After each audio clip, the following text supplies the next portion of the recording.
Once, there was an individual who proclaimed himself a trainer, resembling a masked hero, yet, in truth, he was indeed a trainer. In the course of her travels, Xiaoyi, the daughter of Ash and Serena, encountered fate's serendipity and ascended to become the foremost, and henceforth the sole masked hero in the Pokemon realm, all the while remaining a trainer, traversing various parallel universes to thwart the ominous deities that could transform into Pokemon. Chapter 1. I absolutely detest my parents. 18 years passed. Ash challenged his father, the then Pokemon League champion Koichi, ultimately emerging victorious to claim the title of the new Pokemon champion. At the tender age of 17, he shattered the record set by his father, who had held the title at 20, creating quite a stir at the time. Following this triumphant match, Ash, before a global audience, proposed to his beloved, the illustrious queen of Kalos, the princess of legendary beasts, Serena. His proposal was met with success, and 3 years later they wed. 5 years hence, their daughter, Xiaoyi, who had once traveled back in time, officially joined their family. A decade has since elapsed, and we find ourselves in the present day. In Pallet Town, within the confines of Ash's abode.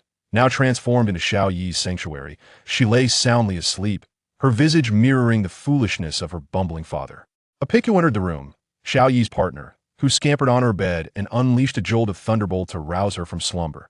For goodness sake, I implore you, Piku, refrain from using thunderbolt to awaken me in the future. Xiaoyi groaned as she emerged from sleep, her hair resembling a chaotic explosion. She brushed her teeth alongside Piku, their movements strikingly synchronized. What choice do I have? If you could be easily awakened, would I resort to such measures? You and Uncle Ash share this trait to a T, Piku responded. Xiaoyi remained silent until she finished brushing her teeth, at which point she retorted angrily, "Do not mention them in my presence." Storming out of the bathroom, Piku sighed in resignation. When exactly did that historical juncture transpire? I longed to encounter that innocent, naive Xiaoyi once more. What could she have experienced that transformed her into the version I remember after returning to the past? Descending to the first floor, she spotted breakfast, still warm and covered with a lid crafted from aura energy. Beside it lay a note conveying her parents' plans for the day, which, as always, indicated that their work eclipsed her importance. After a simple breakfast, Xiaoyi glanced at the time and exclaimed, "Oh no! The opportunity to collect the Pokédex and officially become a Pokemon trainer has passed. Well, I never had any desire to be a trainer anyway." Upon hearing Xiaoyi's disinterest, her Pokemon companions rushed to persuade her. "Xiaoyi, how can you not want to become a trainer?" Shaman implored. "Indeed, if you forsake this opportunity, you shall regret it for a lifetime." Florges added, "Being a trainer is wonderful. Trust us." Evie chimed in, and do not give up so easily. Even if it's just a visit to the research center, that would suffice. Gardevoir encouraged. Shaman, a renowned mythical Pokemon, had chosen to relinquish its duties long before Xiaoyi's birth, dedicating itself to her as her Pokemon when she turned 1 month old. Florges was a birthday gift from Grandma, while Xiaoyi was 6, already a Florges at that time.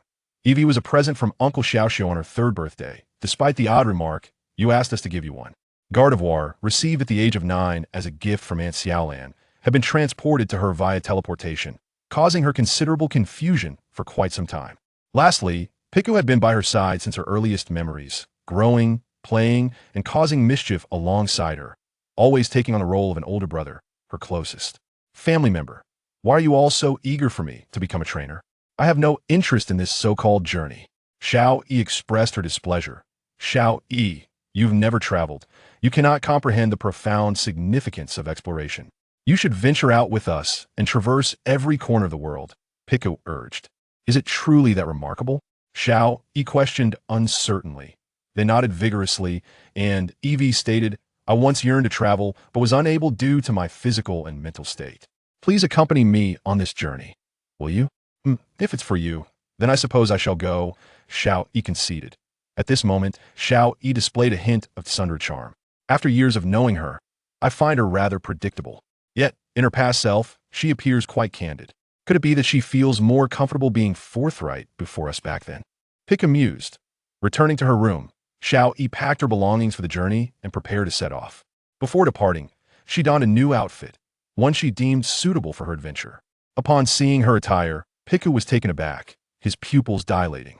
Xiaoyi inquired, "What's wrong? Does this outfit not suit me?" This is it. This was how I first met Xiaoyi. She wore exactly this. There can be no mistake. Xiaoyi is indeed traveling through time to encounter our past selves. Seeing Xiaoyi's current outfit mirroring her past attire solidified Piku's belief that she had encountered some unforeseen circumstance during her travels, landing her in the past, a process he had heard about from his father during his own infancy.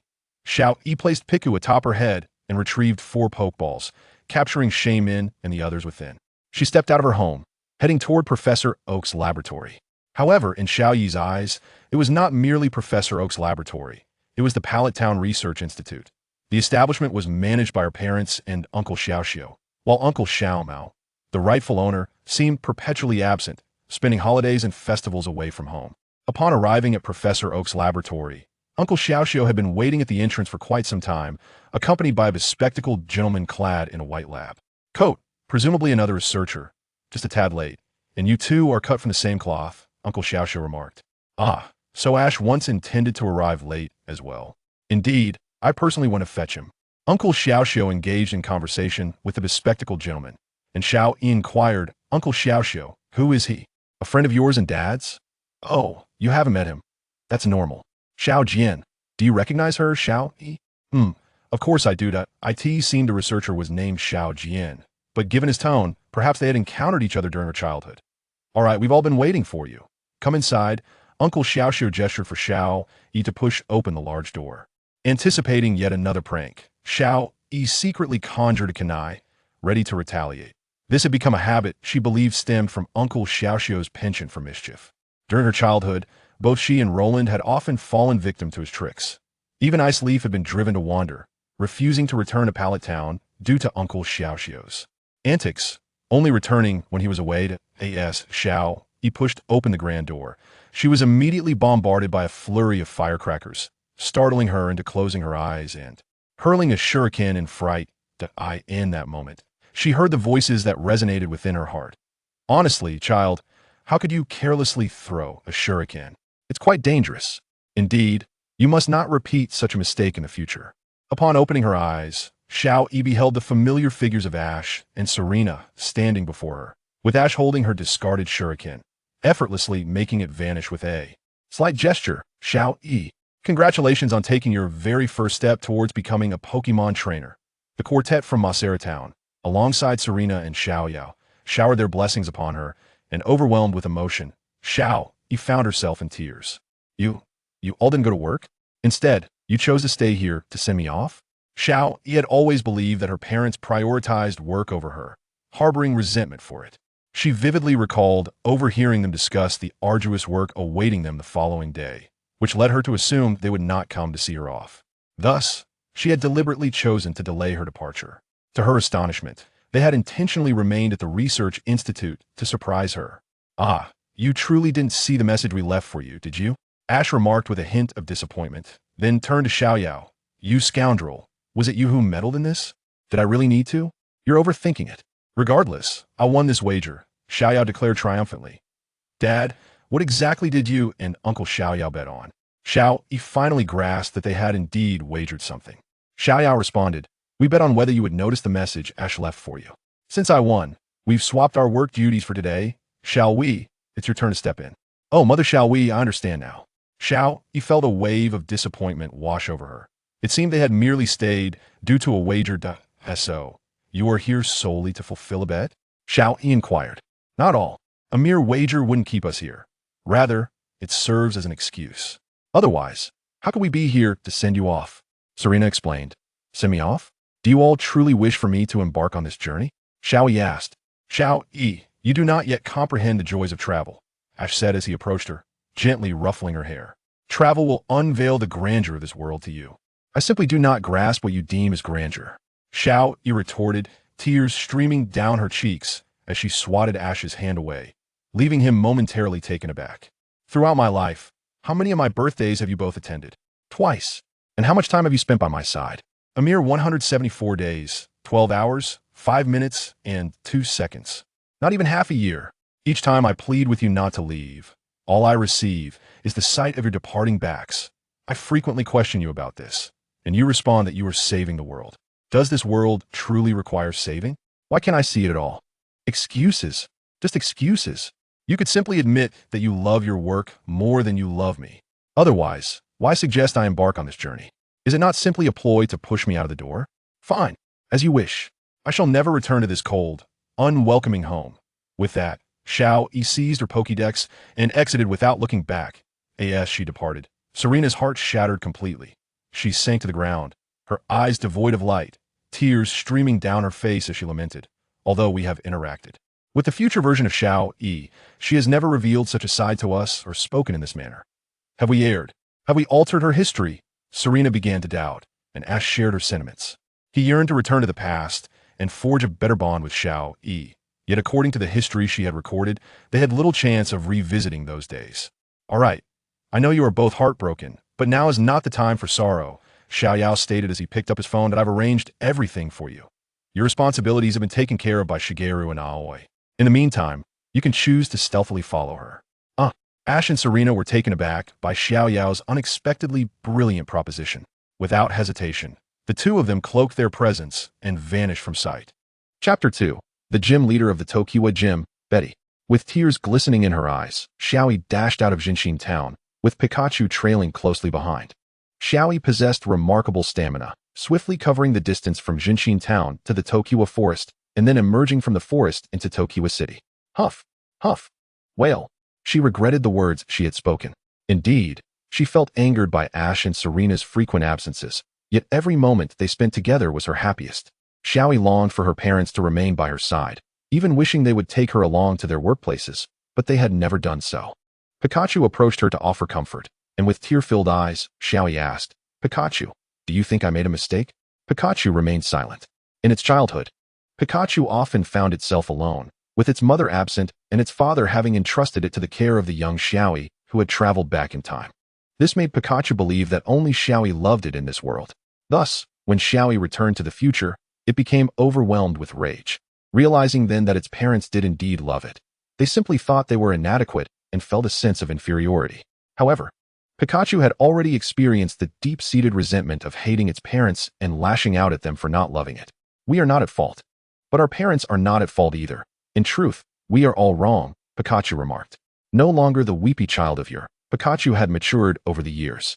Yet, it regretted a past action and wished to prevent a similar tragedy from befalling Xiaoyi. After crying for an extended period, Xiaoyi finally succumbed to exhaustion and fell asleep.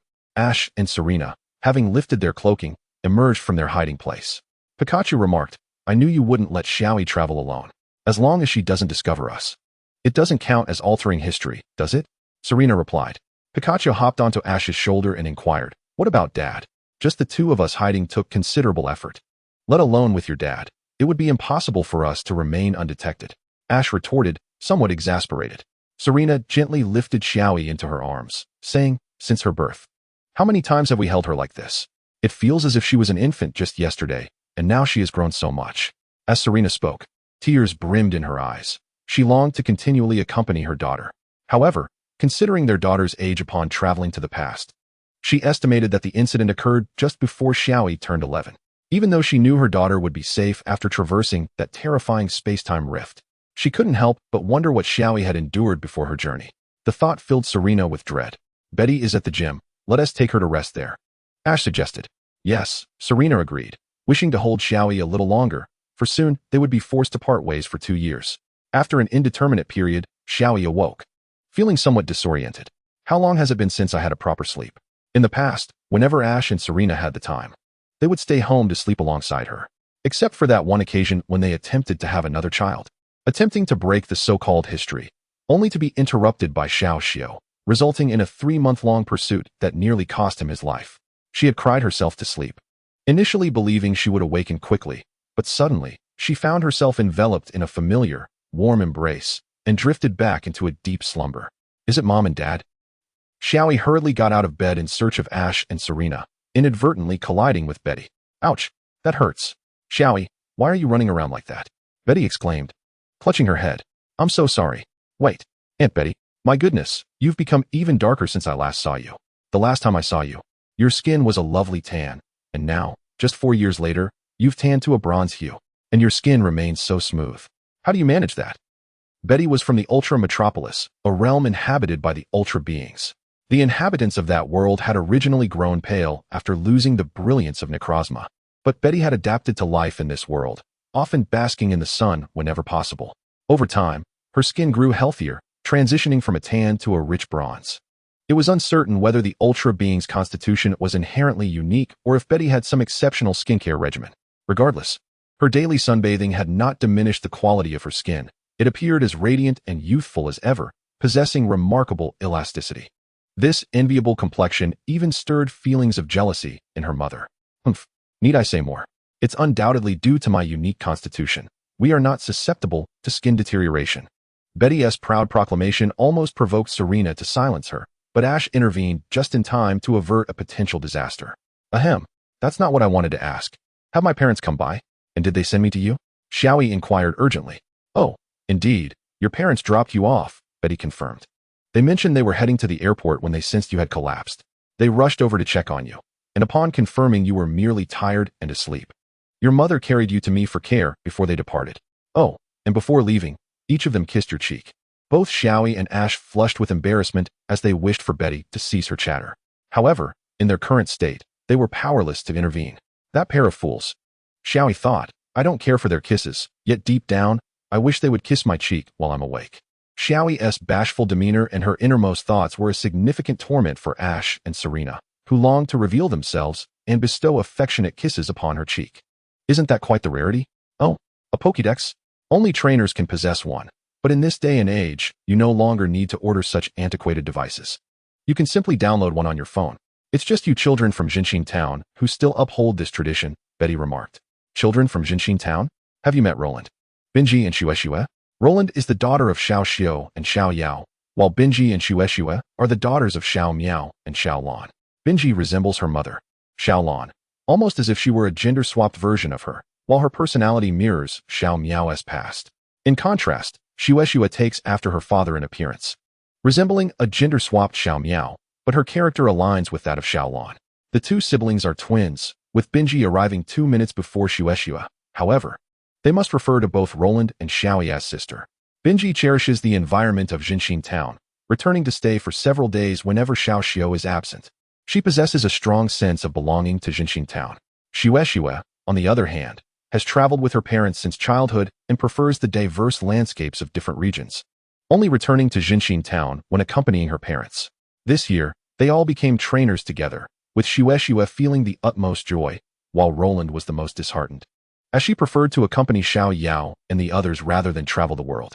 Ultimately, it was Xiao Yao and Xiao Xiao who persuaded her, leading to her agreement to become a trainer. Everyone has come to greet me, but for Bingyi, he is here to challenge the gym. Roland inquires about the nearest venue for the grand competition in the Kanto region, while Shueshue has come merely to mooch a meal. Betty feels quite exasperated with these children. After all, they are her charges, and while they might not hold her accountable for any scolding, the thought still lingers. Indeed, their behavior aligns perfectly with their characters.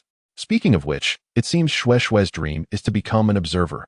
What exactly is an observer? This has always puzzled Xiaoyi. Are you planning to have a meal here? Betty asks. No, I'm just making gurgling sounds, Xiaoyi replies, but before she can finish her sentence, her stomach growls audibly. Would you like me to prepare dinner for you? Betty offers. I can manage myself, Xiaoyi asserts. After all, she is the daughter of Ash and Serena, and her culinary skills are impeccable. Moreover, due to her parents' prolonged absence, she has honed her cooking to a chef-level proficiency, making her quite discerning about food. If it isn't delicious, she won't touch it. Xiaoyi enters the kitchen, showcasing her culinary prowess as she prepares an elaborate feast that leaves Betty utterly speechless. Goodness, she truly is their daughter. Before Betty can finish her thought, Xiaoyi digs in, and her Pokémon, without needing to be called out, join her in the feast. Observing their voracious eating, Betty feels a twinge of fear. Such an appetite resembles that of a famished infernape. How long has it been since they last ate to be this ravenous? With a collective burp, they express their gratitude. Thank you for your hospitality, Aunt Betty. Your ingredients are exceptionally tasty. They must have been sourced from the ultimate metropolis. Indeed, the mention of her hometown fills Betty with pride as she passionately extols the virtues of her origins. You have no idea how beautiful our homeland is. Not only do we boast cutting-edge technology, a fully automated city, but the ingredients we cultivate are also exquisite, almost like the people themselves. As Betty waxes lyrical, She suddenly notices that Xiaoyi and the others have vanished. A sense of foreboding washes over her as she glances at the table. Rushing to the door, she finds it ajar. Indeed, they have escaped. Your daughter has truly gone astray. How dare she leave me with this mountain of dishes to clean? Dark clouds of misfortune seem to gather behind her as Ash and Serena appear, kneeling in apology. We are sorry. Our child has caused you trouble. Regarding this matter, yes. When Xiaoyi returns, she must be punished, and we shall uncover who led her astray. Chapter 3. The Ridiculous Predicament of Pikachu and Mimi. After successfully fleeing from the city of Shirjima, the group gasps for breath before bursting into laughter. Xiaoyi exclaims, "You all actually helped me escape. I'm going to get scolded by Aunt Betty." Although she says this, her tone is jovial, indicating that she seems unconcerned about the impending reprimand. What a joke. You were the one leading the escape. We merely followed our trainer's lead, Pikachu retorts. Precisely. You should be grateful we chose to follow you, Mimi adds. The other Pokemon nod in agreement, but Xiaoyi, slightly exasperated, chides them. They say Pokemon are pure and kind-hearted. Are you sure you fit that description? Xiaoxiu once remarked, those who are close to vermilion turn red, and those near ink turn black. The nature of a Pokemon's character is influenced by their trainer. So we have learned from you, Xiao states. The other Pokemon nod vigorously in agreement, especially Pikachu and Mimi. After all, in the past, Xiaoyi had indulged them with ample feasts, despite never receiving any New Year's money from Xiaoxiu, let alone pocket money. You all are too much. How have I gone astray? If anyone has learned bad behavior, it's clearly from you. Xiaoyi contends defiantly. Her assertion causes them to ponder. Did they lead Xiaoyi astray in the past, or was it the other way around? This conundrum proves too complex for their Pokemon intellect, leaving them bewildered. Oh, Pikachu? Mimi? Your heads feel quite warm. Do you have a fever? Xiaoyi notices them suddenly fainting and checks their foreheads, finding them unusually hot. A fever? Or perhaps an upset stomach? No, the latter can be ruled out. If they had a stomach ailment, she and the other Pokemon would likely be afflicted as well. Never mind, let's give it a try. Xiaoyi recalls how her mother used her powers to communicate with the ley lines to heal wounds and ailments.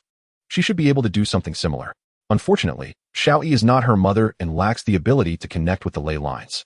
Moreover, she has not learned healing from her father, as that technique is perilous. Even if Xiaoyi wished to learn, Ash would never teach her. There's no choice. I'll take you back to find Nurse Joy. Xiaoyi scoops them up and races back to Shirjima City, arriving at the Pokemon Center to hand them over to Nurse Joy for treatment. It seems to be a fever. Chansey, take them to the emergency room. Nurse Joy quickly diagnoses their condition, preliminarily concluding they have a fever and instructing Chansey to take them for comprehensive examination and care. Outside the emergency room, Xiaoyi anxiously paces, and coincidentally, Betty arrives at the Pokemon Center. Noticing Xiaoyi's distress and the emergency room light illuminated, she deduces that one of Xiaoyi's Pokemon must be in trouble. Xiaoyi, Betty calls out, and Xiaoyi immediately bows an apology. I'm sorry, Aunt Betty. I will clean the dishes. If you've already done it, I'll help with the deep cleaning. But first, please let me check if Pikachu and Mimi are recovering. Seeing Xiaoyi's sincere remorse, Betty decides to forgive her. Coincidentally, her home hasn't been cleaned in 3 years since she returned to her hometown, the ultimate metropolis. Before that, she had entrusted the gym to Xiaoxiu, only to return to find that Xiaoxiu had deliberately left her a filthy gym, which greatly angered her. Had she not been unable to confront him, she would have already sought retribution. Ash and Serena, following closely behind Betty, find the situation strange. Why are Pikachu and Mimi being treated in the emergency room? After all, one is the son of the Pokemon Master Pikachu, and the other is a renowned mythical creature. Logically, they shouldn't be this fragile. Mimi has undergone training over the years, and her strength has multiplied since their first meeting, making it improbable for her to fall ill. When the emergency room lights finally dim, Nurse Joy emerges, stating, "No need to worry, they are on the mend." Oh, thank goodness. But what caused them to fall ill? Xiaoyi is curious, and Nurse Joy's expression appears somewhat unusual as she avoids eye contact. Xiaoyi inquires, "Is there something you cannot share?" Nurse Joy glances helplessly at Betty, who immediately comprehends the situation. "Once you've resolved this, come to the gym to help me clean up." With that, Betty departs the Pokemon Center. Curiosity piqued, Ash and Serena wonder what could be so sensitive that Nurse Joy cannot discuss it in front of others. Once they confirm they are alone, Nurse Joy reveals they overheated their brains, leading to a fever. Uft. Ha ha ha. Ah ha ha ha. Xiaoyi loses composure and collapses with laughter. And the other Pokemon join in, unabashedly reveling in the hilarity of the situation. In their concealed state, Ash and Serena desperately covered each other's mouths. fearful that laughter would escape them and betray their presence. This, after all, was the Pokemon Center, where decorum was expected. Nurse Joy found herself in a predicament. Even with only the two of them present, she could not allow herself or her Pokemon to erupt into boisterous laughter. I'm so sorry. I really don't want to laugh, but ha ha ha.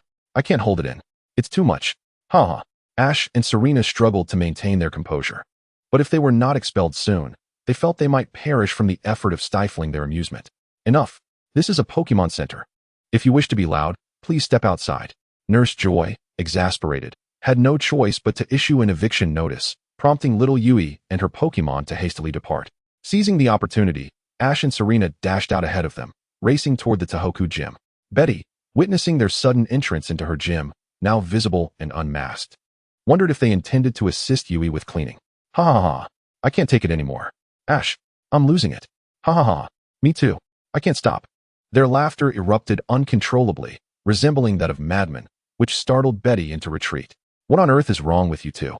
Have you lost your minds or been cursed? She inquired, bewildered. Ha ha. Betty, you ha ha. I'm so sorry. Just let me laugh a bit longer. Ash attempted to explain, but his incessant giggling rendered him incapable of coherent speech. Betty, listen. Ha ha. Just give me a moment. Serena tried to clarify using her psychic abilities. Yet her laughter incapacitated her powers as well. Observing their hysterics, Betty promptly called Xiaolan, asking her to investigate the cause of this laughter. Upon receiving Betty's call, Xiaolan sensed something amiss. She knew them too well. One was her dearest friend, and the other her childhood companion. They would never laugh without reason. After probing with her psychic abilities into the source of their laughter, she was momentarily stunned, then erupted into laughter herself. Ha ha. Oh my goodness. I can't breathe. Betty was taken aback. What is happening? Another one has gone mad. Betty, you missed quite the spectacle. Ha ha. Xiaolan gasped between fits of laughter. What kind of spectacle? Realizing that Xiaolan was still laughing, Betty had no choice but to end the call and seek help elsewhere, reluctantly turning to the last person she wished to contact. Hello. Shoshuan? I'm not home today. If you need to reach me, please leave another message, and I'll respond promptly. I know it's you. Why leave a message? Do you think I wouldn't recognize your voice? I have something important to ask. Seeing the uncontrollable laughter of Ash and Serena behind Betty, Shoshuan understood her inquiry immediately. Hold on. Let me rewind time to discover the cause. Why didn't you ask Xiaolan for help? She is more adept at this. I did, but for some reason.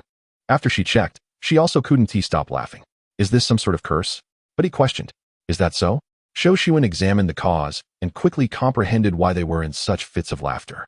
He hastily covered his mouth and shared the origins of this uproarious event with everyone at the research lab and their Pokemon, ensuring Betty was included as well. Once the cause was revealed, the town of Masera was soon inundated with waves of laughter. Ha ha. Pikachu, your son. Ha ha ha. The loudest laughter came from Xiaoqing, who transformed into human form to mock the embarrassed Pikachu. Ha ha. Who would have thought your son would overthink things? Ha ha. It's undoubtedly your fault. The Moonlight Pokemon chimed in, refusing to be outdone. Oh my goodness. Pokemon are so hilarious. I'll just laugh for a while longer. Xiaoyao tried to articulate her thoughts, but the hilarity was overwhelming, leaving her unable to finish her sentence. Ha ha. Trainers are foolish, and their partners are foolish too. Hence, their son is foolish. Ha ha. I could laugh about this forever. Xiao Mao's scholarly demeanor vanished, and even when Ash teased him, it didn't matter because he now had the upper hand to retaliate with laughter. Thus, the laughter continued for an extended period before finally subsiding. As the fourth chapter unfolds, Pikachu and Mimi, having recovered, emerged, while Yui's face was flushed from the prolonged laughter. We must clarify, this was entirely accidental. Pikachu managed to say with difficulty. Yes, please do not misunderstand. We were pondering very serious matters, which led to our brain overload. Mimi added anxiously. Yui tenderly patted their heads and, with a kind smile, reassured them. It's all right. You remain my family. I will not hold it against you. However, unable to contain themselves, they burst into laughter once more, this time louder than before. Stop laughing. I beg you. We are being sincere. They were met with no response. As the laughter had become uncontrollable. Enough. The two Pokemon, unable to endure any longer, unleashed Volt Tackle and Energy Ball, bringing everyone to the ground. Now do you still wish to laugh? They demanded, dark energy swirling around them. No more laughing. We promise. Yui and the others shook their heads vigorously, their hair resembling explosions. Very well. Now return to your original forms, they instructed. Hurry and seek treatment. Should I assist? The two Pokemon rushed to the Pokemon Center, leaving Yui to confront their wrath alone. Now, Yui stood before the oncoming storm of fury from Pikachu and Mimi, drenched in sweat and anxiety, her gaze evading theirs, hands nervously rubbing her thighs. The two stared intently at her, their intentions unclear, remaining silent as they maintained their tense standoff. After half an hour, the now-recovered Pokemon noticed Yui's predicament and hesitated to approach, choosing instead to observe from a distance. Xiao Xiao, Huahua, Bebe, come help me. Yui's mastery of psychic abilities was limited, but her inherited aura powers were flawless, allowing her to sense their presence from afar, prompting her to call for aid. I'm sorry, Yui, but we cannot assist, Bebe replied. You'll have to find a way to save yourself. We're truly sorry, Huahua added, her voice tinged with sorrow. You are a valiant warrior. We believe you can overcome this challenge on your own. Take care. With that, Xiao Xiao prepared to lead Huahua and the others away, igniting Yui's frustration. Xiaoyi conjured a lasso from her aura, capturing them with unwavering determination, declaring, No one shall escape. We share both blessings and tribulations. Her expression mirrored that of Serena in a fit of anger, which startled them into nodding in compliance. It wasn't only the small ones who were frightened. Pikachu and Mimi were equally intimidated. The resemblance of Xiaoyi's anger to that of Serena's was too striking. And recalling their fear of the irate Serena, the small one's initial wrath dissipated instantly. Noticing their sudden calmness, Xiaoyi found it rather peculiar. They seemed to have cooled down far too quickly. Ahem. All right, let us all set aside our anger. We shall no longer mock you. Let us proceed. Though uncertain of the reason, she recognized that reconciliation was of the essence at that moment. After mending their bonds, Xiaoyi and her companions resumed their journey, with their next destination being Deep Gray City. Deep Gray City is renowned as the Stone City of Kanto, a title it has held for over 11 years. Some fortunate souls had stumbled upon fossils here, primarily those of fossilized helmets, and with a stroke of luck, one might even unearth fossils of the Scyther helmet. Decades ago, fossils of pterosaurs were discovered, and today, these relics remain preserved within the Deep Gray Science Museum for public exhibition. Consequently, the city has also earned the moniker of Fossil City. Xiaoyi harbored a keen interest in these so-called fossils, having encountered living fossil Pokemon at the Oak Research Institute during her childhood. Thus, witnessing them in their fossilized state would be a novel experience. The Everlasting Forest, a mystical and ancient expanse, is the largest forest in the world. Originally, it served as a natural labyrinth, ensnaring many who entered. Yet numerous benevolent Pokemon would guide lost souls to safety. However, those with ill intentions would not escape the forest's wrath, enduring the consequences of their misdeeds before being expelled. For Xiaoyi, this marked her inaugural entry into the forest, yet she felt no trepidation of losing her way. With the grass-type Pokemon Mimi by her side, the forest posed no challenge to her. Even if Mimi faltered, her aura could illuminate the path ahead. Upon entering the Everlasting Forest, Mimi felt as though she had returned to her homeland. Taking a deep breath, she remarked, There must be a place in this forest where the gratitude flower blooms. I can scent its fragrance. Alas, the distance is too great for its pollen to reach me. Otherwise, I would be able to transform. The gratitude flower is renowned for its qualities, requiring vast plains for its growth. However, certain expansive areas within forests can also serve as suitable habitats. And the Everlasting Forest evidently possesses the right environment.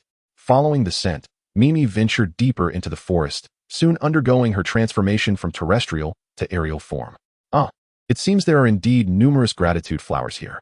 I wonder if I might encounter former companions? Yet, upon reflection, she deemed this unlikely. Her companions would inevitably leave the gratitude flower fields upon transforming, seeking other suitable locales to sow their seeds. I've searched thoroughly. There are only a few Butterfree auras, none from your class, Xiaoyi informed her. Is that so? Then never mind, Mimi replied, a hint of disappointment in her tone. Though she had forsaken her duties for Xiaoyi, the familiar scent of the flowers rekindled her latent responsibilities, and she pondered that, should she truly encounter a past companion here, she might choose to return. Not lingering on such thoughts, Mimi led Xiaoyi as they prepared to exit the forest. The Everlasting Forest, being the largest in the world, took them 2 days to traverse deeply, while their exit consumed even more time, 5 days. This delay was in part due to Xiaoyi's fascination with the area, as it was teeming with Pokemon she had yet to befriend. Along the way, they encountered a little girl adorned with a samurai helmet, who proclaimed herself the daughter of the insect warrior. Intent on vanquishing the people of New Town to avenge her father's disgrace, Xiaoyi and her companions burst into laughter, for each Pokemon at her disposal was formidable. rivaling that of champions. Though Xiaoyi had not captured any Pokemon, she was capable of commanding them, even Pikachu, owing to her robust constitution developed from a young age. Both Hikaru and Hanako possessed exceptional physical prowess, and as the offspring of Ash, Xiaoyi naturally inherited remarkable attributes, which had been nurtured since her childhood. She recalled an incident from when she was merely 4 years old, when Hikaru inadvertently became embroiled in a battle between Lucario and Vespiquen. Lucario accidentally struck her, prompting her to cry, which almost led to Serena, who was nearby, avenging her. Were it not for Cresselia and the witch soothing her until she smiled, Lucario might have met a dire fate. Strangely, Xiaoyi's tears were not born of pain, but rather from fear of Lucario itself, leaving it perplexed. Lucario, despite exerting caution, had still unleashed a substantial portion of its strength upon her head, yet she emerged unscathed. Truly, she was a testament to Ash's lineage, displaying an iron will that surpassed even her father's. However, following that incident, every Pokemon in the facility, upon seeing Xiaoyi, would immediately cease their activities and devote themselves to cheering her up, fearing that if she were to appear upset and Serena happened to return, they would face dire consequences. The entire process allowed Pikachu and the other well-acquainted Pokemon to adeptly care for Xiaoyi, even imparting essential life lessons. Otherwise, if left to their own devices, they would undoubtedly spoil her beyond reason, wreaking havoc upon history. In summary, Xiaoyi thoroughly enjoyed her time in the forest and began to appreciate the joys of travel.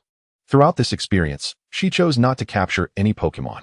It was not for lack of desire to experience the thrill of capturing Pokemon, but rather because she had already established a bond with these creatures. Capturing them would be superfluous, as they offered no resistance. The notion of capturing every Pokemon encountered in hopes of completing a Pokédex seemed an act of folly, devoid of genuine enjoyment in battles and the true essence of companionship with Pokemon. Upon exiting the forest under Mimi's guidance, Xiaoyi exaggeratedly exclaimed, "Ah, the sun, the sun. That wretched sun is blinding. Is the sunlight really that dazzling after emerging from the forest? Is it so for humans?" Pikachu inquired curiously. "A bit," Xiaoyi replied, rubbing her eyes. "Do you not find the forest to be rather dim? For us Pokemon, as long as it isn't nighttime, the brightness is relatively uniform," Mimi remarked, now restored to her terrestrial form. "Oh," Xiaoyi gazed toward the distant city, dominated by shades of gray, realizing she had arrived in deep gray city. "Do you know what my father said upon his first visit to this city?" Xiaoyi asked.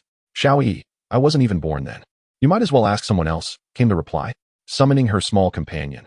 Before she could pose her question, it interjected, "I cannot answer that. At that time, my sister Silver Moon and I were captured by poachers. Then allow me to create my own," Xiaoyi declared. "Deep gray city. Here I come." Observing the familiar actions, Piku began to ponder. Was it that it learned these movements from Xiaoyi, or did she learn them from it? Quickly, Piku dismissed this perplexing thought, knowing that overthinking would only lead to trouble. In Chapter 5, we encounter the stone-selling Wu Neng and the retired Aunt Xia. Xiaoyi stood atop a high vantage point, searching for the renowned Deep Gray Science Museum. At that moment, an elderly man bellowed, "Young lady, you are standing on my prized treasure. Come down at once. You are sullying it." "What?" Xiaoyi was unaware of her faux pas and hastily descended. Why does this scene seem oddly familiar, thought Ash, who was observing from a concealed spot. The squinting old man furiously exclaimed, "Do you have any idea what you are standing on? This is the very stone that the illustrious Pokemon Master Ash stepped upon when he first arrived in our Deep Gray City. It is my prized possession. How dare you tread upon it? You are dishonoring it." "Is that you?" Ash and Serena recognized him instantly. Was this not Wu Neng? After 35 years, he was still selling stones. To make matters more absurd, he was now showcasing the very stone that Ash had once stepped on as his prized treasure. Ash felt a sense of relief that he had not sensed Brock's aura. Otherwise, Brock would have had quite the predicament to explain. "Huh, just a broken stone that my father once stepped on, and you are selling it as a prized possession? Are you out of your mind, old man?" Xiaoyi bluntly remarked, questioning the elder's sanity. However, Uncle Wu Neng, no, now he should be addressed as Grandpa Wu Neng, was taken aback, his eyes wide with disbelief, and he straightened his posture, eagerly asking, "What did you just say?" "Just a broken stone that my father once stepped on? What of it?" "Ha ha ha. Everyone, come quickly. Come and see. A stone stepped on by both father and daughter. 35 years ago, the newly debuted Pokemon Master Ash set foot on this very stone when he first entered our Deep Gray City. And now, 35 years later, his daughter has stepped on it again in the same spot. This is the remarkable prowess of my shop's treasure. Come and witness it." "What? The legendary Pokemon Master has a daughter? He really has children?" And she has grown so much. My goodness. She looks to be around 14 or 15 years old. What are you saying? Even a 16-year-old girl doesn't have such a figure. And she wears a mask, adding to her air of mystery.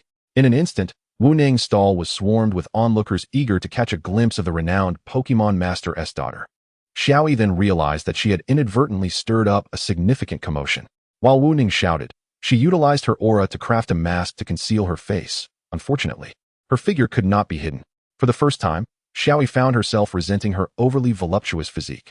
In her childhood, her rapid development had evoked envy from Roland and Xiaoyi for quite some time, and she had always taken pride in it. Little did she know that now it would draw unwanted attention, or that her appearance would be captured, making it impossible for her to remove the mask in the future. Nevertheless, Xiaoyi was not as foolish as Ash. Within mere seconds, she devised a plan. She retrieved a smoke bomb crafted by Lin Shizhi from her pocket and tossed it to the ground, generating a thick cloud of smoke to obscure her presence. Once the smoke dissipated, Xiaoyi had vanished without a trace. The crowd, seeing that the girl had disappeared, promptly dispersed. Grandpa Wu Neng watched them leave in silence before suddenly hanging a closed sign and departing on his three-wheeled cart. Upon arriving near Moon Viewing Mountain, he dismounted and removed his disguise. This was no longer Wu Neng. It was clearly Xiaoyi. Fortunately, I learned the art of disguise from my father. However, the smoke's density seems off.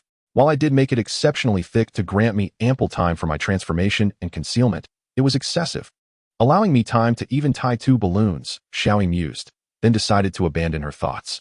Forget it. It's enough that I escaped successfully. She opened the sack in the cart, revealing the true Wu Neng inside.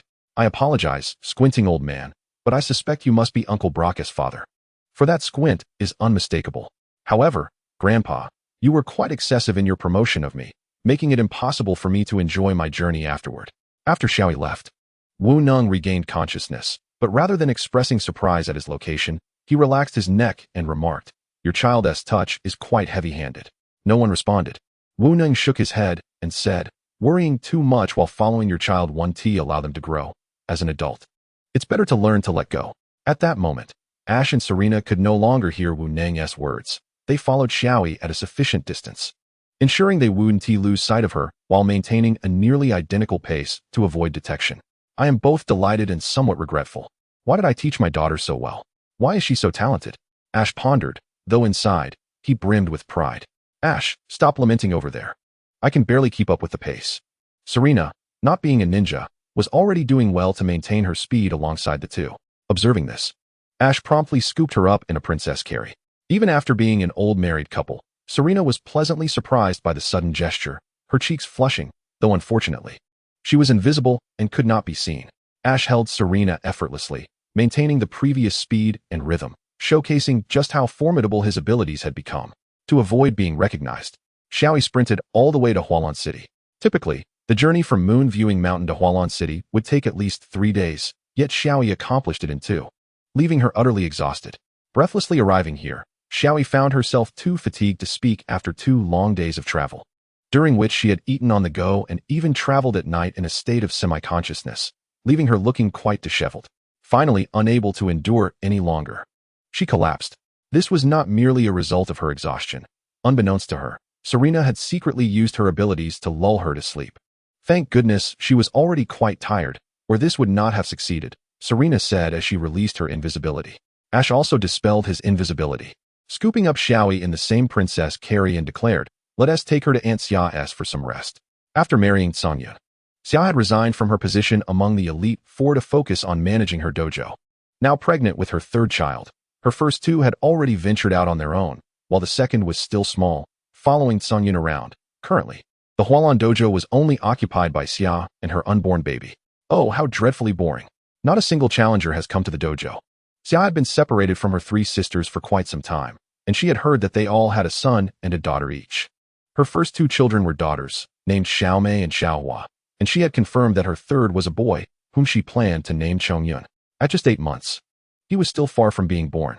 Despite having experience with 2 pregnancies, she still found every activity somewhat strenuous. Knock, knock, knock. Xia heard a knock on the door and instructed her Psyduck to answer it. Upon opening the door, she was greeted by none other than Ash and Serena. "My daughter is asleep." Xia quickly silenced herself, opting for telepathic communication to converse with them. What a rare occasion for you both to come visit me together, Xia said. Since they all grew up and married, communication among them has dwindled significantly, with occasional invitations to celebrate their children's birthdays. I apologize, Xiaoxia. We must leave for a while. Please take care of Xiaoyi. We shall return in a few days, Serena entrusted to Xiaoxia. It's a trivial matter. Leave it to me. By the way, it seems the abyss frequency has diminished compared to before. It used to occur every few years, but now it has been 16 years. They must be quite prepared this time, Xiaoxia remarked. Regardless, we cannot return for the time being, Ash stated. However, I am curious. Did you come all this way just to have me look after Xiaoyi? Ash and Serena exchanged glances, and Xiaoxia immediately understood. Could you be any more peculiar? Tracking your own daughter? You are quite ruthless, Xiaoxia remarked, bemused. It was evident that their daughter would be under their care in the past. Yet they would still stealthily follow her before her own time travel. Could there be more inept parents than you? Ash and Serena said nothing, placing Xiaoyi on the sofa before departing. Later, in the evening, Xiaoyi awoke to an unfamiliar ceiling. As she got up, she accidentally tumbled off the sofa. Ouch! She exclaimed, the quilt she had been covered with falling alongside her. Xiaoyi picked up the quilt and sniffed it, finding no trace of her parents' scent. Awake, Xiaoyi? Xiaoxia asked, waddling towards her with her prominent belly. Aunt Xiaoxia, hello? Please sit down. Standing isn't good for the baby. Xiaoyi hurriedly offered her seat and helped Xiaoxia settle onto the sofa. Thank you, Xiaoxia said, patting her forehead. What a good child you are. Your parents would be proud. Upon hearing Xiaoxia mention her parents, Xiaoyi's mood soured. I am me. My dad and mom are my dad and mom. Don't always link me to them. Whenever she stepped outside, she constantly heard her father's name alongside her mother's. In the past, in Dark Gray City, she had become a well-known figure due to her father's reputation. She despised that feeling. I understand, for my daughter often complains about this as well. My daughter, Xiaomei, is currently participating in Pokemon tournaments worldwide, and every time she's introduced, she's linked to me. This has strained our relationship. Prompting her to seek advice from Zhulan on how to balance this connection, Xiaoxia explained. In truth, Xiaoyi, it's nothing to concern yourself with. The attention others give you is their own affair. We can choose to embrace this attention and strive to surpass it as our goal. Allowing others to call out your name. That is the ultimate achievement, is it not? After all, you cannot stop others from noticing you. Xiaoyi found Xiaoxia's words unconvincing. Surpass her parents? That was utterly absurd. Her mother was one thing, but her father was the youngest Pokemon champion in history, achieving that at just 17. To surpass him, she would have to defeat him before turning 16. But how could that be possible? In her memories, her father and his partner Pikachu were nearly invincible. It was said that Pikachu possessed the strength of a champion, yet it had never won against her father. If her strongest partner couldn't win, how could she possibly do so? Aunt Xiaoxia, you're dreaming. Let me put it this way. My dad is absolutely unbeatable. I refuse to believe anyone can defeat him. Unexpectedly, Xiaoxia wore a knowing smile and replied, You simply do not know yet. Chapter 6. The Arrival of Xiaohua. Xiaoyi was utterly perplexed by Xiaoxia's words and decided to leave. As she departed, she prepared a nutritious porridge for Xiaoxia. Having consulted Xiaoxia's recipe to understand what she would like for dinner, Xiaoyi did not join Xiaoxia for the meal, not due to a lack of desire, but because the ingredients prepared at Xiaoxia's home were sufficient for only her. Thus, she chose to dine at the Pokemon Center, where she could cook her own meals if the food didn't suit her palate. After enjoying dinner at the Pokemon Center and resting for the night, Xiaoyi intended to bid farewell to Xiaoxia, only to find the gym doors tightly shut. With a notice affixed, the gym leader will be undergoing prenatal checkups and will reopen in 3 months. Why didn't she call me to join her? It would have been helpful to have another pair of hands, Xiaoyi thought, deciding against seeking out Xiaoxia. After all, Uncle Sungyun was present, so her absence wouldn't matter. Yet, she was certain she felt it yesterday. Her father had definitely held her close. The reason she slept so soundly was undoubtedly due to her father's presence. Unbeknownst to Ash and Serena, Xiaoyi struggled to achieve restful sleep whenever they were absent, often waking easily from disturbances. During such times, she would often retreat to their room, clutching the pillows they had used to embrace as her own. Still, it was only when they were around that her slumber was the deepest. Pikachu had witnessed all of this. It had watched Xiaoyi grow and felt a pang of sorrow, yet it couldn't intervene, fearing it might disrupt the timeline. Pikachu, isn't it true that my parents are simply busy? How could they always appear by my side whenever I'm utterly exhausted? Xiaoyi finally recognized this inconsistency, causing Pikachu to break into a cold sweat. Not that it wore clothes, but rather it was drenched in anxiety. What should I do? What if Xiaoyi discovers she can time travel before her journey? Wouldn't that alter history? This is bad, this is bad. Something S-bound to happen. Pikachu was at a loss for words, choosing to evade Xiaoyi's gaze, turning its head slightly as it muttered, "No, I know nothing." Oh, then there's nothing to be done.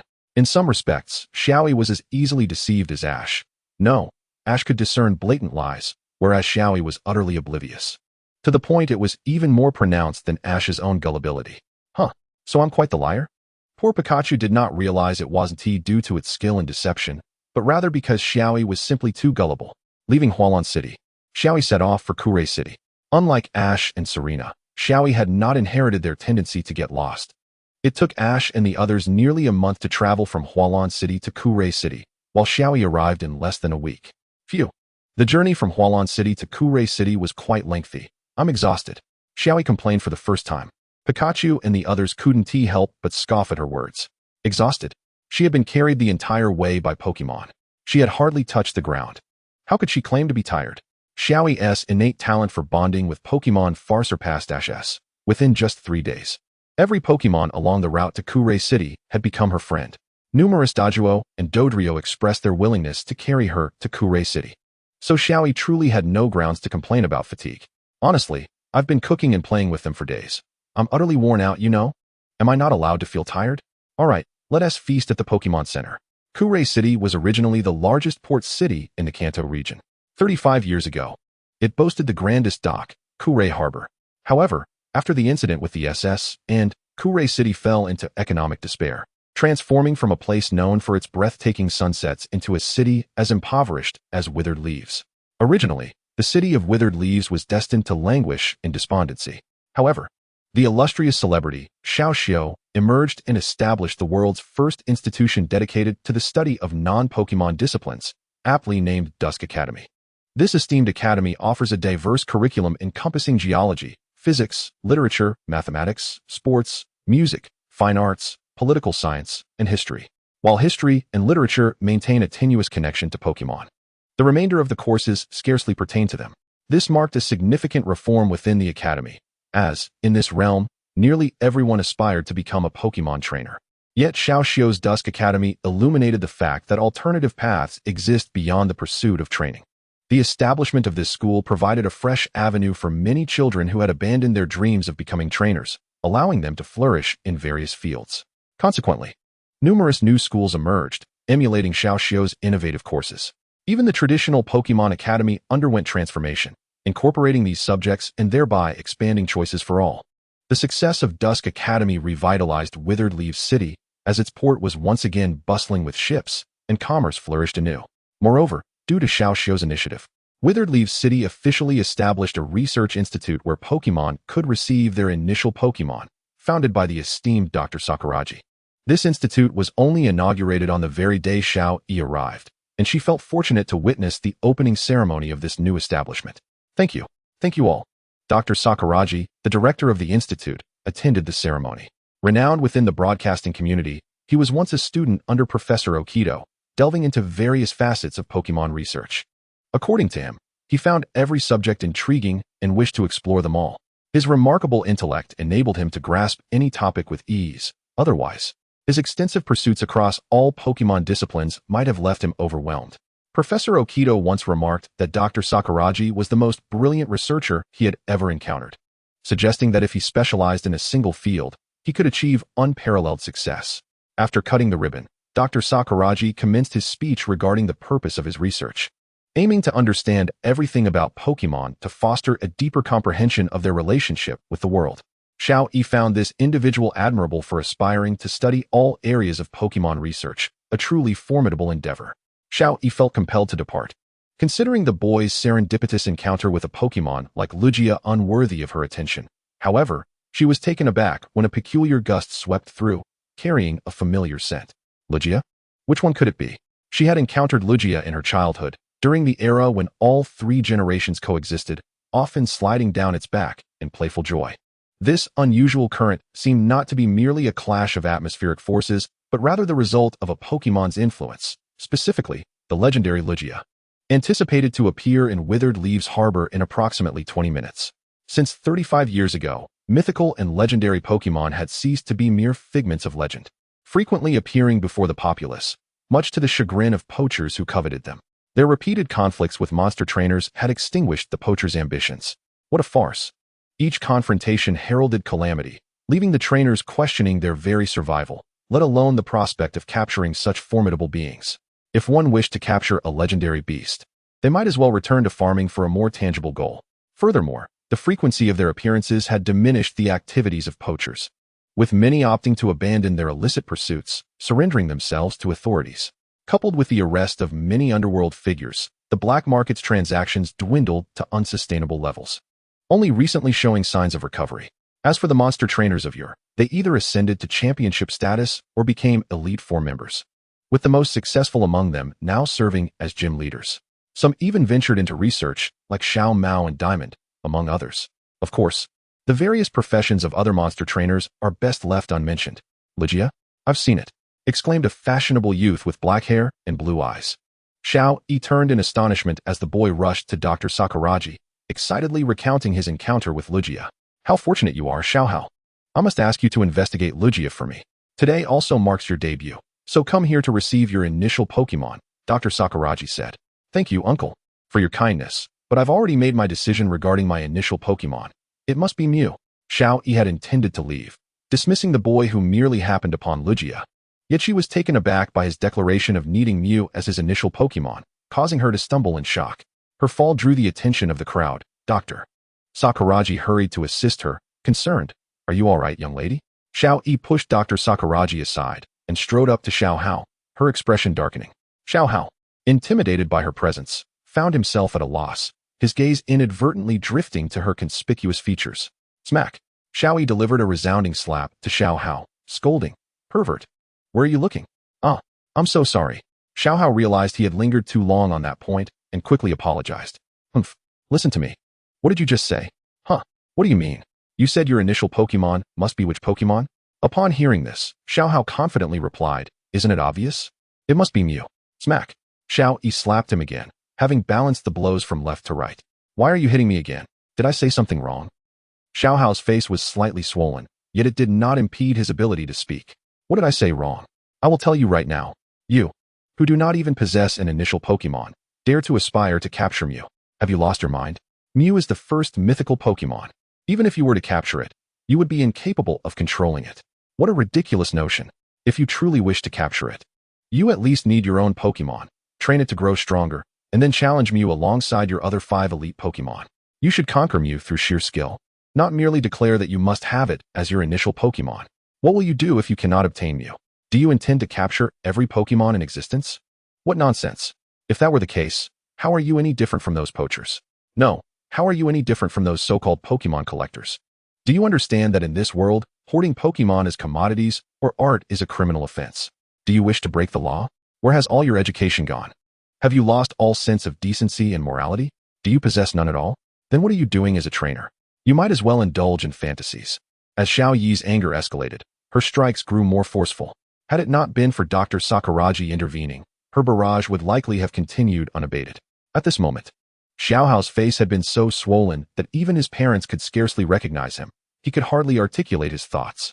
He was bewildered as to why he had been so brutally assaulted by this enigmatic older sister. This rascal, Xiaohao, had yet to acknowledge any wrongdoing on his part. To put it plainly, he was nothing more than a mischievous brat. Xiaoyi's few strikes had hardly sufficed. Humph. I find it distasteful to even sully my hands on someone like you. Paiqiu, let us depart. Xiaoyi left with Paiqiu, as she was not inclined to expend her energy on a scoundrel unworthy of her time. In the future, Xiaoyi would regret her decision, pondering why she hadn't dealt with this scoundrel sooner. Chapter 7. Playing hide and seek with ghosts. Leaving the desolate Leaf City, Xiaoyi set her sights on the Pokemon graveyard, embarking towards Ziyuan Town. Established 35 years prior, Ziyuan Town remained the only constant in the Kanto region. It served as a serene resting place for countless Pokemon. To intrude recklessly would disturb the tranquility of this sacred ground. Xiaoyi's sole purpose for visiting was to witness firsthand the legendary land of peace. One might wonder if Xiaoyi feared ghosts. Any ghost-type Pokemon would find themselves utterly exposed before her. Even if specters truly existed, her mastery of aura and psychic powers could inflict harm upon souls. Should any ghost dare to harm her, Xiaoyi possessed the capability to deliver a profound lesson in return. The journey to Ziyuan Town was fraught with difficulties. After all, The average person would avoid venturing into such a foreboding locale. For the long-time residents, while the town was quiet, it thrived with life. Their only grievance was that certain ghost-type Pokemon enjoyed playing pranks on them in the dead of night, though a mere grimace was often enough to quiet them. Upon arriving in Xiaoyi town, Xiaoyi discovered a plethora of ghost-type Pokemon lying in wait for her, as her unfamiliarity made her an enticing target for their frightful antics. Even in this era where divine beasts could appear at any moment, the innate fear of ghosts lingered within humanity. As many knew that the frightful occurrences were mere tricks of ghost-type Pokemon, yet they could not help but tremble in fear of the unknown. Xiaoyi sensed their presence long before she set foot in Xiaoyi town, feigning trepidation and adopting the demeanor of a wary creature. Are you planning to scare them in reverse? Paiqiu inquired, bemused. Of course. Otherwise, would my acting be in vain? Xiaoyi was here for amusement. Recalling that Uncle Xiao had mentioned that some ghost-type Pokemon preferred to prank humans rather than harm them, feeding on their fear. Thus, she felt no concern for her safety. Rather, she was curious about the nature of their mischief. A ghastly silently floated behind Xiaoyi, and she quickly turned around. Noticing it had entered its invisible state, yet its aura remained distinctly clear to her. Are you going to reveal your true form to frighten me? How unoriginal, she mused. Surprisingly, this ghastly deviated from the expected, manipulating a skull mask with telekinesis, slowly bringing it before her, donning it, and suddenly revealing its true form amidst dark purple flames. For an ordinary person, this would undoubtedly have been terrifying. Ah, how frightful. Xiaoyi's scream was devoid of any real conviction, sounding rather perfunctory, causing the ghastly to wilt in disappointment. Did I misstep? Xiaoyi glanced at Paiqiu for confirmation. Need I say more? It prepared so thoroughly to scare you. And you respond with such indifference. How could it not feel disheartened? Paiqiu retorted, exasperated. Ghastly, I apologize. Your performance was indeed frightening. Truly. If I had been unaware, Xiaoyi's words were abruptly interrupted as the ghastly turned and made a ghostly face, startling her into a tumble on the ground. Ha! Did I give you a fright? These ghost-type Pokemon had been scaring humans for countless years, amassing a wealth of experience. They had encountered others like Xiaoyi, who possessed the unique ability to sense their presence. By utilizing her aura to seek them out, she had effectively exposed herself, prompting them to tailor their fright tactics specifically for her, an approach that had never failed. Why was I scared? How vexing. Xiaoyi was indignant, perplexed by her own startled reaction. Unwilling to accept defeat, she challenged the ghostly figures, declaring, I shall duel you. Let us determine the victor through a game of hide and seek. All right. How shall we play? Will you seek us, or shall we seek you? The ghost-type Pokemon, more inclined towards games than combat, eagerly accepted her proposal without hesitation. Have you truly thought this through? Engaging in hide and seek with ghost-type Pokemon might not end well for you. Paiqiu cautioned, urging Xiaoyi to reconsider this reckless endeavor. I cannot swallow my pride. Fear not. I shall not lose. In Paiqiu's eyes, her confidence seemed unfounded, and as further persuasion proved futile, it resigned itself to inaction. The other Pokemon emerged from their Pokeballs, realizing that playing hide and seek with ghost-type Pokemon was a futile exercise. They were baffled by Xiaoyi's obstinate defiance. You all have too little faith in me. Watch and learn. Oh, and when the time comes, lend me your strength, Xiaoyi stated, prompting the Pokemon to ponder the implications of her request. Listen carefully. The rules of our hide and seek are as follows. I shall be the seeker, tasked with finding you within a time limit of 1 hour. You may send only 6 of your number to play with me. And your hiding places are subject to the following restrictions. First, you may not burrow underground. Second, you may not flee beyond the town limits. Third, you may not hide in areas that prohibit outsiders. Fourth, you may not ascend beyond a height of 5 meters. You have 1 minute to conceal yourselves. Once the time is up, I shall commence my search. Do you all agree? All the ghost-type Pokemon nodded in unison, beginning to deliberate on which 6 would participate. After approximately 5 minutes of discussion, they settled on the contenders. Ghastly, Haunter number 1, Haunter number 2, Jengar, Mismagius number 1, and Mismagius number 2. All right. It's you 6, is it? I've noted your auras. Rest assured, my concern lies not in your potential to cheat, but rather in my own ability to recognize you. Xiaoyi cautioned, nearly offending the ghostly assembly, but her subsequent clarification averted any serious fallout. One Haunter, not participating in the game, procured an hourglass to serve as a timer, and after Xiaoyi confirmed its functionality, she announced, the game begins. As Xiaoyi uttered the commencement and flipped the hourglass, the ghostly Pokemon scattered in all directions, hastening to find suitable hiding spots to evade her grasp. The minute passed swiftly, and Xiaoyi turned to Paiqiu, who sensed an ominous premonition. I require your assistance, Paiqiu. Let us fuse our strengths. So that was her plan. The so-called borrowing of strength was merely a ruse to achieve fusion. This would enable her to unleash incredible speed for a swift search to capture them. Isn't that a form of cheating? The rules did not stipulate that I could not rely on the powers of my Pokemon. Thus my actions are entirely justifiable, are they not? Paiqiu finally comprehended why the past Xiaoyi had often lamented that Uncle Xiao had led her astray. This had transcended mere mischief. It is undeniably heading in the direction of a lesser version of Xiao, never to return. If this continues, Xiaoyi will inevitably become the second Xiao. No, such a fate must not befall them. All the Pokemon exchanged glances, resolute in their determination to swiftly rectify Xiaoyi's disposition. Xiaoyi, may we have a word while playing? Xiao inquired. Absolutely not. I must first vent this frustration. Xiaoyi retorted stubbornly. They were well acquainted with Xiaoyi's temperament. Having watched her grow from an early age, once she set her mind to something, she would not relent until it was accomplished. This trait mirrored that of Ash. And one could only say, no wonder they are related by blood. With no other choice, Pikachu merged with Xiaoyi. It must be noted that Xiaoyi's appearance post-transformation bears a resemblance to Ash, yet it more closely resembles Serena transformed into a male version of herself. The merged image of Pikachu and Xiaoyi differed from that of Ash and Pikachu. Instead of a hooded sweatshirt, Xiaoyi donned a cool little jacket and shorts, with Pika's ears fashioned into earmuffs on either side. Here I come. Even though Xiaoyi had yet to encounter Ryotaro and the others, she delighted in such flamboyant gestures, for they were simply the dashing moves of Pikachu. Employing her incredible speed, Xiaoyi traversed the entirety of Ziyuan town, locating them all in less than 3 minutes. Humph, what do you think? Are you impressed? Xiaoyi, maintaining her merged form, asked with an air of triumph. All the ghost-type Pokemon nodded, and then Xiaoyi proclaimed, let us continue our game. This time, we shall play tag. You must catch me within half an hour to win. A chorus of cheers erupted from the ghost-type Pokemon, thrilled to engage once more, unable to bear it any longer. Pikachu seized control of the body and departed Ziyuan town with Mimi and the others. The ghost-type Pokemon felt a twinge of disappointment, as no one remained to play with them. However, their spirits quickly lifted with the arrival of unfamiliar faces. Pikachu guided Xiaoyi deep into a forest where the scent of Pokemon was nearly non-existent, making it an ideal location to discipline her. Reverting to her original form, the boyish Xiaoyi questioned, what are you doing, Pikachu? I wasn't finished playing yet. Enough of the games. Xiao interjected anxiously. Listen closely, Xiaoyi. You absolutely must not turn into that scoundrel, Xiao. But Uncle Xiao is a benefactor to both you and Sister Inu. How can you call him a scoundrel? If such a person cannot be described as a scoundrel, then this world lacks the term entirely. Hua chimed in. Yet many Pokemon claim that Uncle Xiao is a wonderful person. How could he possibly be a scoundrel? Aside from his penchant for mischief, he seems to have no flaws, Xiaoyi argued. After all, he was one of the most influential figures in her life, next to Roland and her childhood friends. Xiaoyi, you do not comprehend.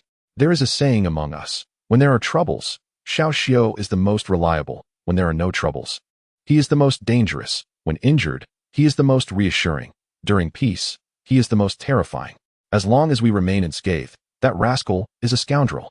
He can easily bring you to the brink of despair, only to release you after tormenting you, sometimes even tricking you into suffering. Do you not find that to be scoundrel-like? Bebe questioned. Is that truly the case? Xiaoyi was uncertain. Nevertheless, she did not perceive Xiao as a villain, having affectionately referred to him in many ways. Regardless, heed my words, that man Xiao. Xiao continued to lament Xiao's various shortcomings, incessantly revealing his past misdeeds, which left Xiaoyi feeling apprehensive. Did Uncle Xiao really do all that? All the Pokemon nodded in unison, causing Xiaoyi to shudder in fear. After reverting to her original self, Xiaoyi vowed to avoid any future encounters with Uncle Xiao. Not only that, from this moment on, it would be best to discard all the things he had taught her. Seeing the change in Xiaoyi, Pikachu and the others breathed a sigh of relief. They hoped that history had not been altered. Rather, perhaps their current actions were part of history itself. Chapter 8. Lijia and ASU. Xiaoyi's navigation system indicated that the nearest city was Yuhong City, once the second largest city in Kanto. Yuhong City was exposed 35 years ago for being the site of Team Rocket's largest underground gaming establishment, where numerous cruel experiments harmed the lives of Pokemon. A truly reprehensible act. Because of this, the city's gym leader, Lijia, was subjected to rigorous questioning and scrutiny, ultimately proving her innocence. However, like Kureha City, this city inevitably began to decline. Just as Kureha City was later saved, so too was Yuhong City, thanks to none other than Xiao. At that time, Xiao arrived at the ruins of Team Rocket's former base, embarking on extensive renovations. There, he discovered a massive tombstone inscribed with the names of countless Pokémon, all of whom perished due to the experiments of that tragic event. Alongside their names were identification numbers, painstakingly compiled by Xiao from first-hand accounts. While similar establishments were found elsewhere, the death toll reported at the Yuhong base was far higher than any other location. Xiao could surmise this outcome, as those ruffians likely disposed of the Pokémon remains and experimental data promptly and completely. Thus, he erected this monument bearing the names of the deceased Pokémon, while other sites merely inscribed a single phrase, "May the departed find peace." This was a lamentable compromise, as Mew had failed to assist him in documenting this event from the past. She merely observed, declaring it to be a normal progression of history. Absurd. As a result of this incident, Xiao's relationship with Mew soured, leading to nearly 5 years of estrangement. Before the colossal tombstone established in Yuhong City, an inscription read, "This compensation cannot resurrect the deceased, but it allows us to eternally remember this tragic past, preventing us from repeating the same mistakes. May the departed find peace." Thanks to this grand Pokémon monument, Yuhong City experienced a resurgence, reborn as the City of Remembrance in the Kanto region. Upon arriving, Xiaoyi gazed at the Pokémon monument standing in the city center, her heart heavy with sorrow. All of Xiaoyi's Pokémon emerged, bowing their heads in silent tribute to the fallen. Xiaoyi produced a sheet of paper and folded it into a paper crane. This origami was a lesson from Xiao, who claimed that such a folded bird could carry blessings and gratitude to distant places, even to the realm of the deceased.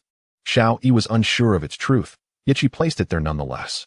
"Excuse me, young lady, you bear a striking resemblance to a friend I know." A woman clad in a kimono approached Xiaoyi. "Hello, ma'am. Who do I resemble?" Xiaoyi inquired. "The Pokémon Master Ash and his wife, Serena." The young Xiaoyi quickly covered her mouth, nearly exposing her identity. "No, I am not. I am not her," Xiaoyi exclaimed, fleeing in haste, with Pikachu and the others closely behind. Watching Xiaoyi's retreating figure, the kimono-clad woman smiled gently and murmured, "Indeed, it seems so. Mother, let us take a moment to rest." The daughter of the kimono-clad lady brought a beautiful flower as she served her mother tea and delicacies. "Thank you, Li Hong," the kimono-clad lady said as she accepted the tea, taking a sip before continuing, "I just encountered a friend's daughter." "Is that so? How wonderful," Li Hong responded. "Mother, do you still wish to return and take charge of the dojo?" she inquired. "No, I am no longer qualified to resume such duties. After all, during my tenure, aside from that significant incident, I must remain here to tend to this gravestone," the lady replied. "Mother, I understand your feelings of guilt, but you truly should come back," Li Jia insisted. At that moment, a man approached the kimono-clad lady, who was Li Jia's mother. Upon seeing him, Li Jia exclaimed, "Ah, ASU, you have come." ASU was once the master of the Kikyo Dojo in the Chengtu region. They first met 34 years ago during a friendly match at the Guanqing Dojo, where they were rivals. Subsequently, he often flew to Yuhong City to visit Awakens, primarily to debate whose father was more accomplished, but truthfully, it was merely an excuse to challenge Li Jia. Li Jia's prowess in the dojo was regarded as top tier, and while she could have trained with Awakens, ASU found little threat in her skills. Thus, he chose to spar solely with Li Jia. Over time, their training sessions blossomed into affection, and they began a romantic relationship. After a year, ASU proposed to Li Jia for the first time, but she declined. It wasn't that she didn't care for ASU. She simply had no intention of leaving Yuhong City. For Li Jia, Yuhong City was not merely a home, but a place where she had to atone for her past. The Rocket team had committed such heinous acts under her very nose, and she had remained oblivious. This was her failing. Initially, she considered resigning from her position as dojo master, but with Xiao's encouragement and the league unable to provide a suitable replacement, she had no choice but to retain her role. Upon learning the reason, ASU felt little sorrow and simply told Li Jia, "Wait for my return." Thus, Li Jia waited for him for 5 long years. 5 years is a considerable stretch for a young woman, and her family consistently urged her to find someone to marry. But Li Jia refused. She had resolved to remain single for life, believing she did not deserve happiness, especially after what had transpired. However, during this time, ASU returned. He revealed that for many years, he had been searching for his long-lost father, an obsession that compelled him to find even his remains. Finally, fortune favored the diligent, and he located his irresponsible father, Sutton. It turned out Sutton had not been missing but had intentionally abandoned his family in pursuit of personal freedom, shirking all responsibilities and leaving everything, including his Pokemon, to ASU. Upon finding him, ASU chastised his father and urged him to return to the dojo. Sutton, upon hearing this, became quite displeased. He did not enjoy staying in one place for too long, likening himself to a bird soaring freely in the sky. ASU's reasoning for wanting Sutton to take over the dojo was simple.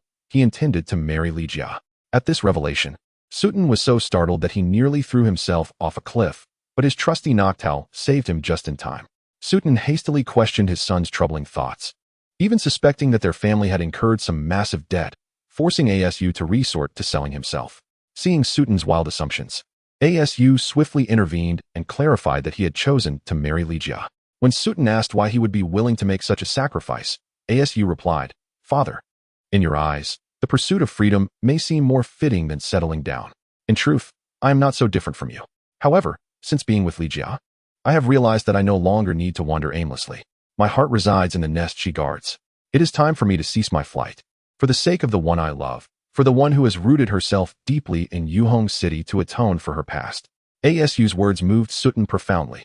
In truth, Sutton had once been like ASU, falling deeply for a woman who made him willing to stay, but she had soon passed away, leaving him and ASU behind. His endless travels were a means of honoring his late wife, who had never had the chance to journey. Now, it seemed, he should return home. ASU shared this sentiment with Lijia, who felt a surge of emotion. She was acutely aware of his desire for freedom.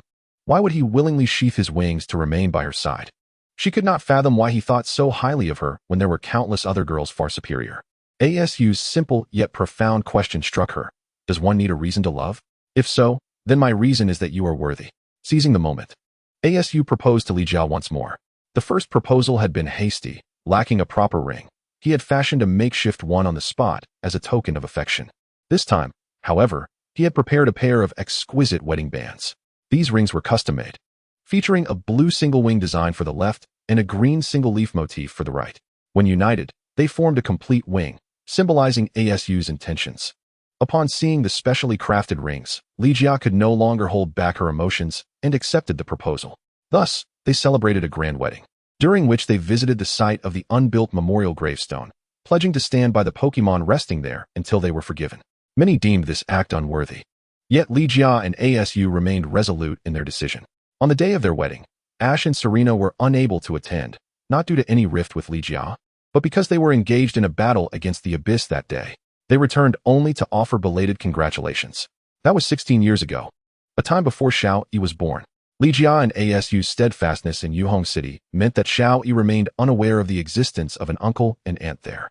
Coincidentally, Xiaoxiu arrived at this very place to release his origami cranes, only to find that someone had already placed theirs there. "Xiaoyi," Xiaoxiu exclaimed in surprise, realizing that their daughter was now in Yuhong City. "So, their daughter is named Xiaoyi," Lijia remarked as she approached Xiaoxiu with ASU. "It has been quite some time, Lijia. You appear to have lost weight. It seems that tending to the gravesite weighs heavily on you," Xiaoxiu observed. "Please, spare me your sarcasm," ASU interjected. "Indeed, I have come today not only to pay my respects, as usual, but also to discuss something important with you both." Xiaoxiu produced a notebook and said, "I was deeply moved by your love story, and I intend to adapt it into a film. Would that be acceptable?"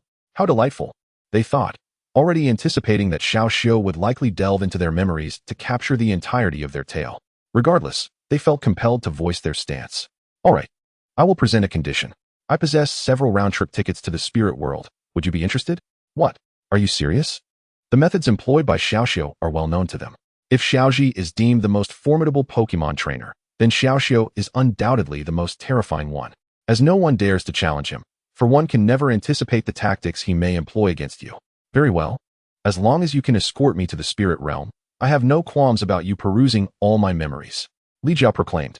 "Sister Lijia, please do not jest at my expense. I do not view just anyone's memories, and even then, I only delve into what I require.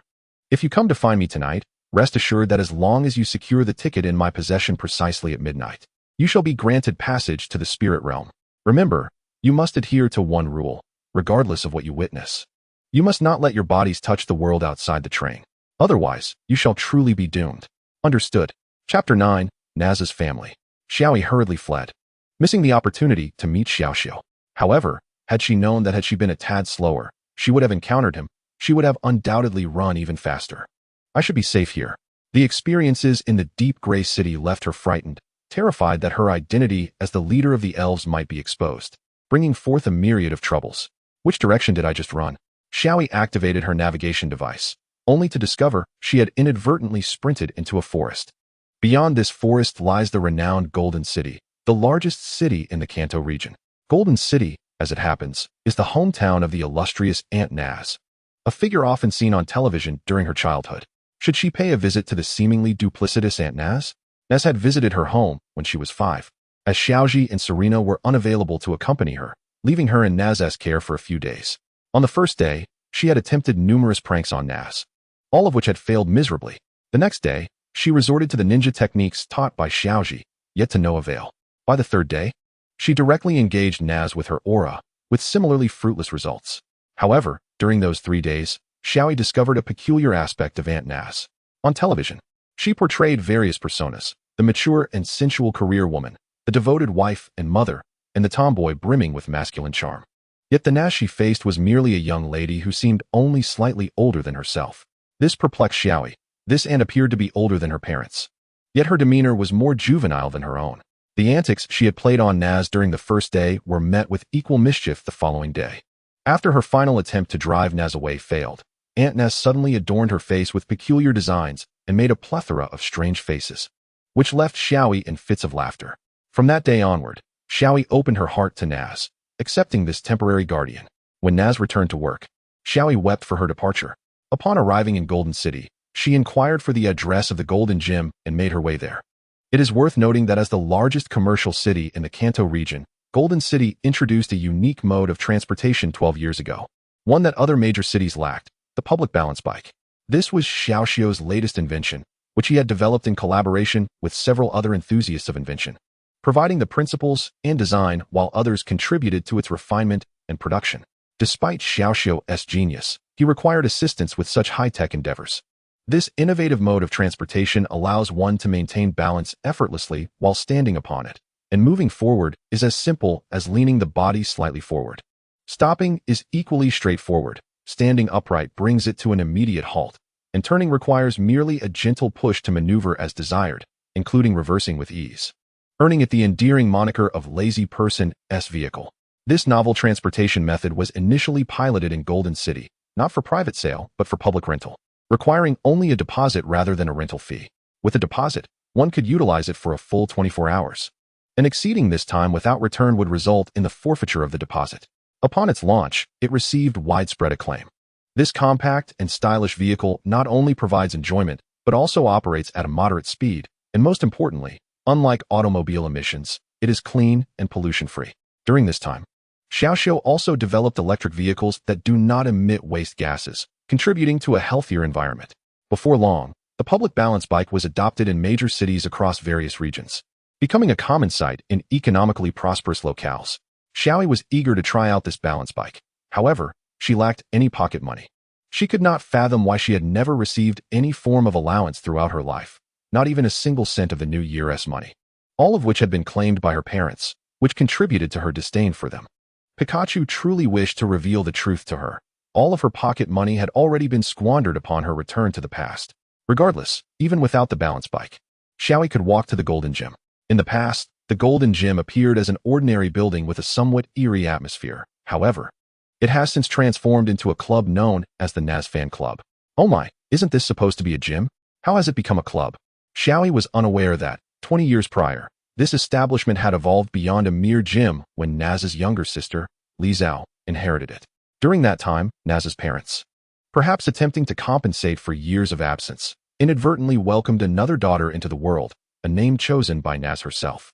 However, their parents may have inadvertently cast a psychological shadow over her, as they entrusted Li Zhao to Naz's care when she was 6, resulting in a flurry of rumors surrounding Naz. It was Xiaoxiu who assisted her in navigating these troubles. When it comes to managing public relations, Xiaoxiu had not only heard of the dangers of entertainment gossip, but had also witnessed it firsthand. The severity of such rumors in this world paled in comparison to those in his own, where simple mimicry could easily outshine the efforts of tabloid journalists. now 34.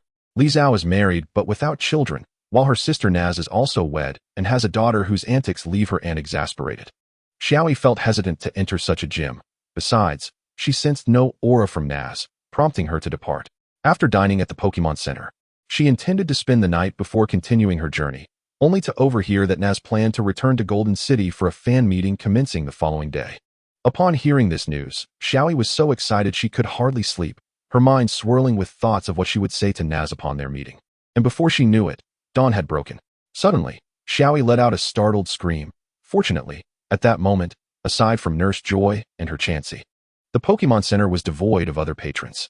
The others had risen early to queue for tickets, and Nurse Joy and Chansey had already been awake before Xiaoyi's outburst. So her scream merely startled them briefly. I lacked the funds to purchase a ticket for the meet and greet. The thought of being unable to buy a ticket cast a shadow over Xiaoyi's spirit. After a simple breakfast, she prepared to leave, despondently. Little sister, why did you scream so early in the morning? Nurse Joy inquired. I'm sorry, I just remembered that I have no money for a ticket. And it makes me very sad. Oh, you mean the tickets for Miss Naz's fan meeting? I happen to have one. Here, take it. Nurse Joy offered her ticket to Xiaoyi. Is that really alright? Are you sure there is no problem? Isn't it quite expensive? Is it truly acceptable for me to take it? How much does it cost? I will find a way to return it to you later. It's not expensive at all, and I originally intended to purchase it as a keepsake. After all, I cannot leave my post. Upon hearing this, Xiaoyi fell silent. Alright, I understand. Do you have any message for Aunt Naz? Aunt, never mind. If you happen to see Miss Naz, please convey this. I will always support your work. You are the pride of our Golden City. Leave it to me. At Naz's fan meeting, the line was already quite lengthy. Yet there was no sign of the queue-jumping behavior typical in Xiao Xiu's past life. As the educational environment differs, naturally cultivating individuals with varying moral qualities. Xiaoyi stood patiently at the end of the line, awaiting her turn. The length of the queue exceeded her expectations, and by lunchtime, it had only diminished by a fifth. The staff generously provided boxed lunches to those waiting in line. In the past, one would expect capitalists to exploit such moments for profit, contrasting sharply with the current situation. As evening approached, the queue had only halved when the staff announced, "Today's fan meeting has concluded. It will resume at the same time tomorrow." Instantly, everyone scattered back to their homes. However, Xiaoyi remained, for she had already established contact with Naz using her aura.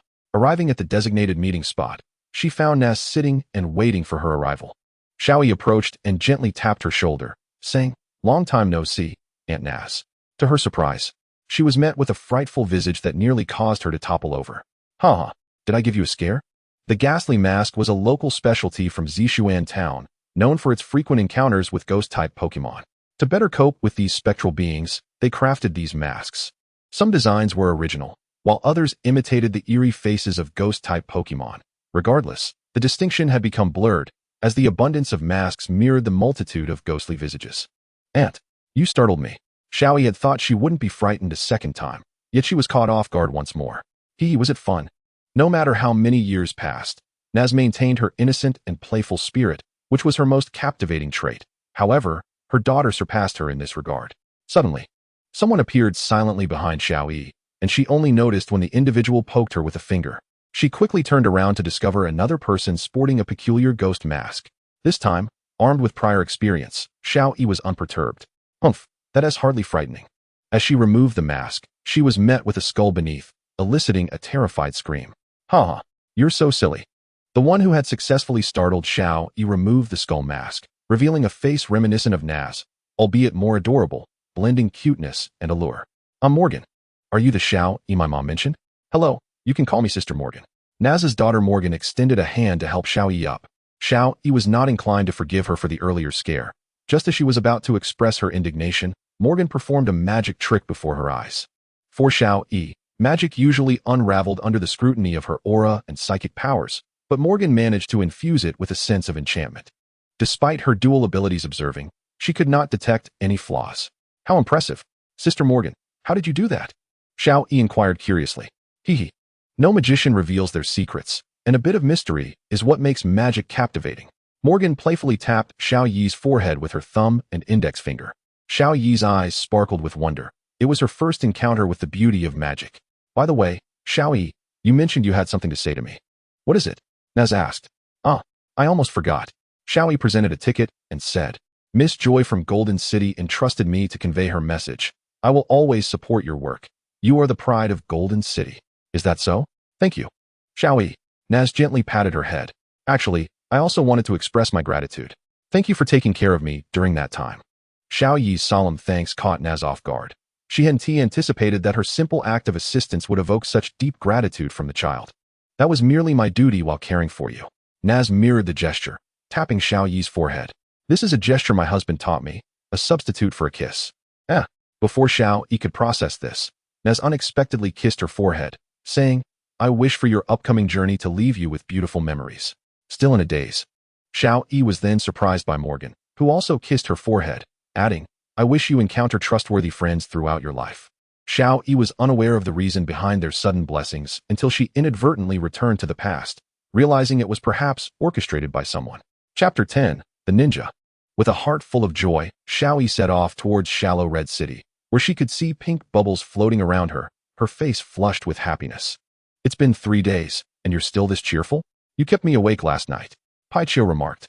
I'm so sorry, Paichio, but I'm genuinely ecstatic. These are affectionate blessings. Aunt Naz's kiss and Sister Morgan's kiss. Just thinking about it makes me blush. Unbeknownst to her, this could easily be misconstrued as a romantic affair. In fact, some did misinterpret it. Serena, what do you think about our daughter's reaction?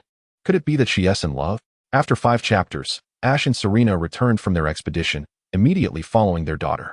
Upon catching up, they witnessed her enveloped in pink bubbles, radiating an aura of infatuation, igniting Ash's ire.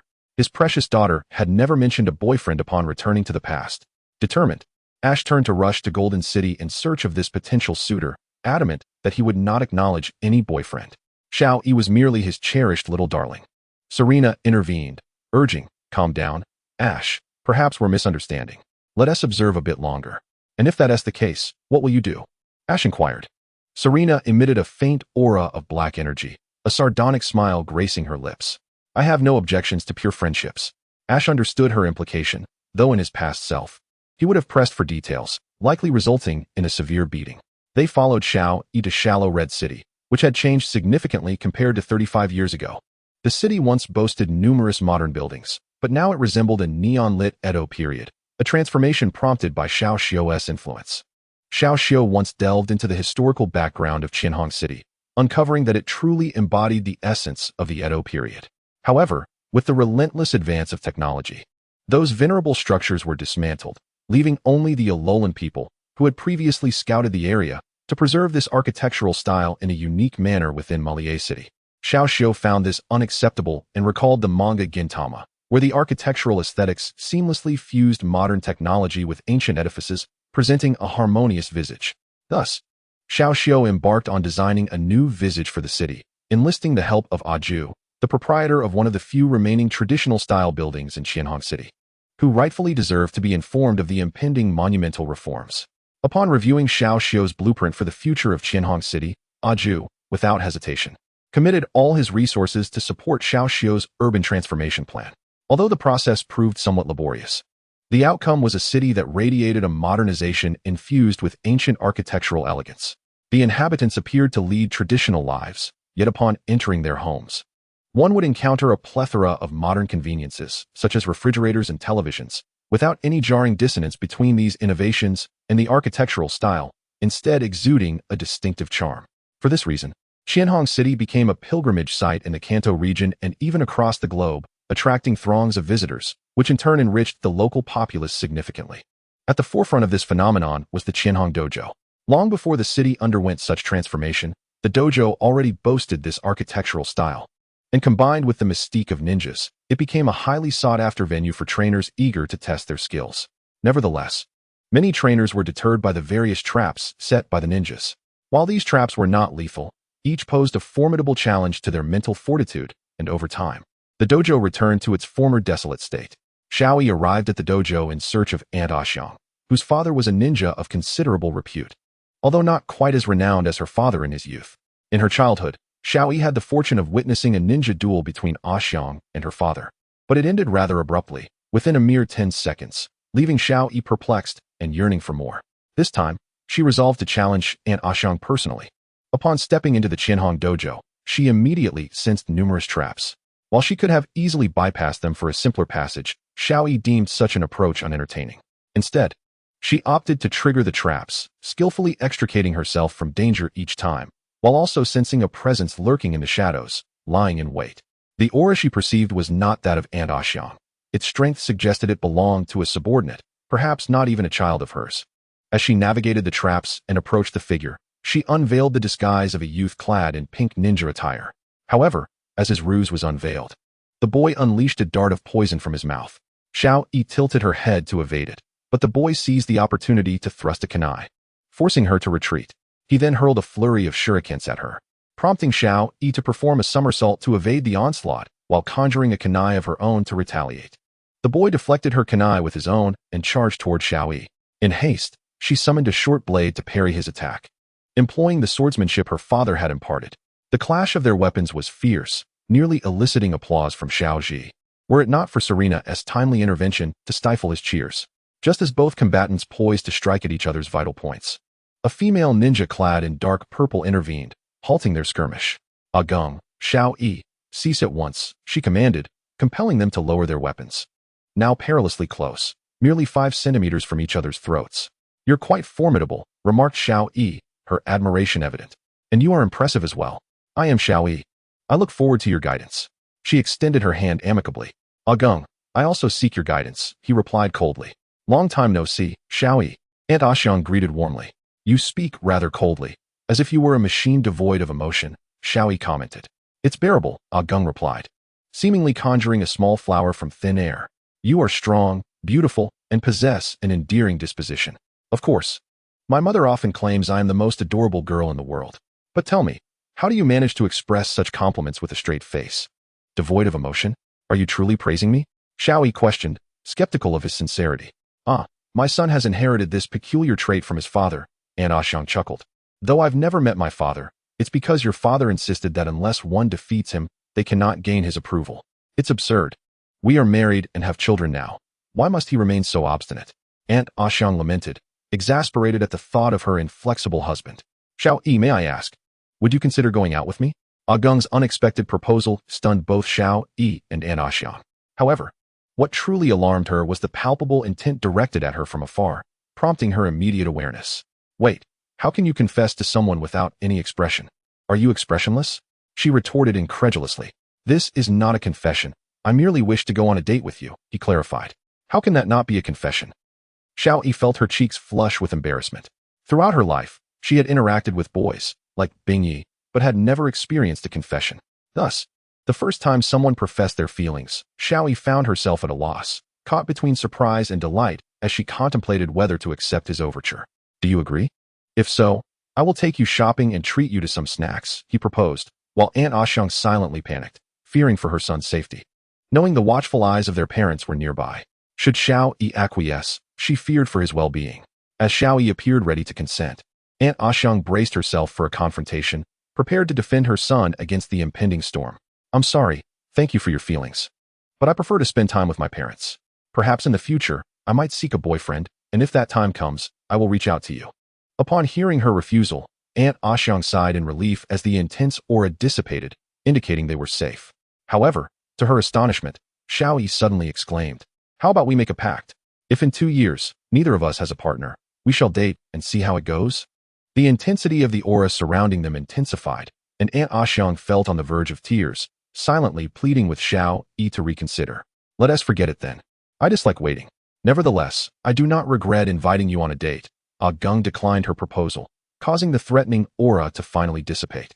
Aunt Ashiang nearly collapsed onto the ground, her heart swelling with pride for her son, for had he not spoken those words, the two overprotective parents would likely have intervened. I wish you find a suitable boy for yourself, he said kindly, and I hope you find a suitable girl for yourself. By the way, it would be better if you spoke with a hint of emotion, she added with a smile. In a sudden flurry of excitement, Xiaoyi mimicked the gesture made by Naz and Morgan, bringing her thumb and index finger together to form a circle, which she then playfully tapped against his forehead. Aunt Naz and Sister Morgan once told me that this gesture signifies a kiss. I bestow upon you a kiss on the forehead, wishing you the fortune to encounter the girl who is meant for you. At that moment, a remarkable transformation overtook Agung's expression, igniting a gentle and radiant smile that left Xiaoyi utterly mesmerized. Agung, Your smile is truly captivating, she exclaimed. Is it? However, that enchanting expression quickly faded, leaving Xiaoyi in a state of astonishment. What just happened? Has it vanished? Was that merely an illusion? Her words, laced with disbelief, sent ripples of unease through Xiaoyi and Serena, who began to plot discreet measures to neutralize the perceived threat. Just then, an elderly figure materialized behind them, whispering ominously, "If you wish to remain undetected, it would be prudent not to meddle with my family." Startled, Xiaoyi and Serena turned to confront the source of the voice, yet found nothing behind them. The menacing tone and the sharp sensation akin to a blade at their throats left no doubt that someone had indeed been lurking in their shadows. Not only had this individual seen through their concealment, but they had also managed to vanish before either could react. In Xiaoyi's mind, only one person possessed the skill to accomplish such a feat. It seems we might have been overly arrogant, forgetting that a ninja master, rivaling my own prowess, resides here, Xiaoyi remarked. All right, let's keep a closer watch from now on. We'll have to see whom Xiaoyi might take a liking to, Serena replied. Henceforth, they resolved never to act against the child named Gong, though they could not guarantee the same restraint from others. Chapter 11. The legendary beasts are truly formidable. Just look at Groudon departing from the city of Qianhong. Her next destination was the renowned Lotus Island. This island had transformed into a celebrated hot spring haven decades ago, attracting numerous visitors eager to indulge in its therapeutic waters. The island's previous owner, Mr. Xia, had passed away 2 years prior, leaving the dojo in the hands of a newcomer named Xiaoming. He was not a native of Lotus Island, but a formidable trainer dispatched by the Alliance, with his prized Pokemon being a powerful Donphan. Initially, when he assumed the role of the dojo master, the locals were far from welcoming. The notion of an outsider holding such a pivotal position was met with disdain, regardless of his impressive abilities. However, over the past 2 years, Xiaoming had proven himself not only as a competent dojo master, but also as an effective leader. While Lotus Island was a picturesque vacation spot, its management had long been chaotic, with various inns and hotels competing fiercely against one another, often at the expense of customer service. Many visitors had lodged complaints with him. Xiaoming undertook a thorough reorganization, implementing a comprehensive travel plan that enabled each establishment to thrive while simultaneously enhancing their service quality. Remarkably, he managed to restore Lotus Island to its former glory within just a year and a half. His remarkable efforts earned him the genuine respect of the island's residents, solidifying his position as their true leader. Xiaoyi's reason for venturing to Lotus Island was straightforward. She yearned to experience the hot springs. As for her financial constraints, that was easily remedied. In her possession was a birthday gift from Xiaoxia, a VIP card for the Lotus Island Hot Spring Village.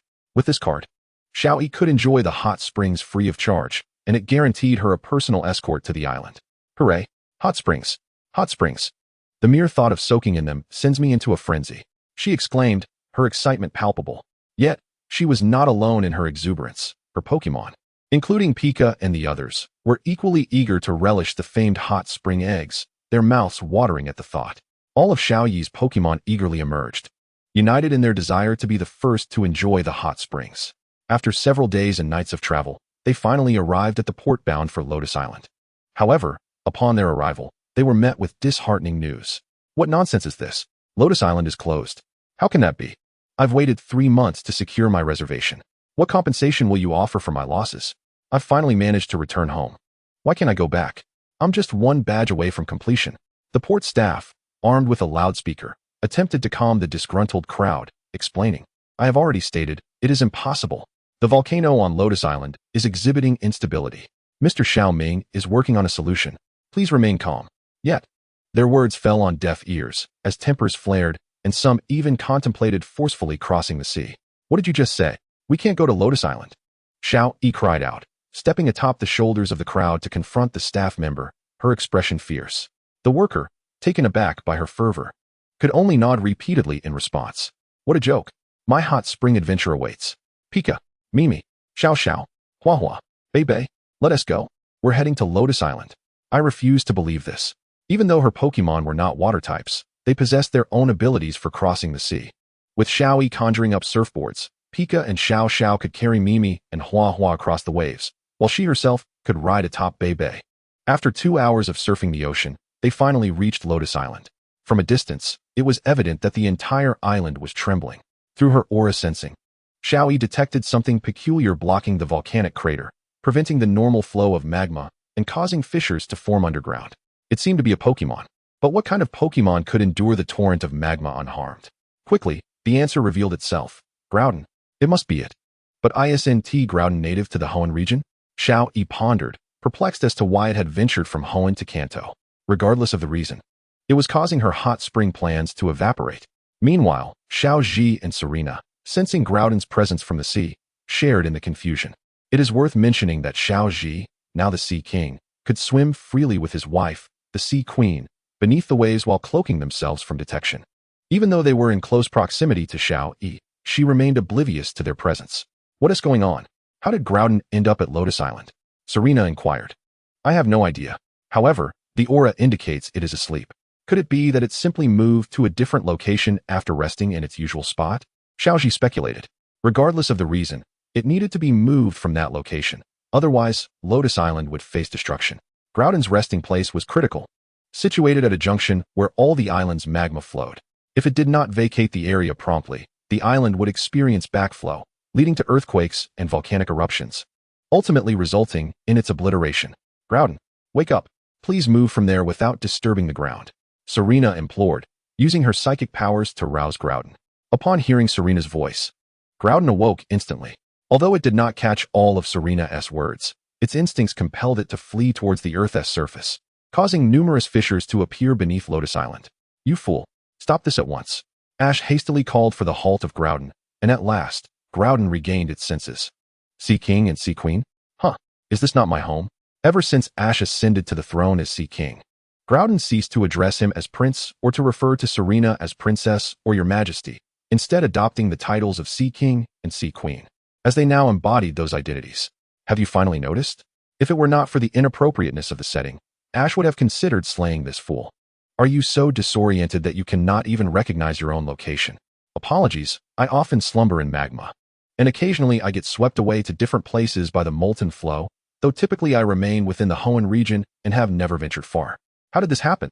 This is not the time for such discussions. You have been recklessly wandering. This island is on the brink of destruction. What do you propose we do? Serena inquired. Oh, just a moment. Groudon reassured them not to panic. Then emanated a gentle green light that restored the fissures appearing on Fiery Island to their original state. Moreover, as Groudon moved, it left no further cracks in the ground. As if it were not traversing solid earth, but rather gliding through water. With each movement, the ground seemed to soften, parting effortlessly for it, only to return to its former state after its departure. This was nothing short of miraculous. What is happening? Ash and Serena were taken aback, astonished by Groudon's capabilities, which they had never witnessed before. How could it be possible? What is there to be astonished about? Groudon replied nonchalantly, I am Groudon, the creator of land. While this statement may be somewhat problematic, I am a divine beast birthed from the earth itself, a part of this planet. Thus, it would not be an exaggeration to say that I am the very essence of this world. As long as I stand upon the ground, I can control everything upon its surface, such as instantly transforming barren soil into fertile land, manipulating the natural growth of plants. However, it seems that you humans have recently engaged in some form of soilless cultivation, which I am unable to accelerate. Ash and Serena finally comprehended why Groudon was revered as the creator of land in ancient times, the embodiment of the earth. This was the true god of land. They now realized they had underestimated these divine beasts. Yet, considering their own strength, which could rival that of divine beasts, it had diminished their reverence for the gods. Today, Groudon's display served to vindicate the divine beasts. They were deemed divine precisely because they could accomplish feats beyond human capability. You have set a commendable example for the divine beasts. Ash and Serena praised Groudon, leaving it utterly bewildered. It had done nothing particularly remarkable, so why the sudden accolades? Xiaoyi had just arrived on the island, intending to confront Groudon at the volcano's mouth, but as soon as she set foot on the island, Groudon began to move, first upward, then quickly downward, leaving Xiaoyi in a state of confusion. What was Groudon doing? It had appeared ready to burst forth from the ground, yet now it seemed to be retreating. Xiaoyi found it strange. She had not yet done anything, so why was it fleeing? Moreover, it appeared to have repaired the fissures below. This was utterly astonishing. She had never heard her parents mention Groudon possessing such abilities. Well, at least the crisis had been averted. Seeing Groudon depart, Xiaoyi felt elated, believing that Fiery Island could now return to normal, allowing her to enjoy the hot springs. Unfortunately, matters were not as simple as she had envisioned. Everyone, please expedite the evacuation. We must swiftly leave Fiery Island. The current leader of the fiery gym, Xiaoming, was organizing the evacuation of the island's inhabitants when Xiaoyi approached him, stating, "The crisis has been resolved. There is no need to leave." "What are you talking about, young lady? Hurry and follow the crowd away from this perilous place. It is extremely dangerous here." Xiaoming, without even glancing at her, pulled Xiaoyi into the throng, leaving her speechless amidst the pressing crowd, forcing her to communicate through her aura. "Haven't I already stated that the crisis is resolved? Are your ears deaf?" Xiaoyi's voice resonated among every person and Pokemon present, resulting in even greater commotion. This method was far too peculiar for ordinary individuals. They assumed it was a powerful divine beast speaking to them, only causing them to panic further as they fled towards the ships. "Everyone, please calm down. Everyone, please calm down." Even Xiaoming, the gym leader, was unable to quell the panic among the crowd. If this continued, a severe stampede would ensue. Witnessing the chaos and the fearful sentiments of the crowd, Xiaoyi could no longer endure. She squeezed through the crowd to the boat's highest point, and this time, using her psychic power, she addressed the assembly. "Everyone, remain calm." With a single command, she silenced the entire gathering. This was the power of psychic, the formidable force of omnipotent mental strength. "The disaster has concluded. If you do not believe me, observe the Pokemon on the island." Xiaoyi's words prompted them to notice the wild Pokemon that had not yet managed to escape. Recognizing that their initial panic had transformed into calm, and many that had fled to the rescue boats began to disembark. These signs indicated that the calamity had indeed come to an end. The people erupted in cheers and hurried down from the boats, returning to their homes.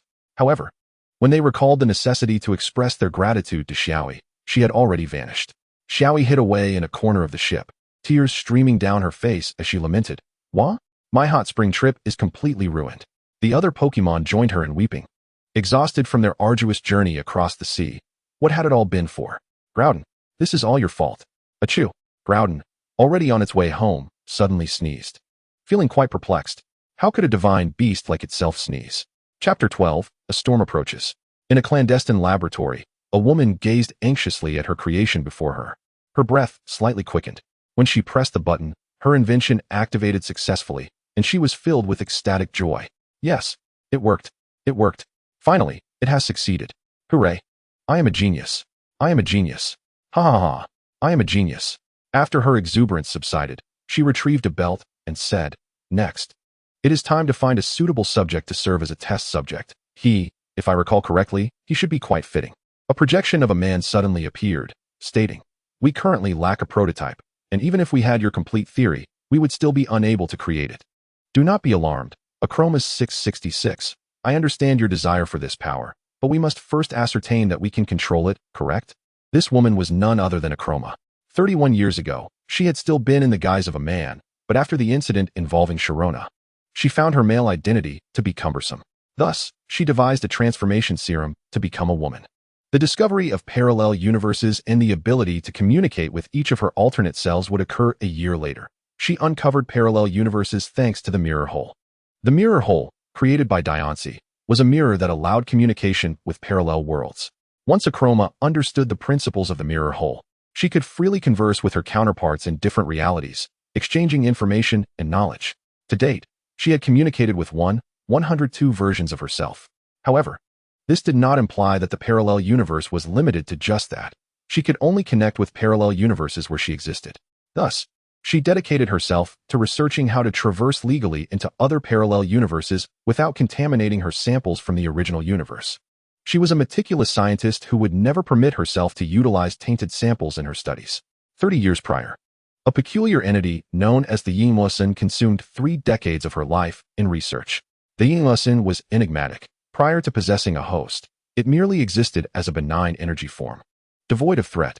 Yet, upon possession, bizarre white sands would invariably manifest on the host, transforming into the appearance of their most cherished Pokemon. Subsequently, after ostensibly fulfilling a wish, a rift, specifically a temporal one, would open within the host, allowing entry into what they deemed the most significant moment in time. This mechanism likely bore a profound connection to the nature of time itself. Regrettably, despite 3 decades of research by Achroma and her counterparts in alternate worlds, progress remained disheartening. Only Achroma from World 1 had been possessed, and even if there were other hosts, their identities remained elusive. Thus, the research on the Yingluosin had stagnated for a full 30 years, leading Achroma to experience a growing sense of agitation, perhaps exacerbated by the onset of menopause. Despite having long surpassed that age, it is worth noting that Akroma, terrifyingly, appeared unchanged at over 50 years old, as if time had left no traces upon her. Which subject shall you choose? Inquired Akroma 666. Surely, a relic of the past, a disheartened antiquity, came the reply. In the dark market of the Kanto region, now more aptly dubbed the Twin City, two gyms coexisted in rare harmony, the Kaz Gym and the Yas Gym. These gyms were once fierce rivals 35 years ago, embroiled in a bitter struggle for the legitimate gym rights of the city, plunging the local populace into turmoil. Eventually, it was the duo of trainers, Ash and Misty, who intervened with force, vanquishing the gym leaders of the time. Under the witness of the gym inspector, Nurse Joy, and with guidance from Ash and Misty, the leaders reformed, revitalizing the town and mending the rift between residents and Pokemon trainers, restoring peace to the community. Now, the gym leaders were new, yet their bond was anything but ordinary. Captain, when can we depart this universe? While it is undeniably beautiful and serene, I have grown weary and wish to leave, lamented Iron, the Kaz Gym leader, during a visit to the Yas Gym, addressing one of its leaders, Reiko. Honestly, Captain, I too long for departure, echoed Matsuko, another leader from Yas Gym. The mission must be nearing completion, right? This is indeed a splendid leisure spot, and perhaps we could retire here one day. However, for now, we desire to continue as reincarnators. Let us leave, Captain, proposed Xiaoyi. I am well aware that it is time to depart. I understand your sentiments regarding the lack of substantial points to be earned by remaining in this world. However, what if I told you that the moment to accrue significant points has arrived? Would you believe me? Reiko asserted. Is that true? Then why linger? Quick, tell us. Captain, what is this opportunity? Inquired Matsuko eagerly. I have just accepted a blocker mission, Reiko announced. Upon hearing this, the group's spirits plummeted. What? Just a trivial blocker mission? What kind of opportunity is that? Xiaoyu questioned, disheartened. Indeed, Captain, such tasks often yield little reward. Only a few reincarnators with a penchant for mischief take on such missions, Iron added. You misunderstand. The blocker mission merely facilitates our departure afterward. Reiko's words left them perplexed. Departure afterward? Could it be? Captain, you wouldn't seriously intend to alter this universe, would you? Such an endeavor is perilously reckless. Xiaoyu exclaimed. Indeed. Moreover, what resources do we possess to influence the evolution of this universe? Iron queried. Furthermore, any changes must allow the inhabitants of this universe to adapt seamlessly post our departure. If they cannot, we risk being eternally ensnared in this realm. Matsuko warned. I am aware of the implications, which is precisely why I accepted this task. The reincarnator undertaking this S-rank mission is a specially recruited reincarnator. Captain, I fail to comprehend further. While specially recruited reincarnators are indeed rare, they are still merely a along. Upon Reiko's utterance of that name, an immediate hush enveloped the group. Kamen Rider Den-O, the actor played by Sato, the embodiment of that unfortunate deity? Reiko nodded, and they suddenly grasped the nature of their captain's mission. If that is the case, then the peculiar events of the past can be elucidated from the very beginning. Since we embraced this new life experience, we have become a part of the timelines destined for alteration. How delightful, Captain! Matsuko exclaimed. Indeed, haha. Now, do you know what items to procure? I shall handle the acquisitions. But where shall we place them? Iron inquired. Anywhere will suffice. After all, they are of no use to us. Activate the automatic mode and let the items select their own masters, Reiko instructed. I've completed the purchases, Captain. What is next? Which items did you acquire? The ghost train, the Awangban Lake, the negative electric train, and the new electric train. Not sufficient. Acquire the Yilei Dangban Lea and the Bidrajanjan as well. But conceal these two to prevent detection by the deities of this world. Captain, why is that? If we intend to alter the world, the 4 trains should suffice. While our current points are ample, the additional purchases seem unnecessary, Xiaoyu queried. You simply do not comprehend. My ambition is not to effect a singular change. Reiko's words left them somewhat bewildered, yet they harbored unwavering trust in their captain. Xiaoyu, Matsuko. Let us revert to our original names, Yulu and Guidodobe, first. Devise a means to conceal the Yilei Danban Lea and the Bidrajanjan, and adjust these two to semi-automatic mode temporarily, establishing conditions for activation. I shall input these conditions myself. Once Reiko configured the activation parameters for the 2 items in her backpack, she instructed them to seek a location where no deity could possibly find them. Tiger Nyonyo, assist me in locating a suitable successor for the role of gym leader, lest we face future complications. I fear the universe may not permit our escape, Iron. referred to as Tiger Nyo, requested. Understood. Captain Jiralala. Meanwhile, Akroma had sought out the reclusive Quit in a remote mountain forest. Once known as Quit, he had originally been called Shishin, an antiquity from millennia past, who had encountered Nd, or Neville Dyer. The name Quit was conferred upon him by Neville, who had lost his original name and adopted it from Quit. 30 years prior, in the fateful battle between Neville and Ash, Neville was defeated and relinquished the body he had claimed, bestowing life upon the last vessel he inhabited, allowing her to survive and return to the ultimate metropolis with her Pokemon to spend her remaining days. Upon discovering that the individual he had devoted his life to, the one he had loved for millennia, had departed from this world, Quet found himself unable to accept such a harsh reality, even with the knowledge of the future etched in his mind. In despair, he wandered away, ultimately resigning himself to a monotonous existence in this desolate place. Akroma, having once delved into the powers of the fallen, was able to locate him. Through immense effort, she managed to track down the once great Quet, now reduced to a mere hermit in the mountains. The last time we met, you were not in such disarray, Akroma remarked. There is nothing to discuss between us. Leave me be, Quet retorted, his words laced with bitterness.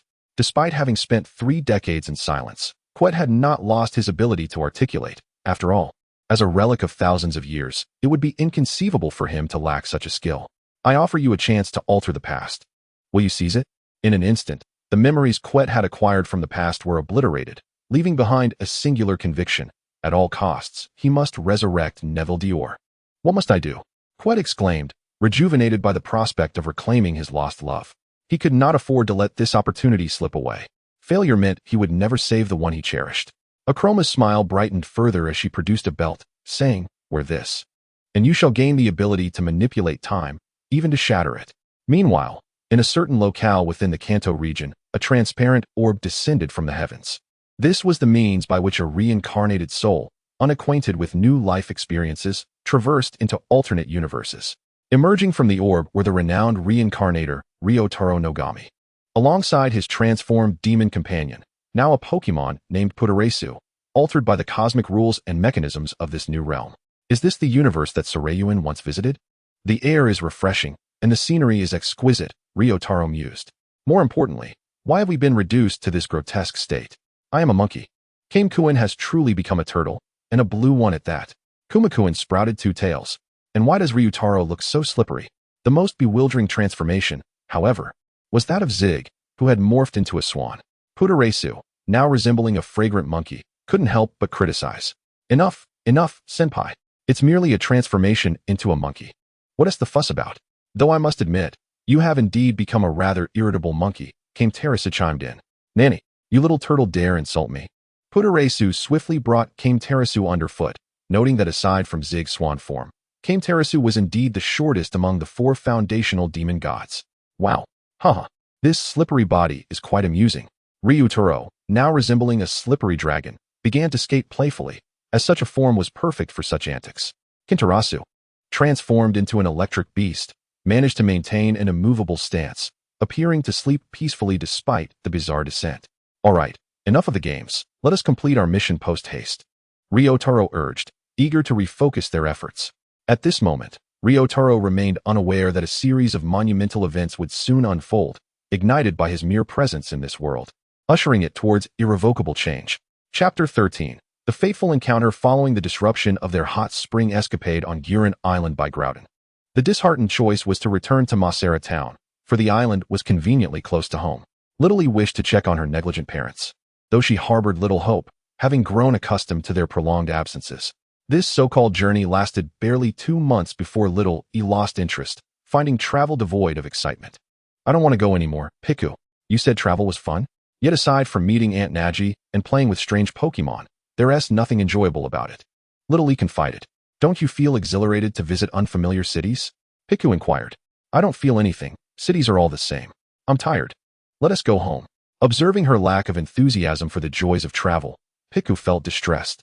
This was not the experience it had envisioned. Little E, you once traveled with Uncle Ash and seemed so happy, yet now you appear disinterested. What went awry? Piku pondered. Ash and Serena also found her change peculiar. Initially, Little E had been brimming with excitement, but as time passed, she seemed content to return to familiar places. ultimately concluding her journey in less than 2 months to return to Masera town, wary of getting lost like in their childhood escapades. Ash, I can't shake the feeling that something is amiss. Could we have inadvertently altered history? Serena questioned. That shouldn't be possible. We remained hidden from little E throughout. If she had discovered us, then we might have changed history. Ash replied, but I still sense something is off. By the way, Ash, do you recall how little E looked when she first arrived? What age was she back then? Serena suddenly realized they had never inquired about little Yi's age upon her arrival in the past. If it had been in the past, it was understandable. She and Ash had not been married then, merely a few years older than little E. However, they were now married, and she had given birth to little E. Yet even now, she could not recall how old little E had been back then. Serena found herself grappling with the realization that she had consistently failed as a mother, both in the past and the future. Ash, sensing Serena's inner turmoil, gently stroked her head, saying, "Do not despair. I have failed to fulfill the promise I made to little E, to provide her with a beautiful childhood. We may have faltered, but it does not signify surrender. We must protect and care for little E at all costs. Let us return to Masera town first. And when she arrives home, we shall surprise her." Okay. Comforted by Ash's words, Serena felt a wave of relief, deciding to head home first and patiently await little Yi's return. On their journey home, they chanced upon Betty, choosing not to greet her. However, it soon became apparent that something was amiss. "Hey, Ash," Betty doesn't look too pleased. "Yes, Serena," her expression is one of pure anger. What could be troubling her? Upon further reflection, they surmised the cause of her ire, and a cold sweat broke out upon realizing the potential implications. Could it be about that incident? It seemed highly likely. Before they could catch up to Betty, she had already seized little E by the scruff of her neck. Observing little E being apprehended, Ash and Serena refrained from intervening, recognizing that this was a responsibility little E must face. Little E felt a pang of guilt towards Aunt Betty. Spotting her in a fit of rage, she immediately recalled her forgotten responsibilities and instinctively sought to flee. Seeing her attempt to escape only fueled Betty's anger further. And with a swift motion, she caught little E, lifting her as one would a bag, and mounted her recently tamed galloping flame horse, heading back to her Tokiwa gym. Although they were aware that Betty would not harm Xiaoyi, both Ash and Serena were still concerned and quietly followed them. They intended to wait until they could confirm that their daughter would return safely to Pallet Town before heading home to wait for her. Their journey led them to the vibrant city of Tokiwa, ultimately arriving at the Tokiwa gym. Without a moment's hesitation, Betty unleashed all the Pokeballs that Xiaoyi carried, declaring, "If you don't clean my gym to perfection, don't even think about going home." Thus, Xiaoyi and her friends frantically began their cleaning task. Coincidentally, Betty had some pollen from a Gracidia flower on hand. Although it had not retained its freshness due to prolonged storage, it was sufficient for switching Mimikyu's form, albeit for a limited duration of 3 hours. Given that the sky form of Mimikyu could fly, it took charge of the ceiling, while Xiao Xiao and Bei Bei were assigned to clean the floor. The remaining areas were tackled by Xiaoyi, Pikachu, and Huahua. Though their efforts were somewhat chaotic, there was an underlying order to their frenzy. Their cleaning tasks perfectly complemented one another without any collisions that could exacerbate the situation. Once they regained their composure, their efficiency soared, with clear divisions of labor that neither hindered nor interfered with each other's work, fostering an atmosphere of mutual assistance. It was undeniable that their synergy was remarkable, so much so that not only Betty was astonished, but Ash and Serena were nearly left speechless. Fortunately, it was Pikachu who noticed them, prompting a swift reminder that allowed them to regain their stealth before Xiaoyi could spot them. Ash, feeling a lingering sense of dread, remarked, "If it hadn't been Pikachu who discovered us just now, we surely would have inadvertently altered the course of history." Indeed. Yet, I only now realize how exceptionally talented our daughter has become. As her mother, I feel both pride and sorrow. I am thrilled that she has surpassed our own achievements. Yet I am disheartened to discover how little I truly know her, Serena lamented. I share your sentiments. I am aware of the immense strength our daughter possesses, even greater than ours in our time. Yet, I had grossly underestimated her brilliance, Ash confessed, appearing to reproach himself for underestimating Xiaoyi, though deep down, he felt a swell of pride for his daughter's accomplishments. Once she returns home, we must care for her better than ever. We need to understand her fully. As Xiaoyi's parents, if we are less informed about her than outsiders, we will have entirely forfeited our rights to be her parents, Serena declared resolutely. Despite the remarkable teamwork exhibited by Xiaoyi and her friends, the Tokiwa gym was nearly the size of a small castle, and it took them an entire day to clean it thoroughly. Finally, exhausted, Xiaoyi and her Pokemon collapsed, expressing their fatigue. "Thank you for your hard work," Betty said. Although she had not expected them to clean to such a high standard, she was pleasantly surprised by the results. Would you like to stay for a meal? No. Thank you, they replied. It was not that they did not want to stay, but rather that their palates had become quite discerning. While Betty's cooking was not unpalatable, it paled in comparison to the culinary delights prepared by Xiaoyi, whose parents were culinary geniuses, one a master of personality switching and the other a chef whose skills surpassed even Xiaoyi's. To prevent her parents from spoiling her taste, Xiaoyi had diligently honed her culinary skills. Otherwise, during her parents' absence, she would have to rely on begging for meals from her friend, Xiaoxiu. After recalling all her Pokemon into their Pokeballs, she wobbled away from the Tokiwa gym. Observing her weary figure, Ash and Serena felt a pang of sympathy. They awaited an opportunity to reveal themselves, intending to help Xiaoyi into a deep slumber as soon as she fell asleep. As anticipated, Xiaoyi soon began to tire, on the verge of collapsing. Just as Ash and Serena prepared to drop their invisibility, an unexpected incident occurred. A slime dragon careened out of control, colliding with Xiaoyi and sending her crashing into a tree, hitting her head and rendering her unconscious. Ash and Serena, stunned by the unforeseen event, momentarily forgot to drop their invisibility. Oh, Dragonite, how could you cause such chaos again? I'm so sorry. Upon hearing the name Dragonite, Ash and Serena snapped back to reality, realizing that their acquaintance from the past, the reborn rider Ryotaro Nogami, had appeared in this era. Honestly, look at what you've done, Dragonite. You've knocked a girl over. When she wakes up, you must sincerely apologize, regardless of whether she understands you or not. Ryotaro admonished Dragonite. I understand, Ryotaro. Before Ryotaro could finish his sentence, he stumbled and fell into the goo left by Dragonite, colliding with a lamppost and losing consciousness. Why do you keep running into misfortune, Ryotaro? This time it's serious. Hey, Ryotaro, wake up. We need to take you and the girl to the hospital. What? Ryotaro's injured? Watch my newly mastered Thunderbolt. Poor Zigzagoon, who had just descended to check on Ryotaro, was caught in the crossfire of Dragonite's Thunderbolt, leaving him and Dragonite charred. What on earth are you doing, you idiot? I said Ryotaro is injured. How could you think he was attacked? You need to stop emitting electricity all over the place. All right, Jean and Tao, let us not argue anymore. After an indeterminate amount of time, Xiaoyi awoke, her head throbbing. As she sat up, she realized she was in an unfamiliar place, lying on an odd bed, with someone beside her, accompanied by a few Pokemon. Incineroar, Squirtle, Electivire, Dragonite, and Swanna. Where am I? Who are they?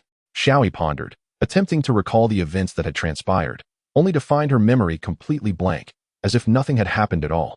This is absurd. What on earth happened? Unable to contain herself, Xiaoyi shouted, stirring the others awake. Ah, a lady. Danger. Enemies. As Squirtle blinked awake, Electivire unleashed a thunderbolt, waking everyone up, leaving Squirtle and Swanna paralyzed, while Incineroar roared, I told you to stop discharging electricity. Hey, Tao, you have no right to scold me. You are just as reckless with your fire. Electivire retorted. All right, Jean and Tao, let us not quarrel any further. The slippery Nemiling lunged at them. Yet its own inertia caused it to inadvertently knock away Kamaturtle and Swanna. Fortuitously, Swanna found herself relieved from paralysis. Honestly, Jinpuzong, how could you discharge electricity recklessly? Such behavior is utterly impolite and poses a significant risk of collateral damage. And you, Tapuzong, with your indiscriminate fire breathing. What if my feathers were to catch fire? Swanna exclaimed. Silence. You foul bird. Who do you think you are calling a servant? By the way, where is Ryotaro? The explosive monkey, Baoxianjuan, speculated that the Ryotaro mentioned was likely their trainer. Xiaoyi pointed below, saying, if you don't step aside soon, I reckon this time next year, you'll be paying your respects to him. Baoxianjuan and his companions gazed in silence at their trainer, Ryotaro, who lay beneath the feet of Baoxianjuan and the electric beast. After a flurry of chaotic healing, they finally revived Ryotaro. Phew, I nearly met my end, Ryotaro said, still shaken. It's all your fault for squabbling. Look, you almost got Ryotaro killed. Swanna scolded. Why didn't you mention it earlier? And you, Longtaluosi, you must have noticed. Baoxianjuan turned to the Nemiling named Longtalosi and asked. I'm sorry, Ryotaro, I didn't see, Longtalosi said, obediently apologizing. It's all right. I've always had bad luck. This time is just a little worse than usual. No worries, Ryotaro reassured them, for misfortune leading to his own injury was not a new experience. He had faced far graver situations before, nearly resulting in permanent disability. Are you all right? Xiaoyi asked, concerned. I'm fine. Allow me to introduce myself. I am Nogami Ryotaro, and these are my companions, Tapuzong, Catellos, Gentaluos, Longtalisi, and Zig. Ryotaro introduced himself and his unusual companions, who were Pokemon. Hello. So, you're Ryotaro, the elder brother, right? You don't seem to possess any special abilities. How is it that you understand Pokemon language? Xiaoyi inquired. Pokemon. Are you saying that we have turned into Pokemon? Tapuzong's words left Xiaoyi perplexed, pondering the meaning behind them. What the elder meant was that he was unaware of how you humans referred to us, for he is rather foolish, Catellos hastily interjected, covering Baoxianjuan's mouth in a calm defense. Is that so? But I feel something is amiss. Who are you really? Xiaoyi was no fool. She sensed something was off about them. Unable to extract answers from the Pokemon, she turned her attention back to Ryotaro. Elder brother Ryotaro, where are you from? Xiaoyi's question left them momentarily speechless. Before entering this world, Ryotaro had not delved deeply into its intricacies, knowing only that it was a peaceful realm filled with wondrous beings akin to ordinary animals. He had not acquired any other knowledge, believing that with a little time, he would learn most of what he needed to know. I'm a local, Ryotaro stammered, struggling with the lie as his gaze darted around. Are you referring to the Kalos region, or are you talking about our current location, Mechanic City? Mechanic City. Yes, I'm from Mechanic City. Ryotaro's declaration left Kamaturtle disheartened, for it had realized that Xiaoyi was merely baiting him, and out of guilt, he had taken the hook. Brother, you're the legendary traveler, aren't you? Xiaoyi's words astounded them, igniting a sense of unease. Zig asked, how do you know? Why don't you tell us first? By the way, you are travelers, right? Xiaoyi recalled her parents mentioning that Uncle Xiaoxio's soul was from another world, and there were others like him, such as Anton, though she had never met her. Yes, we are travelers, but to be precise, we are reincarnators, Kamaturtle stated. Reincarnators? What is that? My parents never mentioned anything about it. Xiaoyi's parents, Ash and Serena, had kept the concept of reincarnators from her, viewing them as perilous beings. The nameless business queen and the self-proclaimed time king, Tsukiyomi, were formidable and dangerous entities they wished for her to avoid. However, they overlooked the fact that Xiaoyi's ability to traverse back in time stemmed from her encounter with a reincarnator. Is that so? So, little sister, you are unaware. That's fine. We want to elaborate further. After all, we are here on a mission to ensure the world progresses normally, Tapuzong explained. I don't believe it. A bunch of clowns like you? Xiaoyi scoffed, doubting that a group of jesters and a god of misfortune could safeguard the world. Don't underestimate us. We are Kamen Riders, Tapuzong proclaimed proudly. Kamen Rider? You mean those things filmed by Uncle Xiaoxio? 8 years ago, Uncle Xiaoxio had personally directed and scripted Kamen Rider, even portraying the villain himself. The Kamen Rider, named Kamen Rider Caesar, bore a backdrop somewhat similar to the present, yet in this world, Pokemon and humans were not in a harmonious relationship, but rather adversarial, competing for survival and resources. 50 years prior, a meteorite struck the Earth, creating a massive crater and introducing a radiation that allowed Pokemon to inhabit human bodies, transforming into a hybrid form known as Beastmen. Beastmen were often in a state of furious chaos, launching indiscriminate attacks on both humans and Pokemon, displaying a destructive power that surpassed that of ordinary Pokemon. What was most terrifying was that even in calm states, Beastmen exhibited a dark side. They would devise rules for a game, competing to inflict the most harm within a specified time frame, calling it the Kilulu game. The devastation wrought by the Kilulu game led to heavy casualties among both humans and Pokemon, prompting them to seek reconciliation and establish an alliance. They developed a miraculous device akin to Beastmen, called the Pokemon Driver, based on the original Pokeball. This driver was substantial, featuring a slot on the left for inserting Pokeballs, capable of identifying the Pokemon within and producing a unique transformation sound. However, it currently recognized only the 149 Pokemon documented in the Kanto region, with exclusive sound effects for these few. Any Pokemon not recorded would be deemed unrecognizable. After all, the filming locations were primarily in the Kanto region, and the cast was mostly local talent, with the most renowned being Naji, while the rest were lesser-known actors with commendable skills, all personally selected by Uncle Xiaoxio, who ensured their character. To produce the first Kamen Rider, Uncle Xiaoxio sought assistance from fellow industry colleagues, but only his former student, Luke, was willing to help. Nevertheless, Uncle Xiaoxio possessed ample connections. He reached out to the affluent Xiaoxia of the Kanto region, requesting her financial backing. Naturally, Xiaoxia could not refuse a friend's plea, although she initially intended to use this opportunity to put Uncle Xiaoxio in a difficult position. Unexpectedly, Uncle Xiaoxio sought help not due to a lack of manpower or funds, but simply because he believed that more hands would make the work lighter. Ultimately, Xiaoxia found herself compelled to support him fully. Uncle Xiaoxio and Luke filmed for an entire year alongside the other actors, releasing an episode every Sunday, while also conducting extensive promotions. Later, the first episode received numerous complaints, with many deeming it excessively dark and requesting revisions. However, Xiaoxio remained obstinate, seemingly ignoring the discontent, and proceeded with the release as planned. As time passed, the voices of doubt and derision began to diminish, replaced by an increasing chorus of praise and well wishes, for the production truly excelled. The transition from mutual animosity to harmonious warmth was vividly depicted in every frame, as if the audience were witnessing not a fictional drama, but a genuine historical narrative unfolding before their eyes.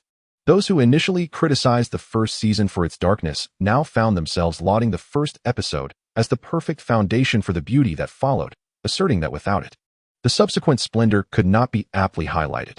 In summation, Xiaoxio's inaugural production of Kamen Rider Caesar achieved remarkable success, garnering acclaim from audiences worldwide. Furthermore, Xiaoxio announced an exhilarating update. He would continue to film the Kamen Rider series, expanding beyond regional limitations. This news undoubtedly ignited fervor among the public, with regional league leaders eagerly requesting that Xiaoxio prioritize their locations for filming. Yet, Xiaoxio had already meticulously planned his itinerary and secured actors in other regions. The triumph of Kamen Rider Caesar not only elevated Xiaoxio's popularity, but also enhanced the renown of the cast. For the already international superstar Nashi, this newfound fame was merely an embellishment. However, for the other actors, it provided a stage from which they would ascend to stardom. They seized this opportunity with unwavering determination. Now, they had become major celebrities, but they remained humble, expressing their willingness to appear in Xiaoxio's films or series without compensation, even if only in cameo roles, as long as it was not an unavoidable commitment. Is there a Kamen Rider in this world? From your tone, it seems there is a filming underway, but we are also involved. Ryotaro produced his Dino belt and pressed the red button. The central emblem of the belt transformed to crimson. Ryotaro brandished his rider ticket, proclaiming, "Momotaro's, let's go." "Okay, let's go, let's go, let's go." Momotaro's can hardly wait. Henshin. Ryotaro swiped his rider ticket across the belt, which immediately emitted the sound effect, sword form, holy sword form. First, Ryotaro transformed into platform form, and then Momotaro's donned armor, merging with Ryotaro's platform form to create Kamen Rider Dino's holy sword form. It's showtime. Momotaro struck his signature pose, exclaiming his trademark catchphrase, which left Xiaoyi utterly astonished. How's that? Are you not captivated by my dashing presence? Momotaro's asked with confidence. You're just copying. My Piku can do that move too. Xiaoyi's retort sent him into a furious rage. Nanny, clearly, I originated that move. Momotaro's argued. No, my Piku is the original. No, I am the original. I am. The two continued their heated debate until Xiaoyi's stomach began to grumble, prompting them to cease their quarrel. Let's share a meal, but afterwards, I will refute you until you're speechless. Who's afraid of whom? Chapter 15. The world is about to change. Xiaoyi arrived at Betty's house. Initially, she had intended to borrow the Pokemon Center's kitchen, but the raucous commotion from earlier had led Nurse Joy to kindly usher them out. With no other options, she sought Betty's assistance. Aunt Betty, I apologize for the disturbance, Xiaoyi said as she opened the door, only to find Betty activating the portal to the Ultra Space. Why are you barging through my door? Betty exclaimed. Never mind. I need to return home for a while. Our Festival of Light is approaching, and I wish to celebrate with my family. Please close the gym for me. Thank you. With that, she departed, leaving no room for Xiaoyi to respond. Xiaoyi watched her leave, exasperated, and sighed. Ryotaro, do you have any money? Ryotaro and the others shook their heads, leaving Xiaoyi feeling helpless. Let us go gather some berries to eat. We'll make do. Xiaoyi was on the brink of starvation. If she didn't eat soon, she would reach her limit. Should we not expose ourselves? Look at how famished Xiaoyi is. Serena inquired. But it can't be here. We must reveal ourselves in Pallet Town. Otherwise, our daughter will discover that we've been following her all along. Ash replied. As you say, in the vicinity of Tokiwa City lies a grove abundant with edible berries, a spot Xiaoyi had fortuitously discovered during her previous playtime. She led her companions there, gathering a bounty of berries intended for cooking. The berries could be used to create poke blocks, poffins, and pudding. Poke blocks were exclusively for Pokemon, while poffins and pudding were suitable for both humans and Pokemon. Xiaoyi opted to prepare pudding, a beloved dessert from her hometown and her specialty. Tailoring the flavors to match various Pokemon attributes, she made an assortment, including her own. The kitchenware was of no concern. With a simple wave of her aura, she could conjure everything needed, astonishing Ryotaro and the others. Alright, let's eat. Momotaros, this red pudding is for you. Kametaros and Zig, this is for you. Kintaros, yours. Ryutaros, yours. And the rest you can share for now. I will make more. Xiaoyi was acutely aware that this meager amount would not suffice for them, even though it seemed substantial to Ryotaro and his team. Wow. So much. But we can't finish it all. Momotaros exclaimed. Delicious. Better than the treats made by Naomi. Ryutaros happily indulged, for it truly was delectable. Ryu, be careful, or Naomi might stop giving you snacks. Kametaros warned. But honestly, this is incredibly tasty, he added. Exquisite delight. Zig praised. Tasty. I'm not fond of desserts, but this isn't overly sweet. Just right. Kintaros remarked. Is that so? Let me try. A bit spicy, but perfectly so. After letting Momotaros have a taste, he found it incredibly palatable, completely to his liking. I'm glad you like it. By the way, why aren't you eating? Xiaoyi asked Piku and the others. Of course, we're waiting for you to join us. If you don't eat with us. No matter how delicious the pudding is, it loses its charm, Piku replied. Alright, then I'll make a bit more. Let us all enjoy it together. Ryotaro and the others gazed in astonishment at the towering piles of pudding that surpassed their own heights, speechless as they stuffed their mouths. Will they be able to finish it all? This was Ryotaro's primary concern. Soon, Xiaoyi prepared a new batch of pudding, significantly increasing the quantity to 3 towering mounds. Ready to dig in. In just a second, the 3 mounds vanished, leaving Ryotaro and the others in disbelief, wondering what had transpired in that fleeting moment. Burp. Xiaoyi satisfiedly released a belch. It had been ages since she had indulged in pudding to her heart's content. Her mother had once told her that while pudding was delicious, it was not a staple food, which is why she had only prepared such a grand feast on one occasion before, her first experience savoring pudding. At that moment, Xiaoyi merely took a gentle bite, and she was utterly captivated by the flavor. Now, she could indulge openly and heartily, leaving her immensely satisfied, to the extent that she likely would not crave biofuel for quite some time. Is everyone full? Xiaoyi inquired. Burp. Tautaros, Jintaros, and Longtaros all emitted contented belches. Such unrefined behavior was beyond Guetaros and Zig, but that did not imply they lacked an appreciation for food. Exquisitely delectable. Ryotaro remarked. That is splendid. Therefore, you must apologize to me. You have pirated my family's paichio. Xiaoyi, who had just been grinning playfully a moment ago, suddenly raised her brows and scolded them for their transgressions against paichio. Wait, you be quiet. I shall advocate for you. What do you mean we pirated? I told you long ago, that was my exclusive signature move. Tautaros retorted, displeased. What do you mean your signature move? It's clearly Thunderbolt.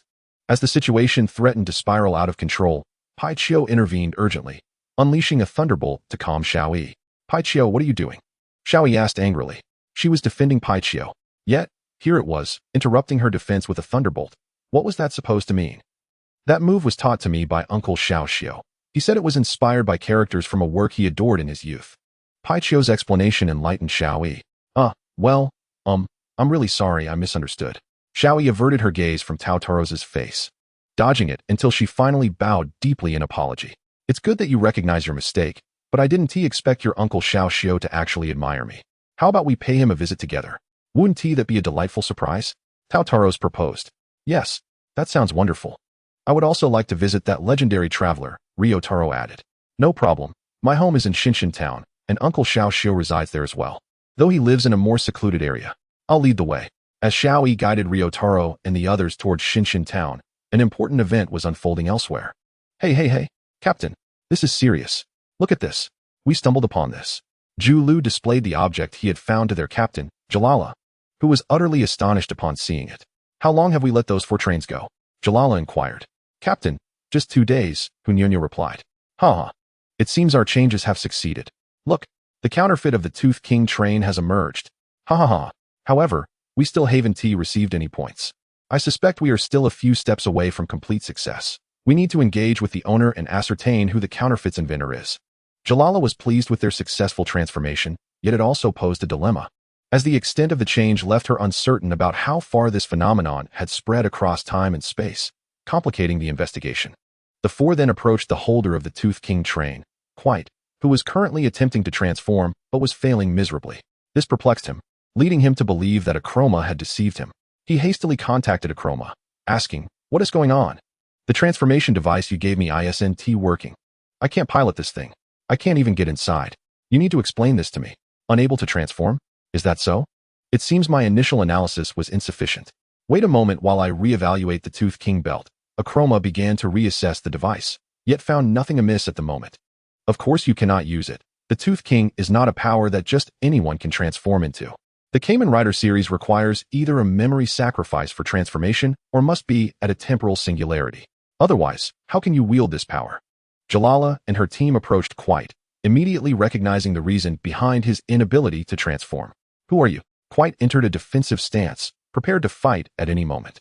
Don't misunderstand, we are not your enemies. Jalala sensed another presence nearby, but could not pinpoint it, so she instructed Gudo Do to establish a barrier. Their points were running low, especially after purchasing so many items. Who are you people? Quite felt no malice, yet it did not mean he relaxed his guard.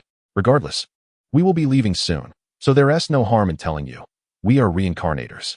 Jalala boldly revealed her identity. Reincarnators? I've never heard of that. It's fine if you haven't heard of us. In any case, we are here to assist you. You are not a temporal singularity, and the Tooth King cannot be wielded simply by erasing memories of its existence. Therefore, we have a method to enable you to transform successfully. Are you serious? Quite's excitement bubbled to the surface at the prospect of transforming. Indeed, we can, but you must offer something in return. They didn't aim to take his belongings. It was merely that their points were insufficient for redemption. What do you want? I'll give you anything. Just let me transform. Quite was wholly focused on altering history and saving his Lord Neville die, despite being oblivious to the fact that his memories of the past had been altered, causing him to forget that his Lord Neville die had already been saved. That power of yours is intriguing. I suspect it could be utilized to convert you into a temporal singularity, Jalala remarked. By the way, this world is quite fascinating. Unlike other Pokemon worlds, there is a divine power leaking into this world, which piques my curiosity, though it is merely curiosity. Can you really do it? If I relinquish this power, will you truly grant me the right to wield it? Quite asked. Rest assured, we are collaborating for our mutual benefit. All right, it's all yours. Quite surrendered all his bestowed power. After all, for him, life without Lord Neville was meaningless, even with that power. Wow, this power is peculiar. Although it is tainted, it can still be exchanged for quite a few points, allowing him to wield the Tooth King's power while retaining some for himself. Excellent. Excellent. Jalala was quite pleased with this transaction. After helping Quite, he could distinctly feel himself beginning to change. Good, it seems you didn't deceive me. Quite was also satisfied with this exchange. He entered the Tooth King train, intending to alter history. We will accompany you. We can assist you when needed. What do you think? Jalala asked. Sure, hop on. Thus, the monumental transformation of the Pokemon world officially commenced. Chapter 16. The Transformation of the World, Part 1. Xiaoyi brought Ryotaro and the others to Shinshin Town, her hometown. Ash and Serena confirmed they could safely return to Shinshin Town, so they hurried home the day before, cleaning everything thoroughly and preparing an abundance of Xiaoyi's favorite ingredients. The moment Xiaoyi returned to Shinshin Town, she would eagerly check with her aura to see if they were home. As soon as she returned, she would be greeted with this delightful surprise. Ash and Serena continued to feign household chores, patiently awaiting Xiaoyi's return, though they began to feel a bit anxious. Hey, Serena, do you think my window cleaning technique will give us away? Ash asked, worried. I was just wondering if my floor cleaning method has any flaws. I'm afraid Xiaoyi might notice, Serena responded, reflecting his concern. Pray tell, what is the source of your undue anxiety? I inquired. Whatever actions you undertake, the moment Xiaoyi senses your presence, she will disregard everything else. I surmise she will hastily return home, subsequently bursting through the door. No sooner had Pikachu spoken than Xiaoyi indeed crashed through the entrance. An awkward silence enveloped the atmosphere. Xiaoyi, who has harmed you? Ash, brimming with indignation upon witnessing the injuries adorning Xiaoyi's form, was on the verge of a retort. Ahem, Mom, Dad, I am uncertain of the reasons, but there is a peculiar individual pursuing me. Though Xiaoyi bore only minor injuries, the experience was profound for her. It marked her first encounter with pain, rendering her overwhelmed and on the verge of tears. I have found you. Kaido, transformed into Kamen Rider Decade, stormed into Ash's abode, his gaze fixated solely on Xiaoyi. If I eliminate you, she shall be saved. Xiaoyi, frightened, shielded her head, yet the imagined blade did not descend upon her. Instead, she heard the sound of metal clashing. Upon looking up, she beheld her parents, who had fused with Pikachu and Cresselia, brandishing weapons. Together, they turned to Xiaoyi and reassured her, Fear not, for we shall handle this. We are your parents. For the first time, Xiaoyi perceived the grandeur and reliability of her parents' figures, a stark contrast to the sorrow they had previously caused her. Yet, she remained perplexed as to why this was so. Xiaoyi, run. Pikachu tugged at the hem of her clothing, urging her to flee. Even in their fused state, they stood no chance against Kaido in his current form.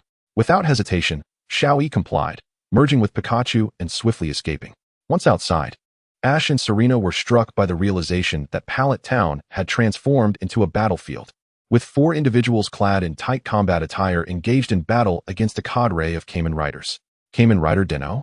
At this juncture, Ash and his companions comprehended that now was the moment Xiaoyi was destined to become Kamen Rider Den-O, as well as the time for her to reconnect with them in the past. Do you know us? But this is our first encounter. Momotaro's exclaimed in astonishment. Oh, I see. How intriguing, Giroux deduced. The Pokemon master of this world and his spouse had witnessed the shifts in time and space, thus recognizing Den-O, who had only recently arrived in this realm, served as compelling evidence. Do not interfere. Ash, you have taken everything from me. You will not allow me to alter the course of events. Therefore, I shall take everything from you. Kaido had succumbed to a frenzied state. He activated his belt with an administrator's access card, triggering the sound effect of full charge. Armed with the Decade Claw, he unleashed a powerful energy lance, which Ash cleaved in two, veins bulging with fury. You dare to injure my daughter? You seek death, do you not? What of it? I shall slay her. Only then can history be disrupted. You too. Why are you dawdling over there? Come assist. Kaido directed his attention to Giroux and the others. Silence. Do you truly believe these individuals are easy to handle? Tiger Nyo retorted, irked. Their true power far exceeded what was currently exhibited. Yet the constraints of their novice experience severely hampered their capabilities, unless they were high-level reincarnators who had mastered the laws. Regrettably, they had yet to reach that tier. Kamen Rider Den-O, seasoned and battle-hardened, would undoubtedly find them a challenging adversary. At present, Ash and Serena fought in unison to overpower Kaido, while Giroux's team faced off against the Den-O team. Kaido struggled against merely Ash, let alone the combined might of the couple. Had he still possessed the bestowed powers, he would not have faltered so swiftly. Had he foreseen facing such formidable opponents, he would have retained some of that power. Alas, it was too late to lament. Unless an unforeseen event occurred, the tide of battle appeared irrevocably set. We cannot assist you, unless you can summon allies to distract them. We will hold these two off for you, Gu Doubted declared. They were also in a precarious position, hoping Kaido could muster greater strength, only to be met with relentless brutality. Allies, you say? Then allow me to introduce myself. Suddenly, Akroma emerged at the heart of the battlefield. Without hesitation, Serena shifted her focus to attack her, only to be intercepted by a peculiar figure. What is this? It resembles a robot, yet possesses a sentient essence. Have you captured some Pokemon for experimentation? Serena demanded furiously. I believe you are mistaken. I have not done so this time. Rather, I have merely repurposed something that was already in a sealed state. Serena attempted to use her powers to discern its nature, but found herself unable to perceive anything. It soon became evident that this seemingly robotic entity was equipped with a device capable of nullifying her abilities. Allow me to formally introduce my Pokemon Knight number 2. You may refer to him as Golden Legend. The robot was adorned in a golden hue, wielding an enormous spoon, reminiscent of Alakazam. Its technique of wielding the oversized utensil bore the finesse of a seasoned marksman, augmented by formidable psychic powers, making the confrontation quite challenging for Serena, though merely that. Is this a jest? You find yourself somewhat challenged by such an opponent? You truly are a monster. Compared to you, who has maintained your youthful appearance for 30 years. I consider myself fortunate. Upon witnessing her retain the visage of 3 decades prior, Serena could not help but feel a twinge of envy. For agelessness was a coveted dream for nearly all humanity. Thank you for the compliment, though regrettably, I am not here to receive praise. My intent is to prevent you from obstructing my experiment. Knights 1, 3, and 4, engage her together. From the underbrush, 3 additional Pokemon Knights emerged, identifiable as Gengar, Jigglypuff, and Claydol. In an instant, Serena recalled her past encounters with these ancient experimental subjects during her travels in the Kanto and Hoenn regions. I understand now. These are the failed examples from ancient experiments. Though sealed, their powers remain intact. How have you harnessed their abilities? Serena mused, recalling her previous journeys. Oh, so you are familiar with them. I shall spare you the details. Now, my knights, vanquish her. Kaido, seizing the opportunity, swiftly retreated to pursue Xiaoyi. In the current predicament, the beleaguered Serena could only implore for assistance. Ryotaro-san. You know me. Ryotaro, transformed into Kamen Rider Dino's trained form, was bewildered. He had only recently arrived in this world. How could anyone recognize him? Could it be that he was the famed traveler, Xiaoyi? I am Ash. Please, save our daughter, Xiaoyi. What did you say? She is Xiaoyi. During his time with her, Ryotaro had longed to inquire about her name, yet had repeatedly been interrupted by the antics of Momotaro's and the others, thus missing every opportunity. Ryotaro, overwhelmed by the revelation that his mission's target was the very girl he had been journeying with, resolved to protect her at all costs, irrespective of her status as his intended target. My apologies. I leave these four to you. With that, Ryotaro disengaged from the fray, pursuing Kaido to prevent him from harming Xiaoyi. Absent Ryotaro, the battle's dynamics remained largely unchanged, for although Ryotaro had engaged in numerous battles, his overall strength paled in comparison to Momotaro's and his companions. Nevertheless, without him, they faced a slightly more arduous challenge, resulting in a temporary standoff where neither side could gain the upper hand. Captain, should we consider a retreat? Continuing this way is not beneficial for us, inquired Julu Road. What do you understand? We are currently witnessing history unfold.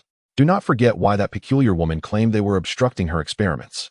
It is evident that she too has traversed the fabric of time and space, and those two are undoubtedly fellow travelers.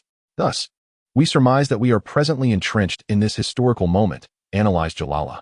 So, our delay here is a part of history? Tiger Nuno asked. Precisely. Captain, how much longer must we prolong this? Gudodo questioned. Once the points are credited, we will retreat immediately. We cannot afford to remain in this universe any longer. Jalala was acutely aware that this alteration would yield the highest score ever recorded. Soon, they would become the targets of ire. With both high and low ranks eager to partake in the ensuing chaos, they would face an interminable pursuit. Absolutely. Meanwhile, Ryotaro was relentlessly pursuing Quet from behind. However, the heavy electromask sacred sword proved cumbersome, and with Momotaro's absent from the train, wielding it was futile.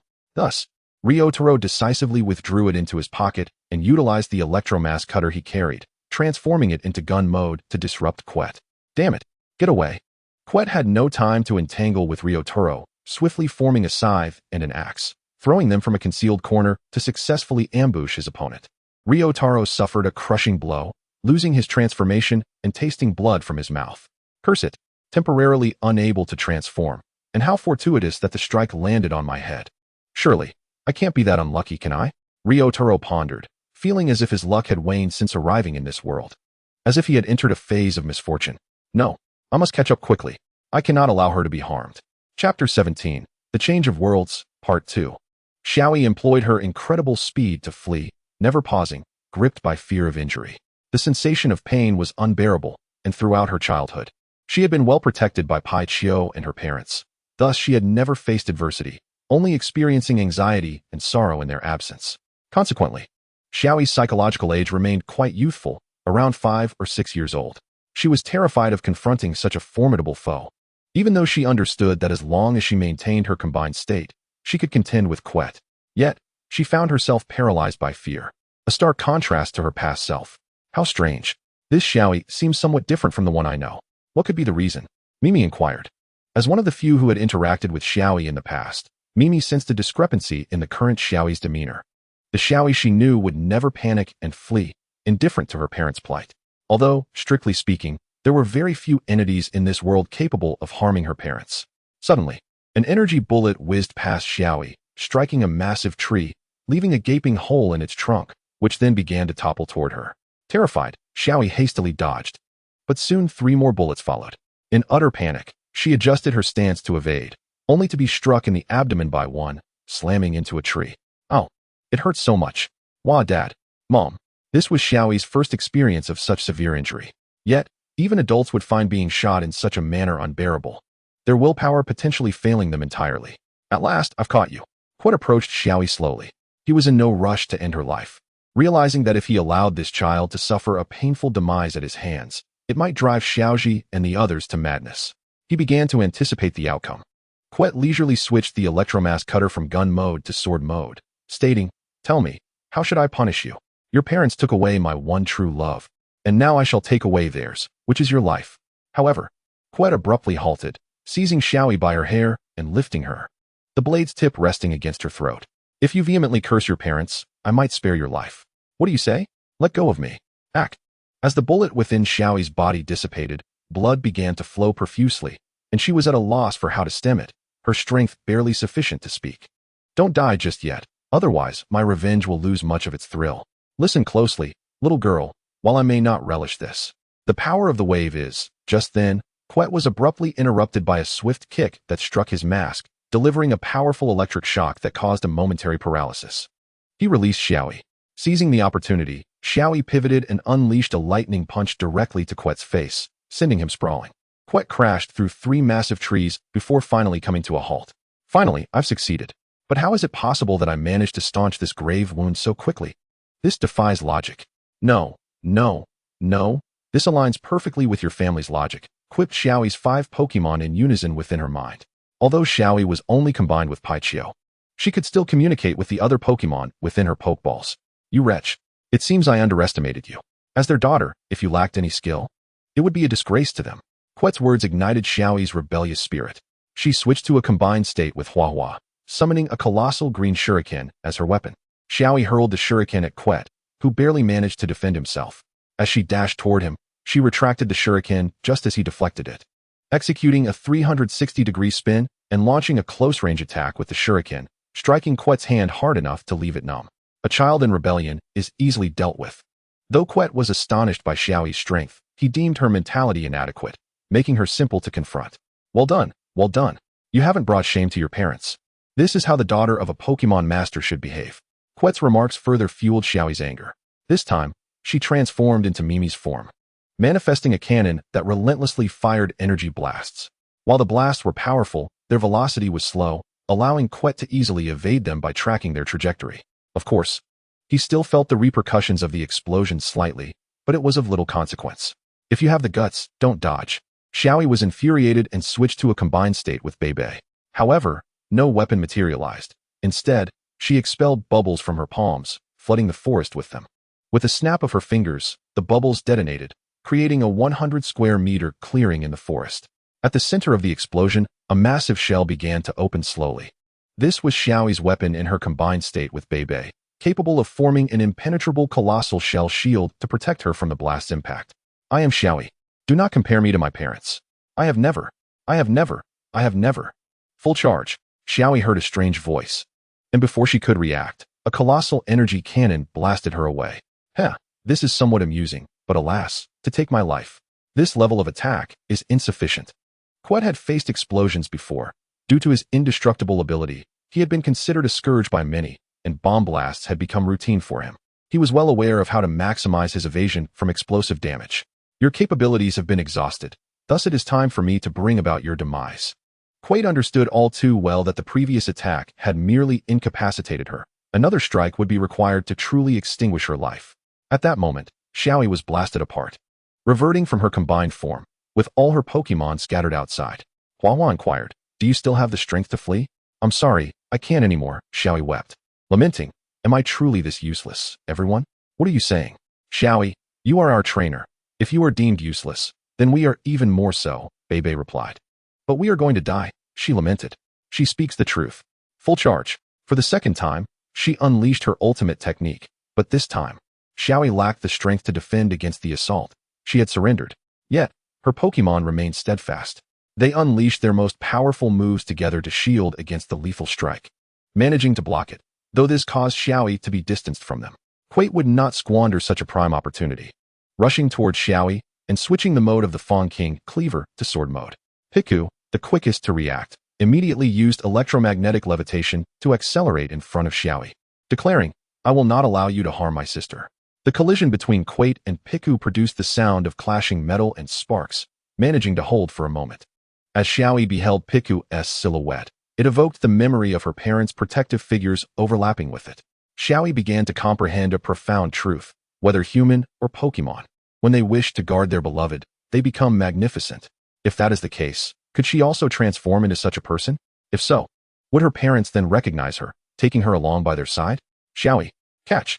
Amidst a tumultuous journey of stumbling and being nearly knocked unconscious by falling branches, he finally reached Xiaoyi, presenting her with his belt and night ticket. Still dazed, Xiaoyi instinctively grasped the items and asked, Big Brother Ryotaro, what is this? I know what these are. Xiaoyi, equip the belt. Upon seeing the belt, Piku recognized the situation was stabilizing. Xiao seized the moment to strike Quate. Xiaoyi hurriedly donned the belt, which suddenly transformed in color from its original red, blue, yellow, and purple to yellow, green, brown, and blue. Ryotaro explained. The colors correspond to different Pokemon. Which one corresponds to green? That would be mine, Mimi replied proudly. And mine? Hua asked. You'll have to ask Xiaoyi, Mimi responded. Huh, are you joking, Mimi? I don't have a belt. This isn't mine. I know. But right now? Press the button corresponding to your Pokemon's color. Ryotaro commanded. Quate attempted to intervene, but Bebe and Hua jointly blocked the attack, while Piku swiftly pressed its yellow button, which turned from yellow to gold upon being pressed. Why did it change color? That is my color. Correct. This must be the transformation that occurred when Xiaoyi created her belt. And then what? What follows? Xiaoyi asked Ryotaro. Use the middle part of that belt ticket. He pointed to the night ticket. Stop. Quate was uncertain why this man had entrusted her with his belt, but he had a premonition that if she succeeded, he would lose the chance to save Neville. This time, all Pokemon except Piku surged forward to obstruct Quate. Xiao scolded. What are you dawdling for? Transform. Transformation is happening. Piku clung to Xiaoyi's abdomen, exclaiming, I don't know what's going on, but it doesn't matter. Just as Xiaoyi was about to swipe down, Ryotaro suddenly shouted. You must shout Henshin. What? Alright. Henshin. Knife form. The moment the night ticket swept across the belt, she transformed into Kamen Rider Dino's platform form, while Piku, adhering to her, morphed into armor, enveloping Xiaoyi, who then transformed into her exclusive form, Kamen Rider Dino's Holy Sword form. Piku and I, here we come. After many years, Piku and Xiaoyi finally initiated their transformation, yet at that moment, it was curious whether this would be considered their first transformation or if the previous one would take precedence. Meanwhile, the points for Jalala and the others were also credited. Oh my. Seeing the points accrued left Jalala and the others so stunned that they could not even express their feelings in the team channel. Observing their sudden shock, Tartaros and the others refrained from attacking, opting instead to spectate. I thought I had overestimated things, but it turns out I still underestimated them. Jalala was so shaken that he could not stand, his body rendered limp. Captain, I think I've lost feeling. Can you help me up? Julu asked. I feel like I have no bones left. Please help me. Captain, Hunyu protested. Captain, the phrase scared to the point of weakening no longer applies to us. We've been scared to the point of being paralyzed for life. Gudo questioned. No, this is not the time to be down and out. Get up. Retreat. However, they were still too terrified to regain their composure, unable to rise. I'm sorry, I must withdraw, Akroma stated, activating a device on her wrist to teleport away. While her 4 Pokemon Knights shifted their target, taking Jalala's team away before they could react. Damn it. They got away. It's all your fault, seniors. You must take responsibility. That's right. Tao must take responsibility. Hey, you all share some blame too. I'll fight you. Tataros and the others began to bicker once more. Xiaoyi and Serena paid them no mind, fully aware that soon they would have to endure a historical ordeal of which they were completely oblivious. At this moment, they could only hope to retrieve that individual. I am certain that scoundrel is sitting comfortably, watching our plight unfold. The mere thought of him ignited Xiaoyi's ire. Damn it, if possible. I hope that scoundrel never appears before me. Hey, I've observed long enough and have discerned the trajectory of history. Would you like me to enlighten you? The individual Xiaoyi referred to suddenly materialized before him. Without hesitation, Xiaoyi swung his weapon, but alas, he only managed to slice through a strand of hair. Xiaoyi, it has only been half a year since we last met, and you already wish to take my life? You seem to have concealed quite a bit from us. Haven to you? Xiaoxiu?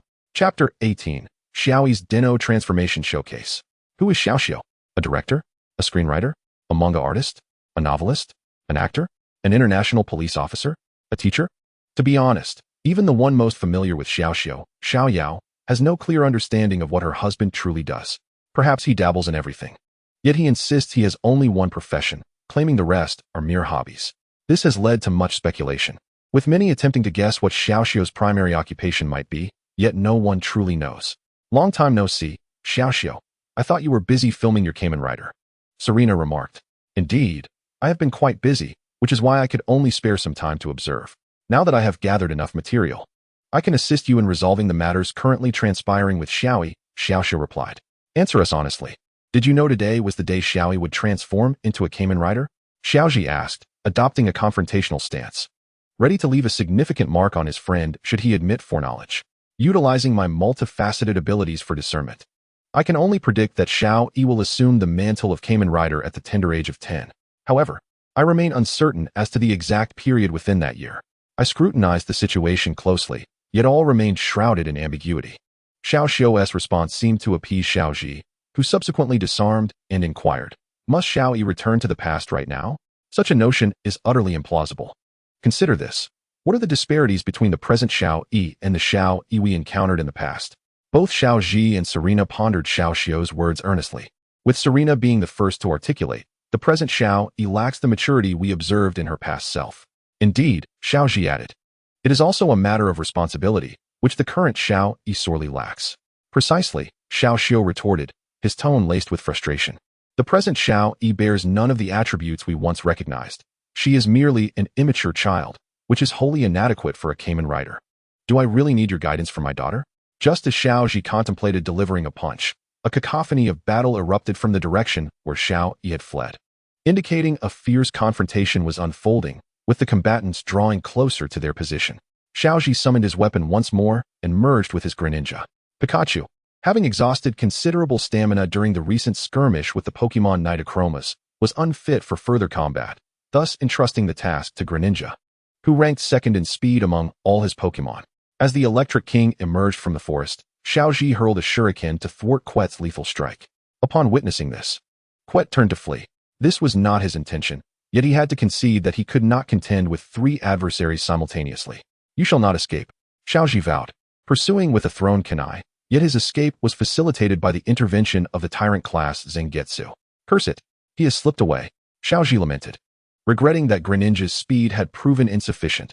Nevertheless, his daughter's safety remained paramount. "Xiaoyi, are you all right?" Xiaoyi inquired, concern etching his features.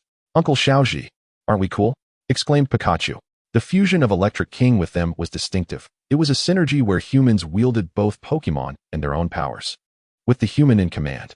However, Electric King was unique, embodying 2 consciousnesses coexisting within a single form, relying primarily on its innate strength. And while it could harness the powers of both Pokemon and itself to amplify its abilities during special moves, the core strength remained its own. "Yes, quite impressive. What about Xiaoyi?" Xiaoyi asked. Father, look, how marvelous. My body is being controlled by Pikachu. It's so cool," Xiaoyi exclaimed, her words tumbling forth in a torrent, expressing her awe at the Electric King's powers. "Ah, it seems you are unharmed." "Indeed. Thanks to Pikachu and the others for their protection," she replied enthusiastically.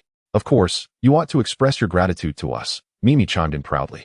Other Pokemon emerged from the forest, appearing somewhat disheveled and bearing minor injuries, yet their spirits seemed invigorated. "Thank you all for your tireless efforts," Xiaoyi said, affectionately patting their heads. I too wish to transform," Xiao Xiu interjected. "I'll refrain from joining in for the moment, as I am part of this too," Mimi remarked. "But since we are both grass types, can we share a button?" Huahua inquired. When they became Xiaoyi's Pokemon, Pikachu and Mimi informed them of Xiaoyi's potential transformations, as they were destined to merge with her in the future, necessitating their mental preparation. "I am uncertain, perhaps you should try it out. Press the button to switch forms?" "I'll give it a go." Xiaoyi pressed the green button, but aside from the belt's central chimney, turning from gold to green, no further alterations occurred. "Why isn't it working? Isn't pressing the button sufficient for a transformation? You must also swipe the rider pass to complete the transformation," Ryotaro explained as he approached. "Mr. Nogami Ryotaro," Xiao Xiu said, stepping forward, seemingly composed, though internally he was a maelstrom of excitement. "Oh, how splendid.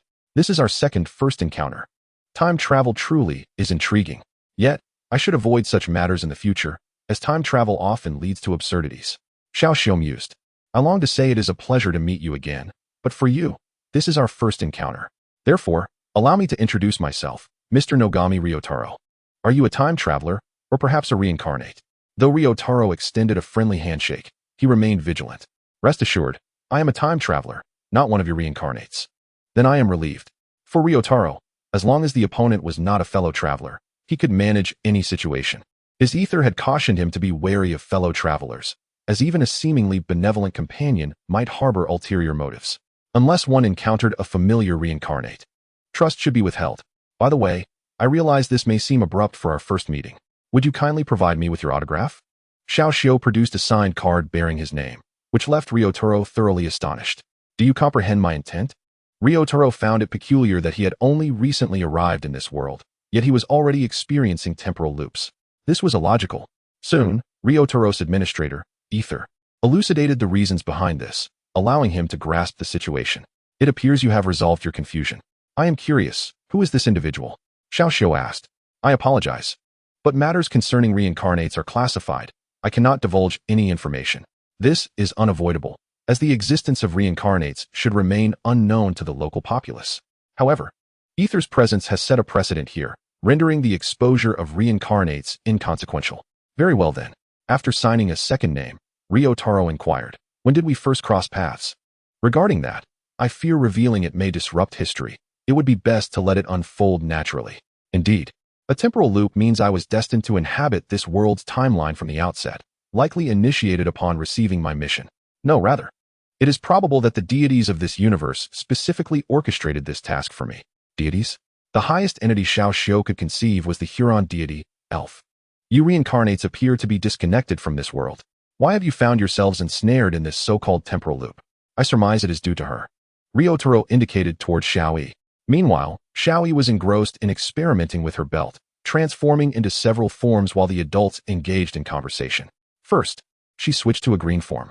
Huahua stood at her feet, and upon Xiaoyi swiping her rider pass, Huahua instantaneously morphed into armor, while Pikachu reverted from its armored state back to its original form, announcing, Dart's form. The splendid Huahua's transformed state featured a breastplate crafted from 4 overlapping leaves, and the visor of her helmet was adorned with 2 small flowers atop her head, positioned on either side, with an X-shaped arrangement of 4 leaves in the center, reminiscent yet distinct from the secret form. Wow, this is truly possible. Why?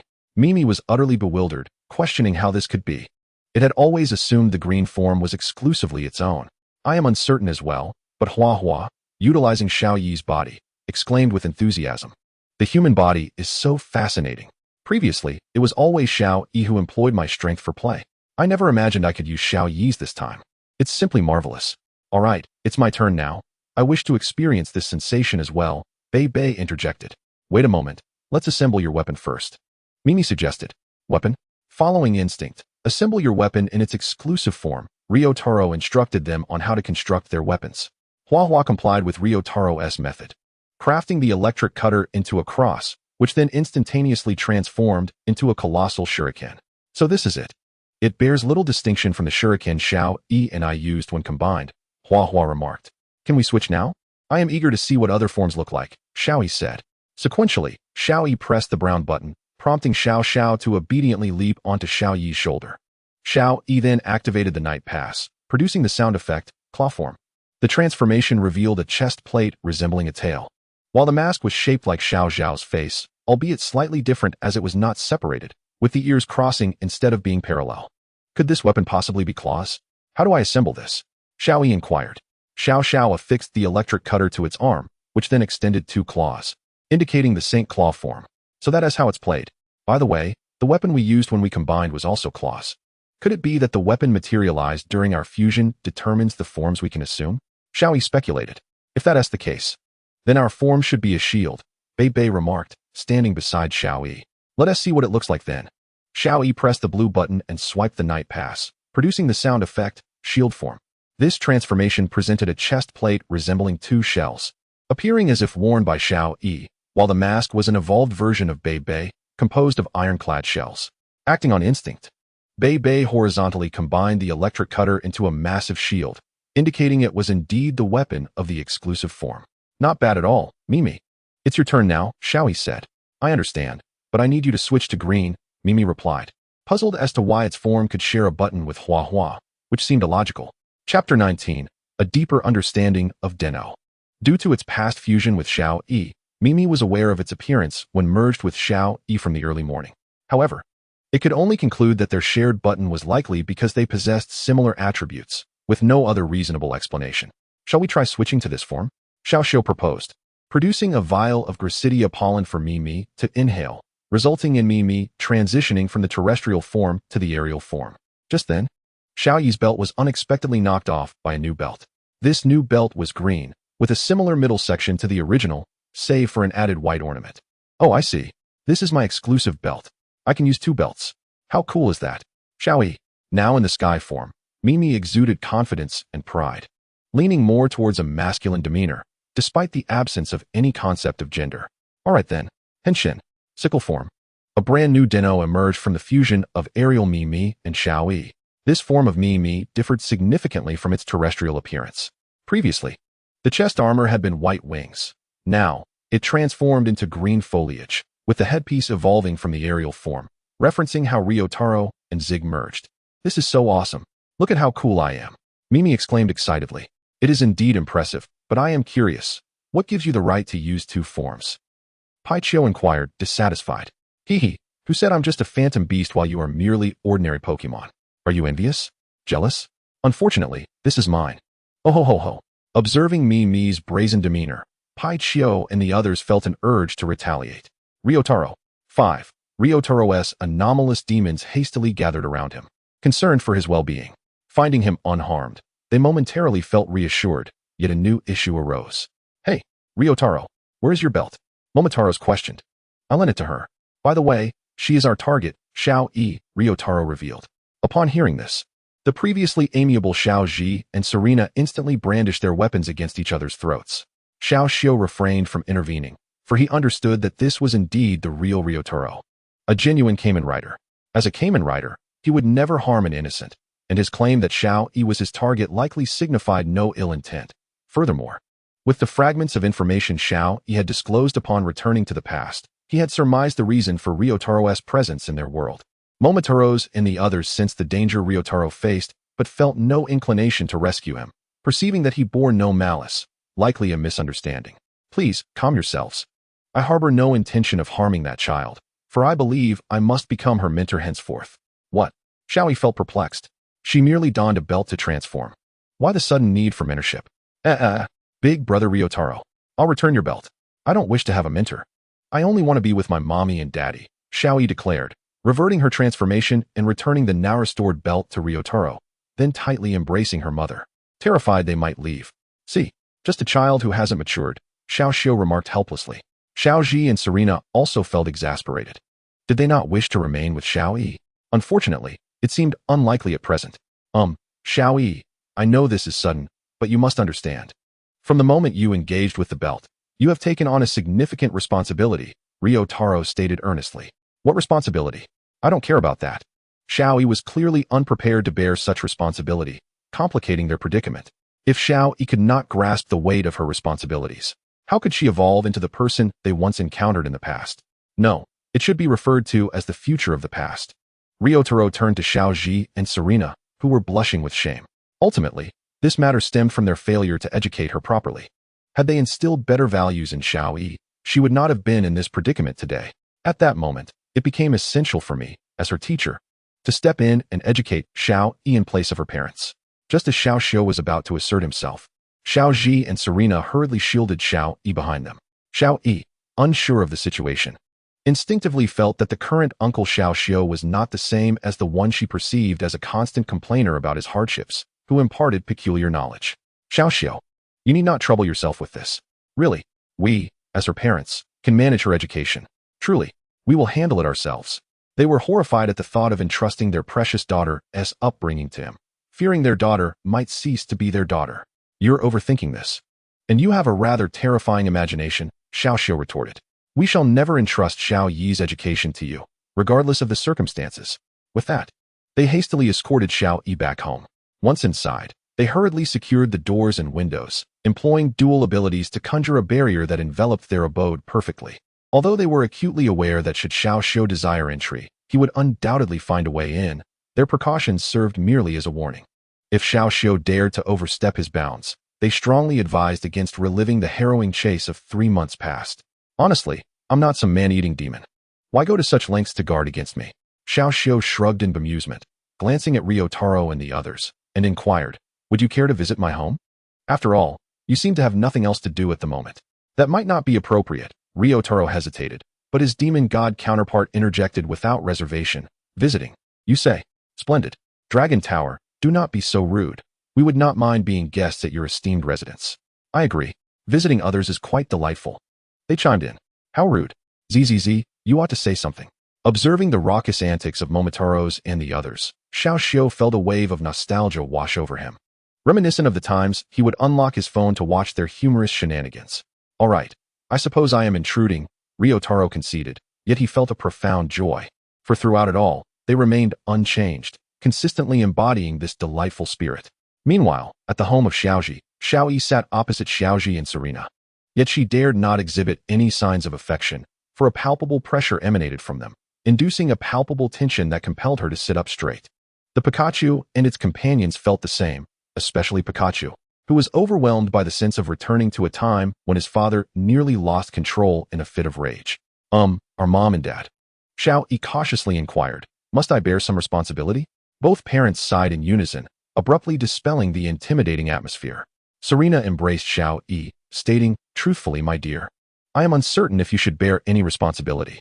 Xiaoyi approached Xiaoyi, gently ruffling her hair. If it were up to us, we would wish for you to remain our little darling, growing up beside us, gradually encountering the trials, pains, sorrows, joys, and angers that life presents.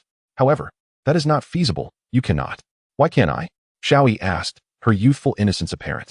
Although she had not matured emotionally, her intellect was remarkably high. She had always sensed that the Pokemon around her were concealing something. This peculiar yet intriguing transformation belt, along with her brother Ryotaro, who claimed to be a Kamen Rider, perhaps held the key to their secrets. Xiaoyi, you have reached an age where we feel it is time to reveal the truth, Serena declared. What? Is it true? Xiaoyi exclaimed in shock. I am not your biological child?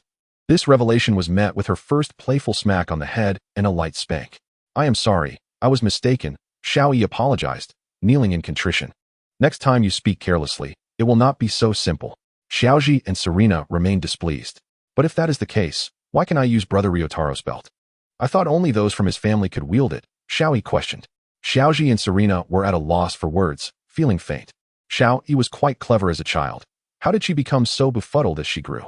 Well, Xiaoyi, that belt is known as the Dino belt. The form you transformed into is part of the Kamen Riders captured by your uncle Xiao. Although they do not belong to our world, Xiaoyi explained. So, was everything just an act from the beginning? No, Serena interjected, feeling a headache coming on. Truly, she thought, her daughter resembled her father in his youth, displaying such foolishness. Xiaoyi, the individual who intends to harm you today, is named Kaido. He is an ancient creature over 5,000 years old. So he is not human? This question prompted them to ponder deeply for a moment. Achoo! At the Akroma base, Kaido suddenly sneezed. Is that bastard talking behind my back? That is not the point. Serena was the first to regain her focus. Xiaoyi, you must listen closely. The reason they are pursuing you is that you are a singularity. A temporal singularity. Dad, Mom, I do not comprehend what you mean, Xiaoyi replied, bewildered. Of course, you do not understand. For you are yet unaware of how significant and formidable you truly are. To put it plainly, as long as you exist, history can persist. As long as you exist, our world shall endure.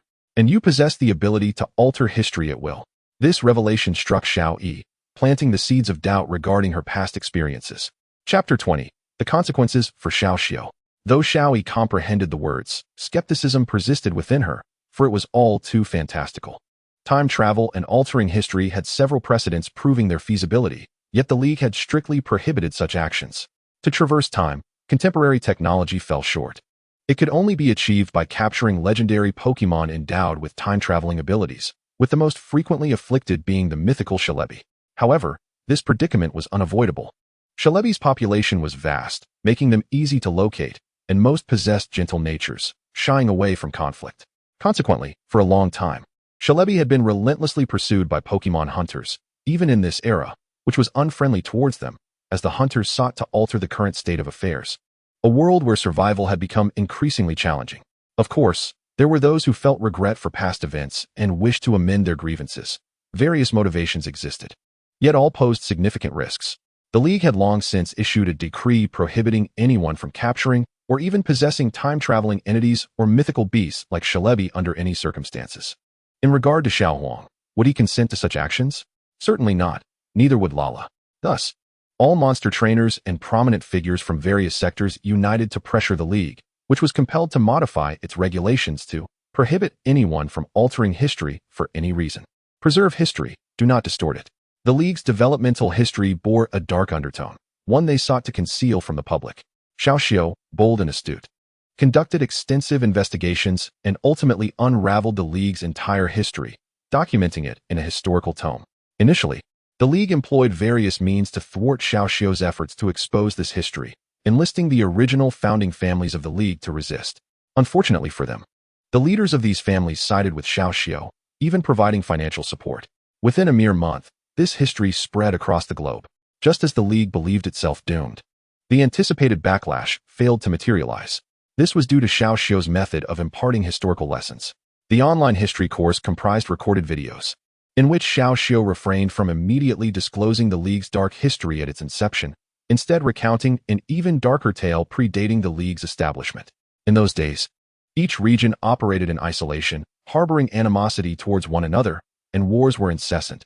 Conflicts between nations within regions were rampant, leaving the common folk in dire straits. Eventually, the heirs of several prominent families, discontent with such chaos, formed the original League. However, this alliance took years to unify a single region, namely the Kanto region. In the ensuing centuries, the realms of Kanto, Johto, Hoenn, Sinnoh, and Unova flourished in succession. As the League's influence matured, the Kalos region naturally became part of this esteemed organization. Even the more remote territories, such as Alola and Galar, which still bore the title of regions, recognized the League's formidable strength. Since its establishment, the League has evolved, opting not to tread the old paths of the past, but rather to embark on a journey towards peace, seeking methods for harmonious coexistence and development with Pokémon. This quest consumed nearly a millennium, culminating in the splendid era we inhabit today. In the concluding moments of the video, Xiaoxi poignantly remarked, "Do not squander the beauty forged by our ancestors' toil." This resonant statement inspired an increasing number of young individuals to join the League, fostering an unwavering loyalty that the League had never anticipated. The current League champion even contemplated relinquishing his position to Xiaoxi, though the latter expressed no interest in such a role. Digressing slightly, Xiaoyi, despite having acquired this newfound power, understood her significance but still found it utterly astonishing. "Mom, Dad, even if you say so, what evidence do you have?" she inquired. "Evidence?" Ash and Serena exchanged glances, with Serena sighing. "I'll make a call to gather everyone in Birchtown. Leave the explanations to me." Ash turned to Xiaoyi, saying, "Xiaoyi, let's be honest with you. We met long before your birth." Xiaoyi was momentarily taken aback before bursting into laughter. "Huh, Dad, that's a hilarious joke. You met me before I was even born. That's absolutely impossible. Don't tease me." However, despite her laughter, Ash's expression remained grave, causing her mirth to fade. "Are you serious?" "I'm speaking the truth," he insisted. In disbelief, Xiaoyi stood up, slowly retreating, only to stumble. Ash reached out to help her, but she waved him off, turning to Pikachu and the others, asking, "Is this what you've all been hiding from me?" Pikachu and Mimi nodded. After all, they were the only ones who had encountered and interacted with the Xiaoyi of the past. "Oh my gosh, this is just too cool," she exclaimed. Initially, Ash and the others anticipated Xiaoyi would be devastated, but to their surprise, she appeared exhilarated. "Isn't this amazing? To travel back in time and speak ill of you without repercussions. And I could pin it all on Uncle Xiaoxi. You both really dislike that guy, don't you? Plus, I could call the younger versions of you Uncle and Aunt. Isn't that amusing? Most importantly, we could travel together, right?" As she spoke, her tone grew calmer. "Traveling alone is dreadfully dull. Although I can meet new friends, I truly desire to journey alongside you. After all, I grew up listening to your adventure stories." Her eyes glistened with unshed tears as she gazed at Ash, saying, "Mom, Dad, if you aren't by my side during our travels, I would feel utterly unsettled." At that moment, Ash finally comprehended why the younger Xiaoyi had succumbed to her outburst. Controlled by the reincarnated, that was merely the spark. The true cause of her turmoil stemmed from their absence, leading to a buildup of unease that eventually erupted due to the external manipulation. Yet, what could be done? At that time, they were preoccupied with restoring history, existing in a different era. It seemed that Xiaoyi could only transform but not traverse time itself. Otherwise, she would have long ago journeyed back to find them. "I'm so sorry, Xiaoyi," Ash thought helplessly, offering her a comforting pat on the head. "Everything's arranged. Let us depart. Xiaoxi will take us there," Serena said, her eyes slightly reddened. During her call, she had caught a glimpse of Xiaoyi's inner thoughts, and tears began to flow uncontrollably as she desperately stifled her sobs. Serena felt like a failure as a mother, unaware that her daughter felt such unease whenever separated from them. Even now, she could hear the faint echoes of sadness just before returning home, knowing it belonged to Xiaoyi, yet choosing to ignore it. She realized she was the root cause of her daughter's current state. "Mom, why are you crying?" Xiaoyi approached, wiping away her mother's unshed tears. "In my eyes, you are my most beloved parents. I might complain about your frequent absences, but as long as you are with me, I feel immense happiness and joy. Perhaps my dependence on you is too great, yet I do not perceive it as a flaw, for I cherish you both." Upon hearing this, Ash and Serena could not contain themselves and enveloped their daughter in a tight embrace. Her heartfelt words, imbued with profound love, deepened their sense of guilt towards her. A sudden cough from Xiao shattered this tender moment. "What are you doing barging in here without knocking?" Ash exclaimed, startled. "You need to clarify. It was you who failed to hear my knock, compelling me to breach your barrier. Next time, do not create a barrier that isolates sound from the outside." Xiao explained, making them realize that the barrier they had set was too effective, inadvertently silencing his knock. "Next time, we will be more cautious. However, please do not intrude so recklessly, even if you break our barrier," Serena added. "No worries, I made sure to assess the situation inside before entering," Xiao reassured them.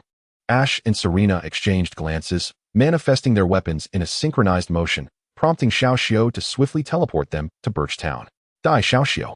they shouted, their exasperation palpable, as this marked the 5th time he had intruded upon their privacy. Ever since he unintentionally interrupted their plans to have a child, he had developed a penchant for eavesdropping, and they could sense his presence each time, only fueling their ire. Unfortunately, Xiao was adept at concealing himself, rendering their attempts to confront him futile. This time, as he came into their line of sight, they were determined not to let the opportunity slip by. They would ensure he received a lesson he would never forget. Observing the chaos unfold, Xiaolon pulled out popcorn, exclaiming, Oh, a show is about to begin. Place your bets on how long Xiao will be chased this time." "I give it 4 months," Xiao Mao chimed in. "We'll join in," declared a Jin. Xiao Yin, Shui Jing, Xiao Huang, Xiao Gang, Xiao Xia, and Song Yun. "That's too little. I reckon it will be half a year," Xiao Yao proposed. "We'll join in," added Ruby, Shafia, Manchong, Xiao Sheng, Milate, and Yasha. "I suspect it will be at least a year," Diamond asserted. "We'll join in," called out Pao, Platinina, and Xiao Guang. "Do you all lack compassion? Are you so heartless as to watch me get chased down while betting?" Xiao lamented. "And you, Diamond, what do you mean by a year? Are you trying to take my life?" "Not at all. This is simply our way of expressing our affection for you," came the collective response. Chapter 21. The hated Xiao Yi looked at the gleeful Xiao Lan and others and asked, "Do you all really dislike Uncle Xiao that much?" "Xiaoyi, your question is misguided," Xiao Lan corrected her.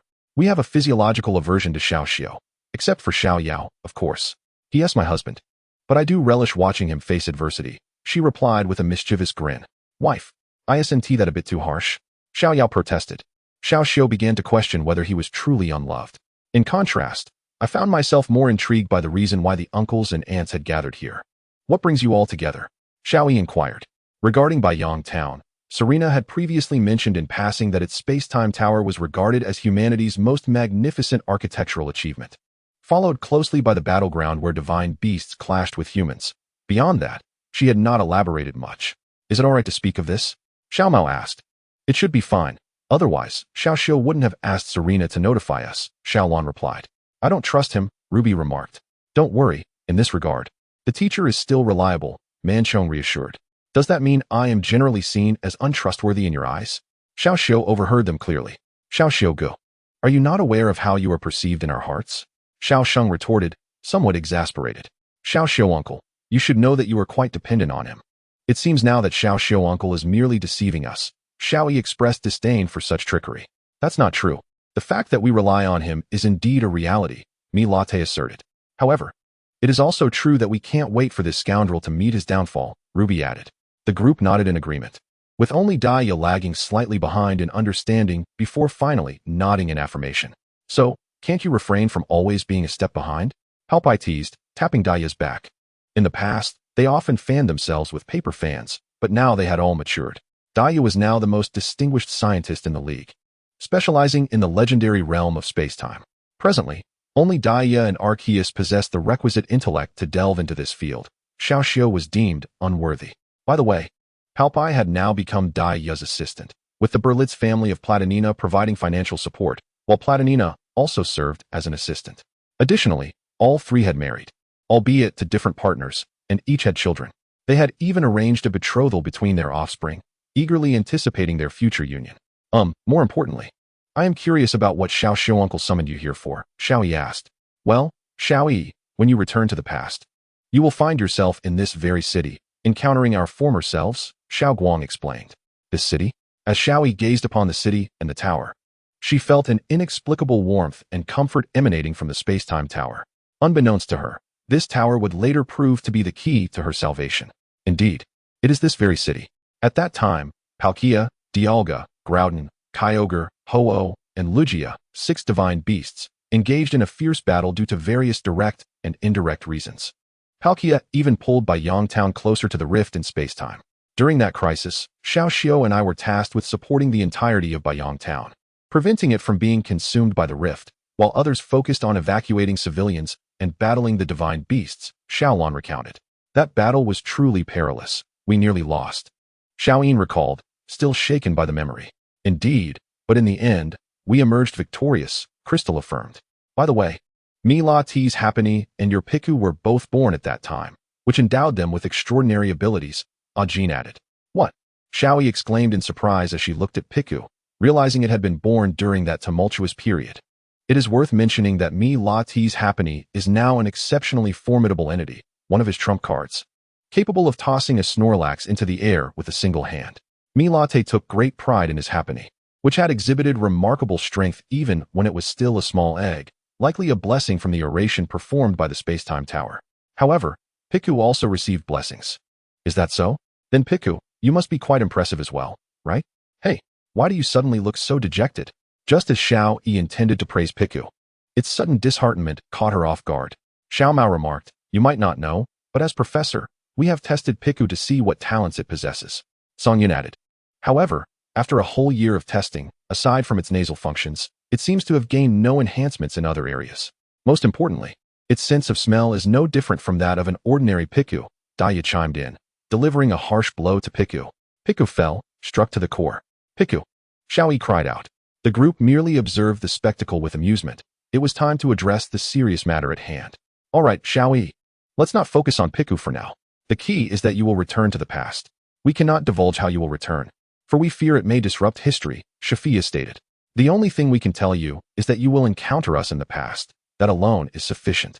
Otherwise, when you meet us, your astonishment might lead to a disruption of history. Upon our first encounter, you won't appear the least bit surprised, Xiao Gang explained. We suspect this is because you are already quite familiar with our appearances from the past. Therefore, each of us has brought a photo of ourselves from that time to ensure you won't be shocked when you see us, Xiao Guang added.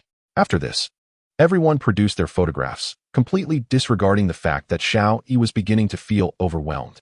They eagerly presented their pictures to Xiaoyi, but she seemed momentarily frozen. Consequently, they hastily placed the photos before her one by one. Finally, Xiaoyi snapped back to reality and exclaimed, wait a moment. Even if you say I can return to the past, why am I so important? And why is it only I who can traverse time? If I don't remember anything, why would it disrupt the space-time continuum? You adults keep insisting I remember your faces. What is going on here? Have you considered my feelings? Xiaoyi suddenly shouted, catching them off guard. You all have put too much pressure on Xiaoyi. Xiao Xiao gestured for them to cease hostilities and approached Xiaoyi, saying, Xiaoyi, I understand that for you. This is akin to challenging your father unexpectedly, is it not? More than that, it's like asking me to pit my weakest Rattata against my father's ace Pikachu. Exactly. So, take your time to recognize the photos. For now, you still have time. Still have time? Does that mean you know when I'll return to the past, Xiao Xiao uncle? Everyone's eyes widened, fixated on Xiao Xiao. He waved his hand dismissively, saying, you are overthinking it. If I had that ability, I would have long since traversed time myself rather than idly stand here chatting with you. Everyone relaxed, while Xiao Yao, aware of the terrifying yet gentle atmosphere, asked, when we get home, what do you think I should make you kneel on? A keyboard? A durian? Or shall we try something new? Is it really necessary? Then everyone lunged at Xiao Xiao. He swiftly turned and fled, with Xiaolon present. Using teleportation was akin to courting disaster. Watching the crowd dissipate into the distance, Xiaoyi felt a wave of exasperation. As she examined the photographs they had thrust upon her, she scrutinized each person's childhood likeness. Wow, I never realized Uncle Xiaoyin looked so different as a child. He was quite dashing back then. Uncle Ajin, too, looked like a little rogue. Now he resembles a big brother like Ryotaro. Strange. But it seems Xiao Xiao hasn't changed at all from childhood to now. Xiaoyi observed that many individuals had undergone noticeable transformations in their appearances over time. The only ones who seemed relatively unchanged were Uncle Xiao, Aunt Xiao Huang, and Uncle Mila. The former had retained his poise with only slight alterations to his visage, while the latter had remained unchanged in stature, being the same height now as in his childhood. This prompted Xiaoyi to entertain the notion of returning to the past, driven by an earnest desire to share this revelation with the younger versions of Aunt Xiao Huang and Uncle Mila Herc. If memory serves, Uncle Xiao had imparted numerous amusing phrases to me, such as transgender and waste, which amusingly resonate with their current selves. Upon returning to the past, I could easily express these sentiments without them realizing it was I who spoke them, as they would likely assume it was someone from the future. Ideally, I would delegate all the responsibility to Uncle Xiao. Otherwise, I could face dire consequences in the future. Hey Xiaoyi, we're still right here. We can hear everything quite clearly, remarked a small, dark line. Don't worry. Just keep it a secret for me. Xiaoyi cheekily winked in response. Clearly, you've been led astray by Uncle Xiao, a mischievous voice chimed in. Undoubtedly, it was Uncle Xiao who corrupted you, said Mimi. Is that even up for debate? It's definitely Uncle Xiao's doing. Hua added. It's obvious that Uncle Xiao is the culprit, Bei exclaimed. Uncle Xiao, you truly are a wicked influence, remarked Xiao, who seemed to understand why they often wished to bring him to harm as they observed the ongoing pursuit of Uncle Xiao. To be honest, if it weren't for him being my trainer, I would have wanted to hit him too, Xiaoqing, who had stealthily approached from behind with a cup of milk tea in hand, stated. Wow, Aunt Xiaoqing, you're here too. When did that happen? Xiaoyi asked, astonished. Aunt Xiaoqing placed the milk tea against her chest, sipping through a straw, and replied, long before you received the photo. So it was from the very beginning. Oh, Aunt Xiaoqing, please. Don't worry. Letting him suffer a bit is quite beneficial. Love you the most. Chapter 22. The Truth of Inability to Accompany Xiaoyi. The following day, Uncle Xiao's face had become utterly contorted. His features were asymmetrical, with one eye larger than the other, and his attire was tattered, resembling mere strips of fabric, albeit designer ones. Oh, it has been ages since I've enjoyed such a satisfying bout, Lu Bai expressed with contentment. Indeed, you men are exceedingly ruthless, striking directly at the face. Unlike us women who aim for the body, Shafi'i remarked. I specifically studied acupressure techniques in medicine for moments like this, Xiao Guang declared. The locations I targeted will surely render him in excruciating agony, Xiao Xia added. The other boys exchanged fearful glances, realizing they must never provoke women and should treat their wives with utmost care henceforth. Speaking of which, Xiao Yao, did you hold back the most? Is it because Uncle Xiao is your husband? Xiao Lan inquired. What nonsense are you spouting? I merely developed the capability to slow his healing process to prevent that scoundrel from recovering too quickly. Even he will likely require 3 months to heal. Xiao Yao's words sent shivers through the crowd, astonished by her newfound terrifying prowess. Isn't that something only Uncle Xiao would concoct? The couple's resemblance isn't supposed to be this exaggerated, remarked Lu Bai, casting a glance at Uncle Xiao. However, Uncle Xiao pretended not to hear. Addressing Xiaoyi, during this time, you must diligently learn from Liang Taro. Trust me, he is worthy of being your mentor and will undoubtedly excel in his role as a teacher. Uncle Xiao, you should focus on yourself rather than me. Xiaoyi responded with a hint of sarcasm. Uncle Xiao, rendered nearly speechless by the blows, could only communicate through his abilities. Uncle Xiao, when you converse with Xiaoyi, do you intend to relay your words to all of us? What does that signify? Xiaoji asked. It signifies nothing. Merely a side note for your ears, came the indifferent reply. Why do I sense that you possess a certain nonchalant confidence, as if you command the room? Serena queried. Uncle Xiao, unfazed, handed Xiaoyi an object resembling a talisman, stating, I shall enter seclusion for a time to contemplate the name of the 4th Kamen Rider and to devise the storyline. Is seclusion truly necessary? Your face is in such a state. Xiao Mo chuckled, reveling in Uncle Xiao's misfortune. In an instant, Uncle Xiao teleported away, taking Xiaoyi with him, as Liang Taro was currently at his residence. Xiao Mo felt a twinge of disappointment. All right, disperse. We've thoroughly enjoyed beating this scoundrel, and we have numerous other matters to attend to.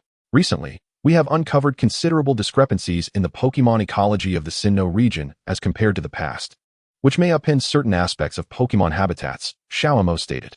I too have noted the emergence of peculiar temporal fluctuations that we must investigate post-haste, Pal remarked. In the Johto region, we have detected traces of Apollo, and we must join forces with Xiao Huang to apprehend him, Xiaoyin added. The 10th Yao Guang Cup is imminent. Serena, You should remain home to accompany your daughter. We will handle the arrangements, Lu Bai suggested. Indeed. We can find assistance for Xiaoyi's tasks. Who among us is available? Xiaoyi inquired. Ultimately, only Manchong and Milahara raised their hands.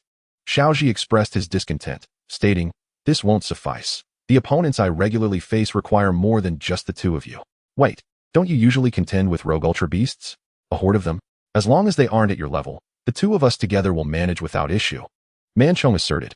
Yet, the destruction they cause is substantial. Each time I engage in battle, I resolve matters with lightning speed, resulting in zero collateral damage. As my father always said, the best destruction is that which leaves no damage. Thus, you must enlist more assistance, and it must be of champion level or higher. Xiaoyi's proclamation drew scorn from the group. Hey, Xiaoyi, how did you transform from a fool into a cautious coward? Xiaomo's comment plunged Xiaoyi into dismay, leaving him in a dejected state. Xiaoyi, what troubles you? Xiao Mo inquired, noting the unusual expression of distress on Xiaoyi's face, indicating he had encountered something profoundly disheartening. Serena too felt a wave of sorrow, reflecting, if only we hadn't been so arrogant back then. Perhaps we could have averted that tragedy. The group, filled with curiosity, wondered what could have transpired to transform Xiaoyi from a combative spirit into the cautious individual he had become. This incident transpired when Xiaoyi was merely 3 years old. Just yesterday, I celebrated Xiaoyi's birthday. And the very next day, I received an urgent notification regarding an ultra beast of the level of a Pokemon gym leader that had escaped. I was tasked with handling the situation. Could you possibly be referring to the incident in Patown? Platinina inquired. Patown, situated on Ulula Island in the Alola region, is a small town encircled by high walls, with each building resembling a villa. It was once the stronghold of the notorious Skull Gang in the Alola region. However, Uncle Xiao utilized all of his Pokemon to impart a valuable lesson to them, leading to the dissolution of the Skull Gang, who vowed to reform. Even the notoriously troublesome Guzma and Plumeria were successfully educated, though something about their demeanor seemed amiss. Regardless, due to Uncle Xiao's influence, Patown transformed from a haven for ruffians into a vibrant amusement park. This was a project Uncle Xiao had dedicated 6 months to, enlisting the help of Mr. Tai Xian to design an amusement park that reflected the unique characteristics of Alola. The Alola region lacked any substantial amusement parks and was not particularly economically prosperous. However, due to the assistance from a designer for the amusement park, the influx of tourists visiting Alola has soared to more than 3 times the highest recorded figure. This surge in affluence is attributed to the wealth generated by the Poketown amusement park. Yet, 7 years prior, when Ash ventured to that very amusement park, a calamity unfolded, resulting in its near-total destruction, with numerous casualties among both Pokemon and humans. It is said that this disaster was instigated by the emergence of the most perilous creature, the Gluttonous King. Now, it appears that the truth of those events is far more complex than previously believed. The creature that escaped back then was indeed the Gluttonous King, but it was not the sole entity present at that time. Whenever Ash reflects on those past events, he cannot help but clench his fists tightly, as if to draw blood from his palms. Resolving the matter of the Gluttonous King was no simple task, yet I managed to subdue it swiftly. However, what transpired thereafter culminated in the ensuing disaster. As he spoke, Ash struck the ground forcefully, creating a small fissure. Just as I had successfully captured the Gluttonous King and intended to seek assistance from the Ether Foundation to access the Ultra Ruins, a peculiar group suddenly appeared. Without uttering a word, they threatened me directly, stating that if I did not surrender the Gluttonous King, they would detonate the Poketown amusement park. Given their understanding of Ash, it was inconceivable that he would acquiesce to such demands, especially since he had thoroughly scanned for any signs of explosives. I believe you can surmise what happened next. I chose not to relinquish the Gluttonous King. My scans had indeed failed to detect any signals indicative of explosives, leading me to underestimate the situation. Gary, who knows Ash better than anyone, immediately inquired, "You didn't engage them in a fight, did you?" Regardless of their intentions, I sensed they were not benevolent, and the fact that they could not detect my aura led me to suspect they had acquired technology from Team Rocket.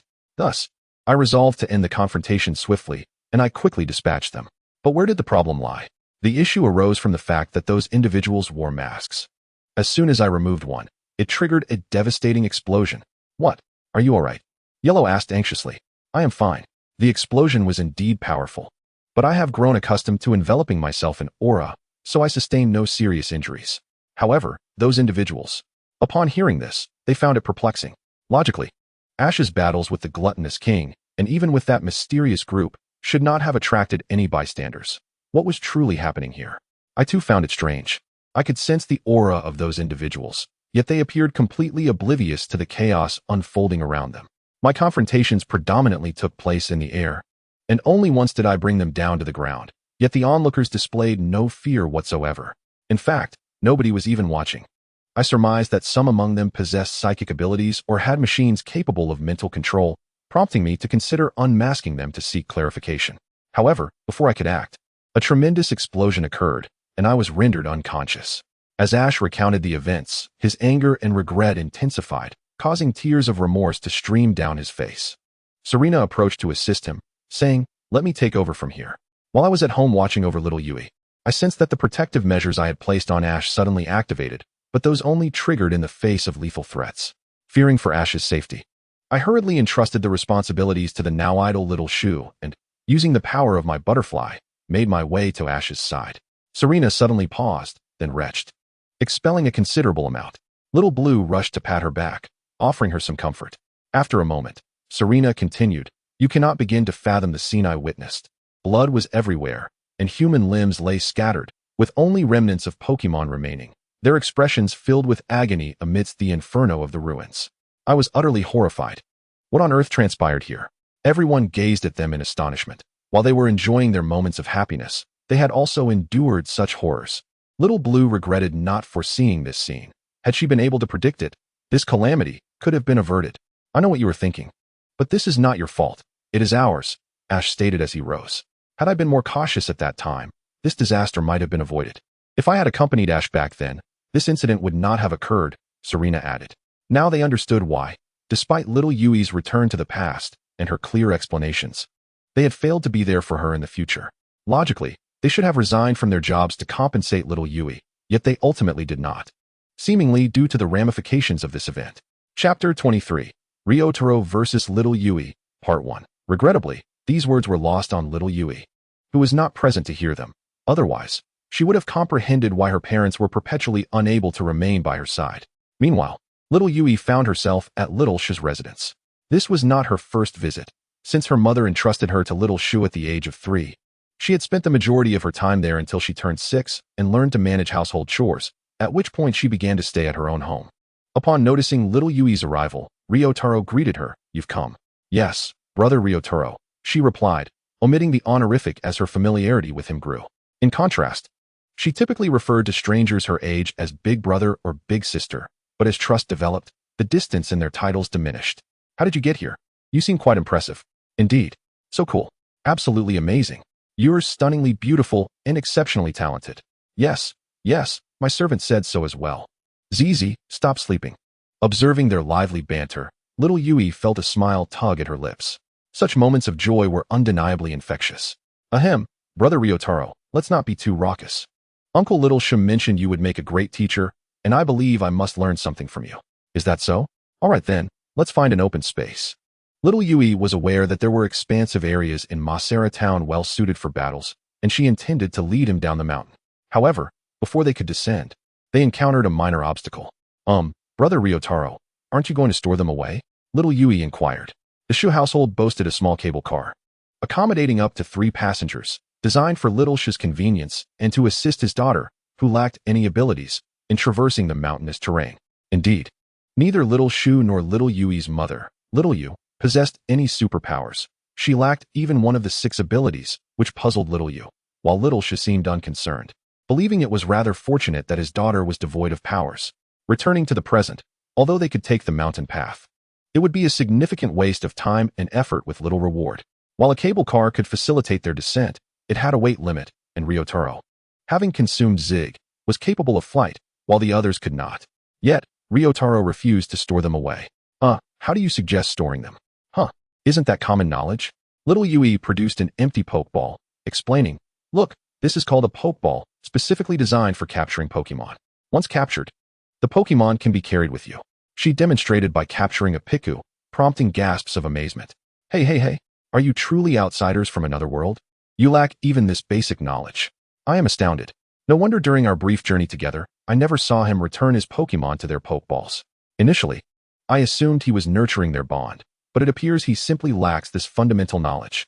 Here, Take these. These are empty Pokeballs, which I intended to use for welcoming new companions. Xiaoyi presented him with 5 empty Pokeballs, which she had crafted using her aura abilities. Her talent in manipulating aura is exceptional, but her true prowess lies in creation. Xiaoyi's aptitude for creation is nothing short of remarkable. Once she familiarizes herself with a structure, she can fabricate virtually anything. Thank you. But how do I capture them into this ball? Ryotaro quickly inquired. As Xiaoyi had only demonstrated the process of storing already captured Pokemon, not how to capture new ones. Xiaoyi sighed, deciding to guide him through the steps. Alright, Ryotaro and I. First, you must open the Pokeball by pressing this central button. And then, you must touch the enlarged empty Pokeball to their body, ensuring it's the button that makes contact. Following Xiaoyi's instructions, Ryotaro aimed the Pokeball at Tataros. In an instant, Tataros transformed into a beam of red light and was drawn inside. However, after being captured, the Pokeball began to tremble. Concerned, Ryotaro asked, "Is something wrong?" No. It's a normal occurrence. It will settle soon," Xiaoyi reassured him. Just as she had said, the Pokeball soon ceased its vibrations and emitted a sparkling aura, indicating a successful capture. Ryotaro then queried, "How do I release them now?" Xiaoyi explained, "Typically, Pokemon emerge on their own. It's not something we humans can command. If a Pokemon doesn't wish to come out, we cannot force it." "Is that so? Then let's store you all for now," he decided, prioritizing the need to provide Xiaoyi with a training ground, postponing any further testing for the moment. He returned all the Pokemon to their Pokeballs and, together with Xiaoyi, took a cable car down the mountain. Once they reached a vast plain, Xiaoyi remarked, "Although this area is an expansive plain, it is largely devoid of Pokemon. My parents often spar with Uncle Xiaoxio here, and over time, no Pokemon dared to approach." Ryotaro gazed at the plain in disbelief. The environment was undeniably suitable for Pokemon. He had recently traversed a beautiful plain on his way to Tokiwa City, where numerous Pokemon lounged in the grass. What kind of battles could be so formidable that Pokemon would avoid this place altogether, even in their absence? "Your parents must be quite formidable," Ryotaro managed to say after contemplating for a moment, though it was a mere compliment in Xiaoyi's eyes. "Indeed, they are the strongest in the world. By the way, what do you plan to teach me, Ryotaro and I?" Ryotaro produced a belt, prompting Xiaoyi's expression to sour with disappointment. "I already know how to play. Why teach me this?" Ryotaro's gaze turned serious, causing Xiaoyi to instinctively take a step back. "Xiaoyi, I need you to understand that this belt is not a toy. When you wear it, you must bear a tremendous responsibility. You cannot yet fathom the weight of what you will shoulder. I can offer you little guidance, but I must first show you through battle what it means to become Kamen Rider Den-O and what you will face." He then revealed another belt, tossing it to Xiaoyi, along with a rider ticket. He equipped himself, pressed the red button, drew the rider ticket, and shouted, "Henshin!" Sword form. Ryotaro transformed into the same platform form, followed by his red armor, becoming Kamen Rider Den-O in his sword form. His initial transformation, steady as a rock. "I've arrived," he declared. "Just so you know, from start to finish, I am in a complete climax state. Let us go, let us go, let us go." "Humph. I was careless yesterday. I'm not afraid to tell you. I can fight too. Pika, use your strength first." Henshin. Knife form. "I know this may seem like imitation of your actions, but indeed, Pika, here I come." Xiaoyi giggled, clearly enjoying the performance. Both sides armed themselves. Tataros wielded a sword, while Pika brandished a knife. Though they appeared similar, they were fundamentally different. "Come on, little one. I want to hold back."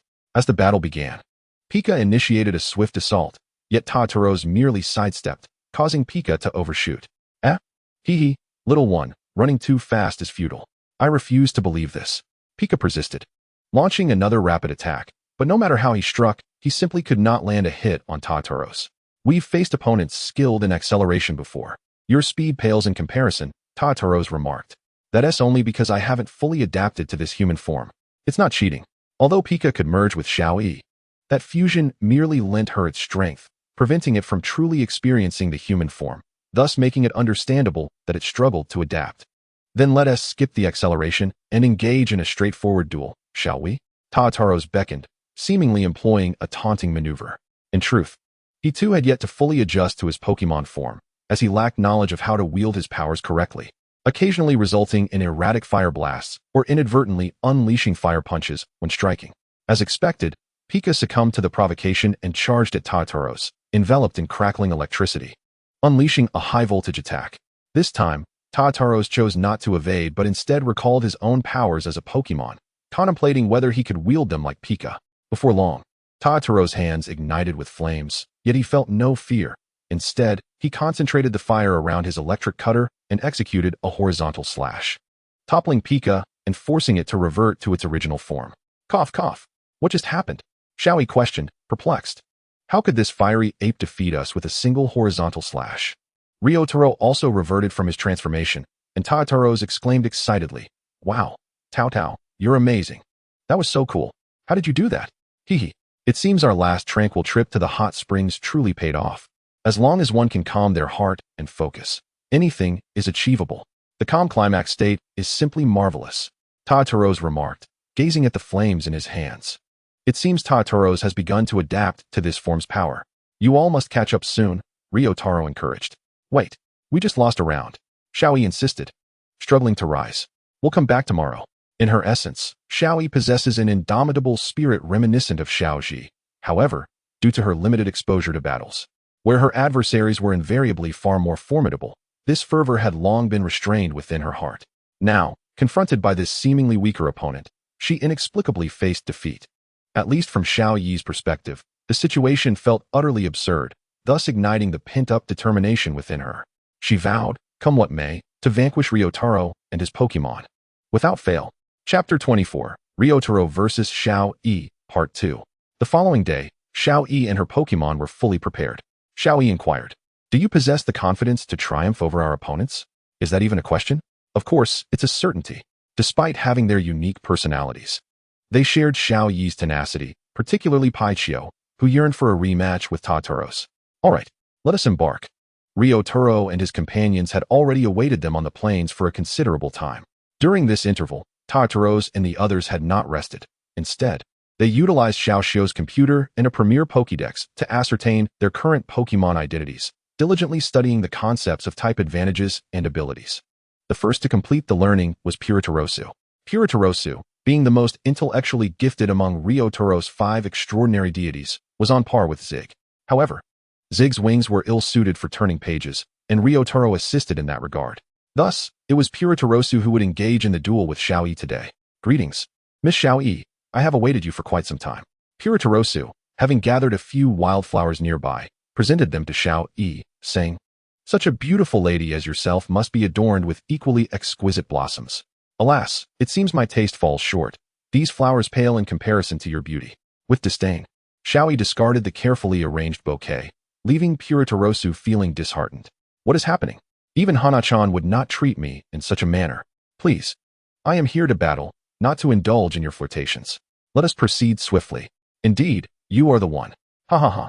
How does it feel to be bested by this ironclad maiden, even more resolute than Hana? Tataro's gleefully remarked. Puritarosu had once attempted to charm Hana, but was swiftly defeated. And now he faced an even harsher blow as his heartfelt intentions were cast aside, much to Tataro's delight. I shall employ Puritarosu's strength in this match. What about you? Ryotaro inquired. I have Bebe, Xiaoyi proudly declared. Is that a water type? I gleaned some knowledge about this world while studying with Tataro's and the others yesterday. I'll not hesitate to inform you that Bebe is a Shelder, a water-type Pokémon with the ability Shell Armor and Skill Link. Its hidden ability is Pickpocket. Ryotaro had only learned information pertinent to his own Pokémon, remaining utterly oblivious to others. Even if explained, he might not grasp it. Never mind, Henshin. Shield form.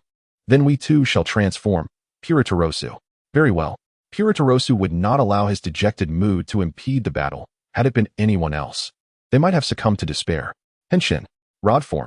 This transformation accentuated the stark disparity between the two sides. Puritarosu, now in the streamlined Holy Rod form, showcased an elegant robustness in both shoulder and chest armor. In contrast, Xiaoyi's Bebe commanded the Holy Shield form, which not only featured sleek armor but also boasted a design incorporating the open shell of a Shelder, enhancing both defense and aesthetic appeal. The shoulder armor, reminiscent of a split cloister, and the headpiece, reconfigured from cloister into a crown-like design, added a regal flair. Truly magnificent, akin to a beautiful sea princess. Yet, beneath this facade lies a tempest of deception. If you wish to test my mettle, do so, Puritarosu declared.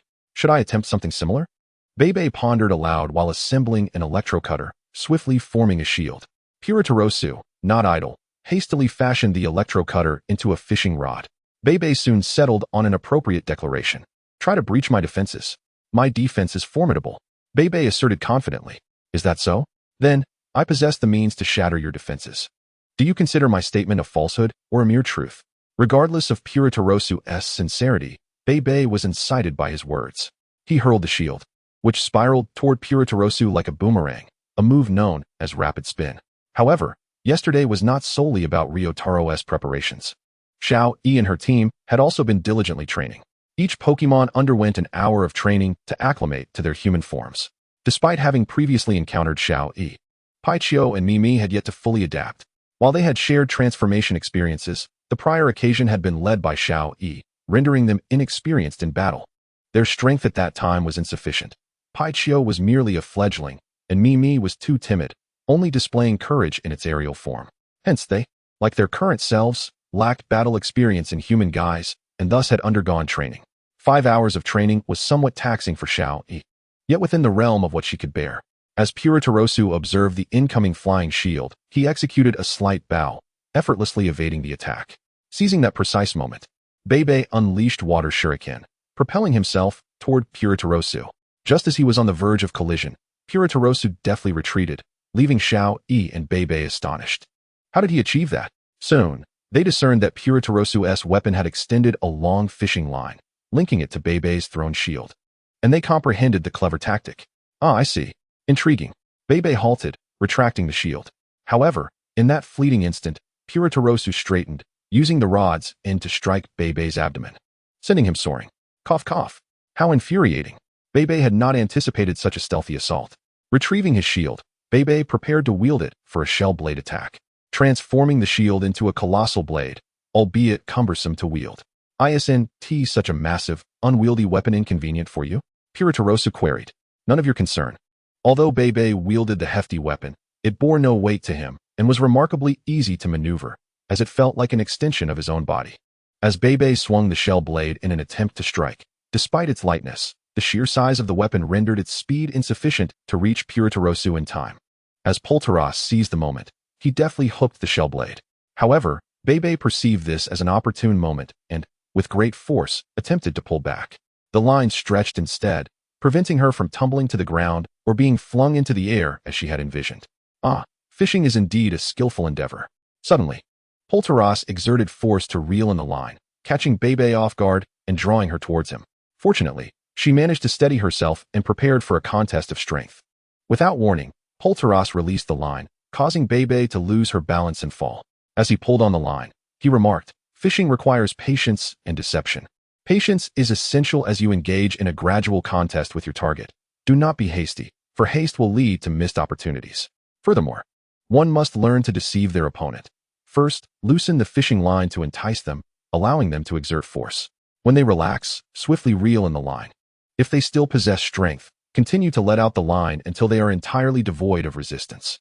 Polteros executed his strategy to perfection, first releasing the line to unbalance Bebe, then rapidly reeling her in, repeating this cycle. This was not mere repetition, it was a clear demonstration of his disdain for her. Bebe retracted the shell blade and switched to Ice Beam, freezing his fishing line. "Let us see how you toy with me now," she declared. Polteros remained unfazed. Having initially grasped the fishing rod with one hand, he now employed both hands. With a powerful motion, he not only shattered the ice, but also propelled Bebe skyward. Realizing the precariousness of her situation, she attempted to adjust her stance, but Polteros continued to shake the rod on the ground, causing Bebe to spin in the air. Though she was accustomed to rapid rotations, this state left her unable to counterattack effectively. Seeing the moment ripe, Polteros released the hook, and Bebe, taken completely by surprise, was flung away. Full charge. Previously, Polteros had not used his ultimate technique against Paichio, but this time he unleashed it. He hurled his fishing rod like a javelin towards Bebe. She attempted to block with her shield, only to discover it had slipped from her grasp unnoticed. Struck by the rod, Bebe found herself suspended in midair, unable to escape. Then, Polteros leapt into the air, executing a knightly kick infused with a jet of water, amplifying its power, delivering a blow that forced them to revert to their original forms. Detransformed, Bebe found herself in a precarious state, prompting Xiaoyi to inspect her condition and discover that her injuries were not as severe as feared. "Ah, I have always said, the ocean is rife with deception, and the skies with falsehoods. Learn to discern between lies and truth, for it is an essential lesson, Polteros remarked. After all, you are but a turtle. Senior, I am a Kame turtle. Please remember that. Chapter 25, Ryotaro vs. Xiaoyi, Part 3. After the second round ended in defeat, Xiaoyi did not lose heart. She retrieved Bebe, intending to seek treatment for her. Ryotaro spoke, I have faced many formidable opponents in the past.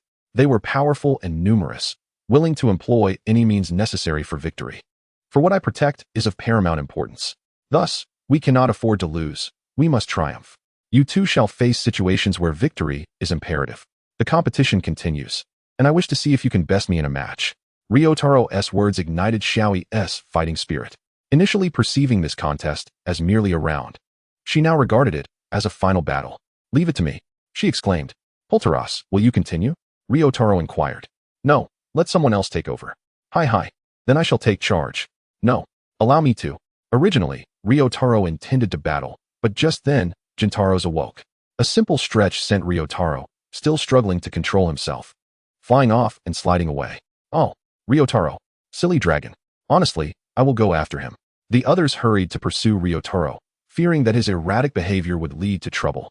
I apologize, they often act this way. No worries, they will return shortly. Gintaros, let us proceed. Oh, Henshin, axe form, cry for my strength. Gintaro's assumed a sumo stance, relaxing his neck. Humph, cry for your strength? What a jest. I am extraordinarily powerful. Long ago, I vowed never to weep out of fear or weakness. Thus, I shall show you my prowess. Xiao retorted, displaying a fierce expression that, despite its ferocity, retained an endearing quality. All right, come forth. Gintaro's immediately recognized that Xiao was well matched with him, sharing a personality that was both strong and gentle. Xiaoyi, all right, Henshin, claw form. Both sides began assembling their weapons at a rapid pace. Gintaro's assembly was somewhat sluggish, while Xiao finished first, charging at him. Just as Gintaro's completed his weapon assembly, he found himself met with Xiao's attack. But what is going on? So rigid. Xiao felt an unusual resistance as her strike landed. Too tough. I told you, I am immensely powerful. Gintaro swung his axe downward, but Xiao deftly dodged. Otherwise, the resulting fissure would have been twice her size. She felt as though she faced a humanoid version of a battle tank. Previously, Xiao had sparred with every Pokemon of Little Xiao, but that was alongside her twin sister, Silver Moon. As they matured, and, with the guidance of Little Xiao, they were able to live independently. Eventually, her sister chose to wander away, a journey that lasted 7 years, during which Xiao became Little Xiao's Pokemon, though she held no regrets about becoming Little Xiao's Pokemon. After all, her former trainer was essentially a demon, devouring all that crossed his path. It was bittersweet to part ways with her sister. Returning to the present, Xiao now faced Gintaro's. While it seemed straightforward, the reality was far more complex. Gintaro's appeared to be a typical powerhouse opponent, with formidable defense and astonishing strength, yet his speed was evidently lacking. Recalling her previous experience against the battle tank, Xiao had relied on speed tactics. Although she hadn't T1 then, it was due to the formidable companion of Pika. Could one hope to defeat Pika?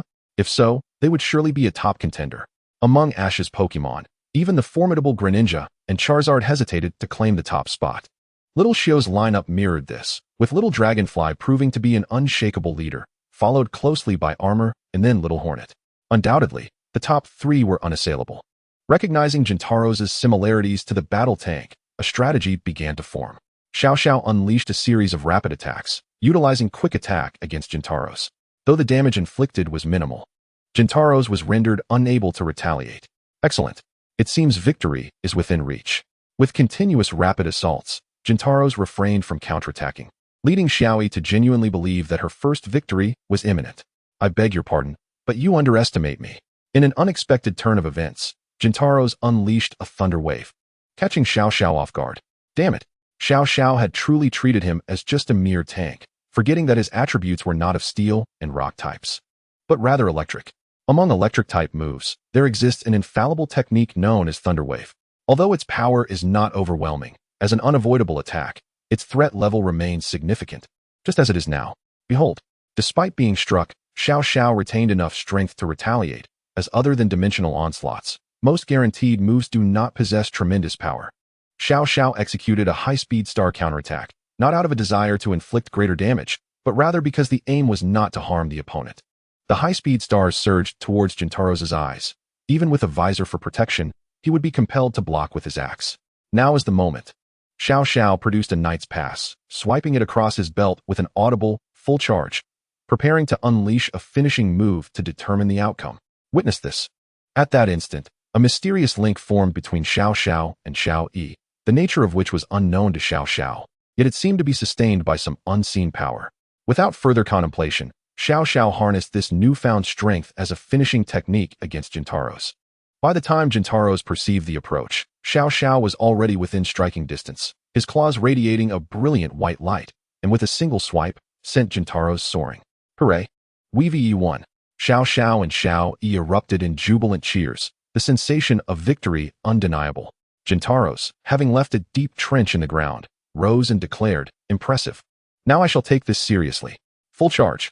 Jintaro's too prepared to unleash his ultimate technique, first emanating a surge of electricity from his body, a demonstration of 100,000 volts. Following this, the electrical energy from the volts coalesced around Xiao Xiao's axe, transforming it into a golden weapon. Jintaro's hurled the axe skyward, gathering power as he leapt high, grasping the axe to deliver a downward strike.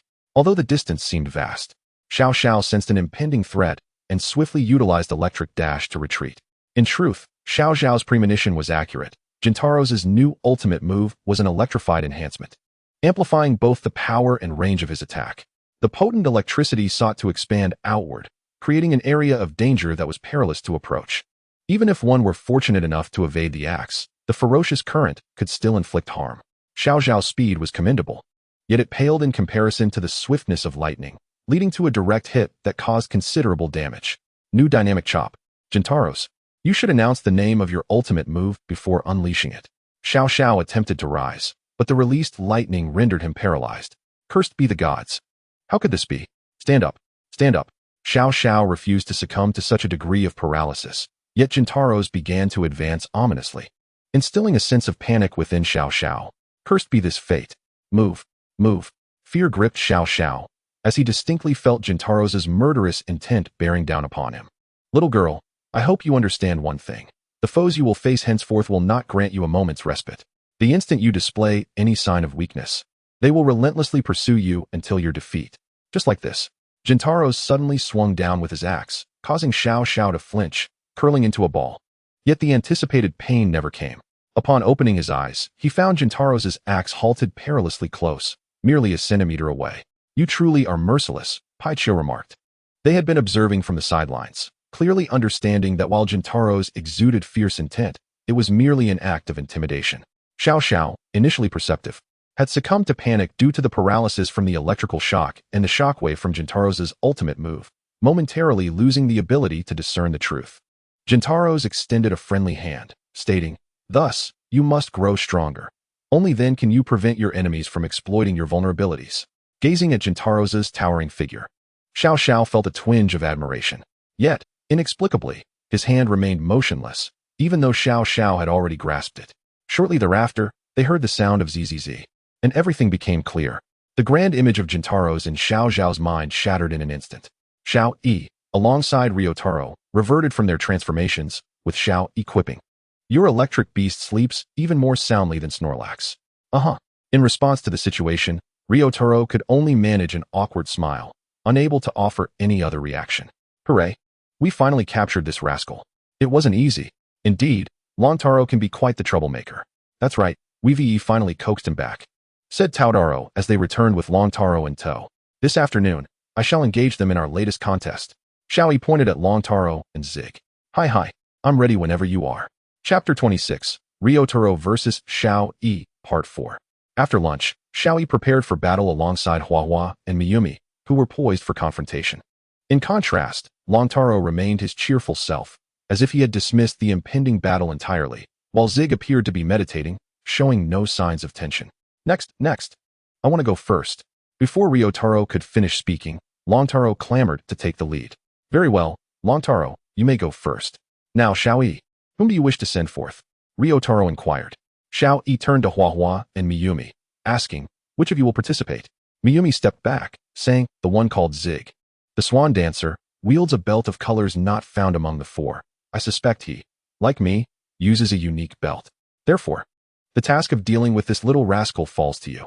Understood. Hua was indifferent to her opponent, as long as victory was assured. Henshin. 2. Darts form. Gun form.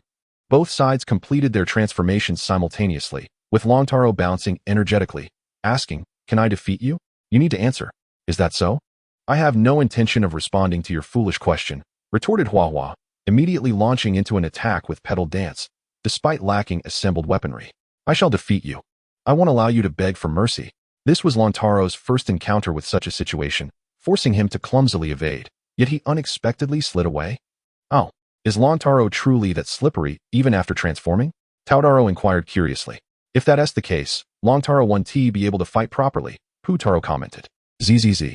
Longtaro himself was taken aback by how slippery he remained even after transforming.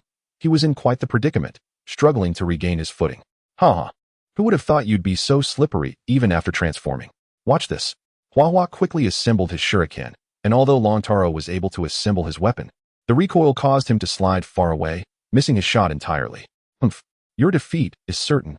As Hua hurled the shuriken, he employed Magic Leaf to enhance its power, ensuring that it was an unavoidable attack. Longtaro was left with no way to escape. Cursed be this fate. Longtaro's was acutely aware that what he once found amusingly slippery had now become his Achilles heel. He needed to devise a strategy to turn this disadvantage into an advantage. Eureka! The clever Longtaro's quickly conceived a plan. He would employ his firearm as a means of mobility, adjusting his direction through continuous firing. Yet even so, he could not fend off the relentless pursuit of the shurikens. Cursed be this technique. So devious. Longtaro's pouted like a petulant child. Fool, you can use it too, reminded Paltaros. Really? Alright then, let me give it a try. Longtaro's unleashed a wave of draconic energy from his gun, successfully blocking the shuriken assault from Hua. Hooray, it worked. However, before Longtaro's could bask in his triumph, Hua anticipated the ricochet of her shuriken, skillfully catching it and launching a leaf blade attack. Yet the sensation of it striking Longtaro's felt utterly wrong. What the? This thing is too slippery. It deflected my attack? Hua exclaimed in astonishment.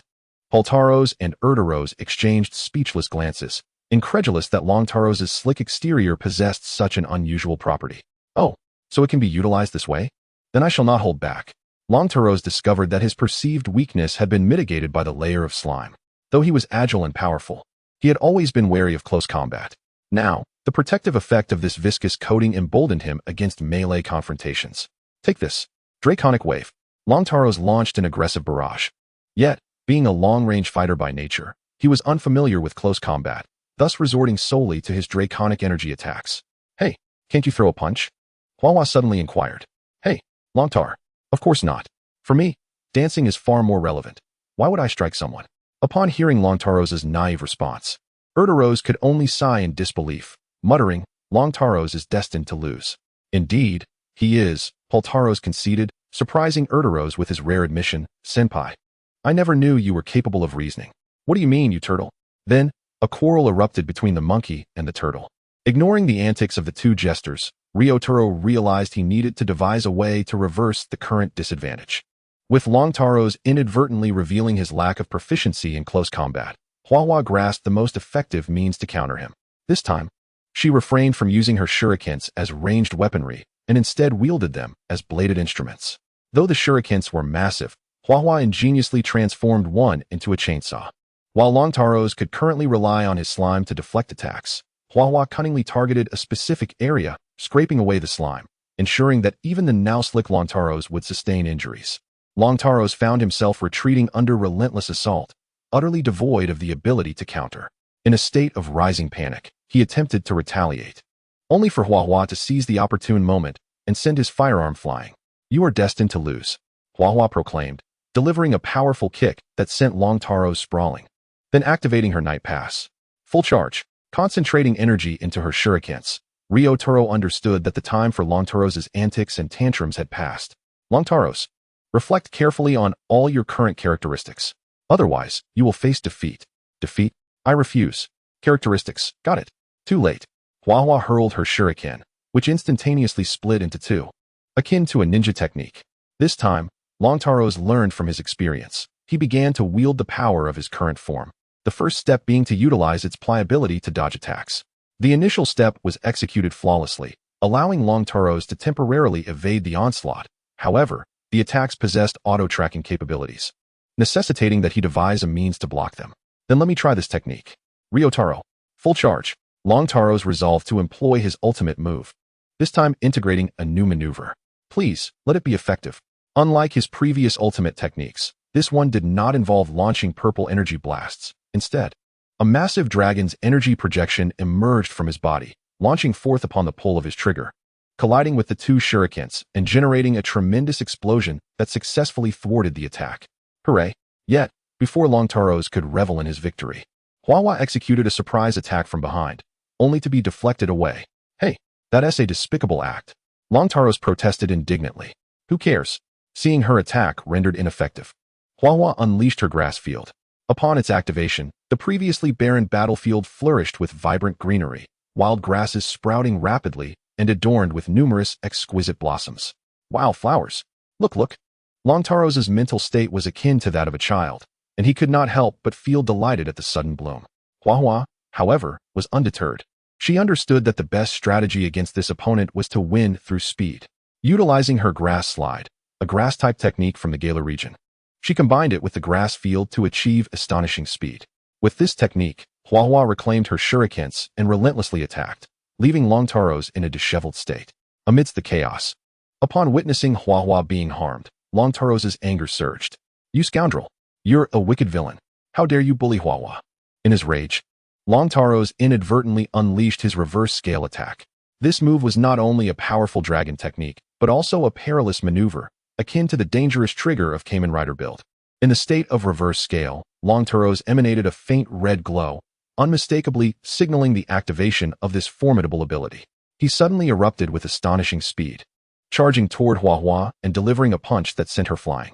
Xiaoyi was caught completely off guard by the sudden onslaught, unable to react in time. Roar! Long Taros emitted a primal roar, resembling that of a wild beast, a sound far removed from the usual demeanor of Long Taros. Clearly, he had succumbed to chaos. Long Taros, calm down, Ryotaro implored, as he and his companions endeavored to regain control over Long Taros' body, but their efforts were in vain. In his frenzied state, Long Taros resembled a rampaging beast, impervious to restraint. With no alternative, Ryotaro was compelled to forcibly remove his belt to disengage from the transformation. Even after reverting, Long Taros remained in a state of frenzy, intent on causing harm to Ryotaro. Witnessing this, Paltaros and Ertaros could not remain idle. Before they could intervene, Mimi took the initiative, employing fragrant healing to restore Long Taros' clarity and quell his rampage. Long Taros returned to normalcy. What happened to me? Long Taros, devoid of any recollection of his chaotic episode, was completely unaware of his earlier turmoil. It's nothing, little one. You merely lost, Paltaros reassured him. It was perhaps best that Long Taros remained oblivious to the incident. His mental state was still that of a child, and the potential for psychological trauma was a grave concern. Indeed, you lost, and quite thoroughly, but it was unavoidable. You were entirely overpowered. Ertaros, a master of deception, found it exceedingly easy to placate Long Taros. Wah, I lost. How could this be? Although he was uncertain about what had transpired, his instincts assured him that victory was not his, prompting him to refrain from further comment. Chapter 27, Ryotaro vs. Xiaoyi, Part 5. Long Taros suffered defeat in the match, and now it was time for both sides to engage their final Pokemon. The sky had darkened, its daytime form now a mere memory. The exclusive battle belts could only be utilized under the sun's embrace. Shall we proceed? Zig asked. I would prefer to return tomorrow, but if it must be today, so be it. Mimi replied. No, it's already dinner time, Xiaoyi interjected. We should rest well tonight and commence the final showdown at dawn. Very well, let's ensure we all rest adequately this evening. Ryotaro concurred with Xiaoyi's suggestion, recognizing that the day's relentless battles had taken a toll on his body. All right, I have no objections. After a hearty dinner, they opted for genuine rest rather than study. The previous night's all-nighter and the day's ongoing battles had rendered Xiaoyi utterly exhausted, leading her to succumb to slumber. Ryotaro and the others, while asleep, remained in a heightened state of alert, conditioned by their combat experience to awaken at a moment's notice. Even in this peaceful realm, that instinct persisted. The following day, Xiaoyi and her companions arrived, brimming with energy, while Ryotaro and his team appeared equally invigorated. Before the match commenced, Zig and Mimi stepped forward. Xiaoyi presented Mimi with the glass dish of pollen she had obtained from Xiaoxiao, and soon, Mimi transitioned from land form to sky form, with a brand new belt materializing around Xiaoyi's waist. Oh, not only can it evolve, but it can also possess its own belt, Zig remarked. This is not evolution. It is a transformation of form. Mimi clarified. Is that so? Very well. Just as Zig finished speaking, Ryotaro too manifested Zig's exclusive belt. Let us go, Ryotaro. Henshin. Sickle form. Wing form. Both sides completed their transformations, and Zig declared, descend, poised for action. Allow me to join in, Mimi announced. Heh, quite an amusing title, but it matters not, Zig replied nonchalantly as he assembled his two weapons, while Mimi swiftly prepared hers, quickly readying the electric cutter scythe mode. Mimi charged towards Zig, who had just finished assembling his flying scythe and flying axe, but he deftly evaded her assault. In the midst of his dodge, he unleashed a steel wing with the flying scythe, inflicting considerable damage upon Mimi. Adjusting her stance, Mimi retaliated with an air slash. Yet Zig countered with his own air slash, effectively blocking her strike. I refuse to believe you can withstand this, Mimi exclaimed, unleashing a flash of lightning as she surged towards Zig, enhancing her scythe with magical leaf to ensure her attack would connect. Although Zig could not discern her technique, he recognized the necessity to defend himself. He engaged his wing attack, channeling energy into his flying scythe and flying axe to withstand the magical leaf, successfully neutralizing the assault. Now witness this. Mimi executed a thought hammer, achieving remarkable results as Zig was momentarily stunned. What is happening? Zig was taken aback, never having anticipated such a tactic from his opponent. But wait, there's more. Seizing the opportunity, Mimi pressed her advantage with Seed Bomb, releasing a seed from her scythe's blade that swiftly sprouted and ensnared Zig, binding him in a rather unsightly manner reminiscent of turtle restraints. Could you refrain from employing such bizarre binding techniques on me? Zig expressed his irritation, finding the grotesque method of restraint excessive, even for the sake of victory. Cough. I can only attribute this to sheer coincidence, Mimi responded, perplexed by the unexpected outcome, claiming ignorance of the entire affair. Never mind. I have my own way to break free. Zig hurled his flying scythe and flying axe, which soon emitted an icy blue glow. A preemptive measure devised by Jiangbing Dongwa County to ensure the weapons could shatter the seed bomb upon their return. Your intentions are too obvious. Mimi discerned his strategy, channeling energy into her scythe, which now radiated a verdant glow, not merely the blade but the entire weapon illuminating in brilliance. Mimi spun her scythe at high speed, successfully intercepting Zig's projectiles. Just as she believed Zig was at a disadvantage, he gently tapped her shoulder, causing Mimi to whirl around in surprise, only to be sent flying by a wing attack initiated from his arm. How on earth did you manage that? How did you escape the seed bomb? Once ensnared, it should be nearly impossible to break free, Mimi exclaimed in astonishment. Indeed, it is quite difficult to counter. While your attention was diverted by my flying scythe and flying axe, I experimented with several methods, and ultimately discovered my body could release scalding hot water. I utilized this boiling water to eliminate the seed bomb, thus regaining my freedom. That's the boiling water technique. Regardless of how you managed it, it doesn't matter. You're now in a state of scalding injury, and I must seize this opportunity. Mimi once again spun her scythe, releasing a leaf tornado. While the effect against Zig's swan-like form was not particularly devastating, it served to obscure his vision while inflicting considerable harm, compounding his predicament. Zig pivoted in place, summoning a storm to generate a tornado that shielded him from the onslaught. TCH. But never mind. Mimi executed another flash of lightning, closing the gap and swiping her night pass over her belt. Full charge. Mimi radiated a vibrant green light, signaling her intent to unleash a formidable attack. Upon witnessing this, Pikachu and the others promptly fled. What nonsense is this? An explosion without absorbing smoke? This is unprecedented, they lamented, unable to fathom the magnitude of the impending blast. As they discerned the urgency of their retreat, Longtaros felt a foreboding chill. Senior, we should flee as well. Though uncertain of the outcome, I sense it cannot bode well. Alas, the opportunity to escape had slipped by for Longtaros and the others. Mimi clung tightly to Zig, unleashing her ultimate technique, the Seed Flash Bomb. The original Seed Flash Bomb possessed the potential to trigger temporal tremors, but such an effect could only arise from absorbing toxic gases from the inverse realm. Now transformed into Electric King, the explosion would still generate temporal tremors, and being caught at such close range, Zig was inevitably affected, resulting in his transformation being undone and sending him flying far away. As the smoke dissipated, Xiaoyi reverted to her original form. Mimi, with an air of pride, declared, "Did you see that? This is the true extent of my power. Come, Express your gratitude. For it was I who secured this tremendous victory for you. You wanted his life, didn't you? Brother Ryotaro, are you all right? Xiaoyi, deeply concerned for Ryotaro's safety, hurried to find him. Meanwhile, Mimi surveyed the surroundings, finally realizing why Xiaoyi had not praised her. The explosion's aftermath was extraordinary. Having carved a 2-meter-deep crater into the plain, its width equally impressive. Piku and the others were nowhere to be seen. It was uncertain whether they had been blasted away or had fled to safety. As for Momotaro's and the others, who could enlighten me? What has transpired? Why am I suspended from this tree? The newly awakened Kintaro's pondered aloud, discovering himself dangling from a large tree. Don't ask. It's the human-shaped bomb, Momotaro's. Who got thrown into a thicket? Came the retort. That's why I said to flee, exclaimed Piritaros, who lay flat on the ground, burning incense.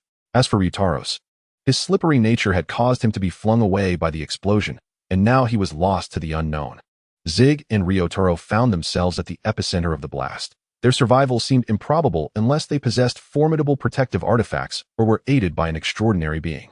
Fortunately, it was the latter. Xiaoyi located Ryotaro and Zig, noticing the numerous wounds adorning their faces.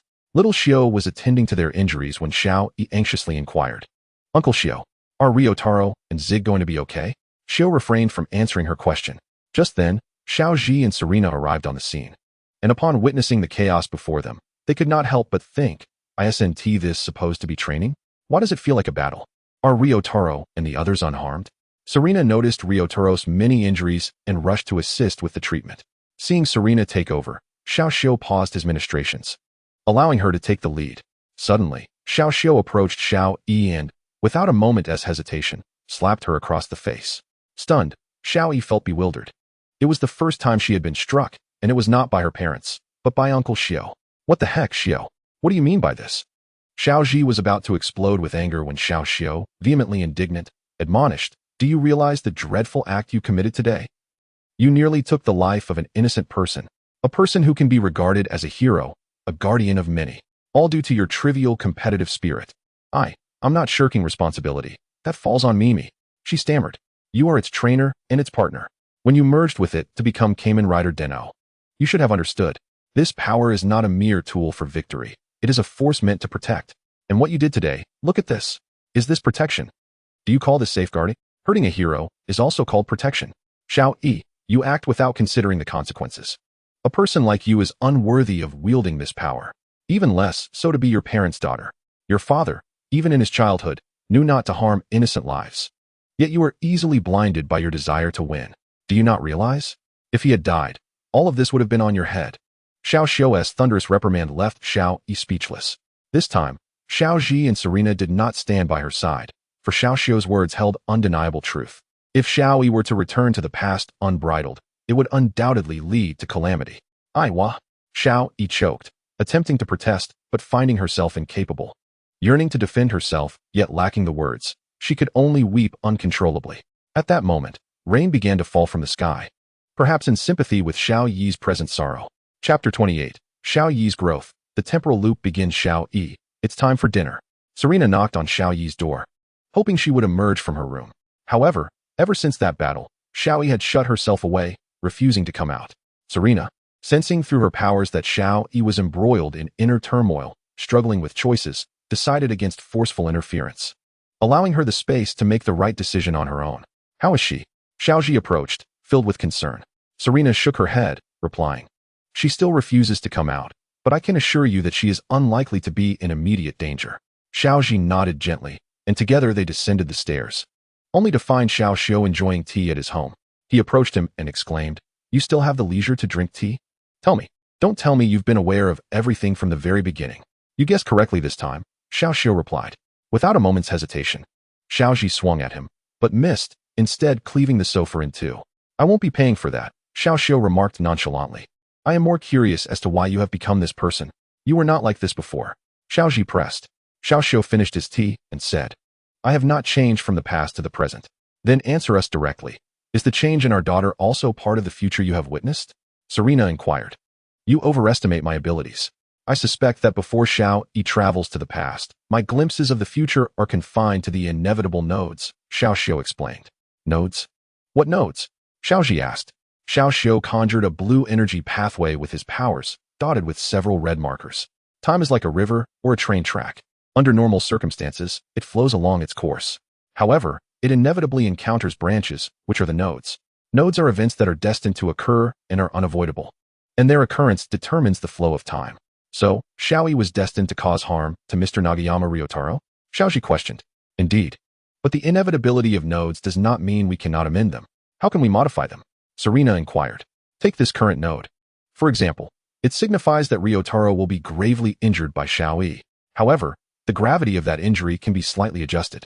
For instance, we could save him and mitigate his wounds, while still classifying it as a grave injury, correct? Xiaoji proposed. Bingo, precisely so. With that assurance, they felt a sense of relief, though another question arose. So your scolding of Xiaoyi was also due to the nodes? Not at all. I genuinely believe Xiaoyi's actions are perilously reckless. She never considers the consequences, acting purely on impulse, which is exceedingly dangerous. But the true danger lies with you as her parents. What do you mean by that? Xiaoji and Serena exclaimed. ISNT at you. Xiao Xiao retorted, moving a chair behind him, sitting down with his legs crossed. Let me ask you this. During the limited time you spent with Xiaoyi, did you provide her with proper education? Xiao Xiao's question left them blushing with shame. During that time, they had not adequately educated Xiaoyi, they merely accompanied her, imparting some lessons, but not enough. They had indulged her, feeling guilty for not being present in her life for so long. Xiaoji, Serena.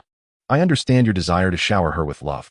I and Xiao Yao have also been quite busy, particularly myself, with limited opportunities to return home within a year. Each time I return, I cannot even spend time playing with Roland like you do.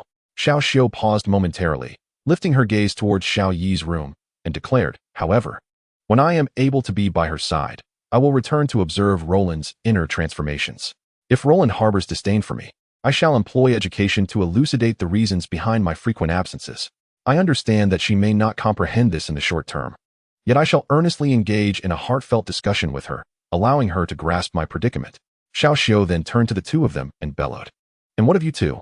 You shower Xiaoyi solely with pampering. Were it not for my efforts to shield you, Xiaoyi would have long since become a spoiled child. The prospect of any genuine growth would be utterly non-existent.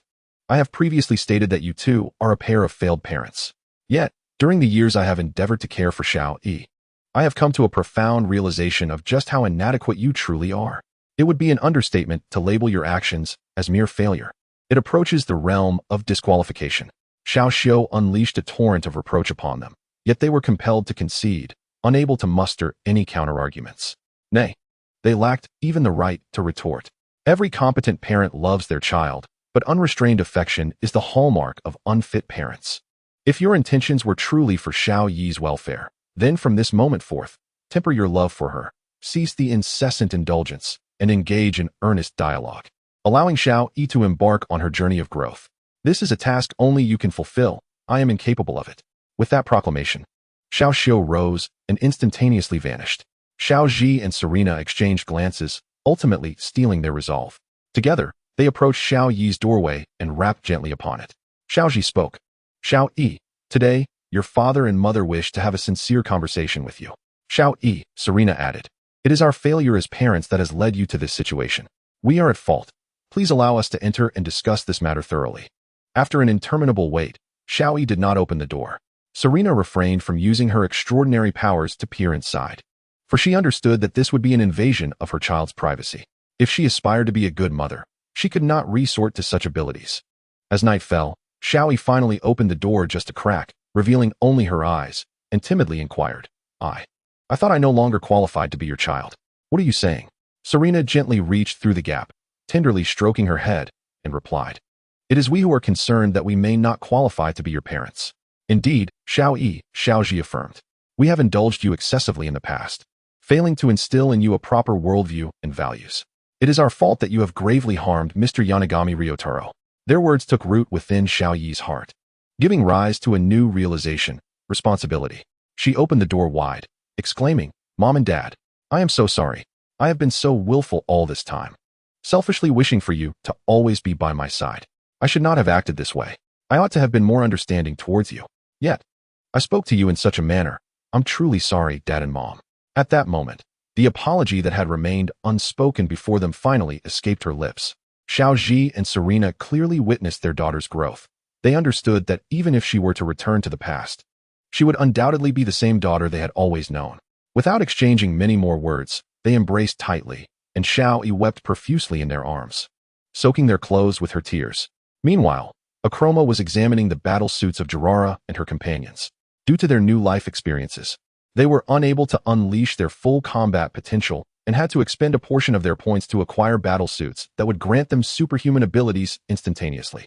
The results were satisfactory, allowing them to hold their own against Kamen Riders. However, they now found themselves captured by this peculiar scientist. Fortunately, her intention was merely to study their battle suits rather than to dissect them. Otherwise, they would have been compelled to devise an escape plan. This battle suit structure is truly fascinating, Akroma mused. I wonder if I could replicate it. Miss Scientist, could you please let us go? Jirara asked. As you can see, we have already lost our battle suits, rendering them worthless to you. Please, call me Akroma. She returned their battle suits to them. But I don't understand, Hunyu interjected. You captured us just to study our battle suits? Why not simply steal them? Huh, I am no thief. I prefer to acquire what I desire through trade. I have no need to steal your battle suits. I merely need to comprehend the underlying principles, and with the right materials, I could create them myself. They were taken aback by her audacious confidence. Was this arrogance or sheer self-assurance? Then, may we take our leave? Gudodo inquired. Yes, you may, Akroma replied, opening the energy cage that had confined them. Are you not concerned that we might retaliate against you? Julu asked. Not at all, for our objectives align. Akroma continued. In my investigations over the past few years, I have discovered the existence of a unique life form in this world known as the Transcender. Upon hearing this term, they were flooded with unpleasant memories.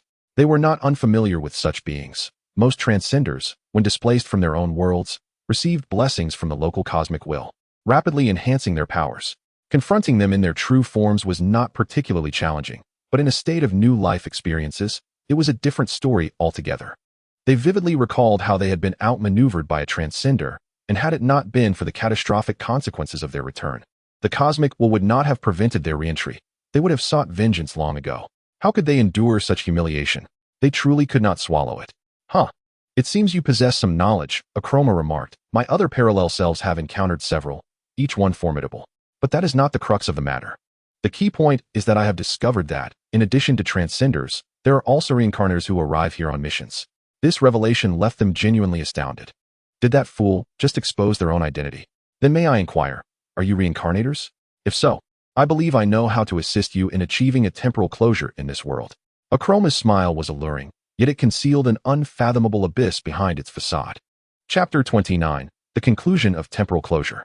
Xiaoyi, your swordplay is incorrect. It is not about gripping the sword with force, but rather with intent. Xiaoji bellowed. Yes, Dad. Since Xiaoji and Serena resolved to temper their affections towards Xiaoyi, they committed to rigorously training her. The techniques of the cutting-edge swordplay, which they had previously withheld, were now taught with utmost discipline. Xiaoyi, heed my words. Whether wielding a knife or a sword, mastering these techniques and integrating them into your very being is essential for your empowerment, Xiaoji instructed. Is it truly that simple? Xiaoyi thought, feeling exhausted to the point of nausea. For days on end, her training consisted solely of monotonous sword swinging.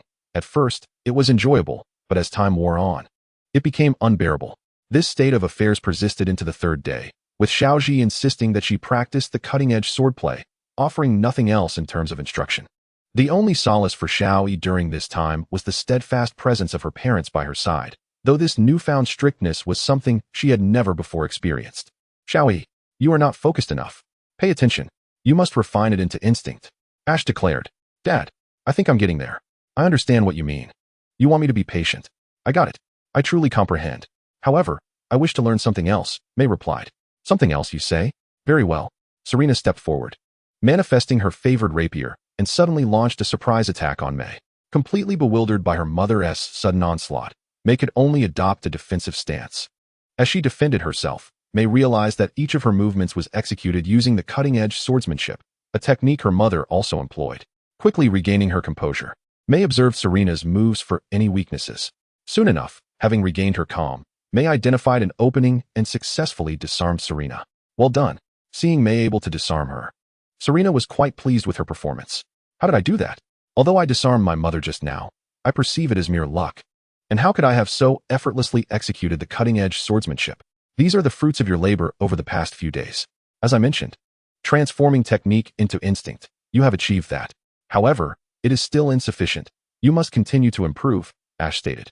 So that's it. How incredible. May finally grasped why she was able to disarm her mother. Does this mean my swordsmanship is now formidable? She inquired. No, it is still quite weak. Ash and Serena mercilessly doused her enthusiasm with cold water. Why? I just disarmed Mom's sword. Serena shook her head repeatedly, then casually picked up a wooden stick, saying, Try to defeat me. Who is afraid? May charged forward, but as she lunged, Serena effortlessly knocked her sword away, leaving May astonished. Pick it up and continue. Unyielding. May repeatedly attacked Serena, yet regardless of whether she used thrusts, slashes, or any other techniques, she could not succeed in getting close to Serena. Each attempt ended with her sword being effortlessly swatted away, regardless of which hand she wielded it with. It wasn't until May's hands were swollen from the relentless strikes that she finally ceased her attempts. Serena discarded the stick and began to tend to her injuries, asking, What are your thoughts now? Mom is so strong, and it hurts. Really? May was on the verge of tears. Isn't that a bit too harsh? No mercy at all. May had never truly suffered in her life. Any hardship she faced had mostly been in household chores, not in being so brutally struck. Yet, compared to the pain inflicted by Quet, this felt minor. May could now comprehend the reason behind her parents' rigorous training, but understanding did not prevent her from voicing her complaints. Watch out, May. Ash and Serena simultaneously activated their protective shields, layering them for enhanced defense, yet their shields were nearly overwhelmed. Suddenly, they were ambushed by a group of cloaked and masked figures, devoid of any detectable aura. Ash instantly recognized them. I've been searching for you for years. This time, you will not disrupt my presence again. Just as old foes meet with heightened animosity, Ash fused with his 7 ace Pokemon, ready to shift his power to confront them. You're the ones responsible for nearly costing me my husband, aren't you? Serena also merged with her 7 ace Pokemon, urging May, quickly leave this place and seek help from Uncle Xiaoyi. Understood. May hastily fused with Piku. In terms of speed, Piku was her swiftest option. And since she had not successfully analyzed the Deno belt, she was temporarily unable to create her own belt for combat. May dashed towards Xiaoxi's home, but on the way, she was intercepted by Quet. You can't escape. Quet assembled the Zyuger's weapon into a ruler mode, attacking May. Although May could not transform, that did not mean she was incapable of fighting. She partially armed herself, manifesting a lightning dagger, and engaged Quet in battle. They were unaware that Jirara and others were stealthily observing from the shadows. Jirara turned to Julu. Is the device set up? If that guy's calculations are correct, we must complete this today. Captain, are you sure this is wise? This memory-sealing device is inherently dangerous, especially when used on a temporal anomaly in this world. Is it truly safe?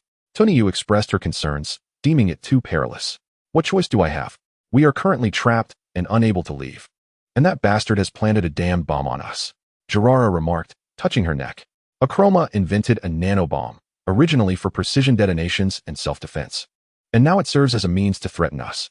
Captain, we could exchange for signal-blocking devices to prevent the bomb from detonating, Gudo suggested. True, but what good would that do? There are almost no occasions where it would be useful, and buying it would merely waste points. Moreover, assisting her in completing this temporal loop is essential for us. Otherwise, we cannot leave. I'm beginning to despise this temporal loop, Toniyu admitted. Is there any solution? Do you think those individuals are our comrades, or time travelers? Jirara asked. Captain, without a doubt, they are the reincarnation squad. It's uncertain whether all of them have appeared, Gudo replied. Let us observe for now.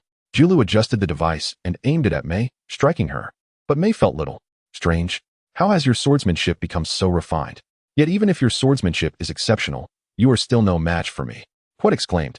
Realizing this opportunity was too rare to miss, Quet knew that Akroma's Pokemon Knights were stalling Xiaoxio, and the assistance she summoned was preoccupied with Ash and Serena, leaving them little time to attend to their daughter. As long as she dies, history will be altered. At that point, my Lord Neville will be saved. Captain, we should retreat, Julu advised. After inspection, the device showed no issues. The apparatus implanted in May's mind would gradually seal her memories as intended, and at that moment, history would also face devastation. However, it remained uncertain whether such sealing would lead to even greater consequences. We need to find an opportunity for that Yagami Ryotaro to kill us. For now, this is the only way to escape this world, Jirara concluded. Understood. The Jirara squad withdrew from the battlefield, and suddenly, a belt appeared around May's waist. Upon seeing it, May was overjoyed. Uncle Xiaoxio, May's body. It was undoubtedly Xiaoxio's handiwork. As had it been Xiaolan, she would have rushed over in her fused form to present Mei with the belt. Quet, noticing the belt, became instantaneously distracted, mistakenly believing Xiaoxiu was nearby, and quickly became vigilant of his surroundings, thus granting Mei ample time to transform. Henshin, knife form. Piku, I'm here. Piku struck a pose, and only then did Quet realize that Xiaoxiu was not actually present, having been outwitted by someone who was not on site. Once I resurrect Lord Neville, I vow to kill you, Xiaoxiu. Quet had not been so thoroughly outmaneuvered in many years. Were it not for the pressing time constraints and his current strength being a mere fraction of its former glory, he would have long sought retribution from Xiaoyi. You must first surpass my challenge. Upon her transformation, Xiaoyi joined forces with Pikachu to engage in battle. Their synergy was impeccable, as each strike by Xiaoyi was accompanied by Pikachu's electromagnetic waves, leaving Quet momentarily paralyzed, allowing Xiaoyi to intensify her assault. Other Pokemon yearned to intervene, yet they refrained, understanding that their interference would disrupt the rhythm of the duel. Cursed be it. If that is the case, Quet summoned the Tyrant King Train, a counterfeit created by Acroma, and the glimmering rogue alligator version of the Tyrant King made its grand entrance. Upon seeing the train, Xiaoyi felt an inexplicable attraction, compelling her to leap onto its carriage. What the heck? What is that fool doing? Concerned for Xiaoyi's safety, her Pokemon followed suit, and Quet too jumped aboard, leading them into the Time Desert, a realm that should only exist within the Kamen Rider universe. What on earth is this place? Xiaoyi and her companions were utterly astonished by the enigmatic landscape. Equally taken aback were Quet and Acroma. Acroma piloted the train with the intention of studying the differences between Xiaoyi and Quet, yet she stumbled upon an unexpected delight upon entering the Time Desert. This desert was home to hundreds, no, thousands, even millions of statues of Palkia and Dialga, each seemingly guarding something, though Acroma could not discern what at that moment. Quet quickly regained his composure, noticing that Xiaoyi and her companions were still in a state of shock, and hastily assembled 2 flying axes to ambush Xiaoyi. Fortunately, Xiaoyi's swift reflexes allowed her to use Iron Tail to deflect the attack. Ah, thank you, Miss Xiaoyi. Miss Xiaoyi, it's a trade. All right, claw form. As Xiaoyi charged at Quet, the electroweb in her hands transformed into dual claws, while Quet responded with agility, assembling his weapon into a Naginata form and slashing horizontally, forcing Xiaoyi to retreat. Let me observe what transpires when one undertakes such actions in this world. Meanwhile, Acroma was not idle in the cockpit. She was eager to test the capabilities of her imitation Tyrant King train. Thus, she activated its destruction mode.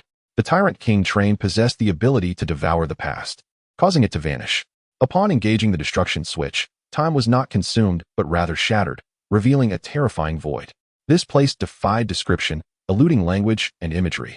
One could not ascertain whether it was darkness or sheer emptiness. Could this possibly be the fabled temporal rift? It appears that a mere imitation cannot truly consume the past, yet its capacity to destabilize time itself is indeed formidable, Acroma mused. Due to Acroma's actions, the Tyrant King train traversed into the time rift.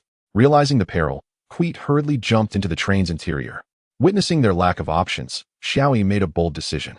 She deactivated her transformation, drawing upon her past experiences with Xiaoxiu, thereby allowing Pikachu and Mimi to instantly comprehend Xiaoyi's intentions. Tossing aside her belt, Xiaoyi discovered that it had opened a pathway back. Without hesitation, she wove a net from her aura to ensnare them and then hurled them outward. Just as she intended to leap alongside them, she found herself irrevocably plunged into the time rift. Within this rift, Xiaoyi suffered immense damage, targeting her mind, or more precisely, her memories. Yet soon after, her protective talisman shattered, forming a shield sustained by Xiaoyi's own power, safeguarding her. This talisman had been crafted by Xiaoxiu himself. Sensing the talisman's destruction, Xiaoxiu understood that the historical events were upon them. Observing the Pokemon Knight he had previously vanquished, he quietly sipped his tea, remarking, "Xiaoyi, it seems you will have to endure quite a bit moving forward." Chapter 1. Xiaoyi's Preparation, Part 1. The protective shield surrounding Xiaoyi afforded her greater chances of survival, a foresight that Xiaoxiu had meticulously anticipated over the course of a decade. With the talisman prepared by Xiaoxiu safeguarding her, Xiaoyi was ultimately discovered by Mew and brought to the past to reunite with Ash and his companions. However, Xiaoyi's memories had been compromised by the time rift, resulting in a temporary loss of recollection, causing her future to diverge from her past. To restore this connection, Xiaoyi needed to regain her full memories. Yet at that time, Mew could not address the unique barrier within Xiaoyi's mind, and the past Xiaoxiu was oblivious to it. The future Xiaoxiu was unable to intervene. So Mew could only patiently await the automatic triggering of the special barrier, which would incite Xiaoyi's berserk state. For this reason, Mew waited for 2 years. During this interval, Xiaoyi was involved in numerous events, rescuing Arceus, reuniting with her grandparents, and participating in a modeling show hosted by Xiaoyi. Though she served as a makeup artist rather than a model. As Xiaoyi's memory loss escalated, so did her bouts of rage, culminating in her acquisition of the genuine Tyrant King train, transforming her into the authentic Kamen Rider Tyrant King. Fortunately, Xiaolan and the others intervened in time, averting a catastrophe, and Mew finally dismantled the barrier, restoring Xiaoyi's complete memories. However, this also necessitated her return. Xiaoyi was a temporal anomaly. If she did not return, her timeline would never align with the present. Thus, Xiaoyi was taken back. When she returned, it was 2 years after her departure. During those 2 years, several events transpired. Queet and his cult consumed an entire year to manage, followed by the resurgence of the Abyss, and in the midst of their preparation, they fortuitously encountered the past Xiaoyao. In the ensuing time, Ash and Serena had not stepped outside their home unless faced with a significant crisis. Meanwhile, the enigmatic individuals remained unvanquished by Ash and Serena, and their true identities still eluded investigation. Sigh. Ash and Serena sat at home, sighing in despair. For Xiaoyi had yet to return, and their waiting was wearing them thin. You too. I've only been gone for 3 days, and you've already succumbed to this state? Xiaoyao visited, and, upon witnessing their despondent demeanor, felt a pang of sympathy and anger. Xiaoxiao prepared some revitalizing meals for you. You should eat something. Xiaoyao opened the lunchbox, and an overwhelming aroma of chili and pepper filled the room. Cough. Achoo. I swear I will kill you, Xiaoxiao. Cough. You scoundrel. Is this what you prepared for us? Are you trying to take our lives? Cough. Achoo. Xiaoxiao. When I return, you are finished. Ash and Serena hastily flung open all the doors and windows, escaping the hazardous room alongside Xiaoyao. Oh, finally back to your senses? They found Xiaoxiao standing right before them. Without a second thought, they charged at him, with Xiaoyao joining the fray. Hey, Xiaoyao, when I entrusted the lunchbox to you, I specifically instructed you to deliver it and leave. Why did you linger to open it? Xiaoxiao dodged their attacks while questioning. I intend to divorce you. Who needs a cook like you? Xiaoyao was absolutely furious. She was nearly suffocated by his infernal chili and pepper concoction. Not only did he fail to offer any words of comfort, but he had the audacity to declare it was her fault. What a ridiculous notion. In this moment, she resolved to demand a divorce. Oh, come now, dear wife. Must you always threaten divorce at the slightest provocation? Xiaoxiao said, exasperated. Now you consider me your wife? It's too late for that. Xiaoxiao suddenly stepped forward and grasped Xiaoyao's hand, saying, stop this nonsense. Firstly, the meal must be eaten. The flavor is merely my concentrated balm, which won't affect the taste of the dishes. Secondly, if you don't muster your spirits now, how will we welcome Xiaoyi back? What? Originally, Xiaoji and Serena had planned to continue their assault on Xiaoxiao without harming Xiaoyao, but upon hearing his words, they immediately ceased hostilities and began devising a plan to tidy the room and eliminate the odor. Come back here. I haven't finished speaking. Xiaoxiao continued. Based on my observations, Xiaoyi is likely to return in the next few days. Of course, it could be today, perhaps in an hour, or even just a few minutes from now. Before he could finish, Dream appeared, bringing Xiaoyi back with her, prompting Xiaoxiao to add, right now. Xiaoyi. Upon seeing Xiaoyi truly return, Xiaoji and Serena were overwhelmed with joy, scarcely able to believe their daughter was finally home. However, Xiaoyi approached cautiously, hesitant to draw near. It was understandable. She had nearly wrought havoc upon the future in recent days, leaving her feeling unworthy of rejoining their ranks. Mom, Dad, Xiaoyi struggled to find the words, contemplating escape, when Serena rushed forward to embrace her, simply stating, welcome back. In an instant, Xiaoyi broke down in tears, repeatedly exclaiming, I'm back. I'm back. I'm back. She continued to say this, tears streaming down her face, while Serena wept silently, holding her tighter. Xiaoji stood quietly beside them, his eyes glistening with unshed tears. Sensing the moment, Xiaoxiao and Xiaoyao discreetly withdrew. Once home, Xiaoyao remarked, I thought you would stay here and keep recording everything. You're overthinking it, Xiaoxiao replied, kissing her cheek, which took her by surprise. Is this a new development? You've never just kissed me without saying anything before. Xiaoyao, our daughter will soon be back. Please stay with her while I step out for a bit. There are many matters I must attend to. With that, Xiaoxiao vanished in an instant, leaving Xiaoyao in a whirlwind of confusion. Should I truly contemplate divorce? Xiaoyao genuinely felt exhausted. With a husband as perplexing as him, Even the most virtuous wife would be driven to madness. I'm back. Roland burst through the door, only to find Xiaoyi at home. Unfazed, she asked, "Where has that pervert of a dad gone?" "I don't know," was the familiar response. Without further probing, she inquired, "Should I cook or will you?" "I'll handle it. After all these years without tasting my cooking, you must be longing for it," Xiaoyi said as she headed to the kitchen, only to be infuriated by Roland's next remark. "Forget it, Mom, with your culinary skills. You can't hold a candle to Xiaoyi. Just sit on the couch and watch me showcase my culinary prowess." In terms of provoking irritation, you two share an uncanny resemblance, Xiaoyi remarked with a forced smile. Meanwhile, Xiaoxiu was not leisurely writing his Kamen Rider script. Rather, he sought out Ryotaro. Upon his arrival, Ryotaro asked, "Is there something I can assist you with? Could you possibly arrange for a dedicated electric train for Xiaoyi?" Xiaoxiu's request left Ryotaro somewhat exasperated. "Hey, do you have any idea how expensive that thing is?" complained Toritaros. "Exactly. We still need to," Dragon Rider began, but was quickly silenced by Puritaros. Xiaoxiu, perceptive as ever, refrained from inquiring what Dragon Rider had intended to say, as it most likely pertained to the secrets of the reincarnators. "So, do you believe you can find an electric train specifically for Xiaoyi in this world?" Xiaoxiu posed another question. Through glimpses into the future, Xiaoxiu had seen numerous pivotal moments, such as Ryotaro personally delivering the new electric train for Xiaoyi's use, alongside various other scenes, including Xiaoyi's future adversaries. However, he chose not to disclose this information, as doing so could jeopardize the timeline. It was prudent to prepare privately as before. "Is it possible to locate an electric train for Xiaoyi in this world?" Ryotaro questioned, understandably skeptical, given that electric trains were not supposed to exist here, save for the ones he borrowed from the station master and those he had purchased. "Ryotaro, you haven't located those 4 reincarnators yet, have you?" Xiaoxiu learned from Ryotaro that the 4 masters from Kaz and Yas Dojo in Shuangxing City, Edo, Sho, Matsuko, and Reiko, were indeed reincarnators. However, these reincarnators were peculiar. Their birth certificates were authentic, many remembered their existence, and their names were easily recalled, which raised questions. Yet, Xiaoxiu felt that nothing could be stranger than that reincarnator named Kong Yuan. He always sensed something was off about that fellow, but could never pinpoint the issue. "Yes, they've gone into hiding. I intend to track them down and eliminate them." Ryotaro's words only deepened Xiaoxiu's bewilderment. By all accounts, as a Kamen Rider, Ryotaro should never resort to killing. Moreover, he was one of the kindest Kamen Riders, known for his angelic reputation. How could he so casually speak of wanting to kill them? "Your expression tells me you've misunderstood. I can't divulge too much.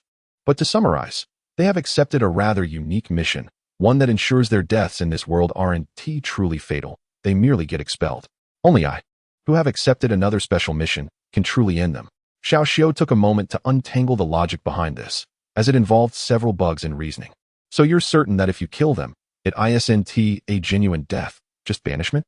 Xiaoxiu sought confirmation, still skeptical. Ryotaro nodded, prompting Xiaoxiu to relent. "Fine, I believe you. However, I insist on accompanying you. I wish to see for myself how this differs from my past experiences." "Your past experiences? What do you mean?" Chapter 2, Preparations for Xiaoyi, Part 2. Xiaoxiu boarded the electric train, traveling alongside Ryotaro to Shuangxing City. This could be considered their stronghold, as they held the positions of masters at these 2 dojos. If they sought to find the reincarnators, this was a likely place to start. There's an old saying, "The most dangerous place is often the safest." Usually, individuals wouldn't expose their most obvious hideouts as optimal locations for concealment. Indeed, before they even reached Shuangxing City, Xiaoxiu instructed Ryotaro to stop, saying, "To avoid alerting the enemy, we'll walk from here." "Understood," Ryotaro replied, exiting the vehicle and setting the electric train to automatic mode, allowing it to proceed into the sands of time. Xiaoxiu then conjured a shielding barrier to obscure electronic signals and visual observation, though Ryotaro remained oblivious to its presence. "With this, even if we run straight into them, they won't be able to see us," Xiaoxiu declared. "Is it really that impressive?" Ryotaro asked, astonished. Xiaoxiu nodded, and Liang Taro, still haunted by his thoughts, remarked, "Fortunately, you and I are not adversaries. To be your enemy requires one to prepare for the worst possible outcomes, even when the situation is already dire. I shall take this as a compliment." As they journeyed towards Shuangxing City, Liang Taro inquired, "Given your exceptional abilities, have you ever pondered who would stop you if you were to become a villain one day? I have witnessed another version of myself succumb to darkness, so I have long been prepared." Xiaoxiu's mere words instilled a sense of dread in Liang Taro. making him feel as though he was in the presence of a fearsome creature, far more terrifying than anyone he had previously encountered. "Hey, why has your face suddenly turned so pale? Have I frightened you?" Xiao exclaimed, abruptly breaking into a beaming smile. "It is precisely for this reason that I cherish every fragment of beauty in my life. I will not allow myself to become a villain, not ever." With the gentlest of tones, he articulated the most resolute of statements. Liang Taro felt as if he could see countless joyful smiles emanating from Xiao, understanding the burdens he had carried thus far. "You are quite the formidable Kamen Rider yourself. If only you possessed your own belt," Liang Taro said. "There is no need for one. Besides, I am one of the writers for Kamen Rider," Xiao replied. "One of? You didn't write the entire series by yourself?" Liang Taro asked. "Since the 5th installment, I have allowed others to showcase their talents. Naturally, I personally review all scripts. None are permitted for filming without my approval." As they conversed, they unknowingly arrived at Xuanxing City. Upon entering the city, Xiao noticed numerous surveillance cameras. In this world, the crime rate is exceedingly low. Robberies? Non-existent. Petty theft occurs but is swiftly dealt with. Poaching was once rampant but is now virtually unseen. As for evil organizations, the only one that could be deemed as such is the cult established by the remnants of the Quint, following the acquisition of the power of Yao. However, it has yet to gain any significant traction. Consequently, in this world, the installation of surveillance cameras is primarily for locating missing persons or runaways. Yet the sheer number of them is astonishing. It seems the other party has installed these cameras to prevent the exposure of their secret base. Xiao mused. "Are you sure we won't be discovered?" Liang Taro inquired. "Do not doubt me. Trust that everything will be fine," Xiao assured him. As they walked, hardly anyone noticed their presence. They nearly got hit by a car while crossing the street, simply because they were invisible to others. Liang Taro found this utterly unbelievable.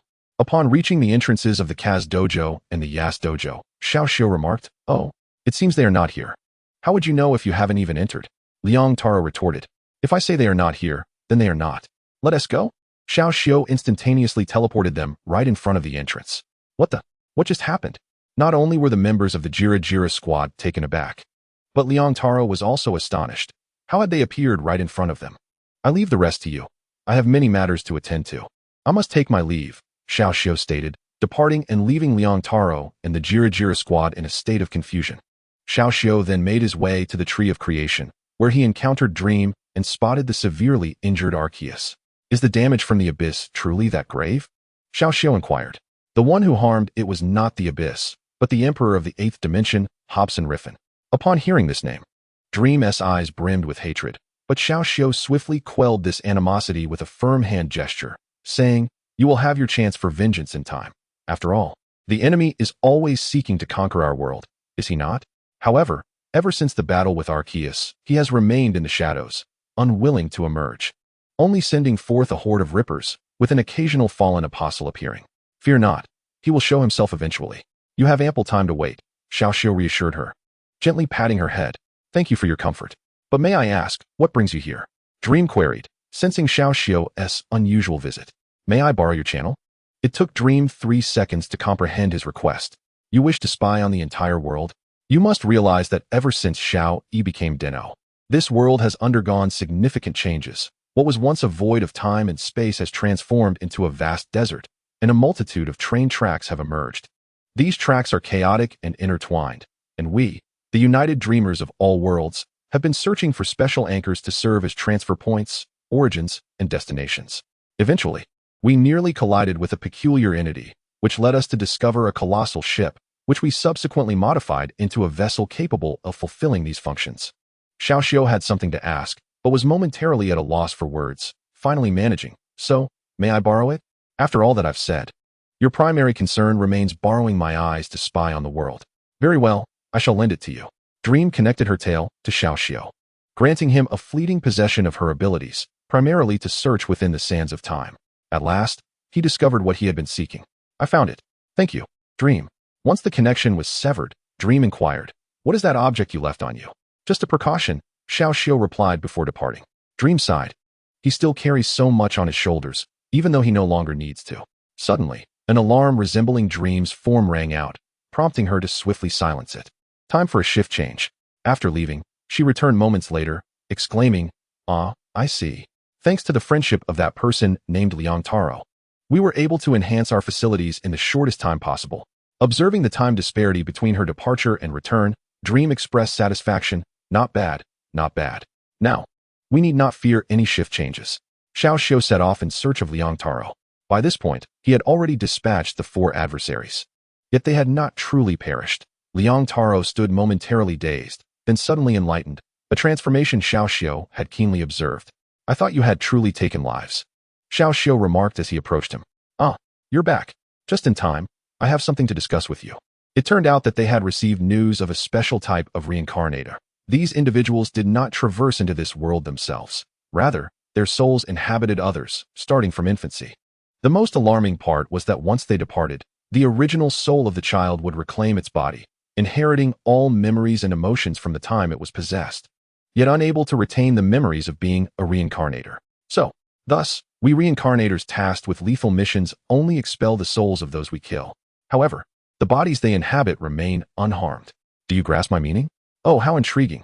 I almost wish to join your ranks, Xiao jested. No. Becoming a reincarnator entails specific conditions that you do not meet. Liang Taro firmly dismissed Xiao's notion. I was merely joking. Do not take it so seriously. Xiao continued. Regarding Xiaoyi's electric train, I have found it. What? Is there truly a train for that child? Indeed. From Dreamland. I learned that since Xiaoyi ascended to the role of Den-O, our world has undergone a monumental transformation, giving rise to the previously non-existent Desert of Time. What? The Desert of Time? Are you certain? Ryotaro asked in astonishment. Do I look like I'm joking with you? Xiao retorted. Wait. Let me gather my thoughts. Although Ryotaro appeared to be calming down to accept the reality, he was actually consulting his administrator, Ether, to comprehend the changes that had transpired in this world. After an hour, Ryotaro finally grasped the alterations that had taken place and said, I am truly sorry. If I had not accepted this mission and become one of the temporal loops, this world, you have nothing to apologize for, Xiao replied. No matter how our world transforms, we, the indigenous inhabitants, will be here to protect it. You need not worry unnecessarily. However, I understand now. I believe I can still find a way to stay and lend a hand. Once I feel my assistance is no longer required, I shall depart from this world. I fear that lingering too long might lead to irreversible changes. No problem. Come, I will take you to find Xiaoyi's denliner, the new denliner. Chapter 3, Xiaoyi's Preparations, Part 3. They once again ventured into the Desert of Time. Ryotaro produced a blank rider ticket and said, Here, without precise coordinates. It is all too easy to lose one's way. I see, Xiao remarked, taking the rider ticket and placing it on his forehead. Soon, the ticket displayed a string of numbers. This sequence of numbers is intriguing. I shall return it to Jia for further study. After noting the digits, Xiao handed the ticket back to Ryotaro. Ryotaro placed the rider ticket into his rider pass, then turned and entered the cockpit. Inserting the rider pass into the mechanical denbird, in no time, a series of numerical coordinates appeared, and the denliner automatically set off towards the designated location. Ryotaro emerged from the cockpit and expressed his gratitude. Thank you for your enthusiastic assistance. No need for thanks. I help you not only for Xiaoyi, but also because you are a good person, one worthy of trust, Xiao said while preparing coffee. Ryotaro inquired. The coffee in the denliner is unlike any you have seen before. Do you know how to brew it? 10 minutes later, Ryotaro lifted a cup of oddly colored coffee to his lips and declared, It's delicious, thank you. Quite tasty, exclaimed Taros. Indeed, it rivals Naomi's, Jean Taros concurred. However, I personally find Miss Naomi's coffee slightly superior, Pu Taros remarked. I think they're all quite similar. Whether it's from Naomi-chan or Xiao. They're both delightful. Long Taros chimed in. One could say each has its own merits. Miss Naomi's coffee has a rich flavor, while Xiao's brew exudes a traditional and ancient essence, Zig commented. Strangely enough, the moment Taros and the others boarded the denliner, they reverted to their original forms. Yet, their current appearance as the evil gods was what Xiao was most familiar with. I wonder, how did Taros and the others revert to their true selves upon entering the denliner? Xiao inquired. Well, it should be attributed to the differing mechanisms of this world. Ryotaro replied, unsure of how else to respond, resorting to Ether's words to evade the question. Xiao did not press Ryotaro but posed another query. I have long wanted to ask, when do you plan to retire permanently? Ryotaro halted the motion of bringing his coffee to his lips, and Taros and the others paused their drinking as well. They were all keen to know the answer. Having previously refrained from asking due to their relationship with Ryotaro, now, someone else had posed the question, and they were eager to hear the response. Ryotaro remained silent for a long while, likely having never considered such a question. After a considerable pause, he finally replied, "The moment I am no longer able to fight, I shall rest." His answer brought tears to everyone's eyes. Even Xiaoyi, who was usually adept at controlling his emotions, shed a tear. "Ryotaro, I promise you, even after you retire, we will always be by your side. Forever." Taros vowed to Ryotaro. "So will we." They all echoed. "Thank you all." Ryotaro pondered that perhaps his lifelong misfortunes were merely the price he paid for meeting friends like them, and not to mention his yet-to-be-met wife.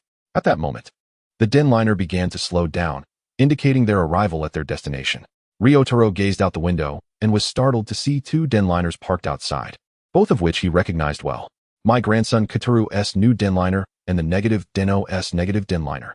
"I can't believe there are two den liners," Ryotaro exclaimed in surprise. "Ryotaro, I'm going to check it out," Long Taros declared as he opened the door and stepped out to examine the new den liner closely. Taros and the others, resigned, followed suit.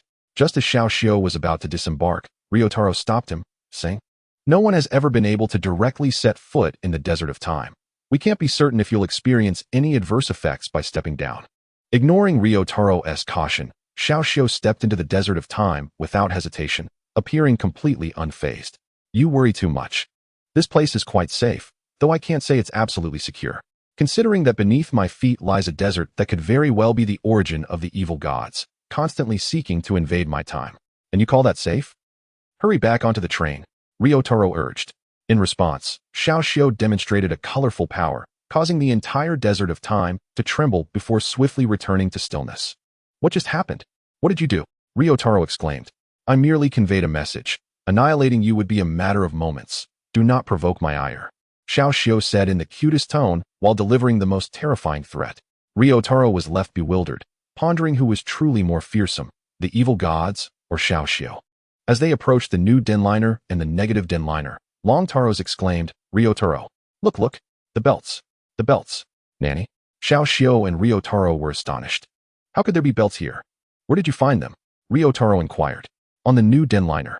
Long Taros pointed towards it.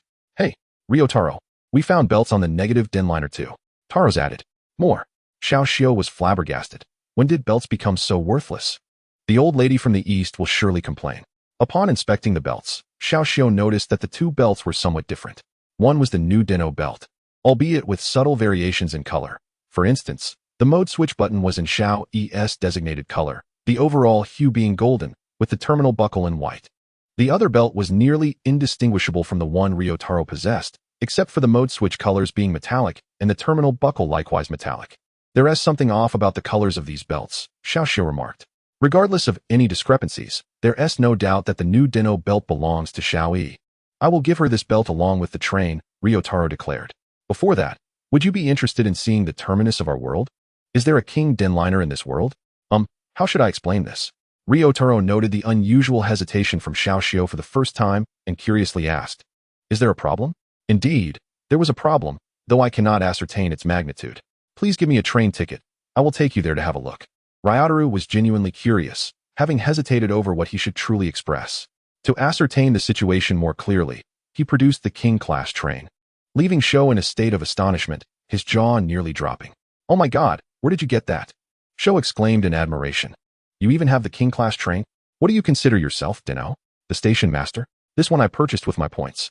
"But the one I'm currently using isn't," Ryotaro replied, glancing at the denliner fire.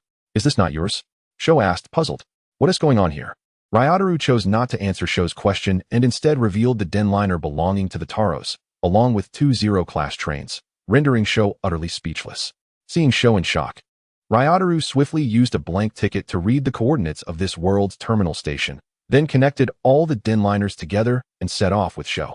Upon realizing the denliner had started, Sho finally reacted, exclaiming in disbelief, "You're absolutely incredible. This is beyond amazing. How did you manage that? You didn't purchase all these, did you? How did you?" Sho continued to bombard Ryotaro with questions, yet Ryotaro remained tight-lipped. After all, every question Sho posed delved into the secrets of the reincarnators, which he simply could not divulge. After a while, they finally arrived at the terminal station, and Sho gave up on asking questions, his mouth dry from so much talking. The moment Sho fell silent, the Taros eagerly opened the train doors and disembarked. After being subjected to 10 minutes of incessant chatter, they were relieved to finally reach their destination. Remaining on board any longer would surely have driven them mad. As soon as the Taros stepped off the train, they were taken aback by the sight of the so-called terminal station. It appeared even larger than their King-class train, adorned with numerous cannon ports, and the connecting tracks were exclusively those of their den liner. Isn't this the demon battleship? They were all too familiar with this so-called terminal station. This was hardly a terminal station at all. It was the very demon battleship they had once fought against. Even if it had been altered beyond recognition, it remained unmistakably a demon battleship. Oh, just switched shifts and we already have guests? Greetings, I am the station master, Dream. At your service, Dream announced. Dream, what are you doing here? Sho asked in astonishment. Huh, you're here too? Dream replied, puzzled. Do you know each other? Ryataru inquired. Well, speaking of which, you are the station master, Sho said, confused. No, the station master is Dream. This statement left them perplexed. Wasn't he Dream just Dream? Why did it sound as if the station master was not themselves, yet somehow was? I see. Sho suddenly understood Dream's implication and pointed to the King-class train behind him, saying, that makeshift terminal station you've created from the demon battleship likely has numerous flaws. I've brought you the real terminal station. Do study it thoroughly. Upon hearing that the true terminal station was before them, Dream immediately shouted, all available personnel, come in at once. We can finally construct our own terminal station. Before the Taros could comprehend Dream's words, a multitude of dreams surged into the demon battleship. Not only the Taros were startled, but Sho and Ryaru were equally taken aback by the sheer number. Is this denliner yours? Dream asked, turning to Ryataru. Yes. Then let us examine it. He said it was fine. Siblings, let us move. Dream did not allow Ryataru any time to refuse and charged straight toward the King-class train. They surrounded the King-class train so tightly that not even a drop of water could pass through. However, they soon shifted their focus from the King-class train to their demon battleship and proceeded to transform it entirely before their eyes. The original battleship's form became unrecognizable, replaced by a brand new terminal station inspired by Dream. The moment the new terminal station was completed, all tracks in this world appeared in an instant, only to vanish just as quickly. Thank you all for your hard work.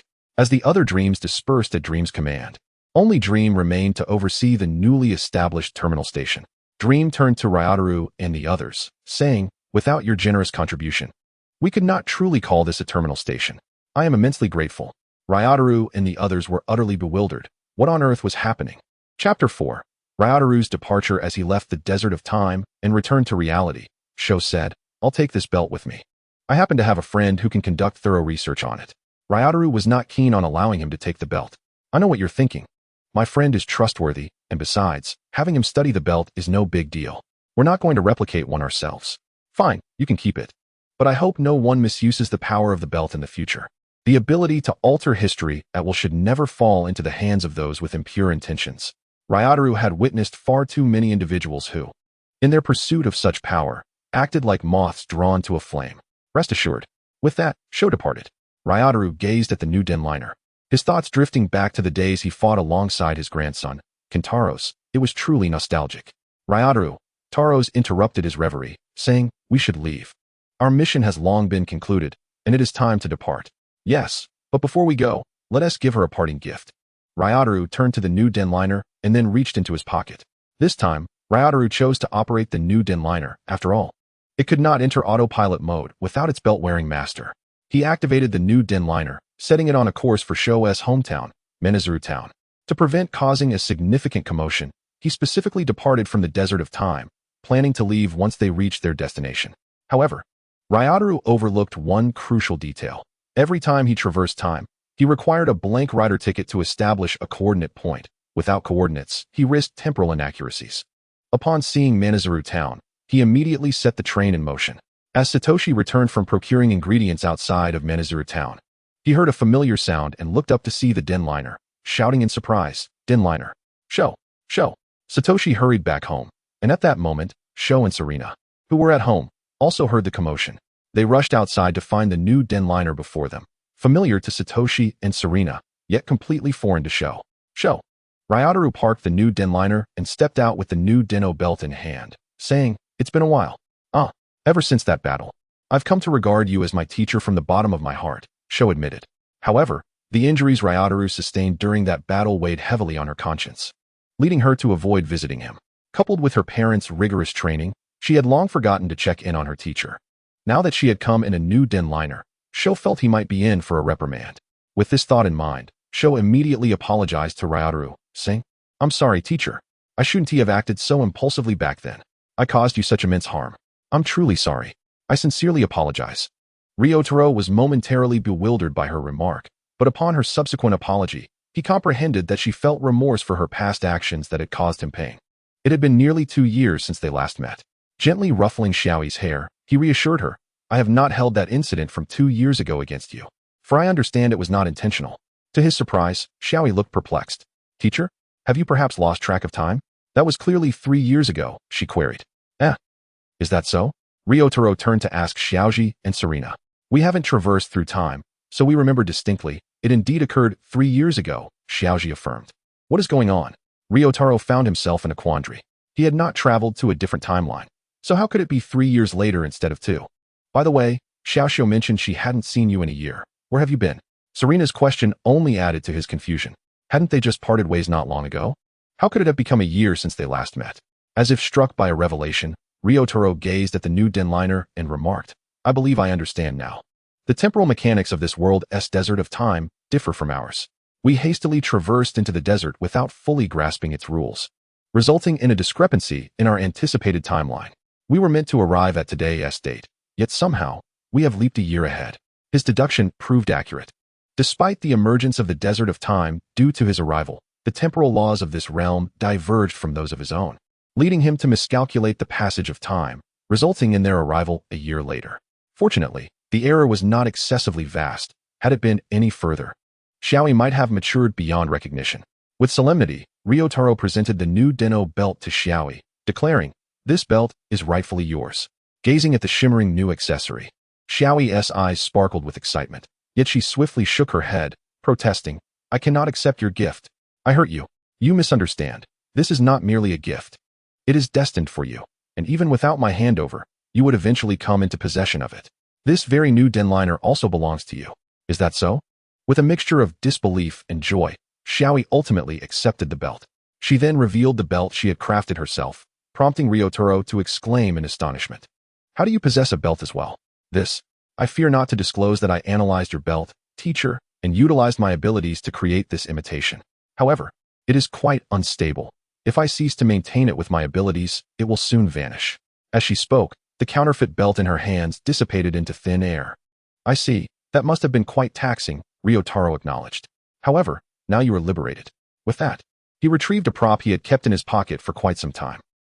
Is that not Keitaro's? Though its color seems somewhat different?" questioned Momotaro's. "Indeed. This is specifically prepared for Xiaoyi. You may bestow upon it a new name if you wish." I absolutely cannot accept this." Xiaoyi hastily retreated behind Serena. "Is this gift of considerable value?" Serena inquired, having witnessed Ryotaro transform using it before, and thus presumed its immense power. "Yes, and it is an indispensable tool for Xiaoyi." Ryotaro elucidated. "From the moment the Desert of Time was born in this world, entities known as the evil gods, which originally belonged solely to my world, began to manifest here." "What are evil gods?" At that moment, Xiaoyi was unaware of their meaning, although Xiaoyi and Serena had previously encountered the concept through her words. They were taken aback to realize that this was Xiaoyi's formal introduction to the notion of evil gods. Evil gods are spiritual energy entities that originate from alternate timelines, distinct from the original future. Born of the Desert of Time, they can only exist in a sand-like form. However, by heeding the wishes of humanity, they can materialize based on human imagery. Those who express wishes become the evil gods' contractors, enabling them to trace back the contractor's memories to the past. Yet, in most instances, the wishes are forcibly realized through distorted interpretations, rarely aligning with the contractor's true desires. This is due to the evil god's ultimate goal of altering history, linking them to a future where they can exist. Furthermore, when a corporeal evil god is defeated, the contractor's imagery can spiral out of control, transforming into a colossal beast. The possessed contractor's physical abilities are enhanced, and their appearance also changes according to the evil god that has taken hold. Such is the comprehensive account of evil gods. Xiaoyi and her companions were left in stunned silence. The explanation was rather lengthy, was it not? However, upon grasping the implications, they recognized the inherent danger of such beings. "We encountered evil gods in the past, before we were wed," Xiaoyi recalled. Nanny? Is that true? Ryotaro inquired in astonishment. Logically, evil gods should have only begun to emerge from the time the Dino was born. Thus, prior to Xiaoyi's existence, their manifestation should have been impossible. What could this mean? How did you handle that? Xiaoyi asked. This question took Ryotaro and the others by surprise, as they had forgotten to inquire about it. Fortunately, Xiaoyi voiced it. It was you who dealt with it, Serena stated. What? Me? Xiaoyi was utterly dumbfounded. Was it truly her? Could she have returned to the past? Perhaps it was through the very denliner before her? If so, ahem. Xiaoyi, do not act recklessly. Xiaoyi and Serena warned in unison, fully aware of their daughter's tendencies. Understood, Xiaoyi replied, dejectedly lowering her gaze. Now, listen closely, Xiaoyi. The device I am giving you can help detect the presence of evil gods. When you identify one, it will emit an alarm. You must press the connection button. And then, according to the displayed numbers, press the corresponding buttons. You must ensure to finalize the sequence. Otherwise, the coordinates will be imprecise, leading to potential mishaps.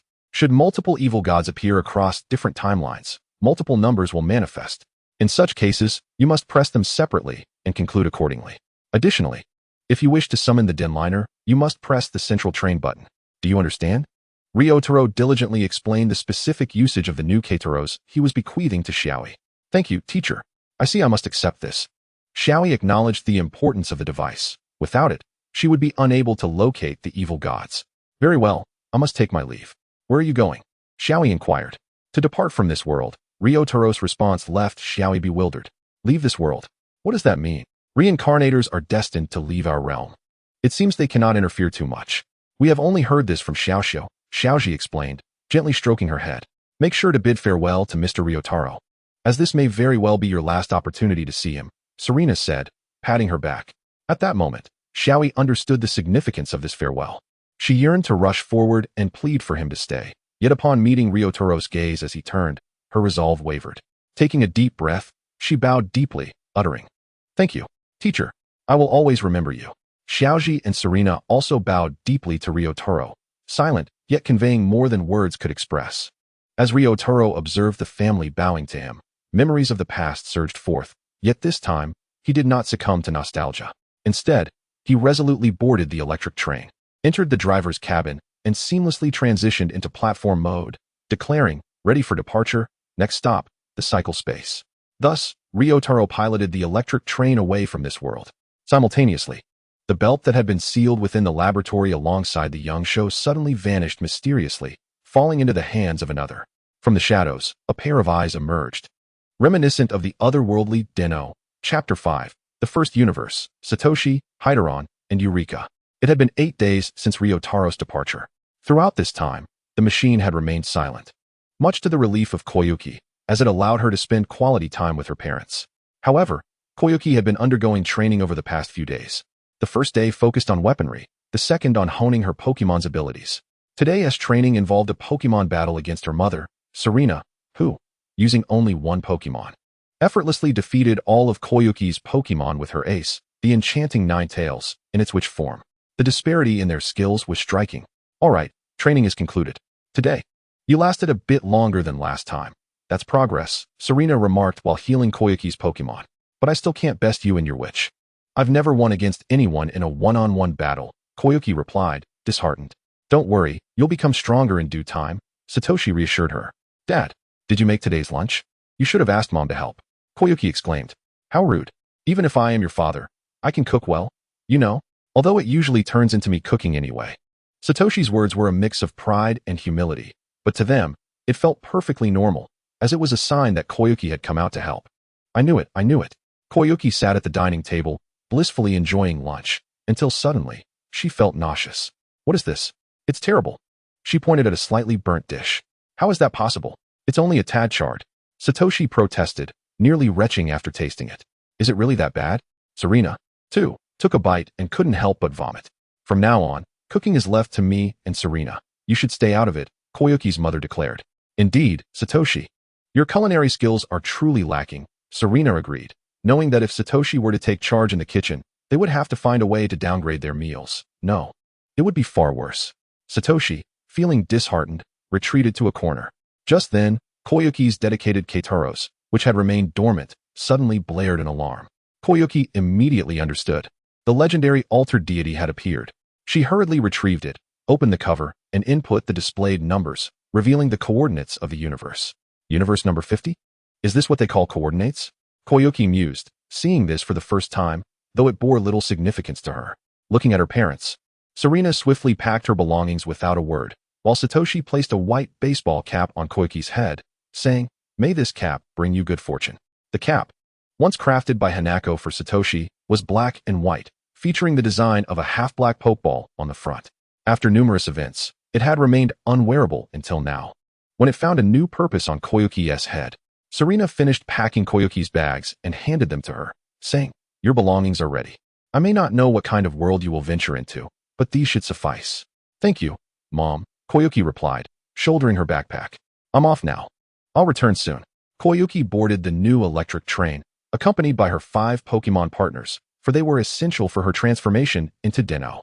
Upon entering the driver's cabin, she realized she was uncertain how to operate it. Perhaps Ryotaro believed she could learn on her own. "Hey, this groove." Koyuki discovered a slot on the mechanical electride that could accommodate something. She placed it in, and the new electric train initiated its automatic mode, setting course for universe number 50. As they watched the new electric train depart, Serena leaned against Satoshi's shoulder and mused. "How long do you think we will have to wait? A year? 5 years? I don't know. I just know we will wait for our child's return." Just as our parents awaited ours, Satoshi responded. The 2-year wait for their daughter made him acutely aware of the loneliness and concern that his mother must have felt waiting for him.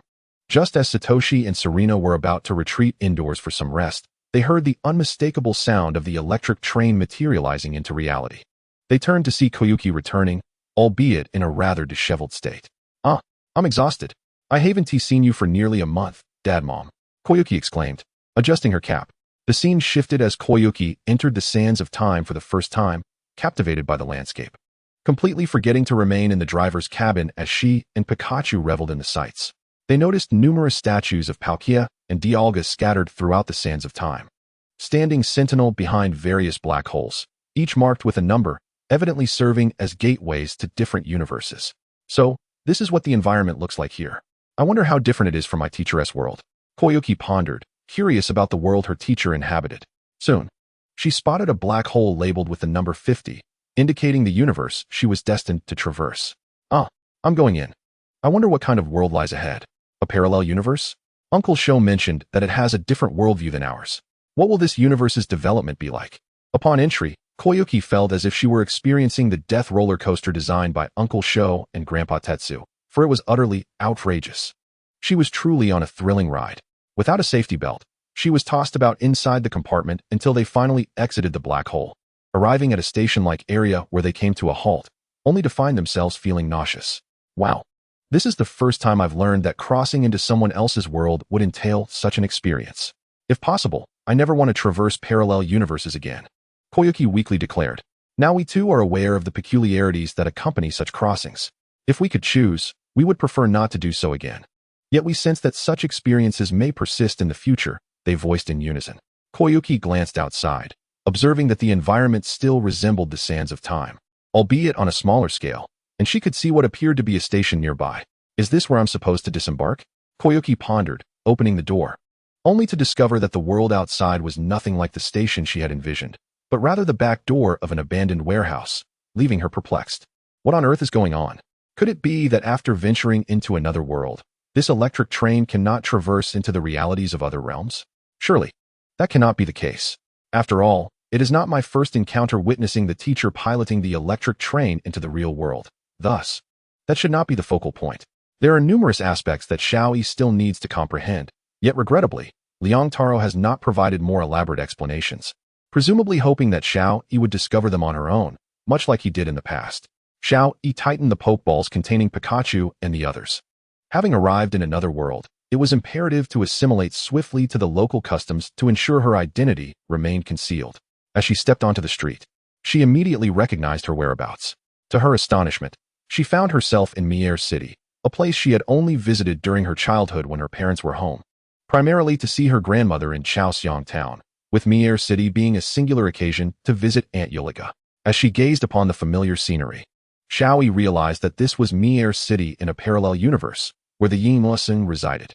She opened her aura to search for the presence of the Yingluoshun, but instead, she encountered other familiar auras.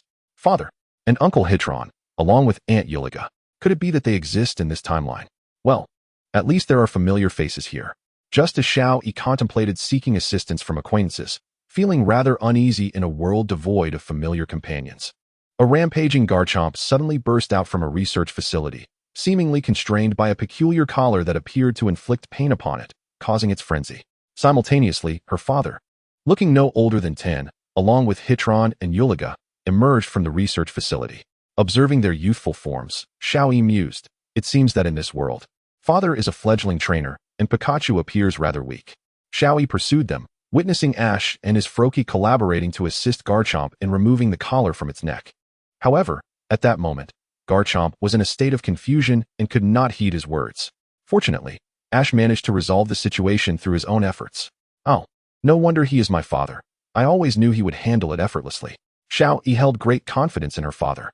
But soon she realized the gravity of the situation. They were currently situated in the highest building of Mier City, the Mier Gym, and a corner of the structure began to collapse, causing them to plummet. Oh no! Just as Xiaoyi intended to use her abilities to save them, a massive fireball intervened, successfully rescuing them. It was a champion-level Mega Blaziken that had come to their aid. Observing this, Xiaoyi decided to refrain from intervening further, as she had no desire to reveal too much of her capabilities in this unfamiliar world, which could lead to considerable complications. Nonetheless, Ash's performance provided Xiaoyi with an excellent excuse. She strode confidently toward Ash, extending her hand and exclaiming, "You are remarkable. Few can accomplish such feats. You are a hero. Allow me to introduce myself. My name is Xiaoyi, and I hail from Chaoxiang Town." Stating her origin from Chaoxiang Town was not a deception, as her mother bore a striking resemblance to a human, with a minor alteration in the Pokédex. It could serve as a legitimate identity. Is that so? I am Ash, from Pallet Town, and I am 10 years old. I am your elder by 3 years. You may call me Sister Xiaoyi. Xiaoyi's heart swelled with joy. She never expected to have her father call her sister. How delightful. Chapter 6. Preparations from various places.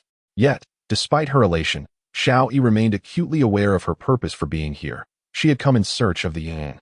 After greeting her father from the parallel universe, her mission could be deemed complete. She gave him a thumbs up and said, "You are a hero, and I wish you the best in becoming an even more outstanding individual. Of course, I am determined to become a Pokemon master," Ash declared with unwavering confidence. I wonder if this world's grandfather is the current Pokemon champion. Xiaoyi pondered. After bidding farewell to Ash, Xiaoyi sought a secluded spot to activate her K-Taros, only to encounter a dilemma. Countdown to the Yingluoshun's appearance. 31 days. Location, Sorrow City. What on earth? Xiaoyi was taken aback. What was this situation? A countdown for the Yingluoshun's emergence. That is because you arrived late, Kamen Rider Den-O. Suddenly, a figure, Dream, appeared silently before Xiaoyi, startling her. Dream. But why does he appear as a boy? Upon closer inspection, she recognized that this was indeed Dream, yet he bore a different demeanor. In her world, Dream preferred to refer to himself in a charming, feminine manner, embodying an adorable pink lowly image, while this version seemed more like a young boy. He appeared even smaller than her father, with a head of delightful pink hair and eyes that lacked the emptiness she was accustomed to. I am the Dream of this world, Kamen Rider Den-O. What is it that you are doing? His tone was markedly different, cold and uninviting. Xiaoyi felt averse to it. I am dealing with the Yingluoshun, but for some reason, it seems that the Yingluoshun will not appear until 31 days later. The reason for this delay is due to your responsibility. Dream's words left Xiaoyi perplexed. What was this about? She had only just arrived in this world. How could everything be her responsibility? When you traversed through time, you failed to seize the correct temporal coordinates, leading you to arrive in a timeline that has yet to witness the Yingluoshun's appearance, a timeline I have safeguarded with my very life. Had you arrived even slightly later, I would have been unable to maintain it. As he spoke, Dream's tone grew increasingly emotional, tinged with anger. I apologize, Xiaoyi stammered, realizing that she was inexperienced. Having just embarked on her journey, she had no idea that she was required to grasp the correct temporal coordinates. Had she known, she would have remained in the cockpit and driven properly. Fortunately, for the time being, there were no significant issues, as your arrival as this temporal anomaly has temporarily prevented this timeline from being obliterated. However, once the 31 days elapse, if you have not resolved the crisis brought about by the Yingluoshun at the specified location, this timeline will undoubtedly be destroyed. Should such an event occur, Dream suddenly leaned closer, their noses nearly touching, and said, "I will kill you." Xiaoyi stumbled backward, colliding with the wall and collapsing to the ground. The aura of menace was no jest. He truly meant it. Before that, you may do as you please in this world. It will not cause any adverse effects. Especially once you leave. With that cryptic remark, Dream departed without a backward glance. After some time, Xiaoyi regained her composure, and Pikachu and the others emerged, inquiring, "Are you all right, Xiaoyi?" Xiaoyi shook her head and replied, "From now on, I must stay in the cockpit and drive properly. Otherwise, the next world's Dream might not handle matters as delicately." Xiaoyi was genuinely shaken. The Dream of this parallel universe was indeed entirely different from the one she knew. "What shall we do now?" asked Xiao. "Quite simply, we shall embark towards Sorrow City," Xiaoyi proclaimed. "Do you know the way?" Huala inquired. "Isn't it sufficient to have a map? Even in a parallel universe, the changes on the map should remain constant." Xiaoyi took out her mobile phone. In her era, the phone encompassed all functionalities of a Pokédex and electronic maps, along with Pokémon gear and real-time receivers, making it exceedingly intelligent. However, in this world, it suddenly became ineffective. What? Why wouldn't it turn on? It persistently displayed a malfunction message. What could be the cause? Xiaoyi found this perplexing, as she had never encountered such a situation before. Just then, Mew appeared unexpectedly, bringing with it an old-fashioned Pokédex and electronic map, both conforming to the latest standards of this era. It said, while on duty at the terminal station, "I learned from your universe's counterpart that you hail from decades into the future. Therefore, all devices from your time cannot function here, as technology continuously evolves. This is what the Pokédex looks like in this era, and this is the form of the electronic map. Explore the specific functionalities for yourself. I will ensure your identity is legitimate." After handing these two items to Xiaoyi, Mew departed. Xiaoyi stared blankly at these antiquated devices. Truthfully, she had never used them before and was expected to explore their functionalities on her own. How utterly irresponsible. Reluctantly, Xiaoyi had no choice but to figure out how to use them herself. After considerable effort, she finally managed to operate the map and located Sorrow City. However, another issue arose. In the past, there were no satellites. Satellites were only launched into space after humans and legendary Pokémon began coexisting peacefully. At this juncture, the legendary Rayquaza would devour any lifeless material sent soaring into the sky. Thus, this map only recorded locations without providing routes, which was quite vexing. The map she used had a built-in navigation function, but she only required real-time traffic updates. After all, if the path she intended to take was obstructed or damaged, she would need to find a detour. What to do now? Xiaoyi was at a loss for how to proceed. "Why not follow your father?" Mimi suggested. "Are you certain? Uncle Ash is notoriously directionally challenged and has a knack for getting lost. Following him would lead us to the ends of the earth," Pikachu remarked. "If the Serena from this world were to accompany us, I believe we would be fine," Xiaoyi mused. "But where is Serena now?" Huala inquired. "Well, my mother mentioned that during her debut year, she directly participated as an exchange student to find my father in the Kanto region. Could it be the same now?" Xiaoyi pondered, uncertain, as the trajectories of both universes had already diverged. In this world, her father was undoubtedly a novice trainer who had just started his journey. Thus, her mother would likely be in a similar situation. As for where she might be, Xiaoyi couldn't say. Never mind, we'll head to Sorrow City ourselves. For Xiaoyi, resolving this matter swiftly was paramount. She set off on her journey to Sorrow City, while simultaneously, in Asakura town, Serena learned through the television that Ash had arrived in the Kalos region, causing her to blush instantly. She sought her mother's permission to embark on a journey to find Ash. Meanwhile, Ash had received his Froakie and commenced his adventure in the Kalos region alongside the siblings Citron and Eureka. However, they were not the only ones traveling. Serena's childhood friend, X, had also set off on his journey, having departed a day earlier than Serena. In the sands of Time Desert, the cosmic entity Mew, designated as number 50, sat quietly atop a train car, resting with closed eyes. Suddenly, a sandstorm seemed to arise, and a pair of eyes materialized. Mew unleashed a psychic shockwave to repel it, declaring, "Do not even think about disrupting this timeline. As long as I am here, you may as well resign yourself to your fate." The eyes vanished, the sandstorm ceased, and the previously fractured track began to re-extend. Excellent. With Kamen Rider Den-O present, this timeline should be swiftly restored. However, before that, I must first address the anomaly of this world's evil gods. At that moment, Mew from other universes appeared, stating, "Due to the emergence of the evil gods, all Mews from universes affected by the evil gods' disruption of time can delay their shifts.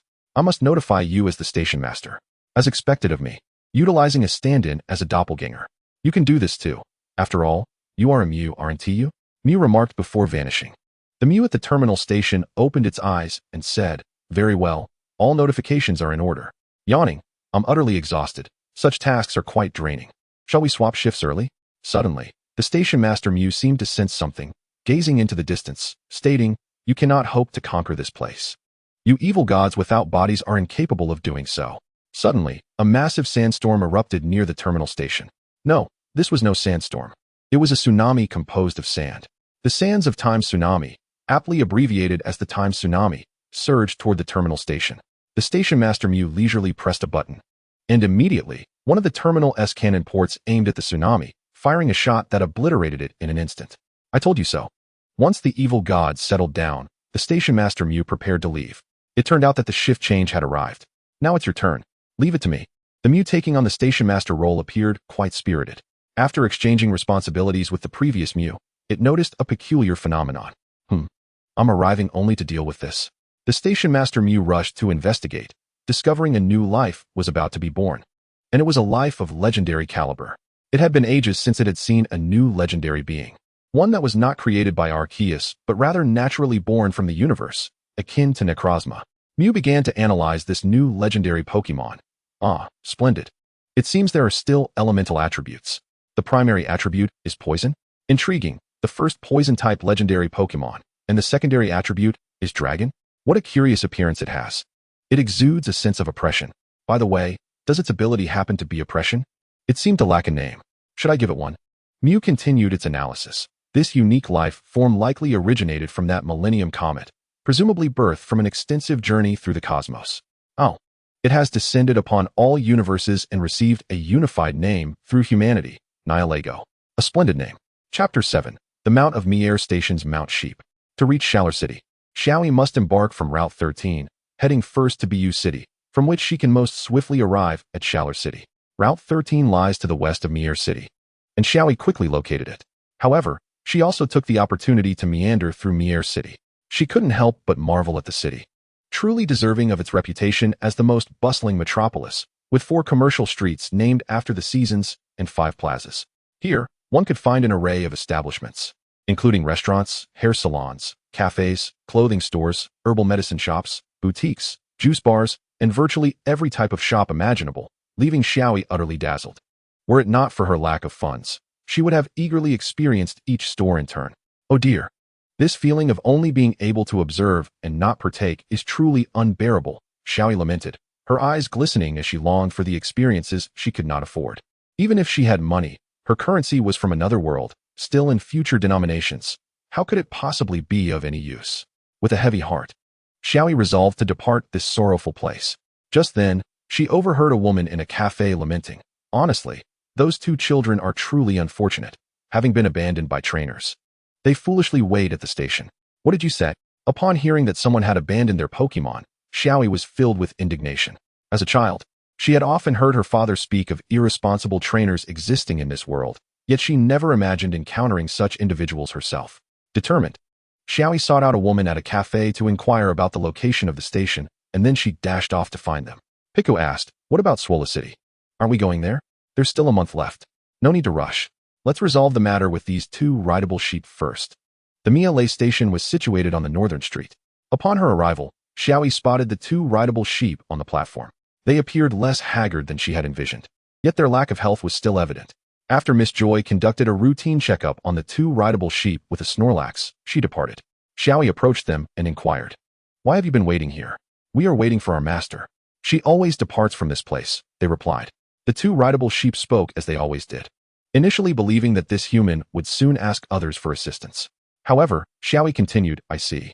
Could you tell me where your master always goes? Are you able to understand us? The 2 sheep were taken aback. How could it be possible for a human to comprehend their language? They were incredulous. Please tell me, where does your master always go? I will help you find her. Once it is confirmed that she has deliberately abandoned you, no matter who she is, I will certainly confront her. Can you really help us find our master? That's wonderful. There is only one train she takes, but it hasn't arrived yet today. Is that so? Then I will wait here for a while. Even as noon approached and her stomach began to grumble, Xiaoyi remained at the station. The staff. Observing Xiaoyi sitting with the two rideable sheep, assumed they were acquainted and approached her, asking, "Are you the granddaughter of their trainer?" "Granddaughter?" Xiaoyi found it peculiar. Could it be that their trainer is an elderly woman? "You are not." The staff member continued.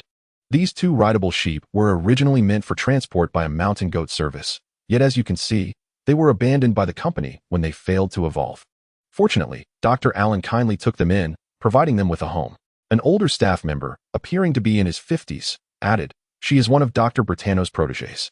Although her primary research focuses on Pokemon individual values, she is still a highly respected doctor in our community. Her workplace is in Chinon City, and every time she departs, she takes the super-fast train from our station. We were fortunate to have found a suitable location to construct the railway. Given the challenging terrain surrounding Chinon City and the strong territorial instincts of the local Pokemon, then why hasn't she returned?" Xiaoyi exclaimed. If Dr. Allen was such a reputable and kind-hearted doctor, there was no reason for her to abandon these two children. Indeed, we find it strange as well. But we are unsure of the reasons. "Actually, young lady, come here, let me tell you something in private." The older staff member pulled Xiaoyi to a secluded corner and whispered, "You see, Dr. Allen's health has been deteriorating, and her memory has begun to fade. Her family has approached our station multiple times, urging her to move in with them. Yet Dr. Allen is a stubborn person. She insists on living and acting independently. Thus, I suspect that her last visit to Chinon City may have led to..." Well, the older staff member sighed. "I can only speculate. Regardless of the truth, I fear that these two have been waiting for Dr. Allen in vain." Xiaoyi's eyes brimmed with disbelief. She refused to accept that such a good person could die, even though, in her universe, the renowned Professor Oak had passed away before her birth, reportedly of natural causes. She could not reconcile the idea that someone so benevolent could succumb to illness. She absolutely refused to believe it. "I am going to Chinon City," Xiaoyi declared. "I will find Dr. Allen. I do not believe she is dead. She must still be alive." "All right, just a moment," the old staff member said.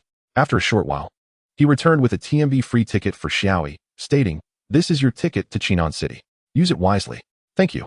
I don't have any money, but I will work for you when I return to repay the favor." "That won't be necessary." The old staff member shook his head. "As station staff, we cannot leave our posts. Hence, we can only ask others for help. Yet most are unwilling, and those who are willing are often too busy. So I implore you, young lady, please help us find Dr. Allen." The old staff member produced a photograph, saying, "This is a picture of Dr. Allen taken by our staff. You can use it for identification." Xiaoyi accepted the photograph and ticket, promising the old staff member, "I swear I will find Dr. Allen. Whether she is alive or has already departed from this world, I will locate her. I promise." "Thank you. We will take care of the two children. We await your news. Leave it to me." Initially, Xiaoyi intended to harness the power of the new electric train, but realizing the potential chaos that could ensue, she ultimately decided against it. Finally, she boarded the super-fast train bound for Chinon City. The train indicated that the journey would take over 20 hours, accounting for stops in various towns and cities along the way. It seemed she would need to rest for a while. Fortunately, the food on the train was complimentary. Otherwise, Xiaoyi would have faced starvation. She released Piku to join her for lunch, but this was swiftly curtailed by the train staff, as trainers were not permitted to release their Pokemon on the train.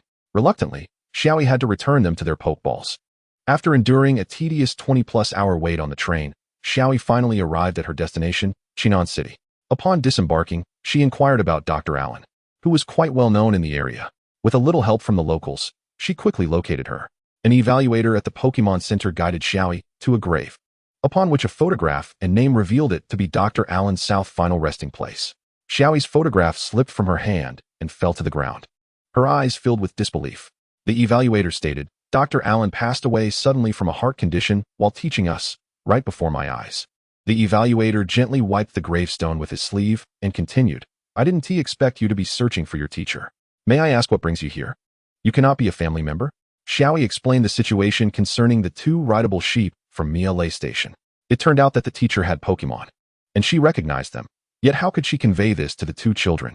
A grim thought crossed Xiaoyi's mind. She was reluctant to act on it, but it seemed the only way to make them understand. "Do you have any video recordings of Dr. Allen before her passing?" "Yes, but why do you need that?" Another day passed, and Xiaoyi returned with her head bowed, her face obscured. The elderly staff member, upon noticing her solitary return without Dr. Allen, felt an overwhelming wave of sorrow, realizing that his worst fears had materialized. Tears streamed down his cheeks.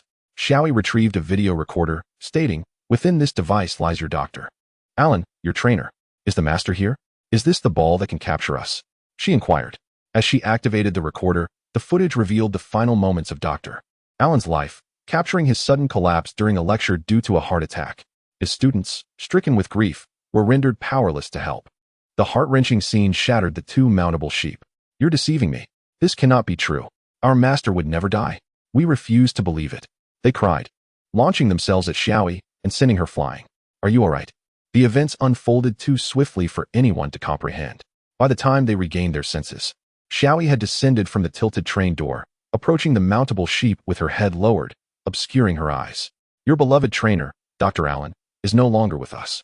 You are free now. Do not jest. In unison, the two mountable sheep unleashed a leaf blade attack on Xiaoyi, who stood her ground, absorbing their strikes without flinching. Young lady, stay back. At this moment, Xiaoyi finally lifted her gaze, her eyes brimming with sorrow as she shouted. I understand your inability to accept the loss of such a wonderful person, but she is gone. You must come to terms with it. We will not accept it. The mountable sheep prepared to strike again, but Xiaoyi suddenly embraced them, saying, I know you are deeply saddened. We all yearn for our loved ones to remain with us forever. I too once wished for my family to always be by my side. Every time I visited my great-grandfather's grave, whom I had never met, I could not help but weep, for I could feel my parents' sorrow, and yours is the same. So, cry out loud, and then go to Chinon City with her. At that moment, the evaluator finally emerged from the train.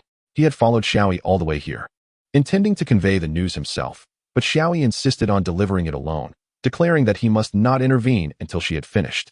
The evaluator had obliged, but he never anticipated that she would withstand 2 attacks from the Pokémon. Watching her endure was painful for him. Had it not been for a strange barrier obstructing his path, he would have broken his promise and rushed out long ago. Upon his exit, the evaluator's first concern was for Xiaoyi's well-being, only to discover that she bore no injuries, a fact that was both bizarre and alarming. He is a student of your trainer. He can take you to Chinon City. With that, Xiaoyi departed without looking back. The evaluator wished to retain her, but Xiaoyi vanished at such speed that it left everyone present questioning their own perceptions. Chapter 8, Pokemon Battle, Part 1. Xiaoyi sensed the internal turmoil of the mountable sheep. Believing they would embark on a new chapter of their lives, at the very least, no longer lingering in despair, she resumed her journey towards Xiaoyi City. Having squandered 3 days, with little time left to waste, after 7 days of walking, she arrived in Baiyi City, renowned for its idyllic vacation spots. The sea, trees, and light rail coalesce in this small city rich in natural beauty and cultural ambience, making it a must-visit destination for travelers in the Kalos region. Xiaoyi had never been here before, and it seemed her parents had not either. Calculating her time, she realized she could afford to linger a bit longer to enjoy the scenery, deciding to stay for a few more days to savor the charm of the city. Xiaoyi released Piku and the others, who asked, Is it really all right for you to be so leisurely? We can reach Xiaoyi City in just 1 week if we hurry. Once there, we merely need to accelerate and we can deal with the distortion god when the time comes, Xiaoyi declared confidently. Piku and the others exchanged glances, uncertain about Xiaoyi's approach to this significant task. Wandering through the city, Xiaoyi admired the sights. Along the way, she spotted an elderly man riding a mountable goat to procure ingredients. This man possessed the strength of an elite 4 member, likely the gym leader of Baiyi City. Is he the gym leader? Should I offer my assistance? Xiaoyi mused. Her body moving before her mind could catch up, rushing to help him carry items. Thank you. Young lady, he said. No need for thanks, she replied. Following him to the Baiyi gym, it was confirmed he was indeed the gym leader. Young lady, my name is Fuyi. Are you here to challenge the gym? His gaze sharpened as he questioned her. Given that Xiaoyi's Pokemon were far stronger than his, it was no wonder Fuyi held this assumption. No, Fuyi, you misunderstand. I simply wish to help, nothing more. Fuyi discerned the sincerity in Xiaoyi's eyes, and his expression softened. In that case, would you be interested in visiting my establishment? Thank you, but no. Also, my name is Xiaoyi, not young lady. With that, she turned to leave. Fuyi stroked his beard, remarking, what an intriguing young girl. She possesses such formidable strength, yet lacks the desire to battle, or rather, the motivation for battle. This could be perilous for her. What a pity she is in such a hurry. Otherwise, I could have offered some guidance. Xiaoyi and her companions were oblivious to his musings. She had already ascended to a cliff at the mountain's peak to relish the view. The scenery was breathtaking. The ocean stretched vast and expansive, and the city below was visible. Having seen enough, let's rest for the night, and then we can head to Xiaoyi City, Xiaoyi yawned. Piku and the others nodded in agreement, relieved that they were finally on the move. The following day, after breakfast, Xiaoyi set out for Xiaoyi City. To her surprise, the distance was not as great as she had anticipated. She arrived in just 6.5 days. Finally, we've arrived. But this is merely a countdown. It serves little purpose. Xiaoyi noted the timer, which indicated less than half a month remained until the distortion god would appear. Looks like we'll be waiting here for quite some time, Mimi remarked. Indeed, Xiaoyi concurred. After resting at the Pokemon Center for a night, Xiaoyi intended to explore the area. However, she sensed a familiar aura nearby. Ah, someone I know is around. From the aura, it must be Uncle X. Although she wasn't very familiar with him, having only met once on her 3rd birthday when he gifted her a straw hat, a fond memory that made her nostalgic. As a child, she had worn that hat everywhere until it accidentally got damaged, leaving her in tears for quite some time. For some unknown reason. Despite him not being from her world, Xiaoyi felt an inexplicable reluctance to meet him. Was it guilt or something else? Regardless, she had no intention of approaching this universe's Uncle X, though she sensed he was accompanied by 3 others, likely close friends. Little E resolved to stealthily follow behind them, eager to glimpse the appearance of Uncle X's friends from this universe. Although she lacked the ability to vanish like her parents, concealing oneself is a fundamental skill for a ninja. She adeptly nestled behind a tree, maintaining a distance that was neither too close nor too far, perfectly positioned for eavesdropping. Accompanying Uncle X were 2 men and a woman, a rotund fellow with a clover-shaped hairstyle, a girl with deep skin tone and long braids, and a transgender individual with vibrant orange hair. She was unfamiliar with their auras and appearances, likely friends known only to Uncle X from this universe. Oh, it's no surprise to see you all, Doroba, Kalumu. That Grandpa Kokobur is incredibly impressive. He was even one of the Elite 4 in his youth. You actually won. Amazing, exclaimed the hefty man. Hee, thank you, Tyolino. But honestly, my victory was merely a stroke of luck, unlike Kalumu, who secured his win through sheer skill, replied the transgender individual. The girl with deep skin tone patted his back, saying, don't be so lacking in confidence, Doroba. You fought splendidly, didn't he, Kalumu? Indeed. Shauna is correct. It was truly remarkable. Without the experience you provided me during our earlier encounter, I wouldn't have achieved victory, Kalumu, or rather Uncle X, responded. Their conversation left Little E perplexed. What is going on? Did Uncle X change his name? There must be a reason for it. Is it possible that in this universe, Uncle X is simply known as Kalumu? Could names differ across the evolution of different universes? This was the first time Little E encountered such a scenario, leaving her somewhat taken aback, yet she yearned to ascertain more. As for her approach, she was surprised to find herself doing something akin to what she had seen others do, approaching individuals from another universe, acquaintances no less. Little E leapt down from the tree and dashed directly in front of them. Kalumu and his companions regarded her with curiosity, unsure of who this large girl was or what she intended. I am Little E from Newtown. You are trainers, right? Let's battle, she proclaimed. What? A battle invitation? Sounds good. I'll go first. Upon hearing the challenge, the competitive spirit ignited within Kalumu and his friends. Tyolino was the first to step up. One-on-one duel.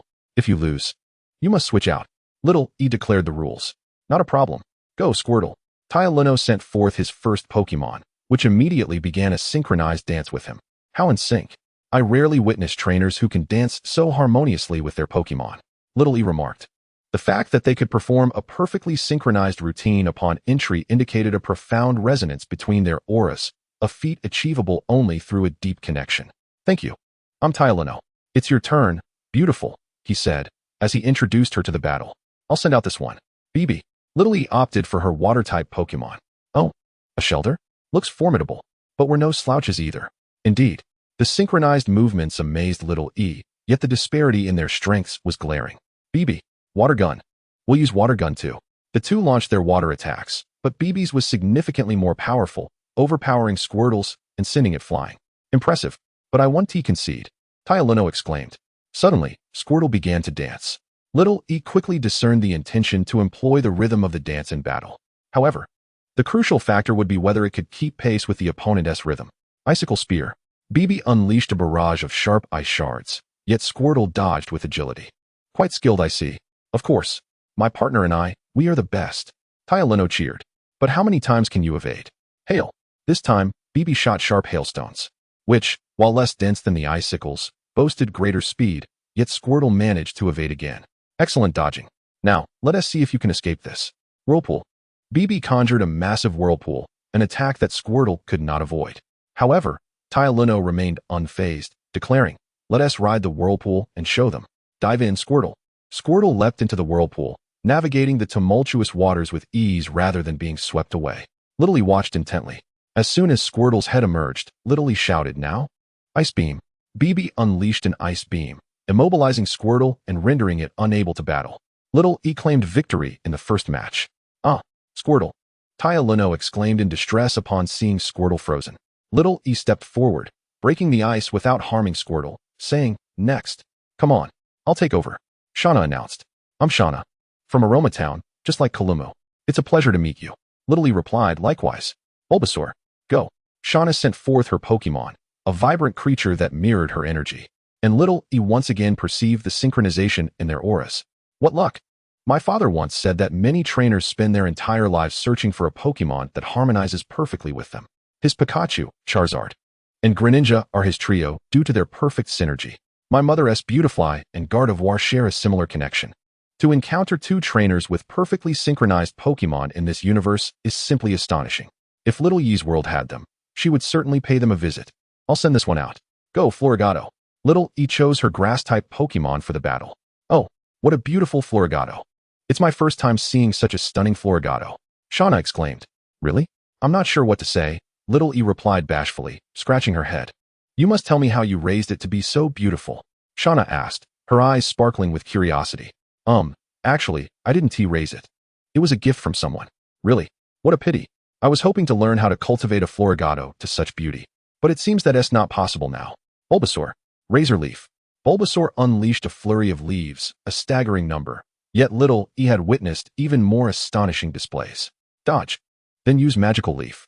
Floragato easily evaded Bulbasaur's attack and countered with its own, wounding Bulbasaur significantly. Bulbasaur, are you okay? Shauna asked, concern etched on her face. Bulbasaur stood up, shaking its head vigorously to regain focus, declaring, I'm all right. Good. Energy Ball. Let us use it too. Both Pokemon simultaneously unleashed Energy Balls.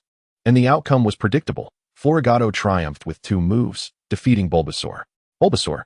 Shauna rushed forward to examine its injuries, relieved to find that they were not severe, thanks to Floragato showing restraint at a critical moment. Here, take this. I'll handle the next match. Daroba offered his healing potion to Shauna before stepping up to challenge Little E. I'm Daroba from Mirror City. It's a pleasure to meet you. Likewise. Little E replied. Go, Charmander. Daroba sent forth his little Charmeleon. However, the moment it appeared, it immediately scorched Daroba, transforming his hair into a wild explosion, leaving him covered in soot and utterly dismayed. How peculiar. The aura readings clearly indicated a perfect harmony, yet why would this Charmeleon harm its own trainer? Could it be that the trainer is unable to control it? Such a notion seems implausible. Or perhaps, this bizarre scenario is truly unfolding before my eyes. What on earth should I say? How utterly useless. If Xiaoyi were to discover that in another parallel universe, her father had also encountered a similar embarrassing episode, one can only imagine the expression that would grace her face. I'll send it out now. It's settled. Xiao Xiao. Xiaoyi decided to let Xiao Xiao take the stage. Wow, how astonishing. This is my first encounter with such a diminutive EV. Upon seeing Xiao Xiao, Daroba immediately grabbed his camera and began capturing multiple angles. Typically, EVs measure around 0.3 meters, yet Xiao Xiao stands at a mere 0.15 meters, half the size of an ordinary EV. Truly incredible.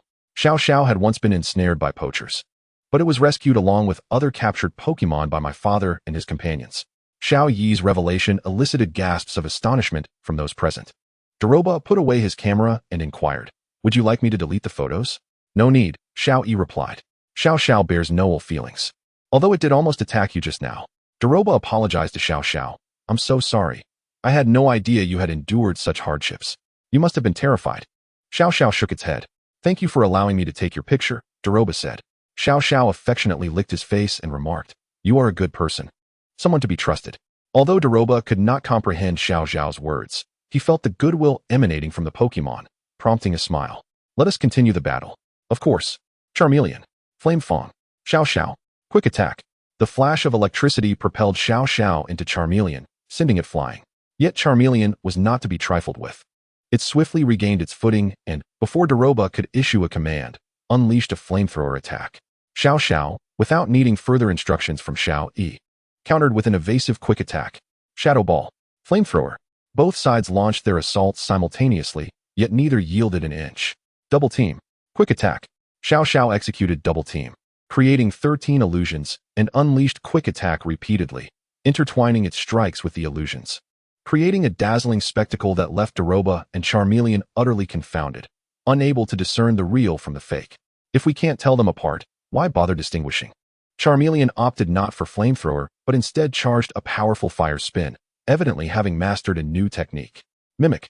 Xiao responded by using Mimic to replicate Charmeleon's Fire Spin, resulting in a clash of two spiraling flames, with neither gaining the upper hand. Double Kick. Xiao dashed forward and struck with powerful kicks, sending Charmeleon reeling, yet inadvertently provoking its anger. Wow, your Charmeleon possesses remarkable talent. I must take this seriously, Xiao. Give it your all with Quick Attack. Meanwhile, Bei and Hua had been holding back during their battles, effortlessly dominating weaker opponents. They were reluctant to embarrass their rivals, considering it beneath them.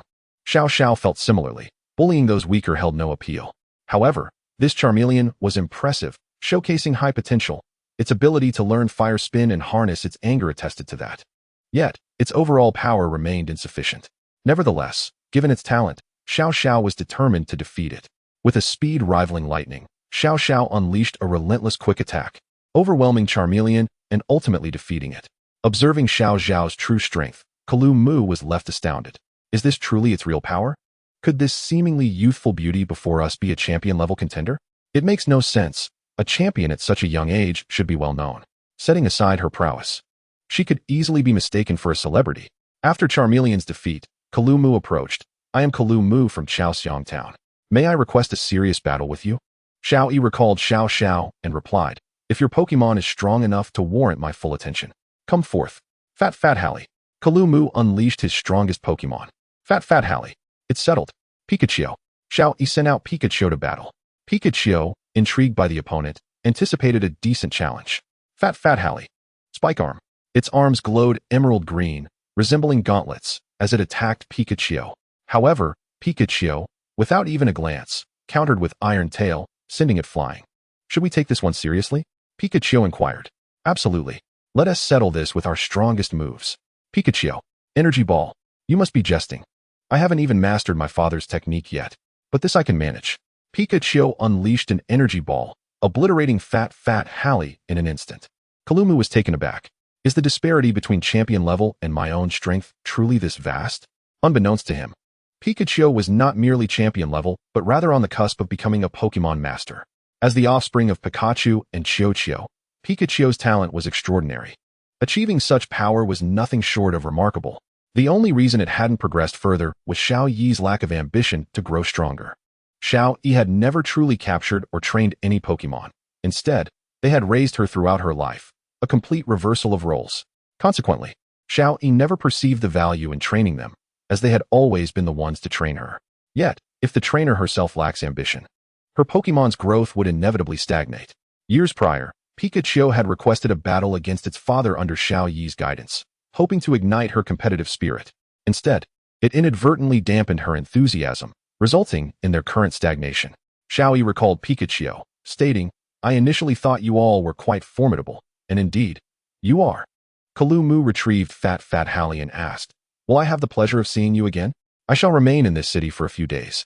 You may stay and train, then challenge me afterward. Xiaoyi suddenly found the thrill of dominating weaker foes quite enjoyable, and a sense of accomplishment welled within her. All right, grant me a week. I shall return to challenge you. With that, Kalu and his companions departed. Xiaoyi wandered into a nearby forest, intending to play with the Pokemon there when she sensed a faint aura of power. Who is harnessing the aura? Following the trace of the power, she discovered a girl clad in rollerblades and a safety helmet, likely around her age, perhaps even the same age as her father. Hello, did you just use the aura? Xiaoyi approached curiously. Aura? Isn't that something only Lucario can utilize? The girl glanced at her partner, Lucario. No. Humans can wield the power of aura as well, like this. Xiaoyi directly demonstrated to her how to unleash the power of aura, leaving the girl utterly astonished. Wah! Who on earth are you? How can you wield aura? Only Lucario can master the aura. How can a human do this? Indeed, this is a talent that is innately possessed by only a select few humans. Allow me to introduce myself. I am Xiaoyi. I am Kearney. Chapter 10. Is Xiaoyi qualified? Part 1. Kearney pondered whether she had neglected to consult the almanac before venturing out today. This morning, she had stumbled and fallen due to an unfortunate encounter with a small stone, losing her balance and dragging her partner, Lucario, down with her. Later, on her way to the forest, she had been distracted by the sight of an exceptionally rare Pokémon and collided with a tree. Ultimately, a minor error during training led to Kearney and Lucario being pursued by a swarm of Beedrills. Now, they had encountered a girl who claimed to possess aura abilities and had demonstrated them, which was simply awe-inspiring. Kearney transitioned from astonishment to admiration in an instant. This girl, no, this older sister, had harnessed the power of aura. It was too incredible, too cool. This was the first time Xiaoyi had been regarded with such reverence. To Kearney, she might seem like an ordinary person, yet she possessed the potential to awaken her aura abilities. A way to pass the time while awaiting the arrival of the otherworldly deity. Kearney, right? From this day forth, I shall be your mentor in the art of aura. Do you agree? Absolutely. I look forward to your guidance. Kearney felt that if she could awaken her aura abilities, she might just fulfill the mission entrusted to her by her grandfather. By the way, could you battle me? If I can defeat you, it would fulfill my 98th goal. Kearney inquired. That is not possible, Xiaoyi firmly declined. Kearney's strongest Pokemon was her Lucario, an elite trainer level, yet the resonance between them was currently minimal, preventing them from unleashing their full potential. Battling such an opponent would be akin to bullying. Why not? I am far stronger than you. There is no doubt you would lose. How can that be? Xiaoyi, you look hardly older than I am. Kearney refused to believe her words. How about this? Battle my grandfather, and if you defeat him, I will accept your claim. Kearney proposed. Very well. Xiaoyi was apprehensive about facing an opponent potentially more formidable than herself, as it would likely result in her defeat. Upon arriving at Kearney's home, the Sola Gym, Xiaoyi exclaimed, "This is your home. You live in a gym? Could it be that your grandfather is the gym leader, Coco Bull? So you know my grandfather?" "Humph. My grandfather is incredibly powerful." Kearney's pride swelled at the mention of Coco Bull. Her grandfather had always been the target Kearney aspired to surpass. Her dream was simple, to gain his approval and inherit the gym. I see. Then I understand. Wonderful. I had overheard Uncle Karamu and his companions discussing that this esteemed elder has long since retired from being a member of the Elite Four. Yet his power should still be at that level, having long surpassed his peak. I can win. As they entered the gym, Coco Bull noticed Kearney's return, along with a guest. Kearney's back, and she brought a friend. Come, have a seat. I shall brew some tea. No, thank you, Grandpa Coco Bull. Actually, I am here to challenge you. Upon hearing the challenge, Coco Bull scrutinized Xiaoyi anew and shook his head, saying, "Young lady, you are too weak. This won't do." "What did you say?" Xiaoyi was furious. Each of his Pokemon boasted power beyond that of champions. There was no way this old man could possibly be stronger than the Elite Four. How dare he declare her weak? Grandpa Coco Bull, do not jest. I possess the strength of a champion. A champion Caterpie, he retorted in a mere 6 words, causing Xiaoyi to unleash her aura in a surge of fury. "Oh, I did not expect this young lady to command such formidable aura power. Alas, it does not change the fact that you are a champion Caterpie." Xiaoyi felt an overwhelming urge to strike him, yet she managed to restrain her anger. The last time she had lost control, she nearly shattered the fabric of time itself. She would not allow such a calamity to recur.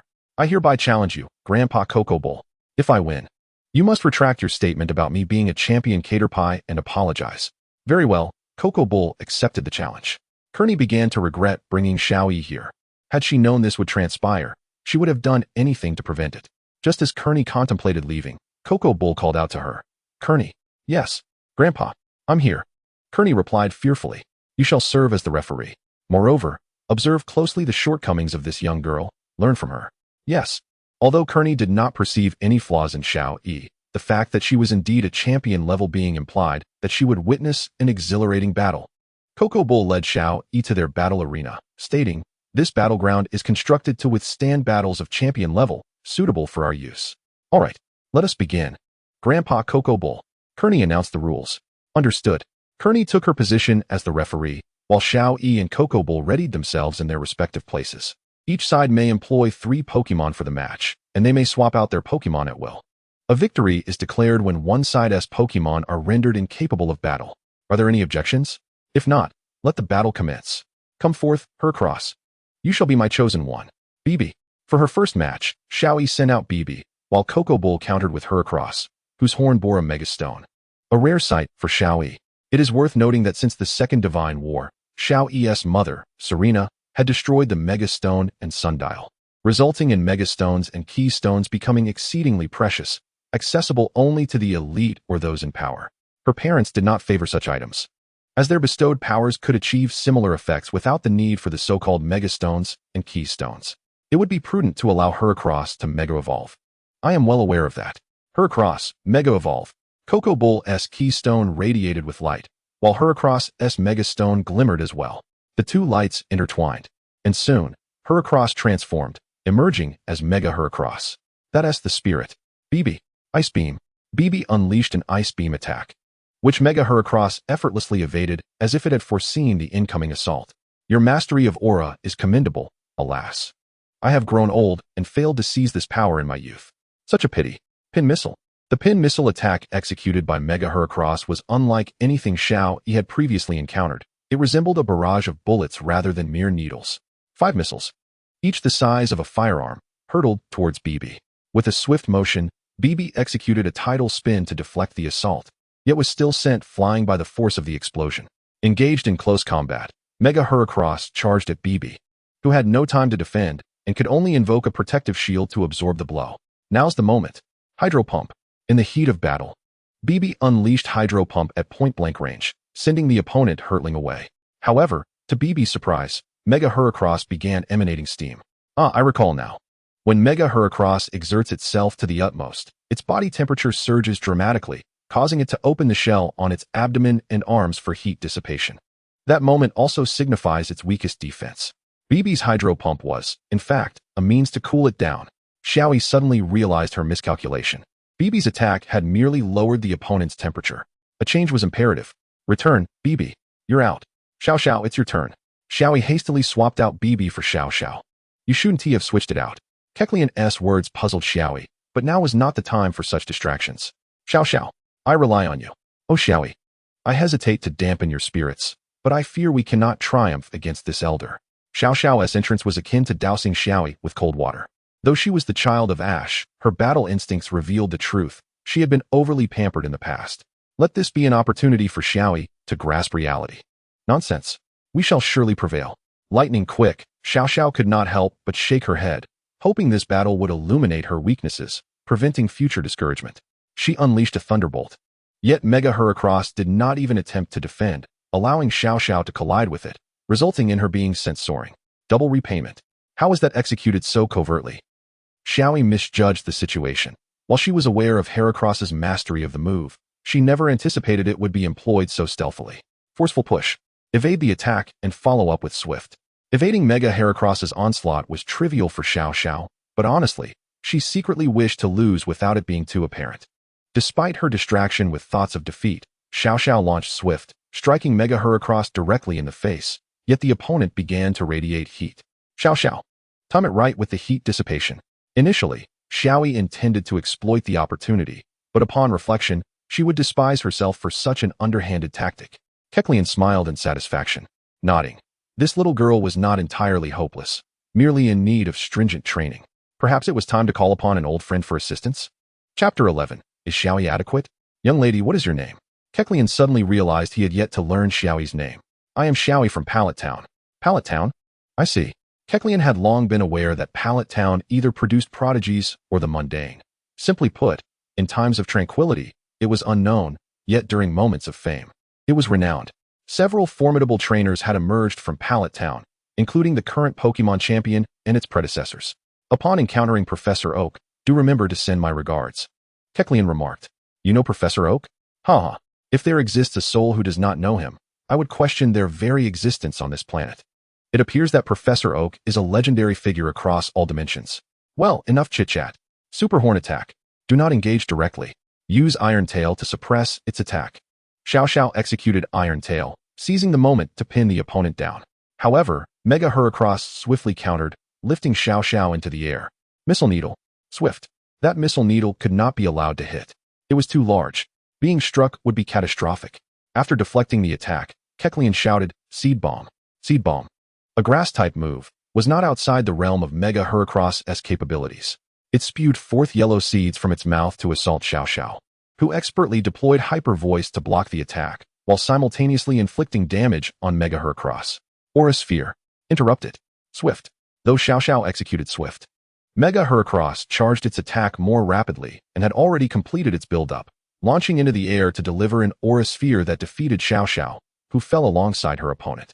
From the moment of its charge, Mega Heracross had needed to dissipate heat, yet it forsook that necessity to hasten the build-up of Aura Sphere. While this decision amplified the power of the attack sufficient to vanquish Xiao, it also drained Mega Heracross of its combat strength. If not treated promptly, it might suffer severe consequences. Kecleon, perceiving this dire situation, promptly recalled Mega Heracross and released Blaziken, initiating its Mega Evolution, not for combat, but to expedite the journey to the Pokemon Center. Please, entrust it to me for urgent care. Xiaoyi stepped forward to assist, but Kecleon queried, "Can I trust you?" "Absolutely." Without hesitation, Kecleon released Heracross, and Xiaoyi did not betray Kecleon's trust, summoning Mimikyu. Upon witnessing Heracross's dire condition, Mimikyu understood its purpose and offered no complaints, stating, "You must express gratitude to Mimikyu." Mimikyu employed Wish, a move traditionally usable only on allies in the game, but in reality, this move could be directed towards any Pokemon or trainer, provided there was consent. Mimikyu's Wish healed Heracross entirely. In reality, the damage Pokemon sustained varied greatly. Some appeared minor but were severely detrimental, and ordinary Wish would not suffice for complete recovery. However, Mimikyu, as a mythical Pokemon, was the strongest of its kind, and the effect of its Wish was 100-fold more potent than that of an ordinary Pokemon. If this could not fully restore Heracross, then it might as well be called trash. Impressive. This is not merely urgent care, it is complete healing. Thank you. Thank you for restoring my old friend. Kecleon expressed immense gratitude to Xiaoyi for allowing her Pokemon to make such a significant sacrifice. You should thank Mimikyu. It was Mimikyu's choice to heal your Heracross. If it had refused, I could not have compelled it. Ah, I see. Thank you, Mimikyu. By the way, I have never seen this Pokemon before. What is it? Mythical Pokemon, the Gratitude Pokemon, Mimikyu. Mythical? Ah, you mean a legendary Pokemon. This is a legendary Pokemon. Kecleon was astonished. He had only heard of Xerneas, Yveltal, and Zygarde. Could this little creature also belong to their ranks?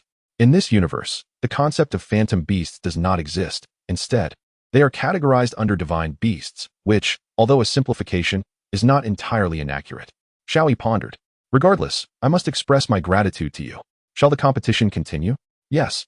I despise the sensation of defeat. Having lost to my father in the past, I am unwilling to endure that feeling again. Xiaoyi harbors a profound aversion to losing. Her first Pokemon battle, against her father, ended in a devastating defeat that left her deeply disheartened, leading her to become the person she is today, one who has no pursuit of strength, which in turn stifles the growth of her Pikachu and its companions. Now, to shatter this impasse, she requires a potent remedy, and Kokobulu is precisely the one who knows how to concoct it. Is that so? Now I finally comprehend why you are the way you are. What do you mean by that? Xiaoyi inquired, a hint of irritation in her voice. It's nothing. Who will you use to face my Mega Blaziken? Kokobulu asked. Need you even ask? It's you again, Bebe. When it comes to type advantages, Xiaoyi is in no way ambiguous. I knew you would send it into battle. After all, Xiaoyi had previously deployed it. And facing a type-advantaged opponent like Blaziken, she would hardly let the opportunity slip away. Bebe, Water Pulse, Mega Blaziken, dodge, then execute close combat. Blaziken possesses the Speed Boost ability, which allows its speed to gradually increase over time. Typically, Pokemon with Speed Boost can reach supersonic speeds, but those like Xiaoyi's Yin Mega, which can utilize acceleration to traverse time, are truly rare. Ash's Pikachu lacks the Speed Boost ability, yet still exhibits a speed that can outpace Yin Mega, demonstrating the remarkable innate talent Pikachu possesses in this regard. In truth, Pikachu's impressive speed stems from its mastery of the static ability. Generally, static is employed merely to paralyze opponents, but after absorbing the Divine Electric Orb, Pikachu not only gained the charge ability, but also developed these traits further. Among these, static has been honed to perfection. The essence of static lies in releasing a weak electric current from its fur to paralyze foes. In Pikachu's hands, it has transformed into a technique that reduces surrounding friction, thereby enhancing its speed. Moreover, Pikachu can run through the air by stepping onto a magnetic field, which serves as an invisible runway for it. As friction diminishes, its speed continues to escalate. Eventually, after mastering the Plasma Fists, it grasped an even deeper acceleration technique, directly absorbing ambient electric currents into its body to stimulate itself, enabling it to unleash even greater speeds. Consequently, it has now attained a velocity comparable to that of Yanmega. But I digress. Mega Blaziken unleashed close combat, striking Bebe with overwhelming force. Although Bebe promptly employed Shell Smash and Iron Defense to bolster its defenses, it still sustained significant damage. Water Cannon. Executing Water Cannon at close range, Mega Blaziken suffered substantial harm, nearly leaving it battered and bruised, unlike Bebe, which, despite also absorbing considerable damage, remained far from the extent of Mega Blaziken's injuries. Charge Flame Attack. Surf. Water Flow Ring. Mega Blaziken initiated Charge Flame Attack, clashing with Bebe's Surf. Although the collision did not succeed, it resulted in a considerable boost in speed. Though Mega Blaziken could be likened to a flickering candle in the wind, it has now achieved its most powerful state. Mega Blaziken, Flame Punch. Mega Blaziken suddenly surged forth at a speed several times greater than before, making Xiaoyi realize she had been deceived. Her opponent had not fully unleashed its speed earlier, but had intentionally slowed down to mislead her. Now, the moment had come to strike with maximum velocity. The speed was blinding. Before Xiaoyi and Bebe could react, Bebe was sent flying. But that was not the end. Mega Blaziken relentlessly employed Flame Punch, augmenting it with Charge Flame Attack. The power had multiplied several times over. Even with type resistance, such an approach would be overwhelming. Bebe, stay strong. If you can't see it, then just attack. Use Sonic Boom. Sonic Boom, being a sound wave technique, is nearly impossible to evade and has a broad range, guaranteeing that Mega Blaziken would be caught. As expected, after Bebe unleashed Sonic Boom, Mega Blaziken was instantly thrown into disarray, crashing against the wall. Now is my chance. Water Cannon. Bebe executed Water Cannon, yet regrettably, despite its confusion, Mega Blaziken managed to dodge the attack. Keep going. I refuse to believe this. Salt Water. Mega Blaziken darted around the arena, effortlessly evading Bebe's strikes, causing Xiaoyi to lose her patience. In that case, use Shell Blade and Hydro Vortex simultaneously. Bebe first conjured Hydro Vortex, then leaped into it, spinning within the water flow while executing Shell Blade, resembling a spinning top. Coco Bulu suddenly wore a cunning smile, prompting Xiaoyi to exclaim, could it be that it hadn't truly fallen into confusion? My dear girl, you truly lack the prowess. Here comes the final strike, Sky Uppercut. Mega Blaziken maneuvered beneath Bebe at an unusual angle, delivering the decisive blow that felled Bebe. Having lost twice in succession, Xiaoyi was on the verge of conceding when Coco Bulu remarked, you're embarrassing your parents like this.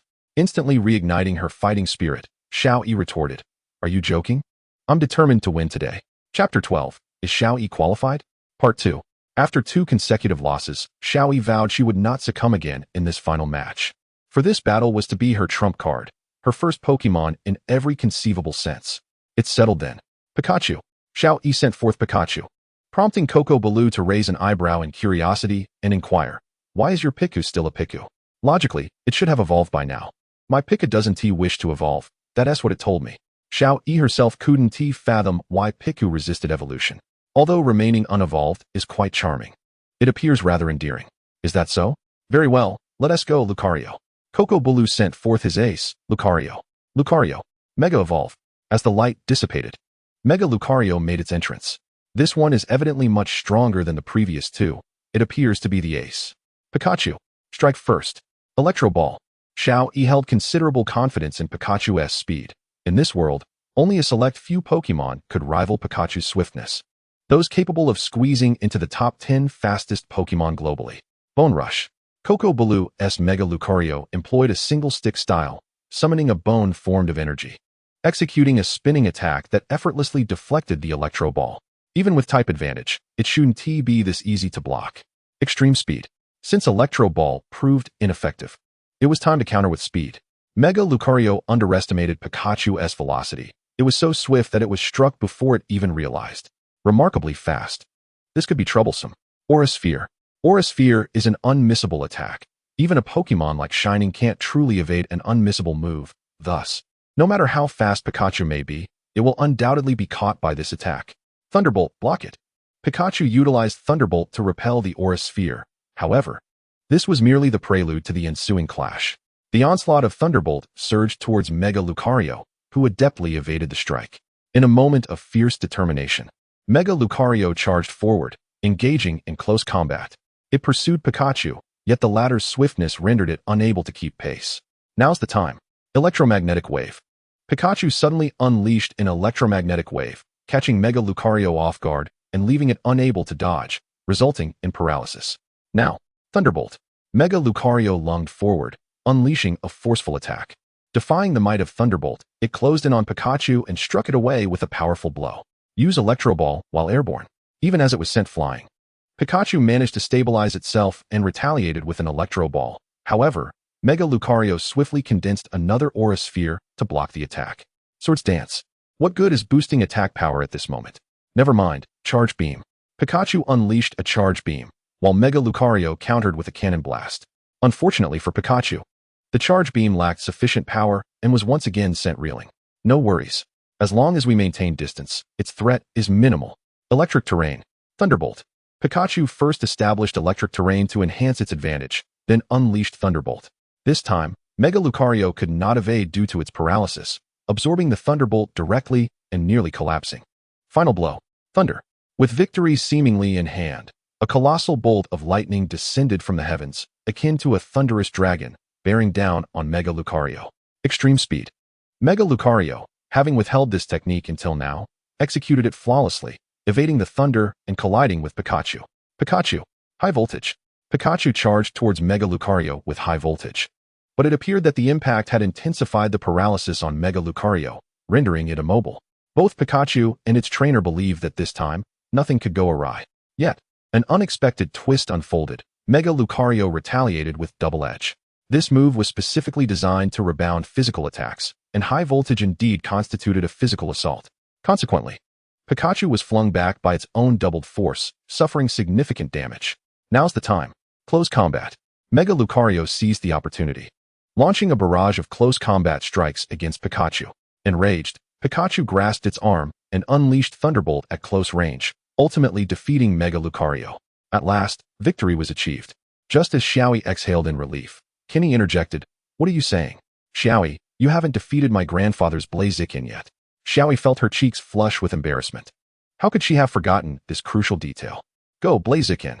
Cocobolt sent forth his Blaziken. Though it had endured a previous battle against BB and was nearly out of stamina, it still possessed the will to fight. Pikachu, defeat the last opponent, and we win. Let's go? Got it.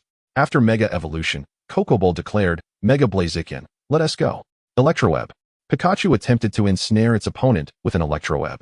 The speed boost ability was a nightmare in prolonged battles. If given time, its speed would surpass that of Pikachu, rendering Electro Ball ineffective. Unfortunately, Xiaoyi underestimated the yet-to-accelerate Mega Blaziken, which showcased speed comparable to Pikachu, evading the Electroweb and relentlessly attacking with Flame Punch. Pikachu barely managed to evade its onslaught, but its stamina was waning.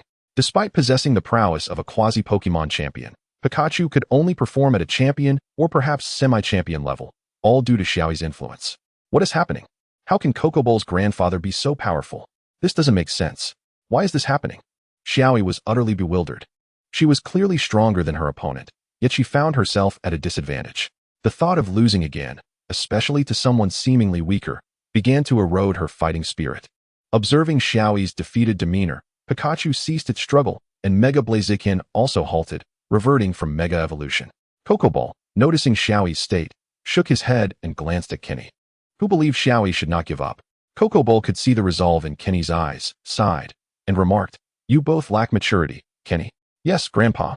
Kenny obediently withdrew, leaving Xiaoyi and Pikachu behind. Cocoball approached Xiaoyi and said, "You've likely lived a life surrounded by various forms of indulgence, haven't you?" Xiaoyi silently nodded, lost in thought. "You never truly trained your Pokemon, did you?" Again, Xiaoyi nodded. "You love battling, yet the immense pressure of defeat has instilled a fear of failure in you, hasn't it?" Xiaoyi continued to nod. "If I told you I have a way for you to surpass your current self, what would you think?" Xiaoyi's eyes sparkled with hope as she looked up and asked, "Can I really? Why not? But tell me, do you believe you are a competent trainer for them?" Xiaoyi questioned anxiously. "That question should not be directed at me, but rather to your Pokemon. They are the ones who can truly answer you. Before that, however, you should first tend to their wounds. I also need to heal my Lucario and Blaziken." With that, Cocoball took his leave, and Xiaoyi turned to Pikachu, yearning to ask the question but lacking the courage, fearing the answer might be the one she dreaded most. Pikachu remained silent, returning to its Pokeball, leaving Xiaoyi at a loss. After a moment of contemplation, she decided that healing them should indeed be the priority. Upon arriving at the Pokemon Center, Kokoball had already healed his Pokemon. Seeing Xiaoyi's tardiness, he expressed his dissatisfaction. "You took too long." "I'm sorry," Xiaoyi replied. "Heal them, please. And once you receive your answer from your Pokemon, come to the gym to find me. I'll arrange for old friends to train you properly." With that, Kokoball departed. But Xiaoyi fixated on the phrase about receiving an answer from her Pokemon, which only heightened her anxiety. "Little girl, does your Pokemon need healing?" Nurse Joy inquired. Although still apprehensive, Xiaoyi instinctively handed her Pokeballs to Nurse Joy. For every incarnation of Nurse Joy across universes is a diligent caretaker, ensuring the welfare of her Pokemon. After what felt like an eternity, the healing process concluded. Xiaoyi, filled with trepidation, tremblingly grasped her Pokeballs and released them all. The gaze of her Pokemon upon her intensified her fear.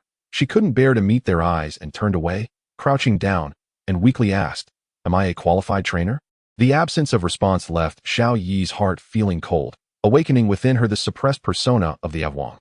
With merely a catalyst, she could once again transform into the masked warrior that was Jianinqi Shiyaowang. "Why do you ask such a foolish question?" Xiao Xiao inquired. "Whether you're qualified or not. Your father isn't as foolish as you," Mimi remarked. "You are our trainer," Xiaoyi, Bei affirmed. "Do we really care about such peculiar matters?" "You would never abandon us," Hua Hua stated. "If we were to provide you with an answer, it would simply be, who would disdain their family?" Paiqiu chimed in. Xiaoyi was utterly taken aback by this response. Truly, it was beyond her expectations. Their words quelled the resurgence of Awang within her and uplifted her spirit, bringing her to tears.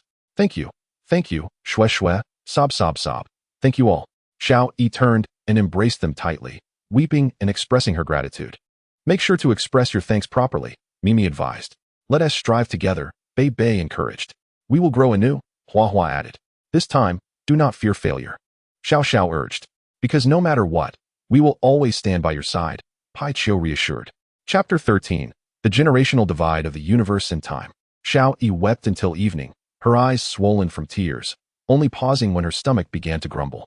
After satisfying her hunger, she made her way to the Sora dojo to find Kecleon, only to discover a notice posted. "The dojo is temporarily closed for rigorous training." Rigorous training? Could it be intended for me? Xiaoyi pondered, perplexed. She had only just met Grandpa Kecleon today. Would he truly extend such kindness to her? Was he specifically training her? "Oh, you're here. My other friends will take some time to arrive. Let us commence your training," Kecleon said, pulling her inside. He led her to a vast training ground, equipped rather simply, primarily for larger Pokemon, complete with various tracks.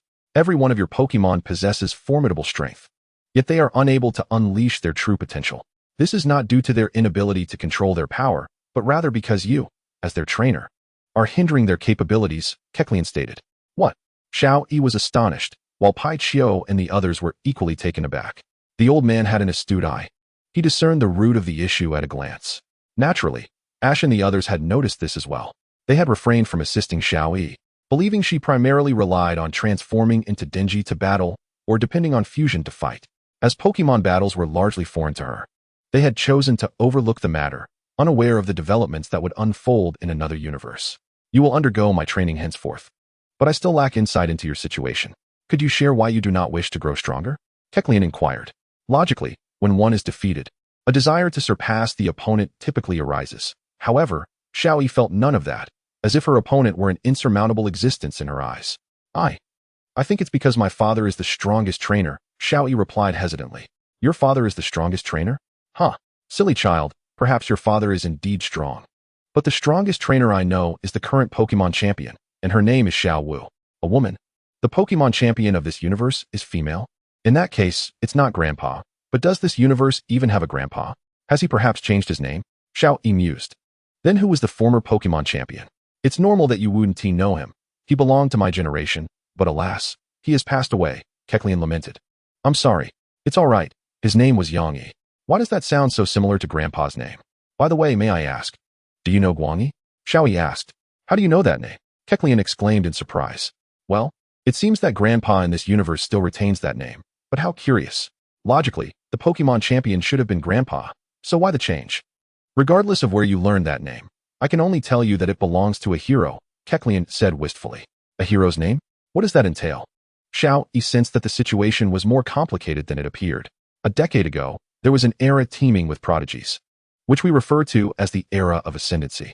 The renowned prodigy trainers of that time are now champions across various regions, yet some, like Guangyi, never made it through that era. No way. Could it be that this grandfather is from that era? Wait. Are you jesting? Guangyi was the most famous among them, equally renowned as his sister Xiaoyi. Both were the pinnacle of that era, and we referred to them as the two peaks, for no one could surpass these two mountains. So I have a grandaunt. But why has my father never mentioned her? No, my father is indifferent to how many relatives he has, so much so that he remains unfazed even after Grandpa has not returned home for over a decade. Thus, he wouldn't care about having an aunt, which would make her my grandaunt. I must inquire with Grandpa in the future to see if she is still alive. Eventually, he perished while attempting to thwart a legendary deity. I remember that his funeral was one of the largest recorded by the League. After all, he had protected all of humanity. Is the relationship between the legendary beasts and humans in this universe truly so fraught? Should I help improve their relations? As for Xiaoyi, she succeeded him as the Pokemon champion, but she only appeared at the funeral once, and we have not seen her since. It is said that only the League knows her whereabouts. Could she be like Grandpa, exclusively managing the ultra-deep sea? However, I heard that Guangyi had a girlfriend, but I did not see her at the funeral. I have no idea who she is. No need to elaborate. Grandma.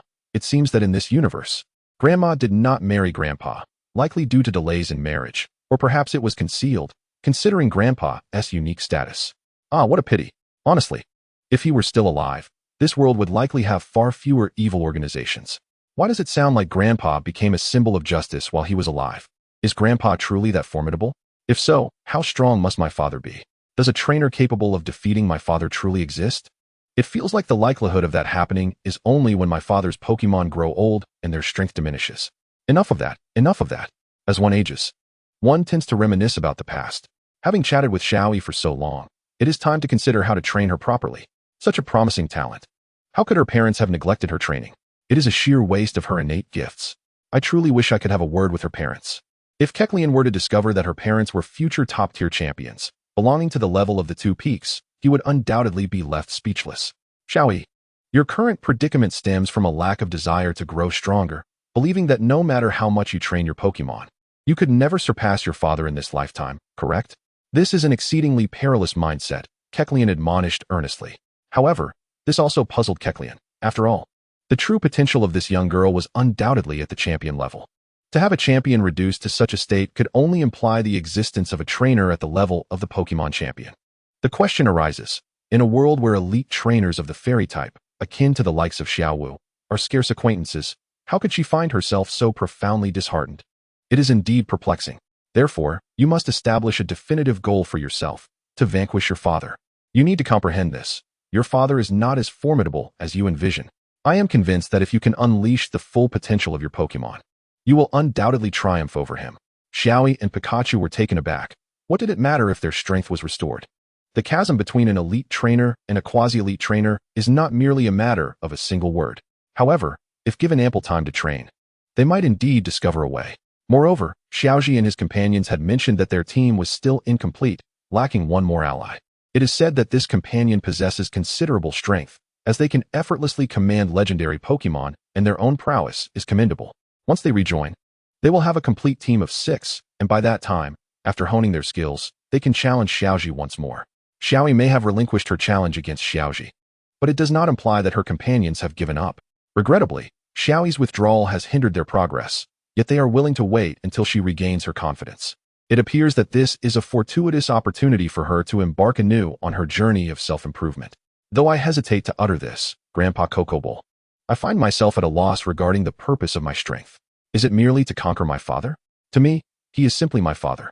Whether I win or lose, I harbor no desire to engage in conflict with him. Thus, the notion of becoming stronger holds little significance for me. My apologies. Xiaoyi's attitude can be likened to attempting to lift a stubborn mud. She is, in fact, a product of the era's tranquility that has dulled her senses. In Xiaoyi's universe, crime rates have plummeted compared to the past. Poachers, black markets, and nefarious organizations have ceased to be a significant threat. In her time, the mere thought of a Pokemon being abducted by poachers was laughable. If a Pokemon went missing, it was simply a case of running away from home. A notion that had become common knowledge of that era. The excessive peace, coupled with the educational institutions established by Xiaoyi, provided children with myriad choices, leading to a decline in the desire to become trainers. However, this does not signify the demise of trainers. The benefits for trainers remain unchanged from the past, yet most opt to join the league to safeguard the current era of peace. The remaining few pursue training as a secondary endeavor, with their primary focus on other professions, utilizing their training merely as a form of self-defense. The overwhelming tranquility led Xiaoyi to perceive her existence as inconsequential, extinguishing her yearning for growth. How can you say such a thing? We inhabit an era that appears peaceful, yet teems with unseen dangers. You may encounter a band of wretched poachers at any moment. You may cross paths with members of malevolent organizations or formidable trainers who thrive on inflicting harm. What will you do when faced with them, devoid of the ability to overcome their strength? Coco Bull was exasperated, feeling that Xiaoyi was squandering her innate talent. Upon hearing this, Xiaoyi finally grasped the value of the peace constructed by her parents' generation. Chapter 14. Xiaoyi's identity revealed. A week later, Grandpa Fu and Grandpa Defu arrived at the scene.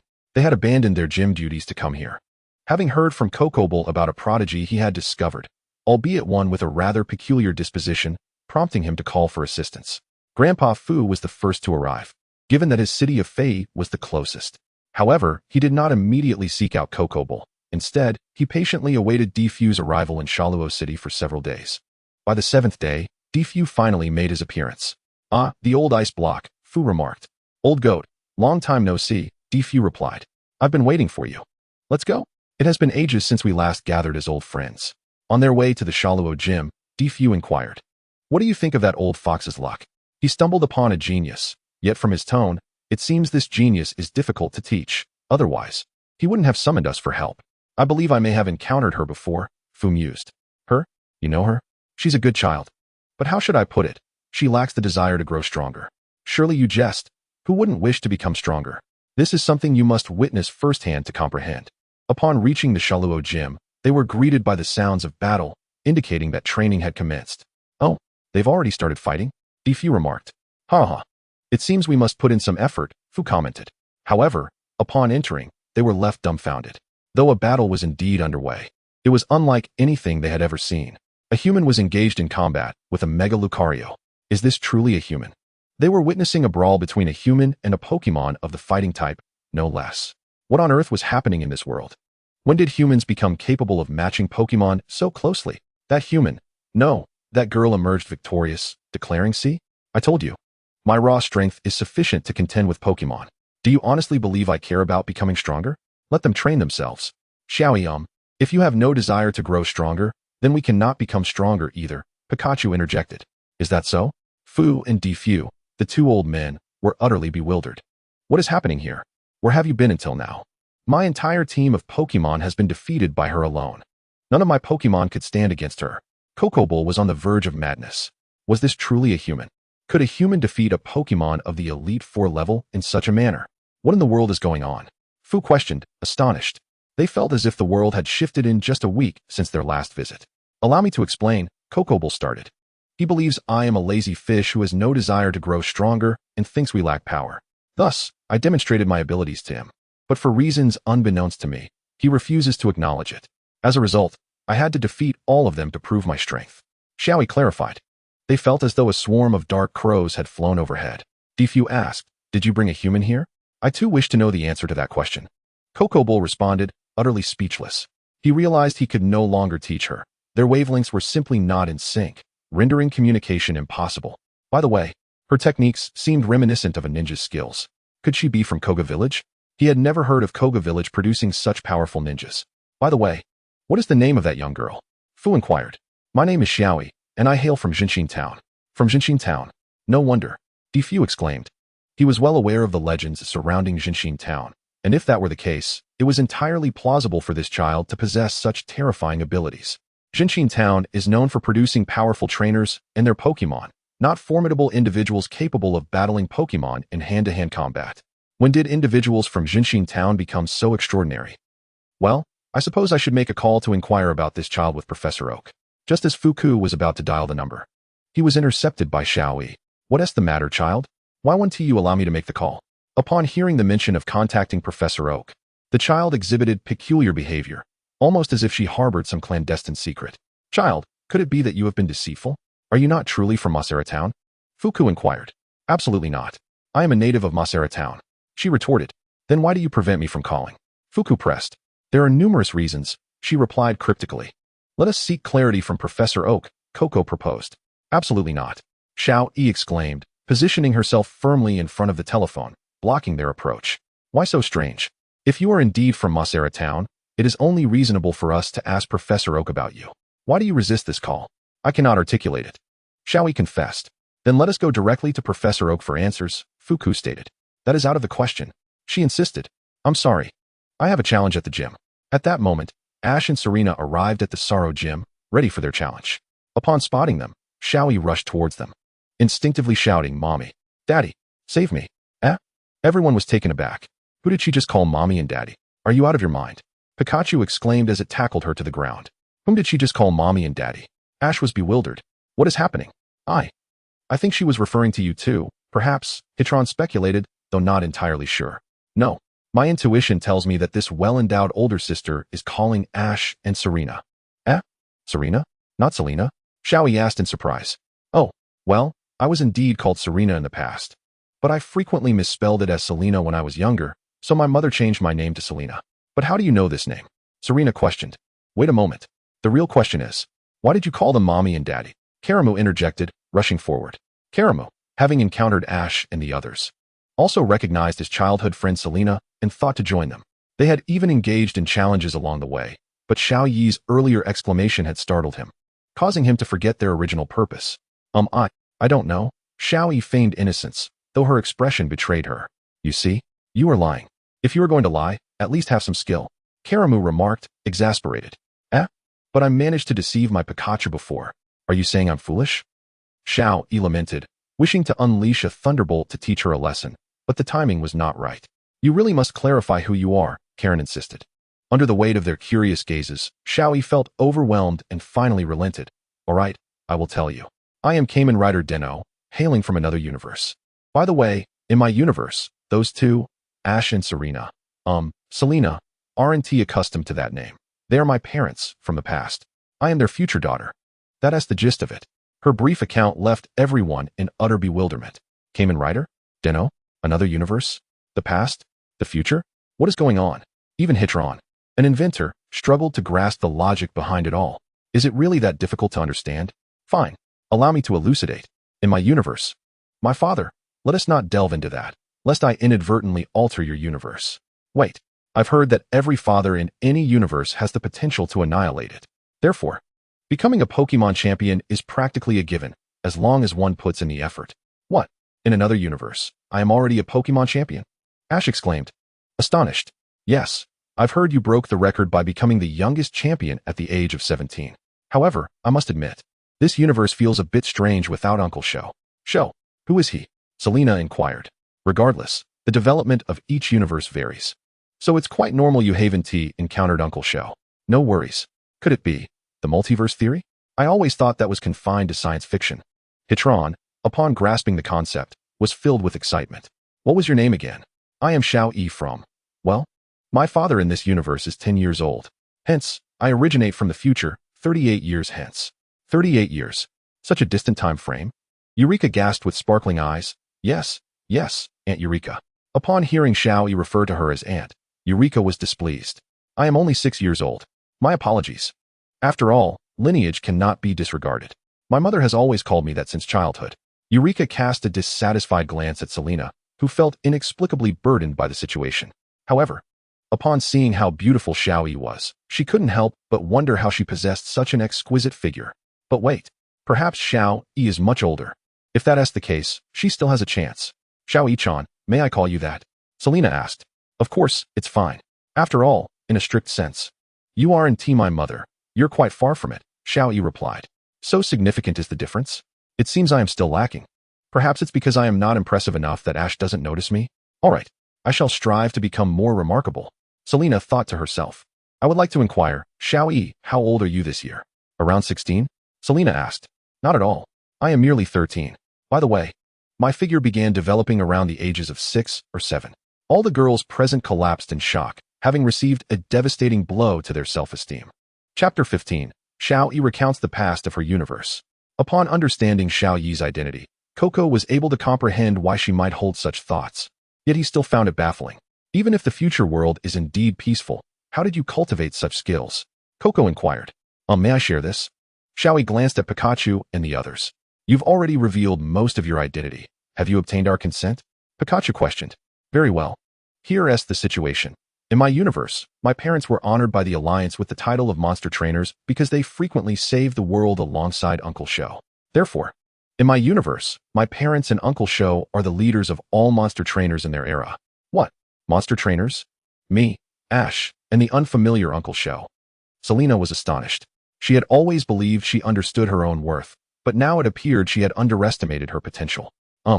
May I ask who exactly qualifies as a monster trainer? Karamu inquired. If you're asking about those who are monster trainers, they would be the parallel universe counterparts of my parents, along with someone named Yax in my universe who is Uncle Karamu, Xiaoyi explained. I, too, am a Pokemon trainer. However, in your universe, why am I referred to as Yax? Kalamu felt a surge of joy at being a Pokemon trainer. Yet this name seems erroneous. It is likely that his parents bestowed upon him two names, and in this universe, he ultimately became Kalamu, whereas in Xiaoyi's universe, he is Yax. Do we not have a place in this narrative? Some were struck by this thought. Tyrino lamented. To speak a rather disheartening truth, I do not even recognize who you are, not until encountering this universe's Uncle Yax, also known as Kalamu. Xiaoyi's words pierced their hearts. Is it really so? Shauna inquired. I suspect it is because you feel unworthy, Xiaoyi continued. On my 4th birthday, my mother told me that those who could have come to celebrate were far more than just 4 or 5. They had many friends. Yet most felt the disparity in status was too great to approach, while the remainder simply lacked the time. Is that so? I firmly believe we are acquainted. You are all worthy companions, Selena asserted. Selena's statement deeply touched Shauna. If Xiaoji's status is that of a Pokemon master, indeed, few would dare to draw close. It is not something one wishes to admit. The disparity in status is simply too vast, leading to feelings of inferiority, Karuni analyzed. I see no issue. It is merely a visit to a friend's home. Must we truly concern ourselves with such trivial matters of status? Xiaoji retorted with dissatisfaction. My father in my universe has said the same, Xiaoyi added.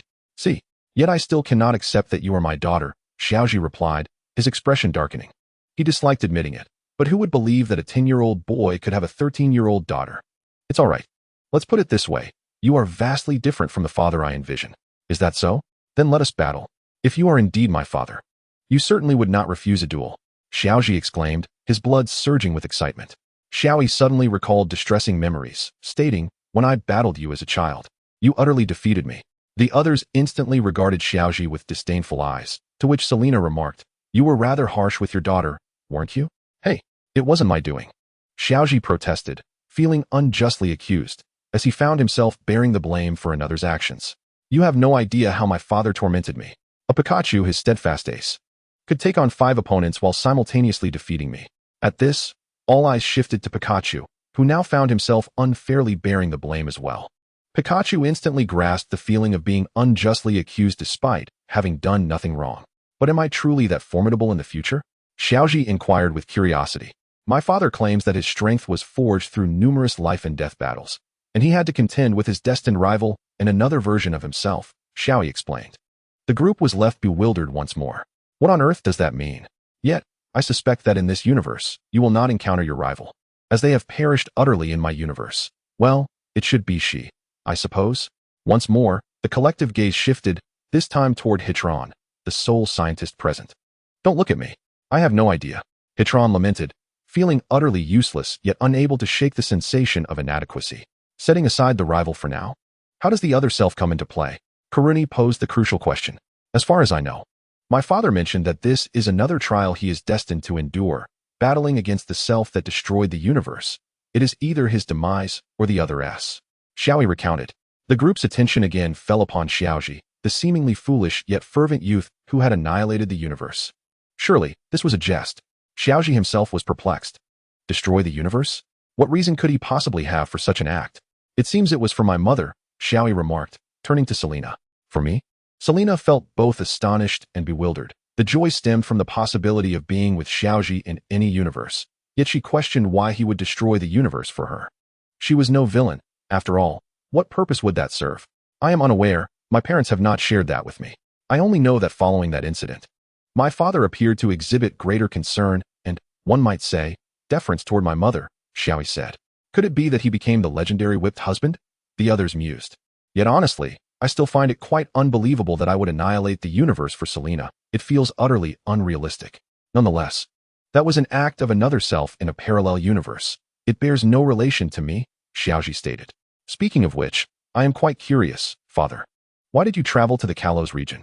Logically, you should be journeying through the Kanto region at this time, Xiaoyi queried. This is to fulfill a promise. Xiaoyi replied, casting a glance at Selena, who blushed and turned her head away shyly. Kolumu observed this exchange, and for reasons unknown, he felt a strange surge of emotion within him. He suddenly yearned to challenge Xiaoyi to a battle. What? Xiaoyi sensed a potential gossip brewing. The story is thus. It occurred when I was 6 years old. 6 years. That day must have coincided with your trip to the Kanto region for the summer camp hosted by Professor Okido, Selena, Kolumu recalled, remembering that both he and Selena had registered at the Buratano Research Institute. At that time, Professor Buratano had immediately recognized Kolumu's talent and decided to keep him as an assistant. Naturally, since Selena had been urged by her mother to enroll, she became the sole candidate for the summer camp. Kolumu remembered that Selena had cried quite a bit back then. However, upon returning home, she seemed quite cheerful.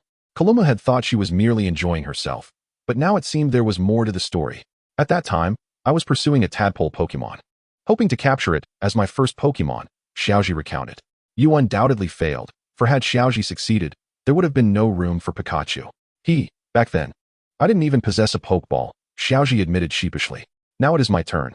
When I first attended the summer camp, I was utterly terrified. I despised the forest environment and feared contact with wild Pokemon, worried they might harm me. Thus, I ran about aimlessly, inadvertently wandering deep into the forest and getting lost. Selena confessed, her cheeks flushed with embarrassment. My mother also experienced this dark chapter, Xiaoyi remarked, causing Selena to blush even deeper. Could it be that every version of her is like this? Yet, it was precisely due to such circumstances that each version of her encountered Xiaoyi. At that time, I was truly frightened, and because of a tadpole Pokemon, I stumbled and scraped my knee, Selena said, touching the spot where she had once been injured. What a coincidence.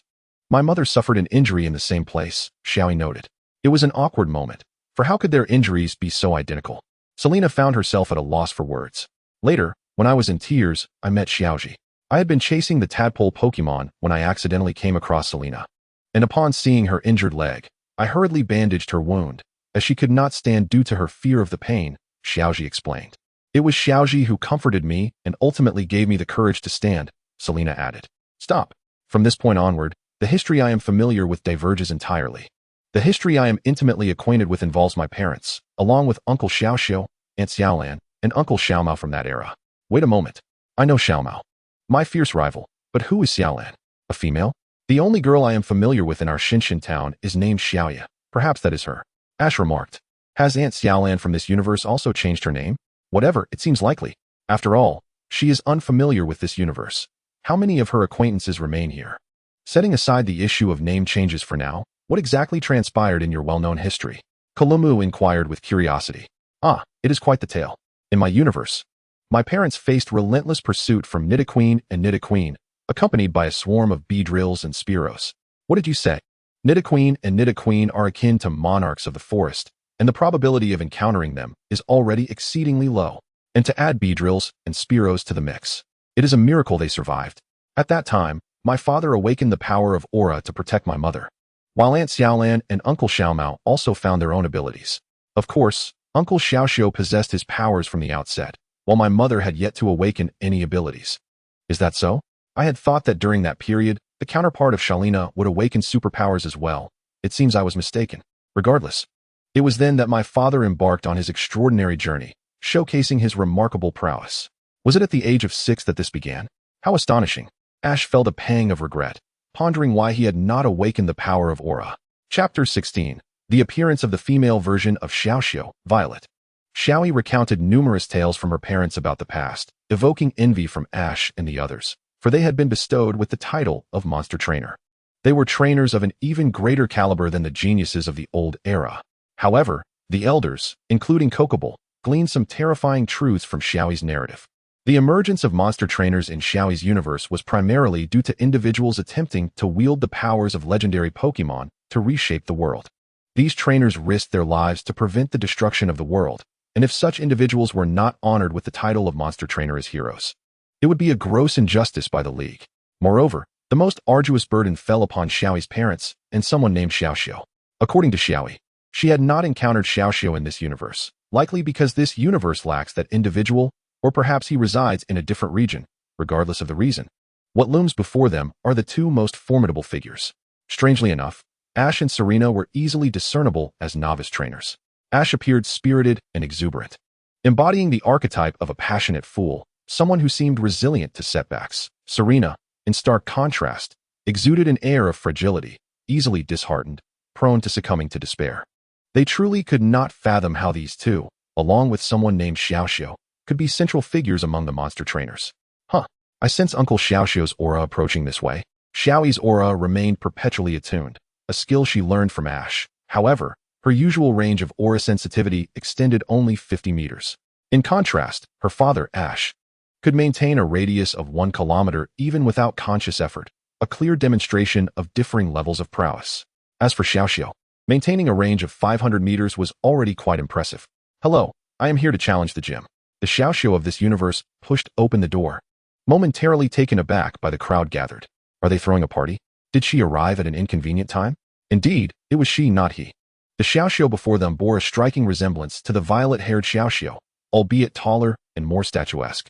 Unlike the Xiaoxiu from Xiaoyi's universe, she sported short hair, which imparted a somewhat tomboyish demeanor. Wait, this Xiaoxiu is a girl? Who are you calling uncle? Moreover, I do not go by Xiaoxiu. I am Violet. Remember that. Xiaoxiu.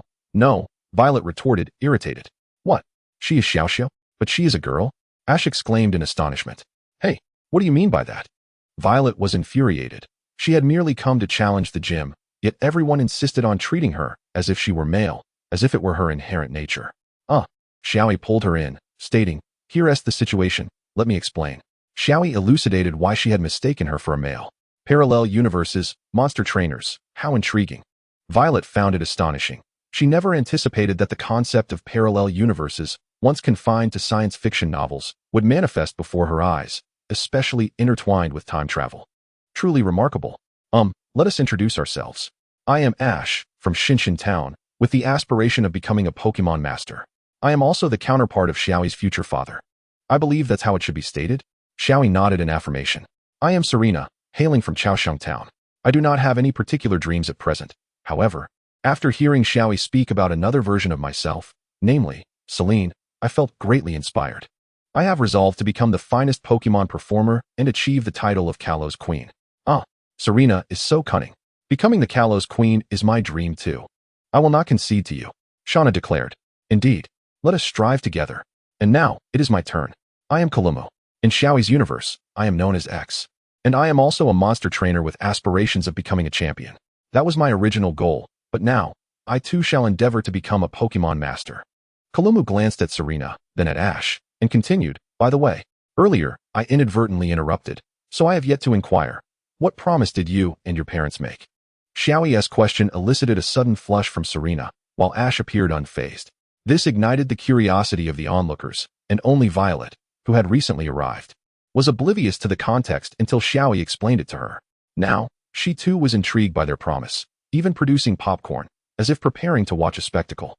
Xiaoyi could not help but comment. This behavior mirrors that of Uncle Xiaoxiu to AT. No wonder she is the counterpart of Xiaoxiu from another universe. Though she ought to be referred to as Aunt Violet here. Why are you all so interested in the promise between Serena and me? Oh well, let me recount it. At that time, I helped Serena to her feet and took her hand to lead her back to camp. Wow. The crowd gasped in unison. While only Kalumu felt an inexplicable surge of anger, a desire to challenge, Ash flaring within him. Violet observed this emotional shift keenly, recognizing Kalumu's inner turmoil. And she revealed a cunning smile akin to that of Xiaoxiu. Xiaoyi, noticing this all too familiar expression, subtly distanced herself from Violet. Afterward, Serena remained by my side, playing together with me. Upon hearing Ash's words, Kalumu's veins throbbed with tension, prompting Ash to question whether he had said something to provoke him. Hee. Ash is such a fool, not realizing Kalumu is Yulika. Before she could finish her thought, Violet covered her mouth. At that time, I felt insecure. So I stayed close to Ash, for it was only then that I felt fearless. After all, it was Ash who granted me courage. With Serena's admission, Kolomu instantly regretted not having clung to them more closely back then. I took Serena to numerous delightful places, all of which are my favorites. And we had an abundance of fun. The scenic beauty of the locations that Ash led me to was truly mesmerizing, though the exertion required to reach them was quite taxing. After accompanying him to 3 places, I found myself utterly fatigued. Serena, feeling somewhat bashful, remarked. To ensure that Serena could behold those sights, I carried her for the remainder of the journey. Upon hearing this, Karamu could no longer contain his emotions and boldly approached Ash, declaring, "Let us duel, Ash. The loser shall battle, is it? I have no objections. Regardless of the nature of the contest, I shall not be defeated." Though the rationale behind the confrontation eluded him, Ash was resolute in his conviction that he would not falter. Could we perhaps refrain from this? Xiaoyi attempted to intercede, but Karamu's intimidating presence caused her to instinctively retreat behind Serena. Whenever startled, Xiaoyi would invariably hide behind her mother, a reflex born of habit. The elders, Coco and Coney, observed this exchange and instantly comprehended why Xiaoyi appeared so fragile. It was evident that she had been coddled by her parents. Look. Otherwise, how could this child be so easily frightened? Karamu exclaimed. You frightened my daughter. Seeing Xiaoyi resemble a startled Pikachu, maternal instincts surged within her. And despite being aware that Xiaoyi was not her biological daughter, but rather from another universe, she still regarded her as her own. Hello, Serena. Ash. I wager you this. The loser of the match must vacate Serena's side. What? Why should I wager on that? Serena is not a stake. Ash, upon hearing Karamu's challenge regarding Serena, was immediately displeased. What does he think of Serena? I care not. Do you dare accept this wager? Karamu was resolute, not fully understanding why he had impulsively uttered such words, but he simply could not bear to see Serena grow too close to Ash. Violet, reveling in the tension, observed the unfolding drama and quickly intervened to prevent anyone from thwarting the impending clash. She did not wish to miss this spectacle. Your personality is just like Uncle Xiaoxiu's. Xiaoyi quipped from behind Serena. He was, after all, another version of me, wasn't he? Violet increasingly resembled Xiaoxiu, and Xiaoyi felt a surge of fear. Despite knowing that this version of Violet posed no genuine threat, she could not suppress her anxiety. Having been the target of numerous pranks in the past, which had left her psychologically scarred, unable to prevent the impending duel, the onlookers could only watch as the 2 competitors entered the battleground, with Violet, the instigator of this chaos, causing a notable decline in her popularity, teetering on the brink of negative sentiments. Much like my universe's Xiaoxiu, you are quite bothersome, yet I cannot fathom why my parents seem so reliant on you, Xiaoyi remarked. That merely signifies my unique charm, Violet replied with an air of arrogance. Xiaoyi remained silent, casting a glance that communicated her thoughts without words.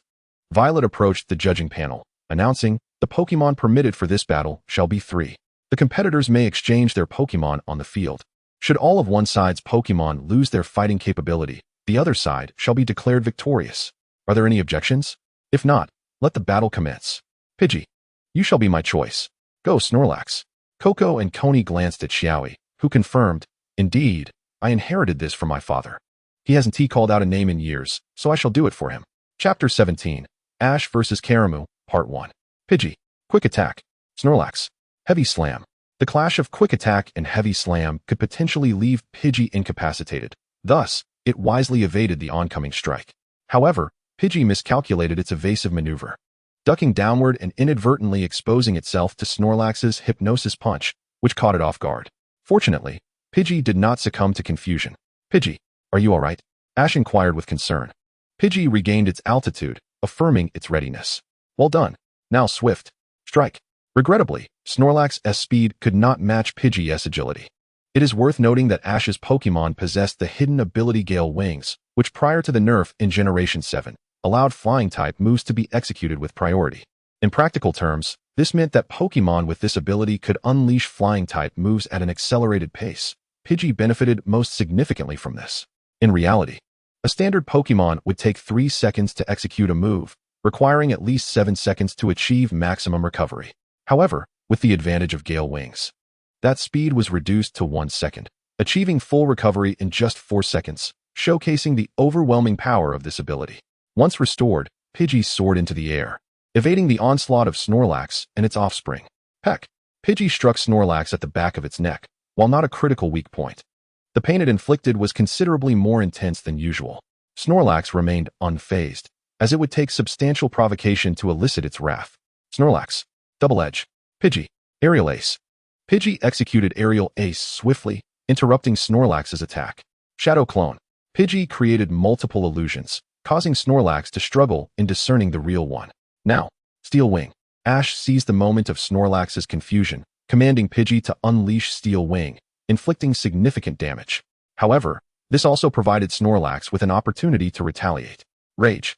Snorlax unleashed a furious assault on Pidgey, sending it hurtling away, and both had now entered a state of anger. Bite. Snorlax opened its massive jaws to attack Pidgey, but it narrowly evaded the onslaught. Vortex Blade. Pidgey's wings radiated a brilliant white light as they flapped, generating a crescent-shaped energy slash aimed at Snorlax, who hastily shielded its child, sustaining considerable damage in the process. Now, Aerial Ace. Yet, instead of using Aerial Ace, Pidgey opted for Flame Charge, enveloping itself in flames as it charged at Snorlax, knocking it to the ground. Snorlax is unable to battle. The victor of the first round is Ash. Violet announced with professionalism. Yay! Victory in the first round. Encouraged by this triumph and bolstered by the experience gained from defeating an opponent, Pidgey evolved into Pidgeot. Marvelous. An evolution. Ash quickly accessed his Pokédex to review the new data. Return, Snorlax. Karamu retrieved Snorlax, acknowledging that he had underestimated Ash. While Ash was indeed a novice trainer, his battle instincts and command precision indicated that he had received proper guidance. Karamu had been nurtured under the tutelage of Professor Bratano since childhood and had acquired his first Pokémon, Snorlax, early on. Later, he received a Chase-Bin as a gift, which subsequently evolved into a Quilladin. Starting his journey with such advantages placed him ahead of many new trainers. Thus, he had believed Snorlax would prevail, yet here he stood, defeated. The formidable prowess of the opposing Arrow Sparrow weighed heavily on Karamu's mind. Let us proceed, Charmander, he exclaimed, despite his inclination to send out his plump Snorlax. The type disadvantage deterred him. Go forth, Whirlwind Blade. Charmander. Unleash Flamethrower. He was aware of Charmander's exceptional potential, endowed with initial moves like Flamethrower, Dragon Rage, and Slash. The latter, a devastating technique in the early stages, had to be concealed for the time being. Thus he opted to utilize Flamethrower as a smokescreen to obscure his true intentions. Shadow Clone. Simultaneously, Peck. The Rocket Sparrow initiated a Shadow Clone, reminiscent of its tactics against Snorlax, attempting to obscure its opponent's vision before launching a Peck attack. Now's the moment. Dragon Rage. Karamu, astutely aware that he would not fall for the same trick twice, seized the opportunity to command Charmander to unleash Dragon Rage, striking the Rocket Sparrow with pinpoint accuracy. The Rocket Sparrow sustained considerable damage and contemplated using Feather Rest to recover. However, Charmander was in close proximity and swiftly executed Slash, obliterating the Rocket Sparrow in an instant. With the Rocket Sparrow rendered incapable of battle, Karamu emerged victorious in the second round. Excellent. Let us press our advantage. Karamu reveled in his swift triumph, but upon reflection, it became clear why the victory had come so easily. Firstly, the Rocket Sparrow had not yet evolved, and he was acutely aware of the strength of the Snorlax he had faced. Had he possessed Snorlax's Megastone and Keystone, he would not have dispatched it so hastily. Due to the necessity of safeguarding its offspring within its pouch, Snorlax had not showcased its full capabilities. While the Arrow Sparrow's strength was not particularly formidable, its agility and mobility allowed it to evade most of Snorlax's attacks, with only a handful of hits landing. The subsequent evolution had depleted much of its stamina, and coupled with the fact that it had just recently evolved, it struggled to adapt to its new form. Otherwise, it would have been able to discern the optimal moment for counterattack. Once Karamu regained his composure, he reminded himself not to underestimate Ash, for treating him as a novice trainer could lead to his own downfall. Frogadier, you shall be my choice. With a type advantage at hand, Ash, no matter how naive, would not neglect to send Frogadier into battle. Ah, so you possess a Frogadier. Yet, this particular Frogadier appears somewhat familiar. I recall that troublesome child. Professor Bratano had quite the headache dealing with it, as it would invariably return to the Bratano Research Institute. I initially chose it, but it did not wish to accompany me, hence my vivid recollection. Who could have anticipated it would choose to follow you? Could it be that it has been waiting for you all along? I cannot ascertain if it has been awaiting me, but I am certain it is willing to accompany me. Thus it is my partner. Much like my Pikachu. Indeed. Pikachu chimed in. Is that so? Then I shall refrain from further comment. Flamethrower. Water Pulse. The innate talent of Frogadier was not to be underestimated, as it had mastered Water Pulse, which clashed with Flamethrower, resulting in an even standoff. Impressive. Fire Fong. Block its mouth with bubbles. Frogadier summoned bubbles, deftly tearing a few from its neck and accurately tossing them into Charmander's mouth, effectively neutralizing its Fire Fong. To be candid, aside from Xiaoyi and Violet, the onlookers were left in a state of bewilderment. Such an unconventional strategy could only be conceived by Ash, as the others had never contemplated utilizing Pokemon moves in such a manner. Xiaoyi, unperturbed, had long been privy to her father's extensive battle footage, all in preparation for that fateful encounter. She had meticulously studied her father's tactics, concluding that adaptability was key. After all, Ash's battle style was impulsive, relying on flashes of inspiration. The only consistent aspect was Pikachu's strategy, commencing with a Thunderbolt, then following up with a Swift Strike, and if still standing, unleashing another Thunderbolt, or resorting to an array of self-invented moves, and if all else failed, delivering a Plasma Punch to send the opponent on their way. Ultimately, Xiaoyi found herself at a loss for how to overcome her father, leading her to believe he was invincible, while Aunt Kasumi insisted he had been defeated. Even if that were true, it must have occurred before he ascended to the position of Pokemon Master. Absolutely. Violet's lack of surprise was somewhat unexpected for Xiaoyi. She wondered if Violet was merely adept at concealing her reactions or truly unfazed by Ash's unique tactics. Aunt Violet, why do you appear so unperturbed? I am indeed astonished. But please refrain from calling me Aunt. I am merely 15 years old. Violet's statement left Xiaoyi in disbelief. 15. You must be jesting. Even the 15-year-old version of Uncle Sho is taller than you. What have you been consuming to grow? Xiaoyi was genuinely astonished. She had always assumed this version of Uncle Sho was an adult. Yet now, she was informed she was only 15. The disparity was staggering. Oh, it seems my height offers no advantage as a male, Violet mused, maintaining her enigmatic smile, which left Xiaoyi feeling uneasy. Mustering her courage to question Violet was already a commendable feat, by the way. Violet suddenly sought Xiaoyi's assistance, causing her to retreat behind Serena in fright. Violet continued, please convey a message to my other self. Come here, and I shall whisper it to you. I refuse. The last time someone said such to me, Uncle Sho made me miserable. Xiaoyi exclaimed in panic. Am I truly capable of playing pranks on you? Xiaoyi, I do not fear revealing that the only occasion I would employ trickery to earn your disdain would be if I were engaged in significant matters unbeknownst to you. Violet's words puzzled Xiaoyi. What could they possibly mean? If you wish to know, come closer, and I shall tell you in secret. Xiaoyi, skeptical yet curious, approached Violet, who motioned for her to lean in closer. Obediently, Xiaoyi complied, only to hear Violet whisper, you've been tricked, before playfully biting her. Flustered, Xiaoyi dashed back behind Serena, who instinctively scolded, how dare you treat my daughter in such a manner? What are you saying? She is not your biological child. You are merely her mother's parallel self. Do not take it too seriously. Chapter 18, Ash vs. Karamu, Part 2.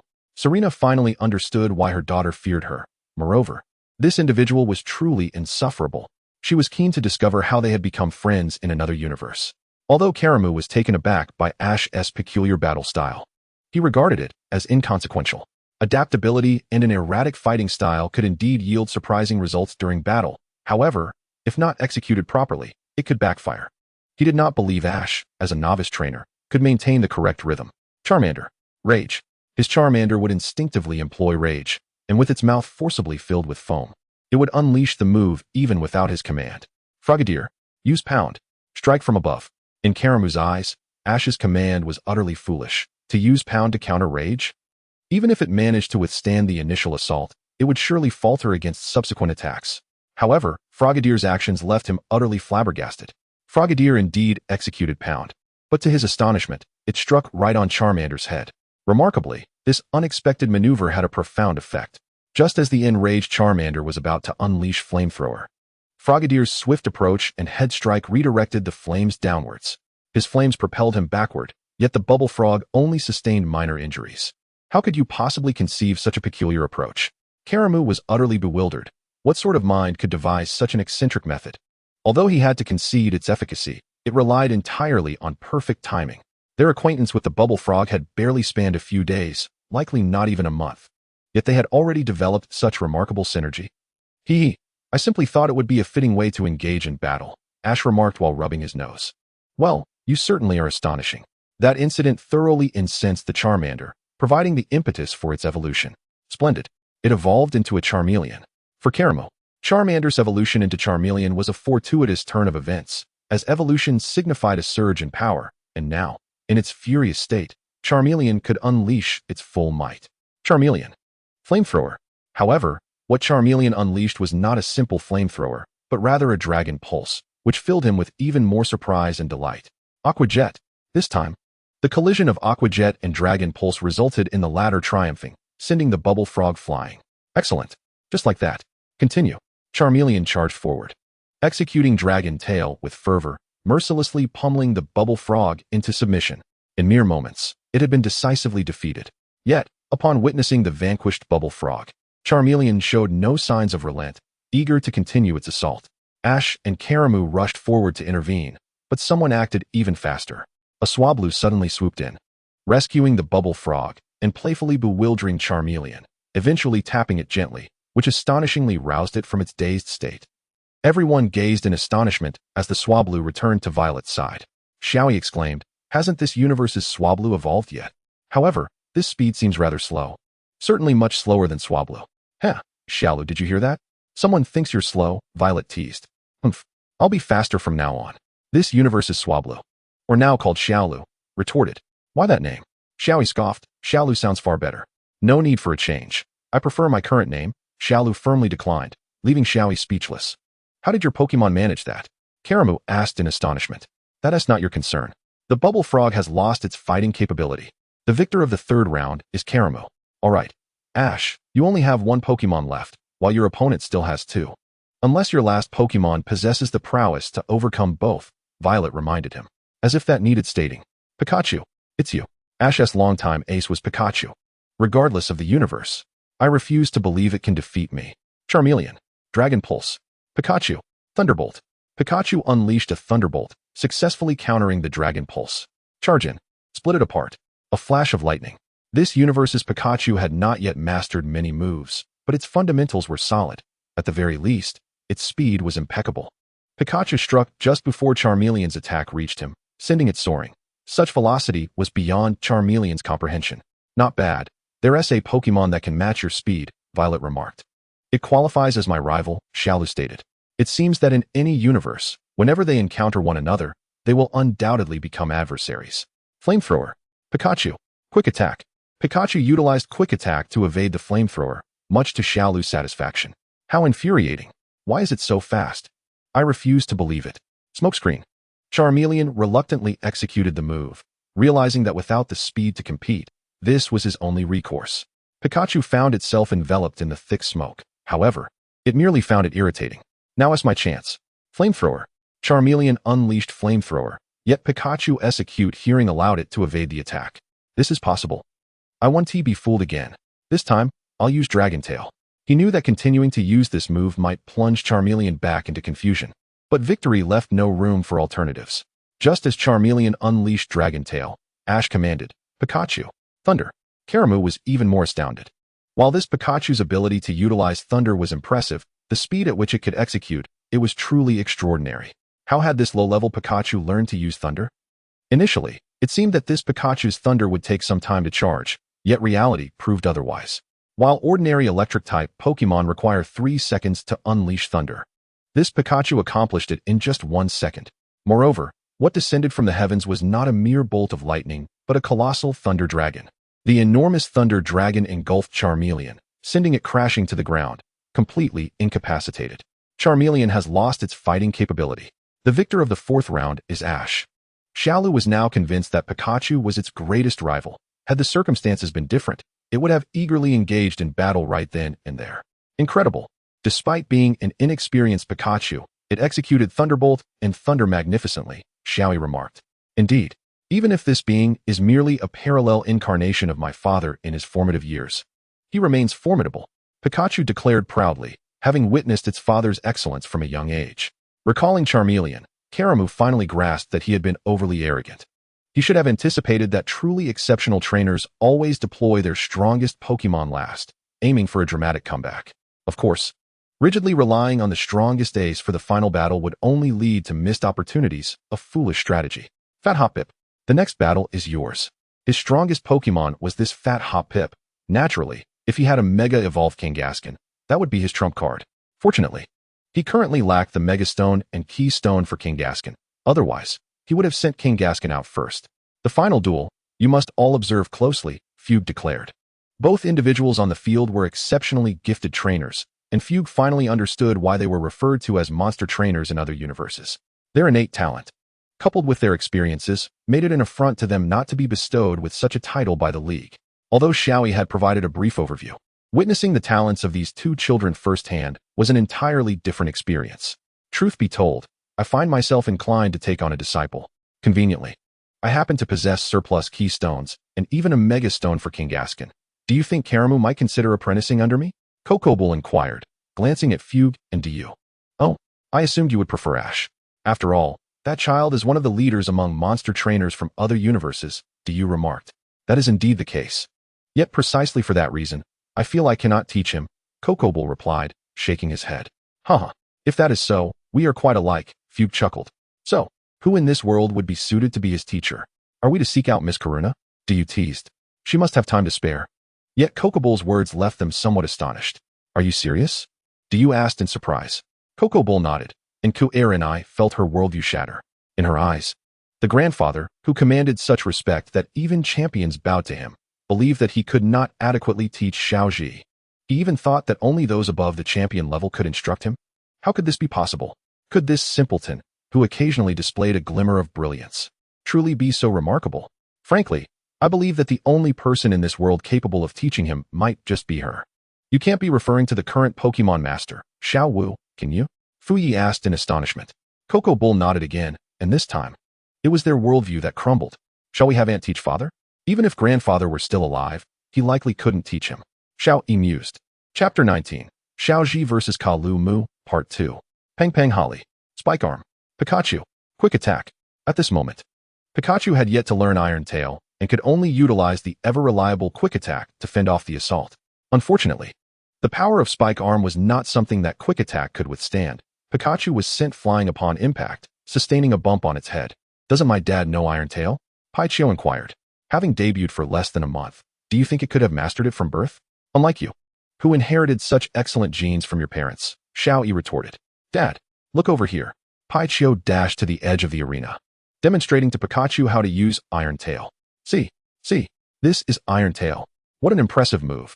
Observing the small crater created by Paichio's Iron Tail, Xiaoji was utterly astonished. Could it be that his Pikachu could also learn this technique? You're my son. I don't even have a wife. How could I have a son so soon? Pikachu exclaimed, bewildered. Don't dwell on that. Be careful. As Pikachu became distracted conversing with Paichio, Peng Peng Holly unleashed a seed bomb attack. However, Pikachu, possessing a keen sense of danger, immediately dodged upon sensing the threat. It seems my dad in this universe lacks such acute awareness of danger. Perhaps he has grown too powerful and has become complacent? Or could this be a unique talent of this universe's father? Paichio pondered. Xiaoyi, what was the name of that move Paichio just used? Xiaoji asked. That move is called Iron Tail. Pikachu, Iron Tail, although it can't use it just yet. But soon, Xiaoyi was proven wrong. Pikachu merely glanced at it, and astonishingly executed Iron Tail. Peng Peng Holly hurriedly attempted to block with Spike Arm, but this time, it was forced back a step. Pikachu still did not gain the upper hand, but it was no longer in such dire straits. Now let us learn this move, Agility. Without giving Pikachu time to respond, Paichio demonstrated agility. Look. Huh, you all seem surprised. What's wrong? Paichio inquired curiously. They shouldn't be surprised. Agility is typically a powerful move that only larger Pokemon can master.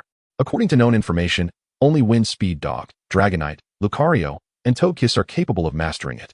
And even then, it is only possible for those with exceptional talent to learn it swiftly. A Pikachu that can use agility. This is truly terrifying. Could it possibly be a hereditary move? That would mean this Pikachu might actually learn it. Goodness, is this a monster?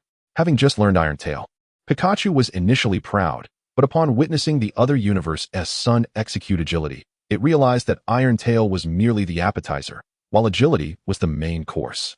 Pikachu, show everyone what you've got. Xiaoji had complete faith in his Pikachu, convinced that it would undoubtedly master the move. Come on. Pikachu would not shy away from the challenge, despite the move's apparent difficulty, as it was typically beyond the capabilities of a standard Pikachu, or even a Piku. Yet, Xiaoyi's Paichio could accomplish it, having inherited the prowess from another universe's self. Therefore, It stood to reason that it could master the move as well. I didn't see clearly just now. Could you demonstrate it again? Pikachu asked. Paichio ran through the demonstration once more, and this time, Pikachu grasped it. All right, let us give it a try. Pikachu began to run, but at first, it only executed quick attack. No, it's still a child. Its running style is slightly different from mine. When Pikachu began running, it felt a bit awkward. However, it soon realized that the discrepancies stemmed from the differences in their limbs, similar yet not identical, requiring a slight adjustment. After modifying its running style, Pikachu truly mastered agility, elevating its speed to a whole new level, leaving Xiao Lu utterly astonished. Excellent. My opponent should possess this caliber. After mastering agility, Pikachu's speed surged to a different dimension, rendering Pang Pang Ha Li and Ka Lu Mu unable to discern where Pikachu had darted off to. However, they soon found out. Pikachu executed agility to collide with Pang Pang Ha Li, inflicting considerable damage. And there's this move. Paichio demonstrated Volt Tackle for Pikachu, who imitated it but only managed to master Thunder Shock. Oh, I miscalculated the strength. Having recognized its error, Pikachu ran through it again, successfully unleashing Volt Tackle just as Pang Pang Ha Li was getting back on its feet, forcing it to block with Spike Arm, but to no avail. Damn it, don't underestimate me. Rollout. Initially, the damage from rollout was minimal, but as the successive hits accumulated, the maximum damage could reach 480. And if combined with the roundness technique, its power would double. This time, Pikachu opted for a head-on clash, first attempting quick attack, followed swiftly by another move. It seems mastering these techniques has inflated its ego. Ka Lu Mu thought to himself, recognizing this as his golden opportunity. This Pikachu had clearly become overly exhilarated. In its heightened state, it likely wouldn't heed its trainer's commands, and that would be his moment to turn the tide. Pikachu, dodge. At that moment, Xiaoyi commanded Pikachu to evade, and Ka Lu Mu presumed Pikachu would not heed Xiaoyi's command, believing it to be too caught up in its excitement to listen. Yet reality once again contradicted Ka Lu Mu's expectations. In its exuberant state, Pikachu astonishingly obeyed Xiaoyi's command and dodged the rollout attack from Pang Pang Ha Li. How is this possible? Could it be that you have forged an exceptionally deep bond, but you've only had it for less than a month? How could such a profound connection exist? Ka Lu Mu questioned in bewilderment. You see, when I first debuted as a novice trainer, I actually didn't initially remember my promise to Xiaoli Na. What?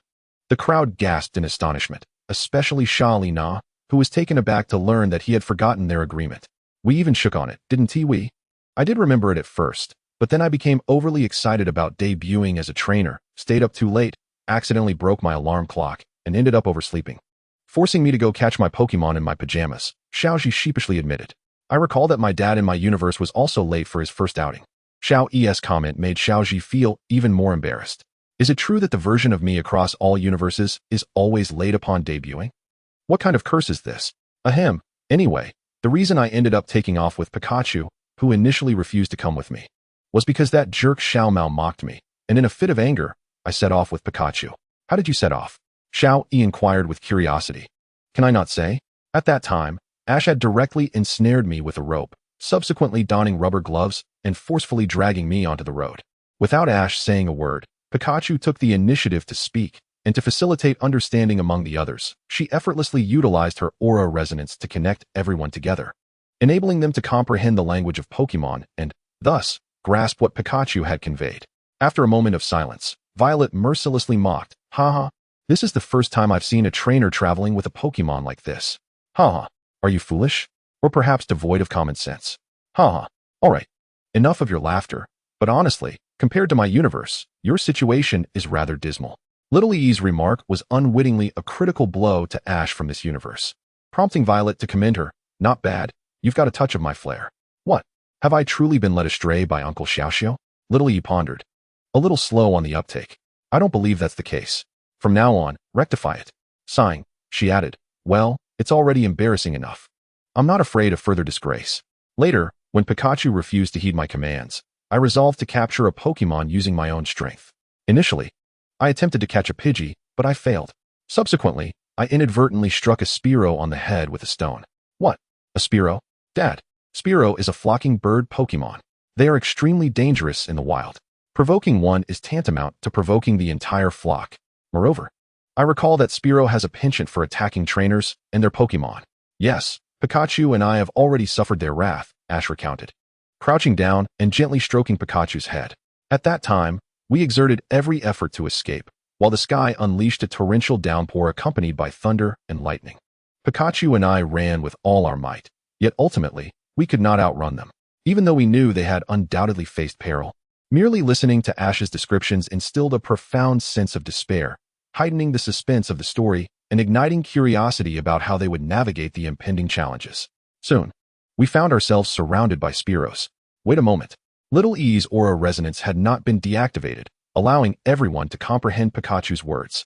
Pikachu declared, "Now, I shall speak on behalf of Ash, as what I am about to say is more authentic than his own account." Clearing her throat, Pikachu recounted. The situation was indeed dire.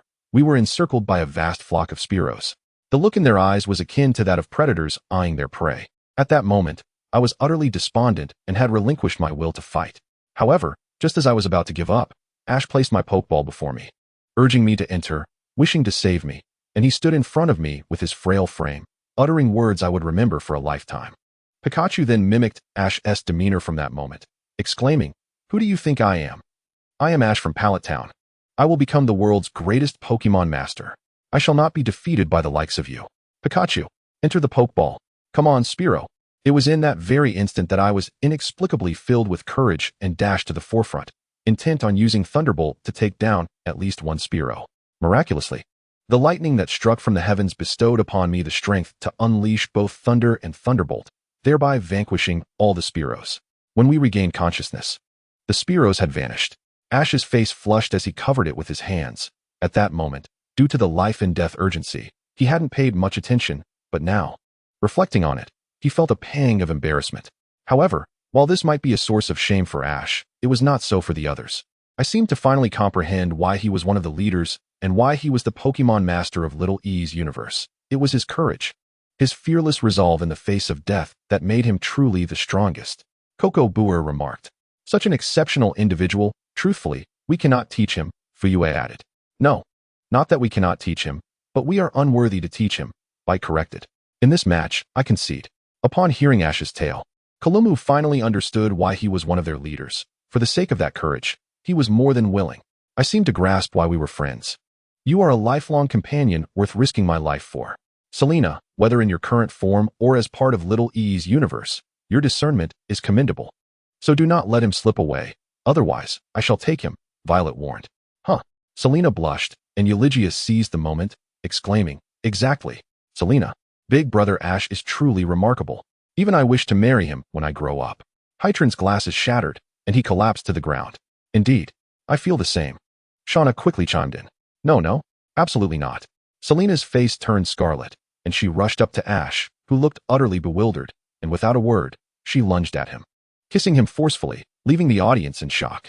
Little E and Violet hurriedly pulled out their cameras, capturing the moment from various angles, with Violet exclaiming, "You definitely learned this from me. But this is the only thing I deem favorable, as it allows me to immortalize this spectacular scene." Little E could hardly wait to show it to her real parents. Chapter 20. Ash and Selena fall in love again. Again? After a while, Selena finally released Ash and dashed away, prompting Little E to chase after her to prevent any mishaps. Violet, meanwhile, observed Ash, curious about his expression. Selena was not accustomed to kissing. Her only experiences were from television dramas where she had seen the protagonists kiss, but it seemed she had applied too much force, leaving Ash's lips reddened, leading Violet to suspect that Selena had not kissed Ash, but rather struck him. "Ah!" Ash suddenly screamed as if startled, hurriedly asking, "Where's the phone? Where's the phone?" Karuni pointed in a direction, and Ash immediately sprinted towards it, quickly dialing a number. "Ah, Ash, what happened to your mouth?" Ash was calling his mother. Hanako. Upon seeing Ash's swollen lips, she worried that he might have eaten something bad. Mom. Ash began to babble incoherently, leaving Violet and the others curious, to lean in and only hear an incomprehensible jumble of words. "Ash, have you finally started dating? How did you figure it out? Incredible. This jumbled mess that can't even be classified as language, and this beautiful lady can actually understand it. By the way, it seems he has been calling her mom. This lady is Ash's mother. No wonder. Who are you all? Is one of you my future daughter-in-law?" Hanako inquired. "Your son hasn't even started dating her yet. Why skip to daughter-in-law?" Violet introduced herself. "I am Violet, a friend of Ash." "Ah, Ash, so you prefer tall, older girls?" Hanako remarked. "Hey, I clearly mentioned her. So it's not me at all. Eulogia interjected. Ash, your mother has no objection to you liking girls much younger than yourself. Wait a moment. What do you take your son for? What is wrong with your mother?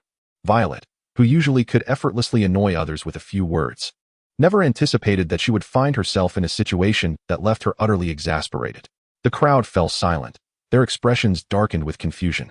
It seemed imperative to clarify any misunderstandings. Hello, Auntie, my name is Doroba. Oh, what a delightful daughter-in-law. Doroba was left utterly petrified. What did that mean? What on earth? He acknowledged that he had a somewhat feminine appearance, yet he had an Adam's apple. He was not a genuine girl. Ahem, you've made a mistake. Auntie, Doroba is male. Allow me to introduce myself. I'm Karamu. Oh, perhaps I too am mistaken. By the way, my name is Shauna. Shauna hastily clarified that she was not Ash's girlfriend, although she had to admit that she felt a bit of an attraction towards him, but nothing more than that. I'm sorry, dear, but our family follows a strict lineage. We cannot accept homosexuality. You must wait a moment. Karamu was on the verge of losing his mind. What was happening? Did Ash's mother mistake him for Ash's girlfriend? That couldn't be right. He looked distinctly male. It must be. Are you joking? I am not your son's girlfriend. Not even his boyfriend. Doroba quickly interjected. Is that so? Then who is my daughter-in-law? Flower, who had run out, was promptly retrieved by Xiaoyi. Violet explained helplessly. Finally, Xiaoyi and Serena returned, and upon seeing Hanako, Xiaoyi instinctively dodged. Hanako inquired, is that large-chested girl who resembles Ash my daughter-in-law? Do I really look like Xiaoyi? Ash questioned. Although Xiaoyi claimed she was the future daughter of another universe's Ash, he never thought they resembled each other, especially given her adorable appearance. It was merely a compliment for his daughter, with no ulterior motives. Yes, I was wondering when I had given birth to a sister. That is simply untrue. She is my daughter. Am I going to be a grandmother so soon? Oh dear, I'm not quite ready for that. One must say. This was certainly a testament to the bond between mother and son. To an outsider, their conversation appeared utterly bizarre and abnormal. Yet, to them, it was merely a routine exchange. They were at a loss for words. So this girl who bears a slight resemblance to the girl named Xiaoyi is my daughter-in-law? Mother, I have already mentioned that I am quite worried about what will happen if Serena gets pregnant. Ash's statement was so shocking that it left everyone's minds in a state of paralysis. By the time they regained their composure, Hanako had already clarified everything with Ash. What? I thought a kiss would make a girl pregnant. You startled me. Don't clarify so quickly. Xiaoyi pushed Serena towards Ash, who quickly embraced her. But the position. Seriously, is this the time to be showing off your affection? Couldn't you just hold her normally? Why resort to a princess carry? And it's so practiced. Tilano is going to be jealous. This seemingly foolish fool was undoubtedly putting on an act. How could you carry her so proficiently? Xiaoyi and Violet asked in unison. Why? Well, it's simply because I carry her often, Ash replied. That only left everyone dumbfounded. But soon, two factions formed. One faction, comprised of the boys, concluded that Ash was a seemingly foolish expert in charming girls. The other faction, led by Violet, believed that such a seemingly silly and clumsy Ash would frequently carry Serena, proving that despite his apparent foolishness, he genuinely liked her. Hey, tell us. Why do you often carry Serena? Violet asked. Of course not. Serena attempted to escape, but Ash held her tightly, and she found herself unable to break free. Ash had carried her since childhood, and even as they grew up, he knew how to hold her correctly without letting her fall. The situation is this. Serena has exceptionally poor stamina. After visiting 3 places, she can barely walk. However, there are only a few days left for the summer camp, and I don't want her to leave with regrets before she has seen everything. So I decided to carry her. Without further ado, Serena quickly covered Ash's mouth, which only heightened everyone's curiosity about what had transpired next. Mother, if you don't let go of Father's mouth, he might suffocate. Serena quickly released him. But in truth, she had been deceived. Even if Ash held his breath, he could easily last half an hour. The issue was that Serena, frazzled with concern, failed to notice the changes in his expression. I say, Serena, wasn't it just that incident when I accidentally touched your rear while carrying you as a child? What is the big deal? I used to carry an injured green and would accidentally touch him too. Upon hearing this, Serena felt utterly embarrassed. A profound silence enveloped the room, and all they could do was silently give Ash a thumbs up. They were now thoroughly convinced. He was indeed a fool, emotionally inept. This could not possibly be an act. If such an act could be performed, then that individual would undoubtedly be inhuman. Because I accidentally touched her rear. She ended up hitting me several times, which is why I had to change my carrying method. However, when I first started carrying her, I couldn't run too fast because I couldn't hold her securely. Serena would always squirm, and I fell several times, but to prevent her from getting hurt, I always fell backward. Once, I fell forward, and despite my best efforts to avoid letting her hit the ground, I accidentally touched her rear again. The latter part of Ash's statement was disregarded, as everyone focused on the fact that he would certainly fall, but would never let Serena get hurt. He was undoubtedly a good man. Violet and Shauna felt a touch of regret, realizing that had they known, they might have pursued him more seriously. It was now too late to consider it. I had no idea, Father, that you were such a gentleman. If only my father from my universe saw my mother getting hurt, he would immediately go berserk. Upon hearing Xiaoyi's words, Serena realized how fortunate she was to have chosen such a wonderful husband, but it seemed they had spoiled their daughter. Perhaps they should not be too good to Xiaoyi in their world.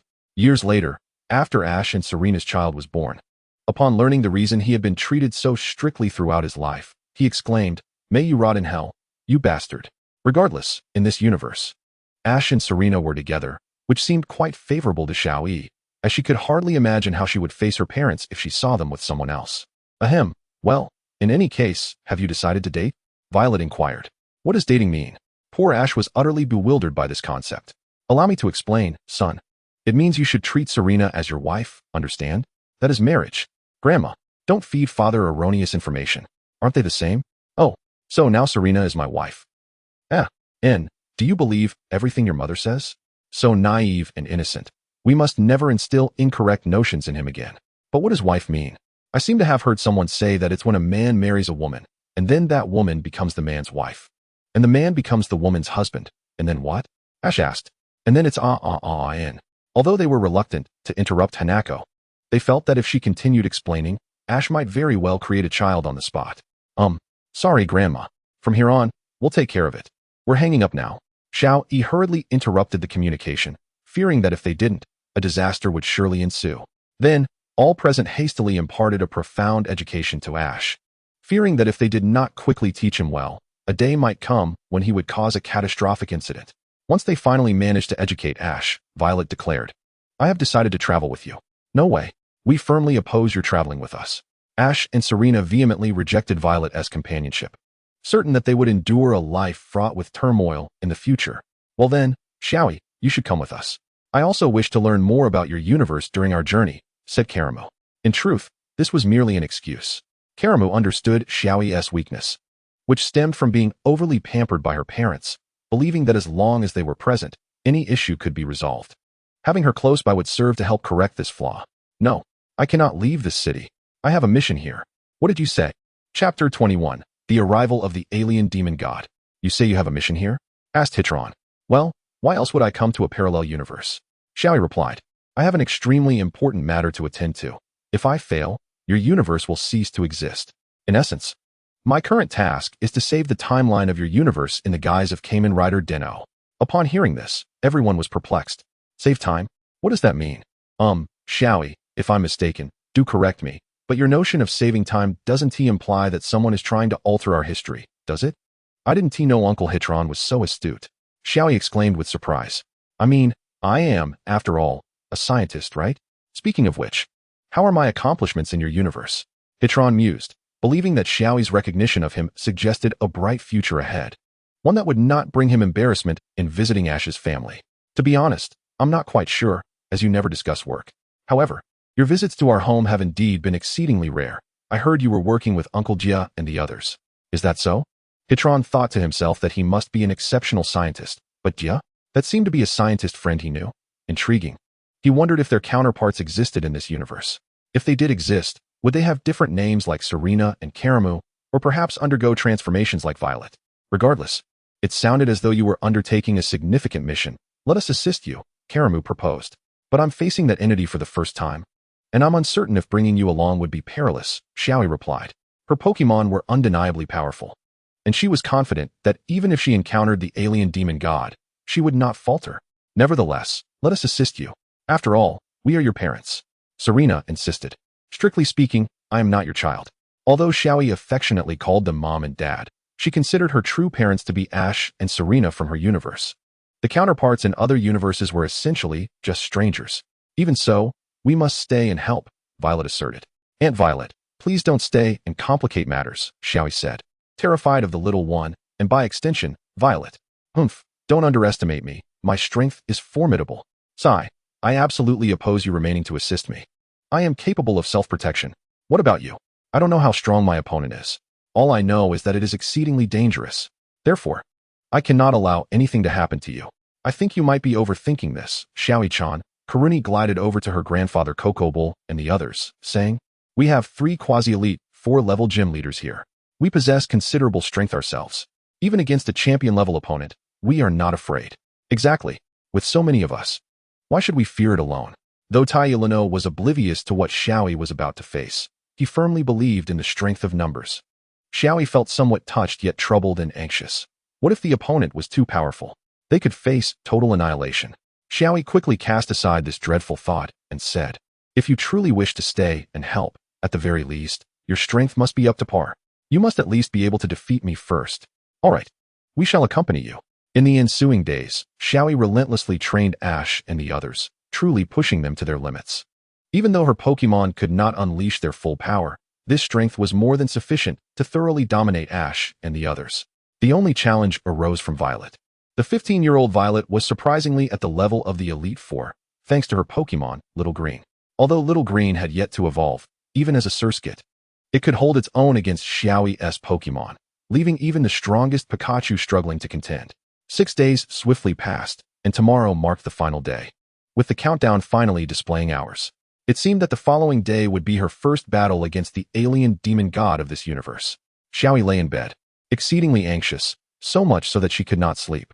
Beside her were Serena and Yuliga.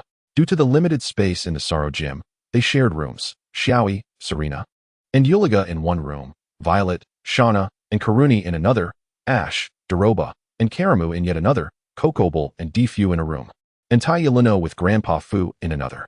The 2 hefty ones were effectively equivalent to 4 individuals, hence this arrangement. Xiaoyi cautiously created a waveguide clone and silently left the room, unaware that Serena had quietly opened her eyes. Upon reaching the balcony, she discovered that Ash had already arrived there. Xiaoyi was taken aback. How did he get here? Ash was equally astonished to see Xiaoyi and asked, "How did you get to the balcony?" "I enjoy standing on the balcony to admire the scenery and feel the cool breeze when I can't sleep." "What a coincidence." "I do the same." "Hee hee, it seems you truly are my daughter," Ash chuckled. "Well, count me in." Serena approached, and Xiaoyi, shocked, asked, "You're awake too?" "Did I wake you?" "Sort of," Serena replied, stepping to the balcony's edge, gazing at the moonlit sky. "Tomorrow, once you deal with that enemy, you will leave, right?" "Yes, to avoid disrupting the timeline of the universe." Her mere presence was a mistake, after all. The parallel universe theories developed by Achroma indicated that if beings from other universes entered another, it would inevitably result in irreparable and severe consequences for both universes. Xiaoyi was unaware of these complexities, but she sensed that remaining in this universe would not be beneficial. Moreover, she might inadvertently disrupt its intended development. To prevent further harm to this universe, once the alien demon god was dealt with, she must depart. She absolutely could not linger any longer. "Is that so?" Tears welled in Serena's eyes, her voice laced with deep reluctance. "I will miss you. When I return to the past of my universe, I did not get to say a proper farewell to my parents back then." Xiaoyi suddenly revealed something heavy, saying, "I once accidentally returned to the past, and the one who ensured my safe passage was Uncle Xiaoxiao, or Violet Annie." "Her? Speaking of safe?" Ash detected a problem. "The reason is quite complex. I can't explain it. Regardless, I found myself transported back in time, embarking on a journey alongside my past parents. That period was truly blissful for me, as my parents from this universe spent a mere 1.5 years with me throughout my life. A fleeting moment, indeed." Ash and Serena discerned the undercurrent of sorrow and anguish in Xiaoyi's tone. Serena consoled her, saying, "But I believe they are now by your side, accompanying you, right?" "Yes, they were with me for many years, taking me to numerous places. However, later on, they had significant matters to attend to, and we parted ways once again, just as they had initially left me." "Is our universe so negligent?" Serena inquired. "Not at all. During that time, you both were tirelessly working to ensure my safe arrival into this universe, for they did not wish for me to vanish. Nay, rather, they wished for me to be remembered." Upon hearing this, Ash and Serena felt an immense emotional blow to their hearts. "My goodness, how could such a thing exist? Do you understand now? My parents from this universe, they labored endlessly for me, so that I might lead a better life in the future, even if it meant leaving me alone at home, with only their Pokemon for company. I am truly sorry, Xiaoyi." Ash felt compelled to apologize on behalf of another version of himself. There is no need for your apology. Dad, I have come to understand my parents from this universe. Of course, how should I express this? Hee hee, ever since then, I have lived quite happily.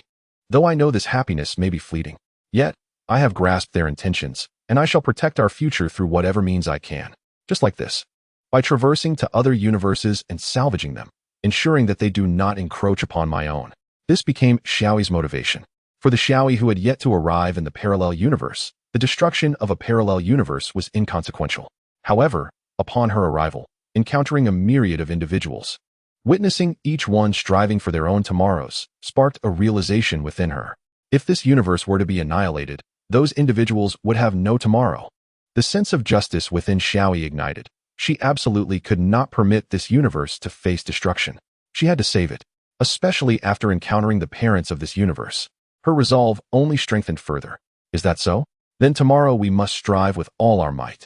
Ash exclaimed, filled with vigor. He felt as though he could forego sleep, fearing that slumber would sap his enthusiasm. Thank you, Xiaoyi declared, producing her exclusive belt, the new Dino belt. What is this?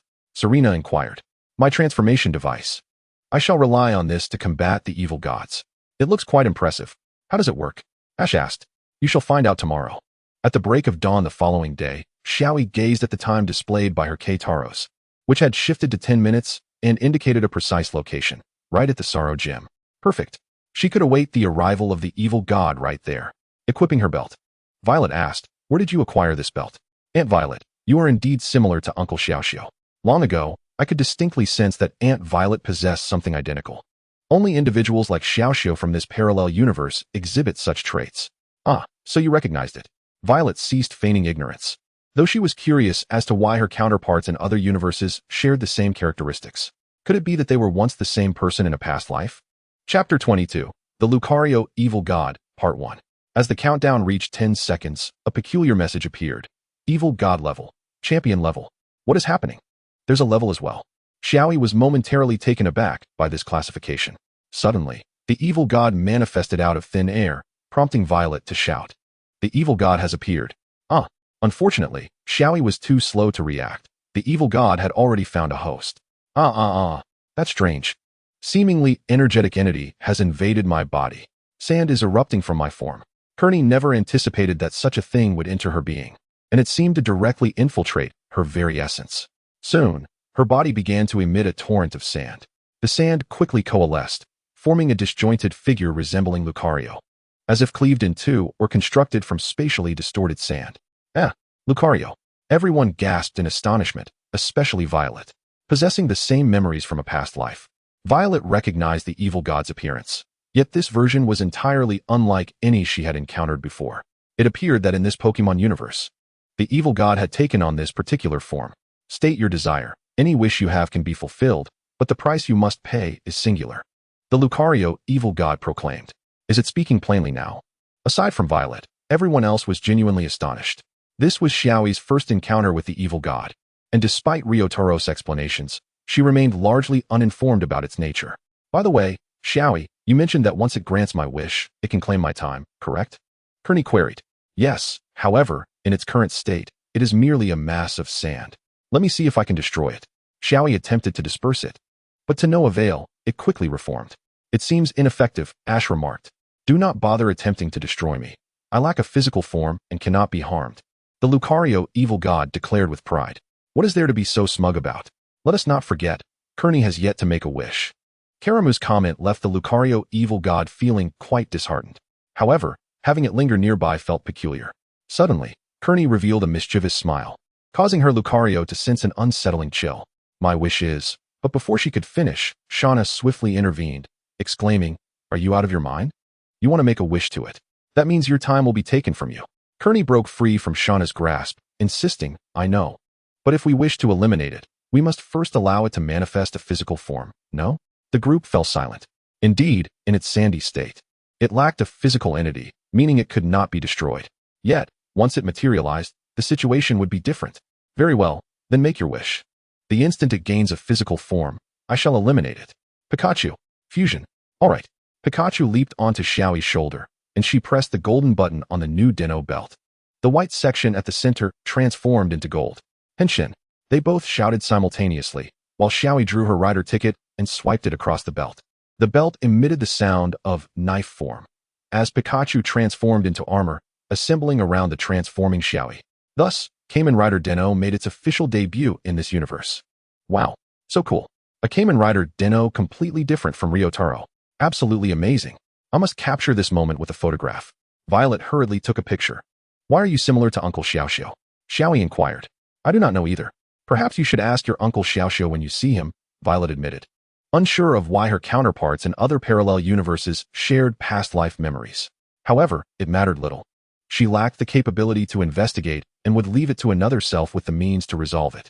Xiaoyi assembled the electric cutter, adopting the blade mode, and pointed it menacingly at the Lucario abyssal demon, declaring, the moment you possess a body, I will swiftly and decisively eliminate you. The Lucario abyssal demon felt a surge of fear, suddenly regretting its decision to possess a host. My wish is to play dress-up games until I am satisfied. What? The onlookers gazed at Korona in disbelief, with Ash exclaiming, haven't you always worn the same outfit? How rude. I merely wear this attire for convenience while rollerblading. Besides, I change my clothes every day. I just happen to have a dozen of this style to rotate through. Korona blushed as she spoke. No wonder you've only worn that outfit these past few days, Ash said, realization dawning upon him. It's obvious that a girl would not restrict herself to a single outfit. Doraba remarked dryly. If he were not fully aware of Ash's adorably foolish nature, he might have thought he was being insulted. As Korona articulated her wish, the Lucario abyssal demon materialized in corporeal form, prompting Korona to exclaim, you look just like my Lucario. Ah, now's the moment. Xiaoyi swiftly slashed at the Lucario abyssal demon, but something bizarre occurred. Xiaoyi's weapon failed to inflict any harm. What is happening? Unyielding. Xiaoyi continued to assault the Lucario abyssal demon, who found the situation equally perplexing. Logically, it should have been injured, yet it remained unscathed. Haha, it turns out I cannot be harmed. You startled me. Pikachu, Thunderbolt. Ash commanded Pikachu to attack the Lucario abyssal demon, resulting in actual damage. What is this? Wasn't I invulnerable? The Lucario abyssal demon was incredulous. How could this mouse injure it? Could it be? Xiaoyi dispelled her transformation, saying, Pikachu, use Thunderbolt. Pikachu complied, delivering an even more severe blow to the Lucario abyssal demon. Now I understand. In my transformed state, I cannot harm a corporeal abyssal demon.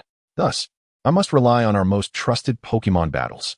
Xiaoyi suddenly grasped the unique nature of the abyssal demons in her universe. So, does that mean we can all unite against it? Regardless of its strength, faced with such a formidable coalition, even a champion would be forced to concede. The Lucario abyssal demon sensed impending doom. It attempted to flee, but Pikachu and the others encircled it, instinctively recognizing that these Pokemon were stronger than itself. Engaging them in battle would yield no victory. Very well, let us fulfill your wish. I must inform you that while I grant wishes, you cannot obstruct me. The Lucario abyssal demon attempted to intimidate, uncertain of its effectiveness, but figured it was worth a try. Do you take me for a fool? With a mere glance from Xiaoyi, Pikachu and the others were already eager to treat the guest with utmost hospitality. Wait, I was joking.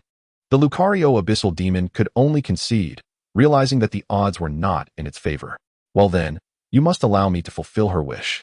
On what grounds? Xiaoyi was resolute in her determination to vanquish the abyssal demon at that very moment. Wait, can we at least allow it to grant my wish before we eliminate it? Korona inquired. Are you out of your mind, Korona? We have no idea what will happen once your wish is granted. Serena cautioned. Indeed. And Korona, you absolutely cannot act impulsively. Xiaoyi added. Fear not. If the rules of this abyssal demon align with the world of Kamen Riders, then it means that even if it seeks to seize the other's time, it must do so at the moment the wish is fulfilled. Do you remember what Korona's wish was? Wishing? The group pondered Korona's wish, a wave of apprehension washing over them.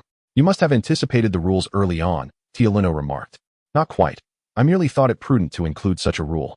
Korona replied. Once a contract is established, the abyssal demon must fulfill the objective. However, most abyssal demons possess the ability to twist wishes, but unfortunately, the premise for distortion is that the content of the wish can be altered. At first glance, Korona's wish to play dress-up until I am satisfied appears harmless. But the latter part, until I am satisfied, implies that even if the Lucario abyssal demon wishes to twist the desire, if it is dissatisfied with Korona herself, the time rift cannot be opened, rendering it unable to traverse time. Hence, it is needless to say that it would not attain its own time. The Lucario abyssal demon now recognized the grave error it had committed. However, it was too late for regrets, for once it possessed a host and forged a contract. It meant that it must fulfill the wish at all costs. But this is a bit troublesome. I am an easily satisfied person. I fear that once the game ends, I will be satisfied, and the contract will be fulfilled. Korna expressed her concern. No worries. The so-called dress-up game simply involves dressing it in various outfits. Let us go shopping for clothes right now, Violet suggested. Indeed. By purchasing new attire, we can ensnare it indefinitely, correct? Serena chimed in. No. This abyssal demon bears an uncanny resemblance to my Lucario. I must make it wear the outfits I painstakingly prepared for my Lucario. Otherwise, it would be utterly meaningless. Precisely. I adamantly refuse to wear anything other than the clothing she has prepared. My strength may not compare to yours, but at the very least, I still possess the ability to resist. The Lucario abyssal demon had already formulated a plan. After all, the number of outfits prepared for it was surely limited. At most equivalent to the dozen or so it typically rotated through. This meant that within half a day, Korna's wish could be fulfilled, and at that point, it would obtain its own time. Follow me, and I shall lead you to the garments. But please wait a moment beforehand. Korna dashed off, while Xiaoyi, through her aura, perceived Korna entering a room, where it appeared she was changing clothes. This was quite surprising, as she had never witnessed Korna donning any other attire. An hour later, Korna emerged, stunning everyone with her appearance. Oh my gosh, is that you, Korna? Xiaoyi could scarcely believe her eyes. The golden-haired beauty before her, sporting a chic Lolita ensemble, was none other than Korna. Good heavens. She genuinely questioned whether she had misperceived the aura. Are you all truly this astonished? I simply rarely wear such clothing, as formal attire is reserved for when I return home. Return home? Yes, home. Chapter 23, The Lucario Abyssal Demon, Part 2. Seated in a lengthy Rolls-Royce, uncertain if such a vehicle exists in this universe. Nonetheless, the car was quite spacious, with two of them in total. The group divided into two factions, with Doraba, Shauna, Tialino, Ash, Serena, and Xiaoyi accompanying Korna. Xiaoyi, astonished, inquired, So Aunt Korna, you are wealthy? Yet you usually stay with us at the gym. I have never seen you return home. Why is that? Well, it's not just that I must wear formal attire each time I return home. The journey alone makes me forfeit the idea. I prefer to be with my grandfather, enjoying a bit more freedom, rather than returning home to play the obedient girl, Korna explained. I see. So this is the plight of the affluent? To speak candidly, Tialino harbors a modicum of envy, for in these times, there still exist a few individuals who harbor animosity towards the affluent, albeit less overtly. We should become friends. Rich one, Violet jested.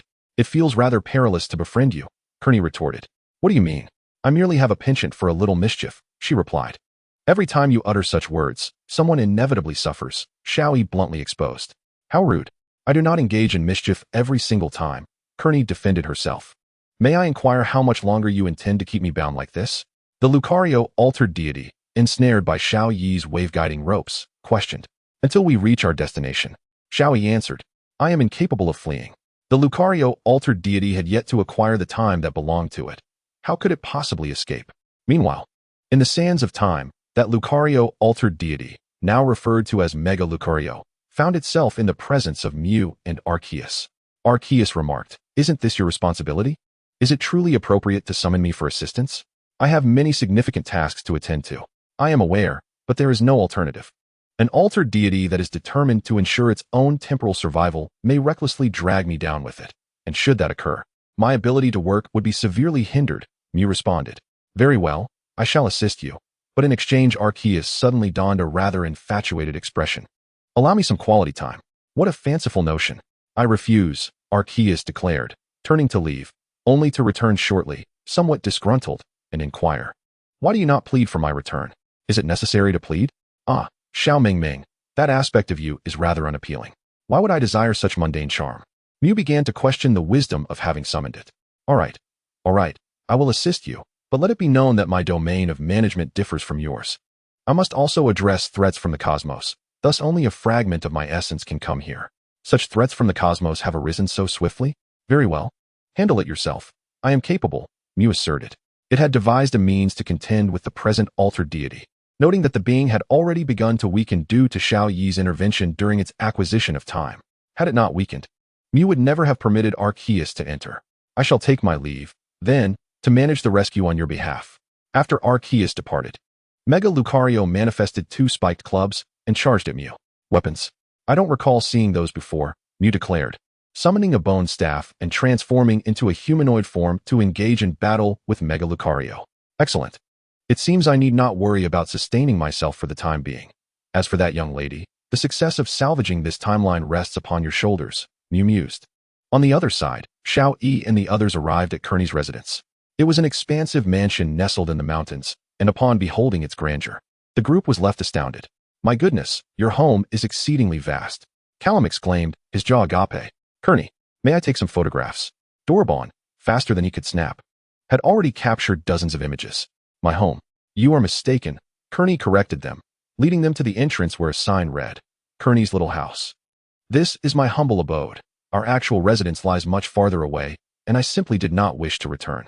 Their astonishment only deepened. This was merely Kearney's small house.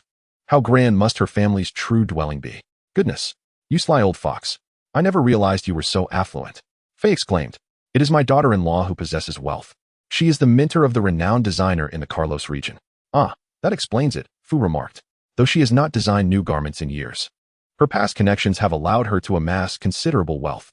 Furthermore, my son possesses a natural talent for business, and before we knew it, he had acquired substantial assets. Even purchasing each of us a house, though I require none, I am content with my home in Shaluo City, Kekabur stated. How fortunate to have such a commendable son and daughter-in-law, Fu expressed enviously, lamenting his own lack of children. Wait, Kearney, if I recall correctly, your small house well. I shall say nothing further. Kekabur suddenly recalled something but held his tongue, feigning mystery. Curious, Xiaoyi employed wave guiding to investigate the peculiarities of the house, only to be met with a shocking revelation. Xiaoyi, are you all right? Selena inquired with concern, perceiving her state of shock. Violet quickly identified the source of Xiaoyi's distress with piercing clarity, demonstrating her exceptional observational skills. Is that so? Ash tentatively accepted her words, inexplicably trusting this older sister. Though he felt a shiver of dread, how could he trust a being that appeared so demonic? All right, everyone, come inside my little house, Kearney beckoned. As they entered, they were left utterly spellbound. The expansive villa revealed an array of resplendent garments, showcasing a riot of colors and diverse styles, from Lolita dresses to tennis outfits, gymnastics leotards, cheerleader uniforms, shrine maiden attire, kimonos, wedding kimonos, yukatas, military uniforms, sundresses, sleeveless dresses, overalls, suspender skirts, maid costumes, nurse outfits, pumpkin costumes, bodysuits, and more, leaving them utterly dazzled. Wealthy one, with just a word from you, I could design several new outfits for you right now, Violet proposed. Oh, do you possess any styles I have yet to encounter? My mother is a renowned fashion designer, and I have seen an innumerable variety of garments throughout my life. Kearney mused, perceiving Violet's self-doubt stemming from the overwhelming array of clothing. I harbor no doubt that Aunt Violet could create entirely new designs, for in my universe, Uncle Xiaoxio is also a distinguished fashion designer, having contributed to numerous designs, albeit few, each a masterpiece.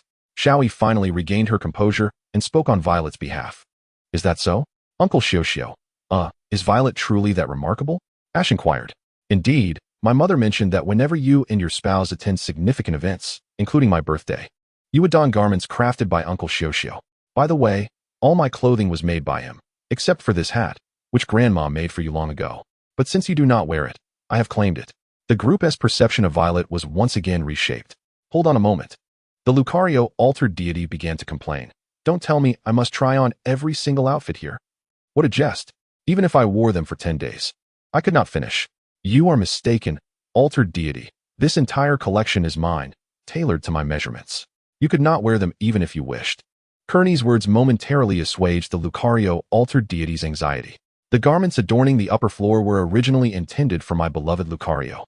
Upon closer inspection, I surmised that my affinity for Lucario was so profound that your physique bears an uncanny resemblance to it.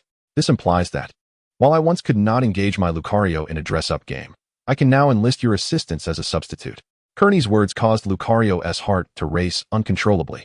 Her abode appeared to tower 5 stories high, and excluding the ground floor, there were a staggering 4 levels of clothing for it to don at a leisurely pace. What a preposterous notion. A month would scarcely suffice. Furthermore, Kearney's subsequent revelation plunged its heart into despair. As a side note, I too shall partake in the wardrobe changes. Every ensemble here shall grace my form. Moreover, I shall ensure that every outfit I wear is photographed alongside each of yours. There are nearly 100 outfits on this level alone. We shall change at a leisurely pace. Lucario rolled its eyes in exasperation and collapsed in defeat. Chapter 24. The Great Temporal Heist of the Anomalous Deity, Part 1. After a brief interlude, Lucario eventually regained consciousness, only to behold Kearney adorned in a new outfit, brandishing another garment, proclaiming, "Now, let us commence our dress-up game." What folly is this? Lucario abruptly transformed into Mega Lucario. The onlookers were taken aback by this transformation. I refuse to accept this. I shall not squander my time here. Mega Lucario possessed Kearney's body, declaring through her form, "You can no longer harm me. I intend to take her away. Should you dare pursue, I assure you, she will never return to you whole."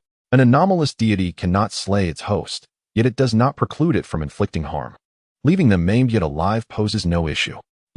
Xiaoyi attempted to intervene but was halted by Violet, who stated, "If you wish to take her, be forewarned. Should you do so, we shall incinerate all of the clothing here." Mega Lucario was acutely aware of the wish Kearney had entrusted to it, to play the dress-up game until satisfaction was achieved. If the garments were to vanish, then Kearney's wish could never be fulfilled, meaning even if it commandeered her body, it would not acquire her time. To put it bluntly, typically speaking, to seize another's time would require at least a year and a half, and you appear to be lacking in patience. I possess a method that could grant her wish today. Do you believe me? Violet's assertion left everyone astounded. Xiaoyi interjected, "Have you lost your mind? Do you not realize the peril you pose to Kearney? Trust me." Violet turned to them, insisting, "I shall not harm my friends. I know how to defeat the adversary, and I do not engage in reckless endeavors." Violet's words struck the others as exceedingly perilous. Virtually none harbored faith in her claims. "Yet, I believe in you." Xiaoyi, Selena, and Xiaoyi chose to trust Violet, leaving them perplexed. Kalamu inquired, "What compels you to trust her?" "Because of her eyes," Xiaoyi and Selena replied in unison, much to Violet's astonishment, prompting a smile of satisfaction. Indeed, their bond would blossom into an extraordinary friendship, devoid of any doubt. As everyone exchanged glances, uncertain of their next steps, they turned their focus to Xiaoyi, who stated, "For the time being, I concur with Aunt Violet's approach. Let her proceed. However, I must caution that the Violet I know, or rather Uncle Xiao, does not act without certainty. She possesses the uncanny ability to transform the mundane into the miraculous." "Thank you for your trust." Violet approached Kearney, or rather Mega Lucario, and remarked, "Do you truly believe that Kearney yearns for your company in this dress-up game?" "You are mistaken. Her genuine desire is to play dress-up with her Lucario." "And so?" Mega Lucario retorted, "In essence, if you wish to swiftly obtain Kearney's time, you ought to realize that controlling her body is not the path. Rather, facilitating her Lucario's participation in the dress-up game will fulfill her desires, thereby granting you the time you seek." Violet's words illuminated the minds of those present. It appears this theory is indeed plausible. On what basis should I trust you?" Mega Lucario remained skeptical of Violet's assertions, believing them to be mere deception. Yet, maintaining possession of her body yields no advantage. You will not acquire time. Violet's reasoning was sound, yet Mega Lucario hesitated, fearing it was a ruse. "If our intent were to terminate you, we could have easily done so while you lay unconscious." Violet's proclamation finally relaxed Mega Lucario's vigilance, prompting it to relinquish control of Kearney's body. Upon regaining autonomy, Kearney felt a twinge of headache, inquiring, "What transpired?" "I feel as though I have succumbed to a cold. My head aches." "Kearney." The girls hurried to her side, encircling her protectively. Violet assured, "Do not fret. I shall take care of things from here, but you must not allow it to possess you again." "Humph." Mega Lucario reverted to its original form, seated upon the ground, observing Violet's next course of action. "Kearney, release your Lucario," Violet requested. "Why?" Kearney asked, perplexed. "Is it not your Lucario with whom you truly wish to engage in the dress-up game? Let it be known, even if you find a substitute, you will never achieve satisfaction, but a single session with your Lucario will fulfill your heart." "Indeed. Wait, should we not prevent that entity from claiming my time?" Kearney felt a sense of unease. Although the notion of temporarily keeping it had been hers, why did it now seem the focus was shifting? "We must act, for it can possess you at will and inflict harm. We cannot permit you to be endangered." Violet's words sent a chill down Kearney's spine. Good heavens, such a reality exists. Was her recent headache a manifestation of this? I comprehend now. The memories of her possession eluded her, instilling fear in Kearney. Should this anomalous deity control her and enact harm upon them, she would never forgive herself. "Lucario, emerge." Kearney summoned her Lucario. Upon sighting Lucario, her Lucario's eyes nearly bulged in astonishment, exclaiming, When did I acquire a twin brother? My apologies, but that creature is not your twin brother. In any case, listen closely. Kearney's safety now hinges upon this imposter. To ensure her security, you must engage her in the dress-up game. To be candid, I scarcely believe what I have just articulated. Xiaoyi endeavored to elucidate the situation to Kearney's Lucario, yet upon completion, she felt as though she were deceiving Kearney's Lucario. Truly, for this explanation, even to those in the know, sounded implausible, let alone convincing a Pokemon. Pokemon are innocent, not foolish. If they genuinely believed it. I understand. Then let us play. To my astonishment, Kearney's Lucario genuinely believed it? Even the Lucario from the other dimension found it hard to fathom. Could it be that this fellow is not quite right in the head? How could you so easily place your trust in this? Xiaoyi inquired with surprise. It's quite simple. This pertains to Kearney's safety, and she wouldn't jest about such matters, hence I trust your words. Utilizing the resonance of aura, Xiaoyi enabled everyone to comprehend what Kearney's Lucario was expressing, moving them deeply with this display of loyalty, especially Kearney, who was so touched that she nestled into Lucario's embrace. Leaving it bewildered. What is the meaning of this sudden embrace? Were we not meant to engage in a costume change to rescue Kearney? Amidst Lucario's confusion, Kearney and Lucario completed their outfit change, and then Kearney suddenly exclaimed something peculiar. Transcend. Instinctively, Lucario smiled at the camera, capturing a perfect moment that Zilliwalin promptly photographed for Kearney to see. Upon viewing it, Kearney was both astonished and elated. This is the moment I wished to capture. I had hired numerous photographers, yet none managed to seize that instant. How did you achieve this? Just then, a strange rift appeared on Kara's body. A temporal fissure. Now is the time. The Lucario from the other dimension lunged towards Kearney, only to be sent flying by Pikachu. Do not even think about it. Pikachu would never permit the Lucario from the other dimension to traverse time, for if it did, it would seize Kearney's time. The consequences would be unthinkable. Xiaolu, you two must join the battle. Zilliwalin summoned her trump card, Xiaolu, to join the fray, for this conflict determined Kearney's very survival. We must ensure that Kearney remains unharmed. Do not attempt to obstruct me. The Lucario from the other dimension conjured two spiked clubs, evidently its weapon as an otherworldly entity. There are weapons too. Thunderbolt, Energy Ball, Petal Dance, Water Gun, Hyper Beam. Regardless of the circumstances, let us unleash a focused barrage. Pikachu, Thunderbolt, Flame Fox, Spark, Fat Hallie, Seed Bomb, Squirtle, Water Pulse, Bulbasaur, Leaf Blade, Charmeleon, Flamethrower, Lucario, Aura Sphere, Riding Goat, Energy Ball, Ice Rock Monster, Blizzard, Xiaolu, Dragon Pulse. Everyone dispatched their most formidable Pokemon to assault the Lucario from the other dimension. Even it, besieged by such a multitude of attacks, was nearly brought to its knees. Have we triumphed? Kearney inquired curiously. However, as Kearney leaned forward to ask, the adversary seized the opportunity and slipped into her temporal rift. Well, that was futile. Zilliwalin's words prompted Kearney to bow an apology to everyone. What shall we do now? I am uncertain about the next steps. My teacher never instructed me on this. Xiaoyi began to panic. Teacher? Who is your teacher? Ryotaro. What? Cough, cough. Never mind. I know what you should do next. Listen closely first. Take out your night ticket. Night ticket? Xiaoyi searched her belongings and produced a night ticket. Zilliwalin continued. Place the ticket upon Kearney's head. Any position would suffice. Following Zilliwalin's guidance, Xiaoyi soon saw the previously blank night ticket adorned with an image of Lucario, accompanied by a date. Zilliwalin explained. The time displayed on the night ticket signifies the moment deemed most significant by the person from whom time was stolen. The otherworldly entity will undoubtedly wreak havoc at that time. Kearney, does this time hold any special significance for you? Xiaoyi presented the night ticket to Kearney, who, upon viewing it, exclaimed, That is the day I received Lucario.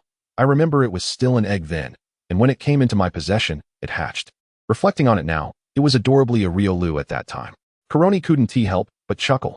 At that moment, the surrounding structures began to gradually fade away, and Zilliwalin recognized it as evidence of time being unraveled. She urgently called out, Xiaoyi, insert that night ticket into the night pass. Ah, yes. Xiaoyi complied hastily. And soon, her new electric train appeared before them.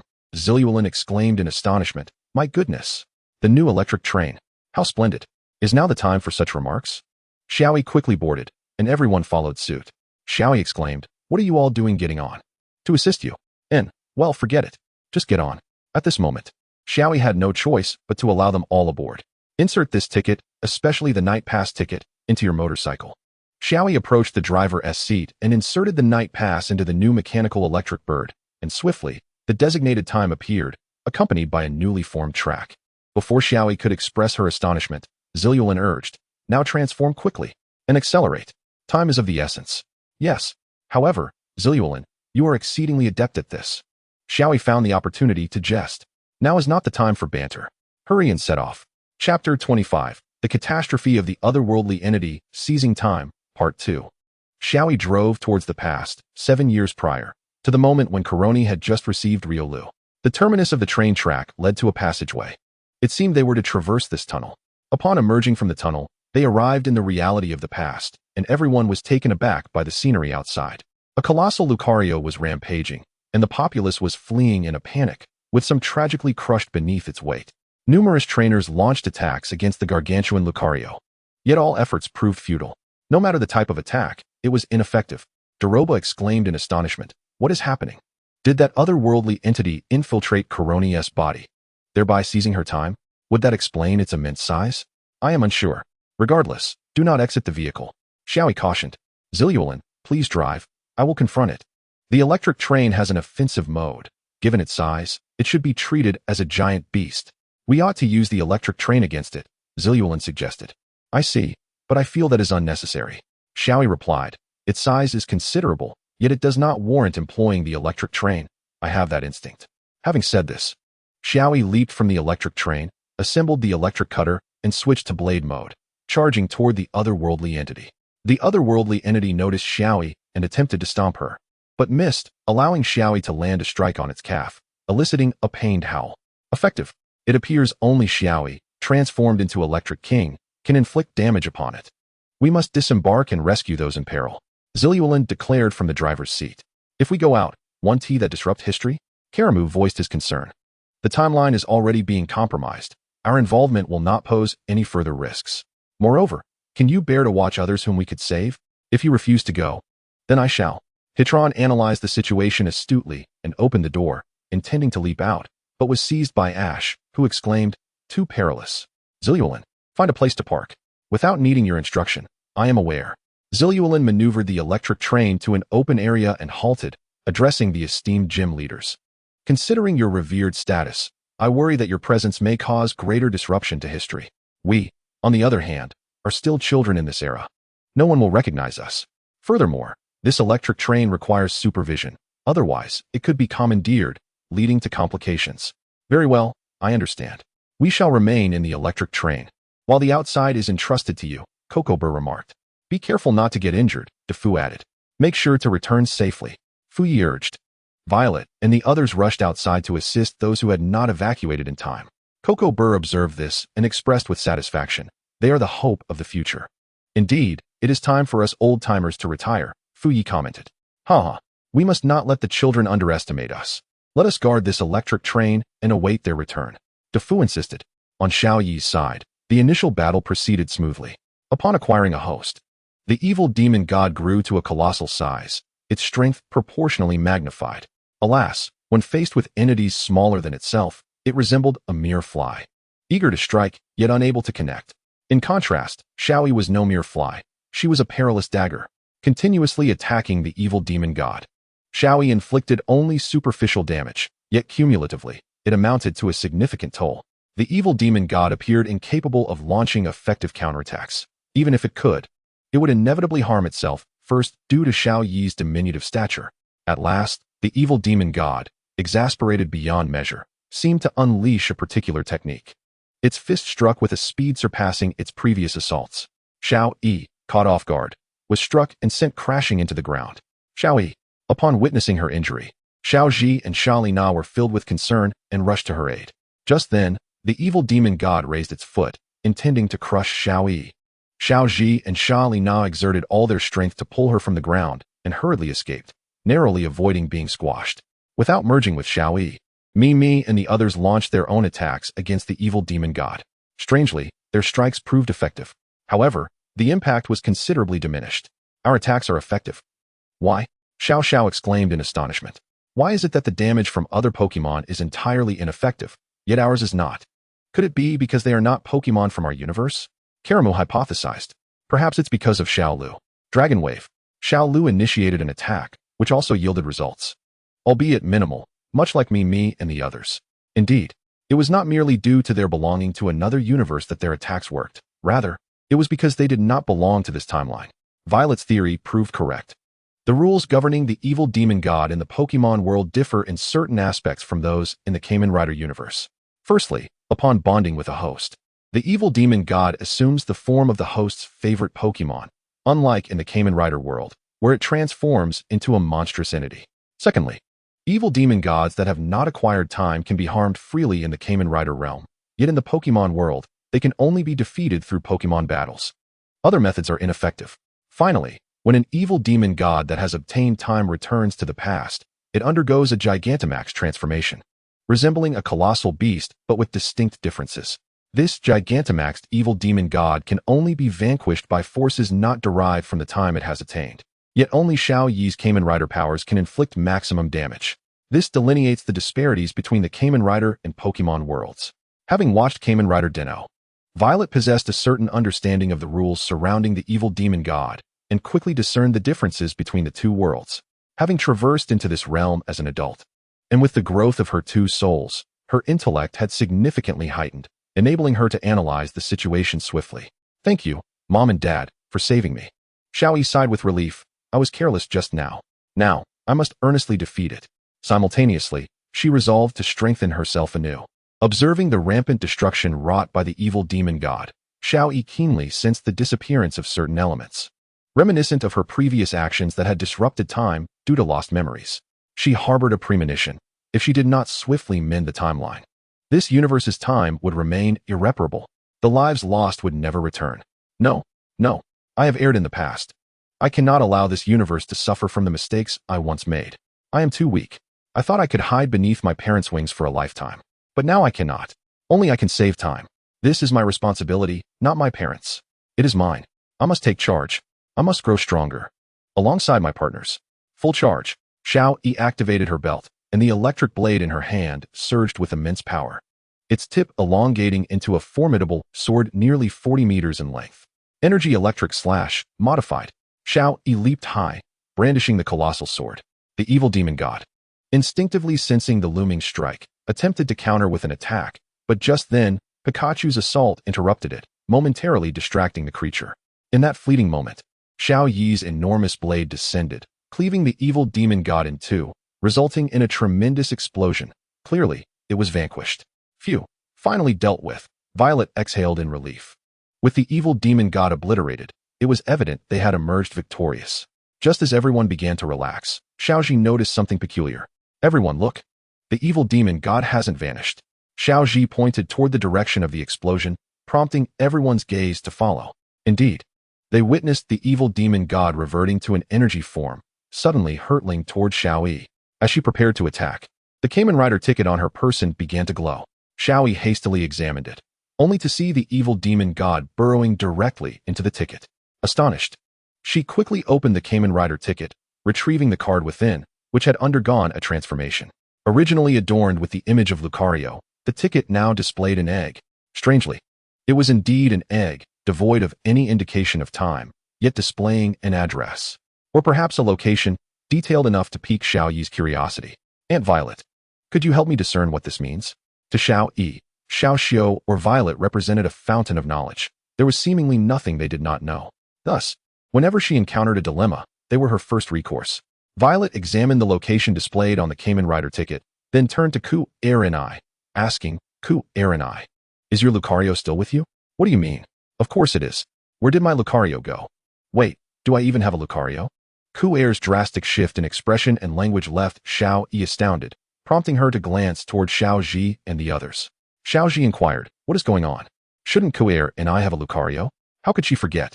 My hypothesis was indeed correct. Xiaoyi, quickly, head to the address indicated on the ticket and place it there. Then do not concern yourself with what transpires next. Return immediately. Understood. Xiaoyi unconditionally trusted her and promptly complied. Meanwhile, the others escorted Ku Er and I back to the electric train. Upon her return, Ku Er suddenly recalled, exclaiming in astonishment, I remember Lucario now. But why did I forget it just now? It is my closest friend. Violet, what is the meaning of this? Shalina inquired. Everyone was perplexed as to how Violet possessed such knowledge. Violet mysteriously replied, "I will explain on the way back." In a swift motion, Xiaoyi returned to the electric train, appearing as if she had something to articulate, but was abruptly interrupted by Violet. "We must depart. We cannot linger here any longer." "All right, understood, but please be quiet. Drive." Xiaoyi stumbled into the driver's cabin, initiating the electric train's departure from this temporal realm. Once she set the train to autopilot, she ventured into the carriage, only to discover the sudden presence of two passengers, one of whom she recognized as Waveguide. "Xiaoyi, who are these two?" Selena inquired. Their unexpected appearance at the moment of departure startled everyone. "Do not concern yourselves. They are merely the embodiments of dreams from your universe and Arceus." Xiaoyi's revelation left them utterly astonished, jaws nearly dropping to the floor. "Pay no heed to us. Please, continue your previous discussion." Violet, acknowledging Xiaoyi's analysis, commended her. "Indeed, your astute actions have genuinely salvaged this universe." "Well, may I inquire, is there a reward?" Violet asked. "Do not be greedy," Arceus admonished. Chapter 26 continued. Despite her earlier words, Arceus and Mew bestowed upon Violet 6 formidable abilities, which she quickly mastered, exclaiming, "These powers are tremendous. Even one alone could elevate an individual to the pinnacle of strength. Bestowing me all 6. Are you not concerned I might misuse them?" "You already possess the answer," Mew replied, leaving Xiaoyi perplexed. Could it be that Uncle Xiao has acquired the ability to traverse time and space at will? "What are you pondering?" Mew and Arceus can share certain memories amongst themselves, primarily to oversee those humans we have chosen, and Xiao is one of them, Mew elucidated. "Who else?" Xiaoyi pressed. "Your father, Ash, is the child of destiny, and it is only natural we keep a vigilant eye on him. Your mother, Selena, or as you might know her, Serena, is also among our selected. Besides them, there are Xiao Mao, Xiao Lan, Xiao Huang, Akin, Xiao Yin, Krista, Ruby, Sophia, Xiao Yao, Manchong, Xiao Guang, Diamond, Pao, Platin, Black, White, Black Ci, White Ci, Xiao, Ix, Shauna, Talino, Doroba, Shenyang, Manyu, Haowu, Glajo, Xiaosheng, Xiaoyu, Hep, Peter, Molly, Clara, Cyboli, and many more, most of whom you are unlikely to encounter. By the way, the Xiaosheng here is not the one you know," Mew stated. The group was left in awe, particularly those whose names had been mentioned, their inner excitement almost palpable. To be valued by a legendary deity, what could this signify? It implied their immense potential. Yet, undeniably, Ash stood out as the most exceptional. The deity had proclaimed him the child of destiny, a phrase whose meaning eluded them. Yet they understood it implied his superiority over them. I am uncertain why I am labeled the child of destiny, but I can discern my own prowess. And surely everyone here is formidable, right? Moreover, do those individuals happen to be extraordinary trainers?" Ash, upon hearing so many names, including his longtime rival Xiao Mao, realized they must all be exceptionally skilled trainers. Let me put it this way, their future potential is at least that of champion level, essentially equivalent to aspiring Pokemon League leaders. Ash's excitement intensified. He yearned to gather them all swiftly for an exhilarating battle. Of course, our subjects of observation will continue to expand over time, with 2 new members recently added, Eulogia and Xiao Hao. "What?" The group turned to Eulogia in shock. She too had been chosen. But what of Xiao Hao? They were unfamiliar with him. Xiaoyi, however, recognized Xiao Hao immediately, perceiving him as arrogant, unaware of his own limitations, and somewhat self-serving, an attitude she deeply despised. She could not fathom how someone like him could be favored. Enough with the introductions. I am eager to hear, Violet, how you discerned that the malevolent entity inhabiting Corny's Lucario was indeed her Pokemon. Mew's inquiry was startling, especially for Corny, who could hardly believe the very entity that sought to harm her was her Lucario. Believe it or not, that is the truth. However, I must assert, without your precise judgment, history would have faced irrevocable destruction. So, how did you arrive at your conclusion? Arceus, intrigued, contemplated this individual, a traveler recognized by the cosmic will, and the sole one among the counterparts of Xiao to possess synchronized memories. She was curious about the source of such remarkable wisdom. To put it simply, my understanding stems from experience. After the restoration of history, logically, the structures devastated by the malevolent entity should revert to their original, undamaged state. Yet the time we experienced was not consistent with that. Violet paused momentarily, heightening everyone's anticipation. I am a bit parched. Does anyone fancy coffee? The group collectively sighed in exasperation. Not now. Violet searched and soon found a compartment to brew coffee, producing a strange-colored beverage that clearly did not resemble coffee. By the way, where did the coffee beans for this come from? After a sip, Violet continued, "As you all know, we witnessed the defeat of the malevolent entity. Yet it did not perish or vanish. Rather, it reverted to a state of pure energy and was subsequently cast into the Night's ticket. Originally meant for traversing time and space, which altered its contents, did it not?" The group nodded in agreement. Violet's observations were indeed accurate, as they had witnessed it firsthand. Upon reviewing the changes in the card, the Pokemon transformed into an egg. The specific time morphed into a concrete location, alongside an exterior identical to Corny's Lucario, leading me to a bold hypothesis. Could that malevolent entity actually be Corny's Lucario? Violet paused once more, taking another sip of coffee before continuing. Of course. A hypothesis remains merely a conjecture that requires validation, which is why I posed that question to Corny. The outcome corroborated my suspicion, yet it left me feeling unsettled. Violet paused again, this time foregoing the coffee. How infuriating. Deliberately keeping us in suspense. No wonder they find her so insufferable. You did not even inquire why I felt uneasy? My pauses were intended to elicit your responses. The group collectively groaned. Are you toying with us? Very well. I shall be direct. Time is exceedingly fragile. At least, that is what I have learned. It is so delicate that even the slightest alteration may trigger a chain reaction, leading to dire consequences. Thus, I realized our task of rectifying time remained incomplete. Therefore, I hastily instructed Xiaoyi to position the ticket according to the address inscribed upon it. Violet paused again, but this time, someone interjected. I beheld an utterly astonishing scene. Upon placing the night ticket in its designated spot and merely releasing my grip, the ticket astonishingly transformed into an egg. Indeed, a Pokemon egg. And of course, it was the aura of your Lucario, Kearney. What? Is this truly happening? Kearney was utterly flabbergasted. Such an occurrence is beyond belief. Prior to boarding, I sensed that the aura of Coco Bull made contact with that egg and took it away, which means it was indeed delivered to me. Kearney now comprehended that it was at the moment when Little E placed that night ticket that history truly reconnected, implying that without Little Ye's action, they would have failed to salvage time and would have allowed history to be irrevocably damaged. Do you understand? I shall refrain from elaborating further, as there is little left to discuss.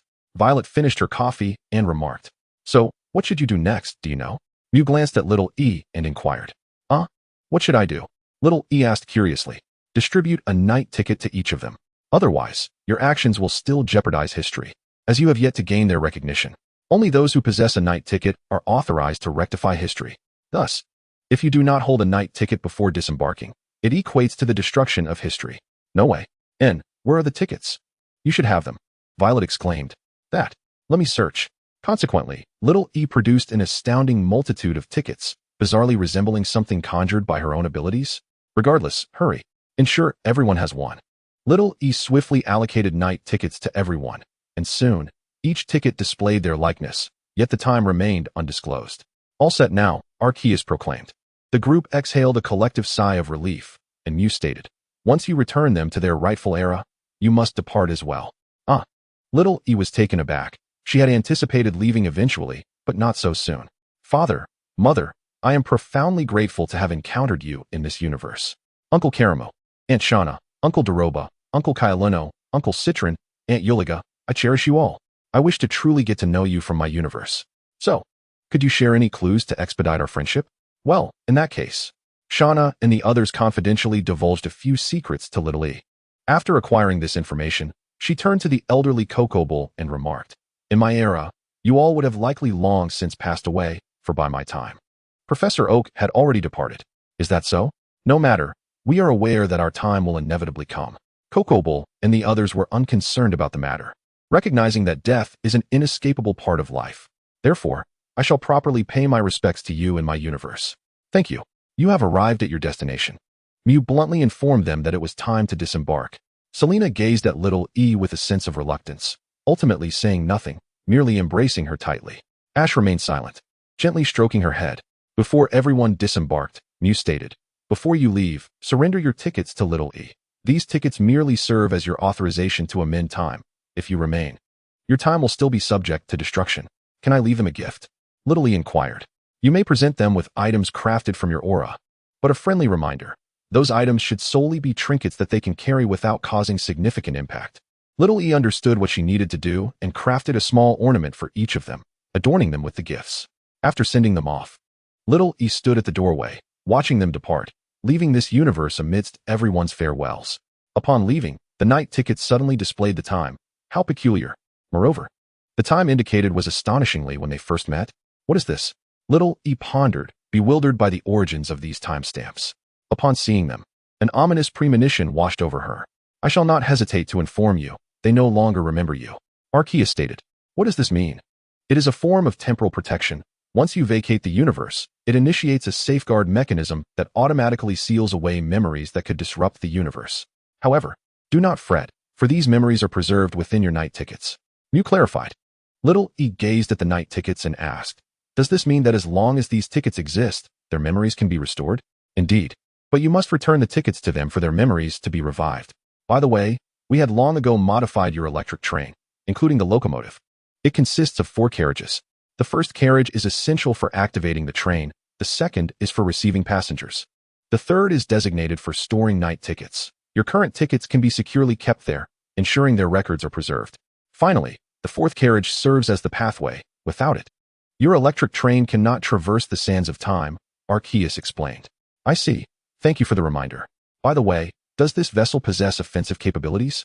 Indeed, we have retained that functionality. Otherwise, you would be ill-equipped to confront more perilous otherworldly beings. Mew affirmed. Thank you for your counsel. I will thoroughly explain the functions of your electric train during our journey, as you are still unfamiliar with them. Thank you. Chapter 27. Universe 224 and Universe 50. While Mew was elucidating the full capabilities of Little Yi's electric train, suddenly, Little Yi's Kataros beeped. Ah, another otherworldly being? I was just preparing to head home. Little E exclaimed in frustration. She had been ready to properly introduce her true parents to her experiences in another universe, and now, she had to embark on yet another journey. Do not be upset. This is your responsibility, and we must depart as well. For we are not the Mew and Arceus of the universe you are about to enter. Arceus and Mew prepared to disembark when suddenly, Mew said, by the way, take this ticket. Mew handed Little E a night ticket, distinct from her usual black ticket. This one was pink, adorned with the image of a grand ship. Mew stated, this is the ticket for the final destination. You shall discover its significance when your electric train encounters a malfunction. When you arrive, I will provide you with a detailed explanation of the final destination. Very well, thank you. After Mew and Arceus departed, Little E entered the numbers and received the coordinates. Universe number 224, this universe boasts a rather substantial number. Will I encounter my parents once more? Following her experience in Universe 50, she now brimmed with anticipation for the unknown universe. What wonders might await her in this electric train as it journeys to its next destination? After inputting the coordinates into the electric train, the tracks materialized, and Little E activated the intercom, contemplating how to announce the upcoming journey. Attention, attention. The electric train is about to set forth to universe number 224.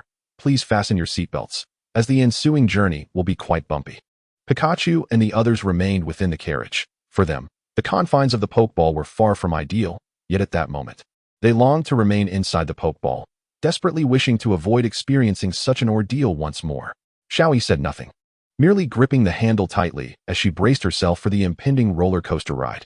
After enduring the agonizing experience, she finally arrived at Universe 224. Upon opening the door, she found herself in the real world, standing at the entrance of a house in Twin Leaf Town, where she unexpectedly encountered a person strikingly familiar. Who are you? Why did you come out of my house? Inquired a girl who bore an uncanny resemblance to either Shauna or Platina. In truth, Xiaoyi could hardly distinguish between Shauna and Platina, as, for reasons unknown, their auras exhibited remarkable similarities. It was rumored that Uncle Xiao had conducted a study on this phenomenon, suggesting that individuals who look alike often share a faint resemblance in their auras as well. Among the most notable examples were Shifura and Xiao Yao, as well as Shauna and Platina. They were all strikingly similar in appearance. Uncle Xiao asserted that besides Diamond and themselves, no one could discern their differences with the naked eye. However, when compared to the Joy family and the Junsha family, their similarities were trivial. Every member of the Joy and Junsha families shared almost identical auras, with only the slightest variations. In truth, aside from themselves, only Diamond and Brock could tell them apart. The girl before Xiaoyi was in a similar predicament. Her appearance mirrored that of Aunt Shauna and Aunt Platina.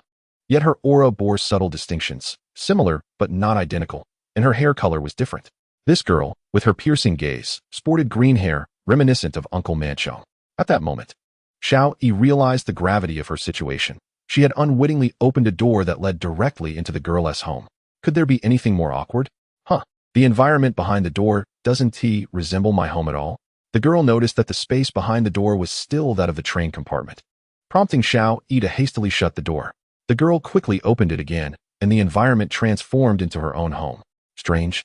Did I misinterpret what I just saw? Just as the girl was about to inquire further, Xiaoyi had vanished, as if she had never existed. Where did she go? Most people would dismiss this as a mere illusion, but the girl was certain that a girl, an exceptionally well-endowed girl, had indeed been there, and the environment behind the door had been wrong. What could possibly be happening? However, she had no time to ponder these mysteries. There were more pressing matters at hand. And she departed. After confirming the girl had gone, Xiaoyi descended from the tree in front of the girl's house. Just then, Mew appeared behind her and said, "Hi, here are the map and Pokédex you requested." Startled, Xiaoyi leaped back up into the tree, then descended to complain. "Must you, Mew, always surprise people from behind? Apologies, but we collectively believe that this adds a touch of mystery to our presence," Mew replied in an oddly playful manner, reversing the apology. This peculiar way of speaking was unfamiliar to Xiaoyi, as such expressions were non-existent in her time, making it sound rather strange. "Your manner of speaking is quite peculiar. But never mind, thank you." As she accepted the Pokédex and map, she realized that the ones she had previously carried from Universe 50 were missing. It seemed they had been stealthily taken from her at that time. "Couldn't you have just told me? Stealing them back was unnecessary," Xiaoyi grumbled, understanding that these items were never meant for her to take. "Seems you're a bit clumsy," Mew remarked. "I'm suddenly quite curious about your true form." In a humanoid shape, Xiaoyi stated, "Would you like to see? Allow me to show you." Once Mew transformed into a humanoid figure, Xiaoyi was utterly astonished. The Mew before her was not the childlike version she had previously encountered, but rather a tall and strikingly beautiful figure, exuding a commanding presence despite her less than imposing physique. "You're quite tall. You must be something extraordinary in other universes," Xiaoyi teased. Indeed, Mews cannot arbitrarily traverse between different worlds. It is a rule. Our only permitted encounters occur during shift changes. It seems you're revealing too much too soon. In any case, complete your task. You are somewhat late." Upon hearing late, Xiaoyi realized she would have to wait yet again. Checking her situation, the display read, "Countdown to the appearance of the Abyssal Demon. 15 days. Location, Hanyuan City." It seemed she had arrived just in time. Hanyuan City? So this was the Sinnoh region? It made sense, as Aunt Shauna's counterpart was presumably here, and she recognized the distant building as the research facility located in Masera town. In her time, it had already been the research center for Uncle Daya and his colleagues. She was unaware of who owned it now, and in any case, she had no intention of visiting. Opening the map to confirm the direction to Hanyuan City and the route to take, Xiaoyi embarked on her journey.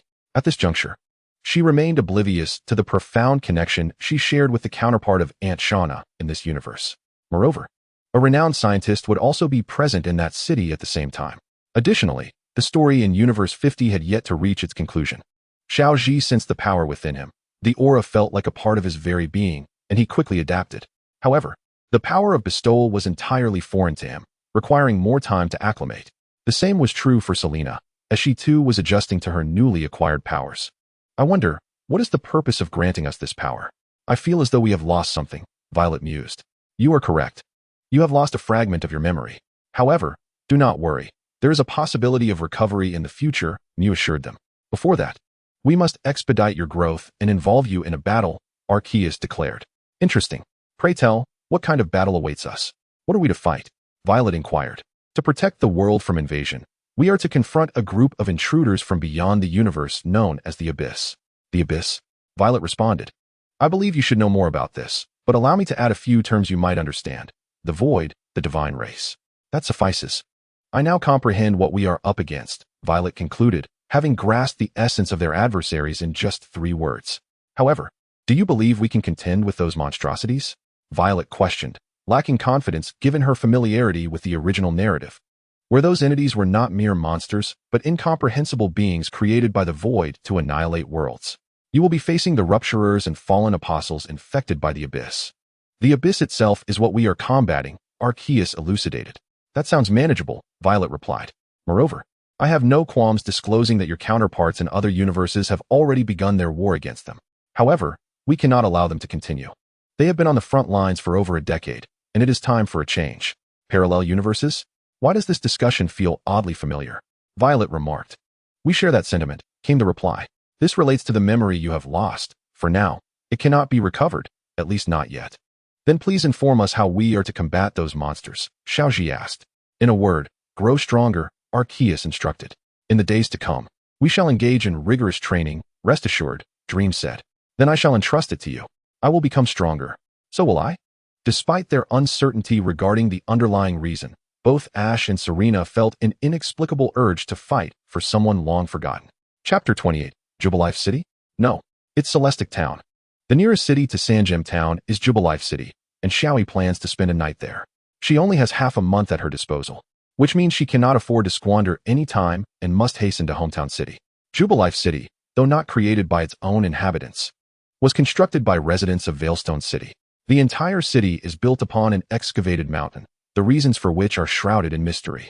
However, it has now become the most technologically advanced and largest city in the Sinnoh region. Xiaoyi had only seen it on television during her childhood when it was hosting a grand event, the Pokemon Sports Festival. That event was proposed by Xiao Xiao, and coincidentally, it was the very first one. In this universe, she wondered if there existed a parallel counterpart of Uncle Xiao Xiao. To be honest, Xiaoyi hoped never to encounter another version of Uncle Xiao Xiao again. True to its reputation as the largest city in the Sinnoh region, Jubilife City boasts numerous distinctive buildings. If not for the urgency of time, she would have relished wandering around leisurely. Young lady, you seem mistaken. We are known as Celestic Town, not Jubilife City. An elderly man corrected her upon hearing her words. Xiaoyi was taken aback. Could it be? The differences in universes extend even to the names of cities? Yet, Jubilife City is quite a charming name as well. Perhaps I should propose a change? I could submit an application to the League. Unbeknownst to Xiaoyi, this elderly gentleman happened to be the mayor of Jubilife City, or rather, Celestic Town. Hearing Xiaoyi mention the name Jubilife City inadvertently altered the course of history before she even began to unravel the mysteries of the otherworldly deity. However, this was beyond her concern. Even if she were aware, she would remain indifferent. After all, according to the universe's protective mechanisms, that elderly man would forget his own identity. Even if he didn't forget, it wouldn't matter. She merely caused Celestic Town to transform into the Jubilife City she was familiar with, and it likely wouldn't have any significant repercussions. While searching for the Pokemon Center in the area, Xiaoyi noticed a group of oddly dressed individuals engaging in suspicious activities. From the glimpses of their attire, it was apparent they were clad in the uniforms of the notorious evil organization. Uncle Xiao Xiao had mentioned that during his time, such evil organizations were quite prevalent and reached their peak. It seems I am currently in such an era. What was the name of the evil organization in the Sinnoh region? Team Rocket? No, that's active in Kanto and Johto. How strange, an evil organization occupying two regions, while two separate organizations dominate one. What were those two called again? Something fire and something water? I heard they were vying for control over Groudon and Kyogre. Here, it seems to be the universe? No, wait. Oh, Team Galactic. Xiaoyi recalled the name of the evil organization in this region. However, to be honest, as Uncle Xiao Xiao described, aside from one leader named Cyrus, the rest of the organization were rather inept.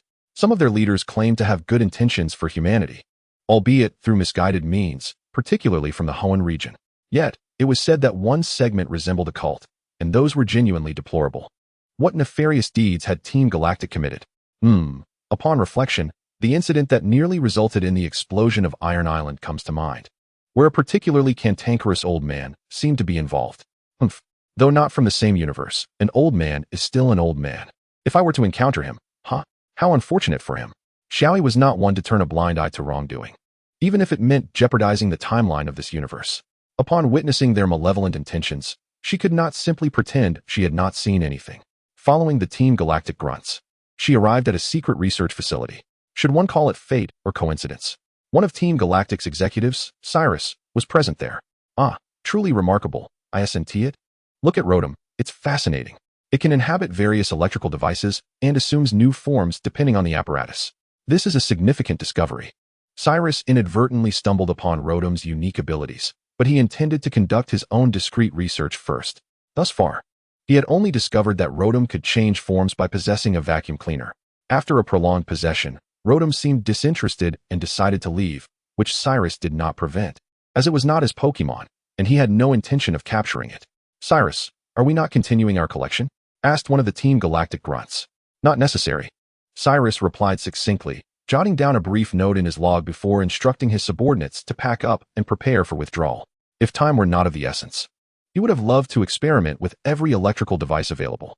Although he felt a tinge of regret, it was merely that, for him, the matter at hand was far more consequential than this interest-driven experiment. Let us depart. The leader's plan must not be interrupted. We are on the verge of creating an entirely new universe. Now, let us take these specimens and capture some Pokemon for experimentation. Remember, the stronger, the better. Yes, and wanting to control Pokemon? How about trying to control mine? Xiaoyi was oblivious to the nature of the device, but from Cyrus's words, she gathered it was a mysterious apparatus specifically designed for controlling Pokemon. This implied it was likely malevolent. Since it was indeed something sinister, there was no reason to deliberate further. It must be destroyed. Humph. Young lady, I know not who you are, but to provoke Team Galactic is to invite calamity. With that, Cyrus fled, and he did so with remarkable swiftness, leaving Xiaoyi utterly bewildered. Everyone, attack together. The Pokemon released by Team Galactic's grunts were either Stunky or Meowth, with one Stunky posing a significant threat, while the others were negligible. I sincerely advise you to recall that Stunky immediately, lest you provoke its foul gas. Xiaoyi had already extended her good-natured warning, but as they insisted on their reckless course of action, she had nothing further to say. First, she needed to execute 3 steps. Step 1, prepare gas masks, though she could simply hold her breath. Step 2, bind these fools who were disoriented by the noxious fumes. And Step 3, ensure proper ventilation. After completing these tasks, Xiaoyi rushed to find Miss Junsha to report the incident, adhering to the principle of doing good without seeking recognition. After filing her report, she promptly vanished. Phew, it was fortunate I slipped away quickly. Otherwise, I would have been caught for questioning. Xiaoyi sighed in relief. Now, with no thoughts of resting in Jubilife City, she resolved to head straight to Veilstone City. Adjacent to Jubilife City, Veilstone City is a coal-rich industrial hub. Xiaoyi was apprehensive about going there, as she presumed the air quality would be dreadful. Had she not encountered that incident in Jubilife City, she would have never considered lingering here.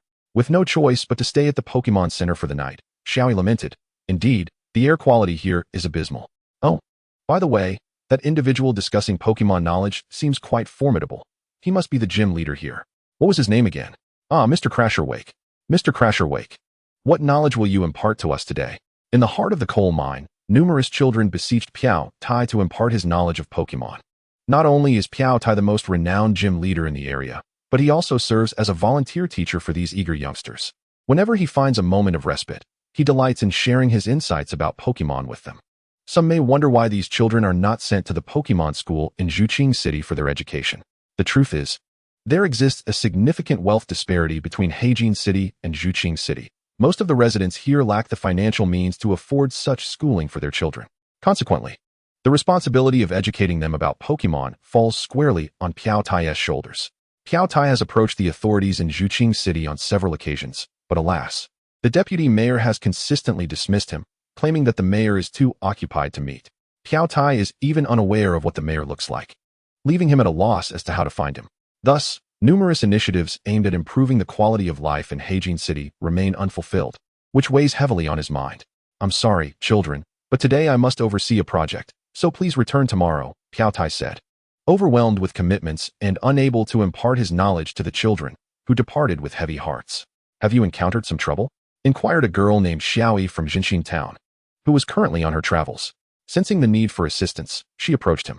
"Greetings, I am Piao Tai, the gym trainer of Heijin. It seems you are a trainer, correct? What is your level of expertise regarding Pokemon knowledge?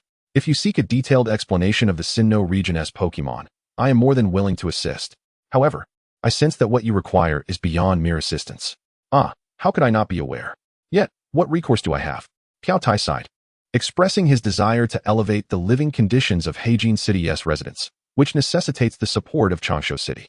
The dilemma lies in the fact that the deputy mayor refuses to allow him an audience with the mayor, stating that he is currently acting as the mayor and all matters are under his jurisdiction. He dismisses Piao Tai's plans for improving Heijin City as extravagant and has thus denied him approval. That scoundrel looks down upon us residents of Heijin City. It is evident he is intentionally obstructing our progress. Alas, if only the mayor were present, matters would be so much simpler. The mayor? Xiaoyi recalled an elderly gentleman she had encountered, who mentioned intending to submit a proposal to the League to rename Changshu City to Zhuqing City. Could it be? I believe I may have seen the mayor. I have heard the mayor is a good person, but he simply does not like to remain in one place. What did you just say? In Chapter 29, The Red Chain, with Xiaoyi's assistance, Piao Tai managed to meet with the mayor of what is still referred to as Changshu City. After reporting the situation, the mayor promptly took action, apprehending the deputy mayor and his accomplices, revealing that this individual had colluded with Team Galactic to establish a covert branch within Changshu City for their experiments, which has now been dismantled. The mayor was immensely grateful to Piao Tai for bringing this information to light. And just as Piao Tai intended to credit Xiaoyi for her help, he turned to find she had vanished without a trace. That was close. I managed to escape just in time. Otherwise, I am certain that I would have inadvertently caused the destruction of this universe without the intervention of the distortion world.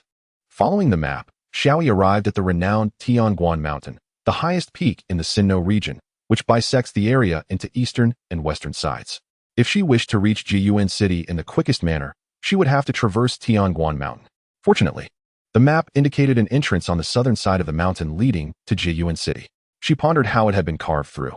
I suppose I can consider this a form of travel. It feels rather intriguing. If only there were not the looming threat of the distortion world. As Xiaoyi approached the entrance, she suddenly sensed several familiar auras. I detect the presence of 5 individuals, 3 of whom I recognize: Uncle Yashuan, Aunt Yami, and Aunt Xiaomai. The remaining 2, a man and a woman, are strangers to me.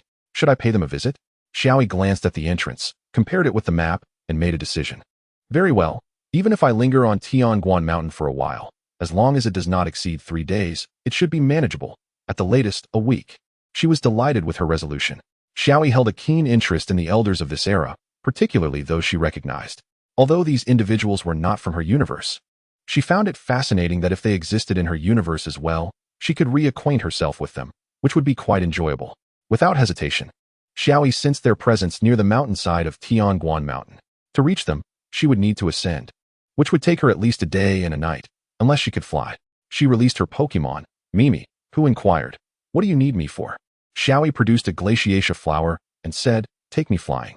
Mimi rolled her eyes. "Do you have any idea how much you weigh?" Xiaoyi blushed and protested. "I'm not heavy at all. I've been dieting."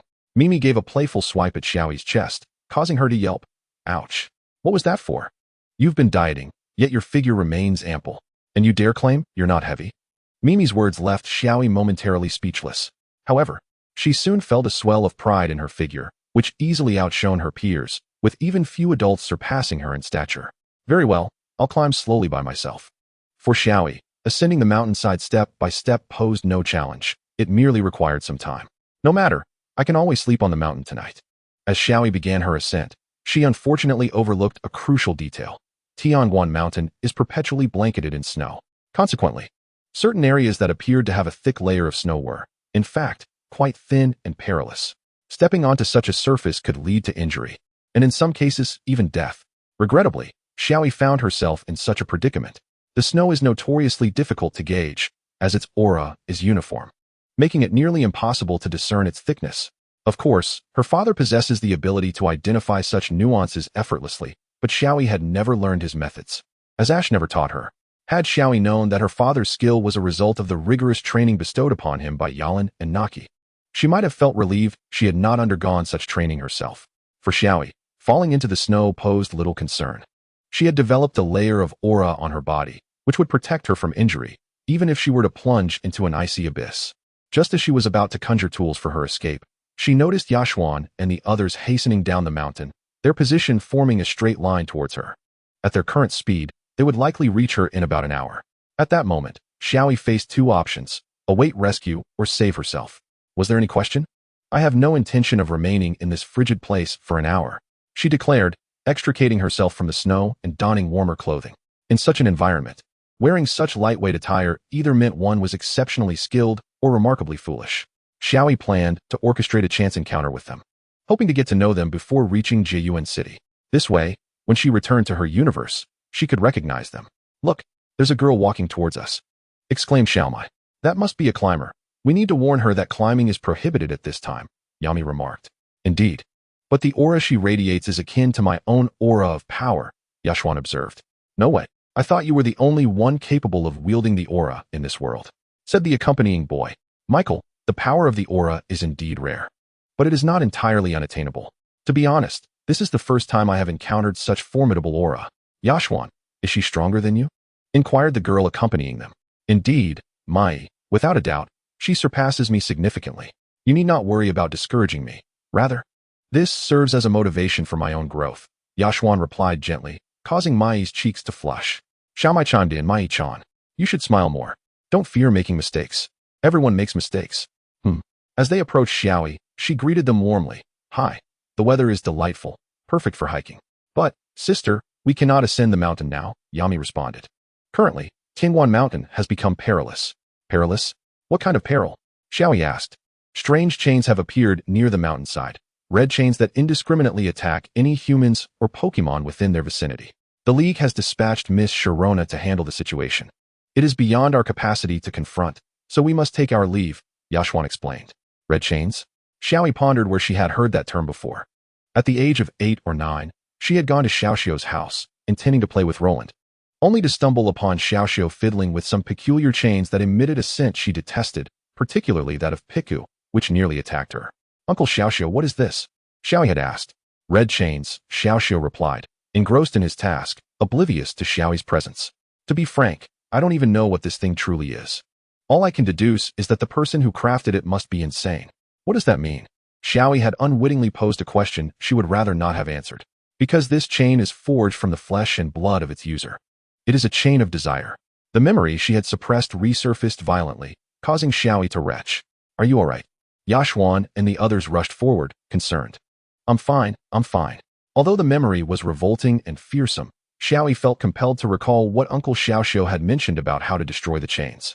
Wah. The younger Xiaoyi had cried in fright, while Pico hurried to comfort her. Observing her tears, Xiaoxiu had not consoled her, but rather shattered the chains before her eyes. Destroying this chain is quite simple. Like this, he had said, easily crushing it.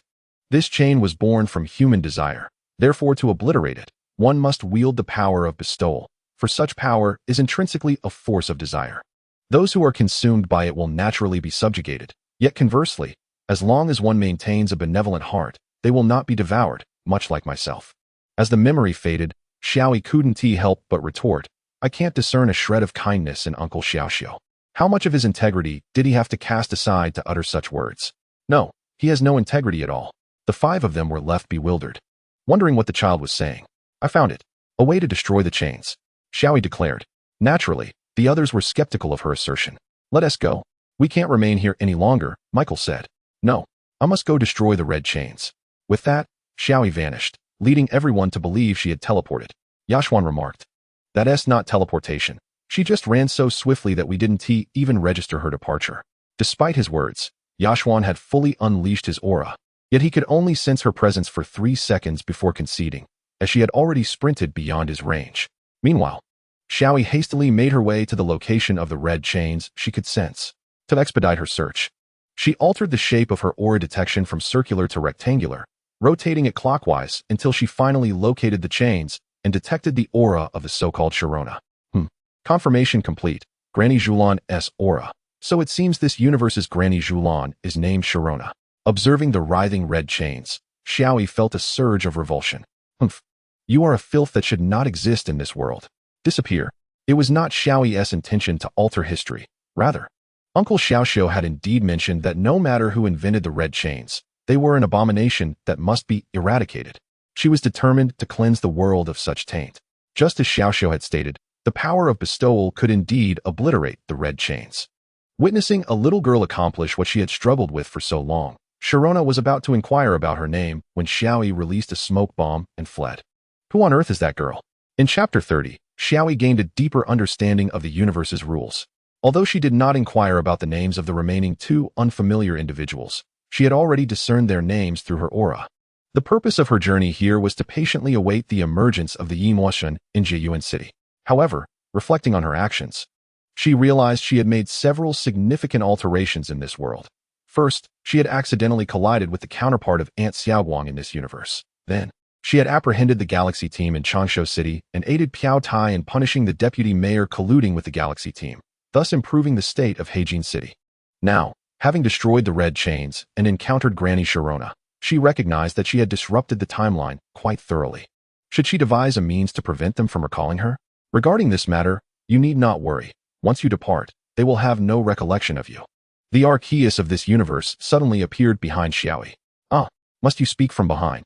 I'm accustomed to it, Arceus replied. If I recall correctly, you have already saved the timeline of one universe, haven't you? Therefore, Arceus and Mew from that universe should have explained this to you. They told me there is a protective mechanism in the universe that can automatically seal memories that would affect it. Xiaoyi's words caused Arceus to feel a headache. They are remarkably lazy. The sealing of memories is limited to those who receive your protection. My protection? Xiaoyi was perplexed. What does that mean? Why was I not properly informed about this? I need to let Mew complain about it later, Arceus thought, bewildered by which universes' versions of themselves had left such a task for their counterparts. Never mind. It is better to clarify this to you here. Arceus proceeded to explain. Once a universe is damaged, especially at the temporal level, it will activate a repair mechanism. This mechanism automatically corrects all influences brought by entities that do not belong to that universe. What does that mean? In simpler terms, everything you do here will be automatically corrected once you leave the universe. Only the process will be altered, but the outcome will remain unchanged. For instance, if you destroy the red chains now, when you depart, the outcome will not change. However, the process of destruction will be altered. Ah, I see. So, even if I were to demolish a dessert shop in this universe, when I leave, the shop will still close down for good. It's just that I wouldn't be the cause, right? Your example is quite excessive, and I strictly prohibit you from engaging in actions that could harm human interests, as it would hinder the universe's repair. Arceus admonished. I was just joking. I would never actually do that. I'm not a bad child. Although she indeed harbored such thoughts, the version of him from the past would have acted upon them without hesitation. However, following the first incident involving the foreign demon god, she has begun to mature, realizing that it is time for her to shoulder certain responsibilities. Thus, she would refrain from engaging in any reckless behavior. By the way, what do you mean by my sanctuary? Little E inquired with a puzzled expression. It refers to the knight's ticket. You must be quite curious about the origin of your knight's ticket, right? It was not bestowed upon you by us. Rather, it is a natural manifestation arising from your own unique constitution. My constitution? To clarify, let us refer to it as a temporal anomaly. Temporal anomalies are special life forms created by the universe to record time. Regardless of the era, a temporal anomaly exists in every timeline, a universal phenomenon. Each instance of a temporal anomaly is chosen at random, with some universes employing lineage as a criterion. Could it be that I am one of those cases? Little E asked anxiously. You need not worry. You are not one of them. You were randomly selected by the universe. That is a relief. I have no intention of allowing my descendants to partake in such matters. Arceus gently ruffled her hair and remarked, generally speaking, temporal anomalies cannot be endowed with power, particularly in our peaceful world. However, due to those wretched reincarnators who exploit their current unique status bestowed by the cosmic will to create chaos. Our universe has been compelled to alter certain fundamental rules to accommodate the existence of these aberrations, namely, the foreign demon gods. I am aware of this. However, I only know that the foreign demon gods should not exist. Beyond that, I am completely in the dark. Indeed, the foreign demon gods are creations of time from other universes and should never have manifested in our world. Alas, their emergence has robbed us of the ample time we once had to rest and indulge. Now we can only toil relentlessly. Thank you for your hard work. Little E struggled to find the right words and could only express her sympathy with those 3 words. All right, you must take your leave now. Although the time is still plentiful, you should exercise caution. After all, I cannot guarantee how long Dreamland can hold off the foreign demon gods. Little E was bewildered once more. What do you mean by holding off the foreign demon gods? Wasn't she here to eliminate them? What is Dreamland there for? Is it to prevent the foreign demon gods from appearing in this universe? Seeing your expression, I can tell you are misunderstanding. Arceus explained. I believe they have elucidated why you must wait for the countdown of the foreign demon gods to conclude before making your appearance, right? Precisely. It is because you arrived late. And this time, you are still tardy. Little E sheepishly scratched her head, unsure of how to retort. For she had no grounds for a rebuttal. It was indeed her fault. Dreamland governs the internal order of the universe's development, thus possessing the ability to temporarily restore the timelines consumed by the foreign demon gods, allowing you to return to a point in time untouched by their invasion, thereby altering the future and annihilating the foreign demon gods. Little E was taken aback. I always thought Dreamland was merely a deity of cuteness. Bang. That is not the crux of the matter. Arceus could not help but deliver a light smack to Little Ye's head. How could one afford to joke at such a grave time? It truly made him question the criteria employed by the cosmic will in selecting candidates. I was just kidding. By the way, did you really need to hit my head that hard? I've never been struck on the head since I was little. Little E said with a tear glistening at the corner of her eye. Apologies, I must have been a bit too forceful. Arceus's heart softened upon reflection. After all, this child is merely that, a child. Her parents were also children in Arceus's eyes. It was indeed a heavy burden to place upon her to shoulder the responsibility of saving time. Truth be told, Arceus found it hard to accept. Yet there was no alternative, as they truly lacked sufficient assistance. Although there are many divine beasts, Arceus can only command those it has created itself, not those formed by the universe, such as Necrozma, Kyurem, Reshiram, Zekrom, and Dialga. They are divine beasts birthed by the universe itself, akin to Arceus, albeit not as powerful. However, he must concede that the Tai Chi forms of both Necrozma and Kyurem are indeed formidable and challenging. Without the advantage of type, one could easily be defeated. Recently, a new troublesome entity has emerged, named Ultra Necrozma. Newly born and even more temperamental than Necrozma, it disregards even the creator deity, leaving Arceus feeling quite humiliated. Not to mention, this creature wields peculiar powers, making it easy for Arceus to be outmaneuvered. It prefers to avoid battles without firm assurance of victory, thus placing hopes on other Arceus to share memories of defeating Ultra Necrozma. The mere thought of all this made Arceus's head throb. Could it not be afforded a moment of respite? Arceus, what are you pondering? Little E asked. Arceus had momentarily lost focus in the conversation, and after waiting for a moment without a response, Little E had to interject. Oh, my apologies. In any case, you understood everything I mentioned earlier, right? Yes, I understand. Rest assured, I will safeguard this timeline. Little E turned to leave, but suddenly recalled a question. I have a query. If, after the universe's correction, no one remembers me, what will happen? I can assure you, apart from myself, Dreamland, Palkia, Dialga, and Giratina, who possess the power to remember your existence. No other divine beasts or mythical creatures can do so. Even Celebi, who can traverse time, is incapable. Arceus affirmed with conviction. Is it truly impossible for such an unexpected occurrence to arise? Little E felt that such an eventuality seemed quite plausible. Are you wondering if the temporal anomaly of our universe might notice you and subsequently record your existence? You need not worry. Dreamland and I have deliberately guided that fellow away from you, unless you approach it willingly. In that case, I feel reassured. To be honest, I was just contemplating whether any technology exists to preserve memories. That is even less likely. I truly do not believe that humans could invent a machine capable of preventing their memories from being altered by the universe. If such a thing were to exist, the gods would surely be envious of them. Unbeknownst to Arceus, its words would soon ring true in the future, but that individual was no god. Rather, he was a scientist. In the sands of time, Dreamland battled against a Kingdra, with both sides exchanging blows at speed surpassing light, yet neither could claim victory. Apologies, but this path is off limits. Dreamland declared with pride. Do not be so smug. As long as that masked rider fails, I shall continue to exist, and you will perish from exhaustion. Kingdra retorted. Is that so? Then let us wait and see. I have great faith in that child. Dreamland feigned nonchalance. Yet deep within, she was genuinely concerned that Little E might falter, for that entity's strength was akin to that of a Pokémon champion.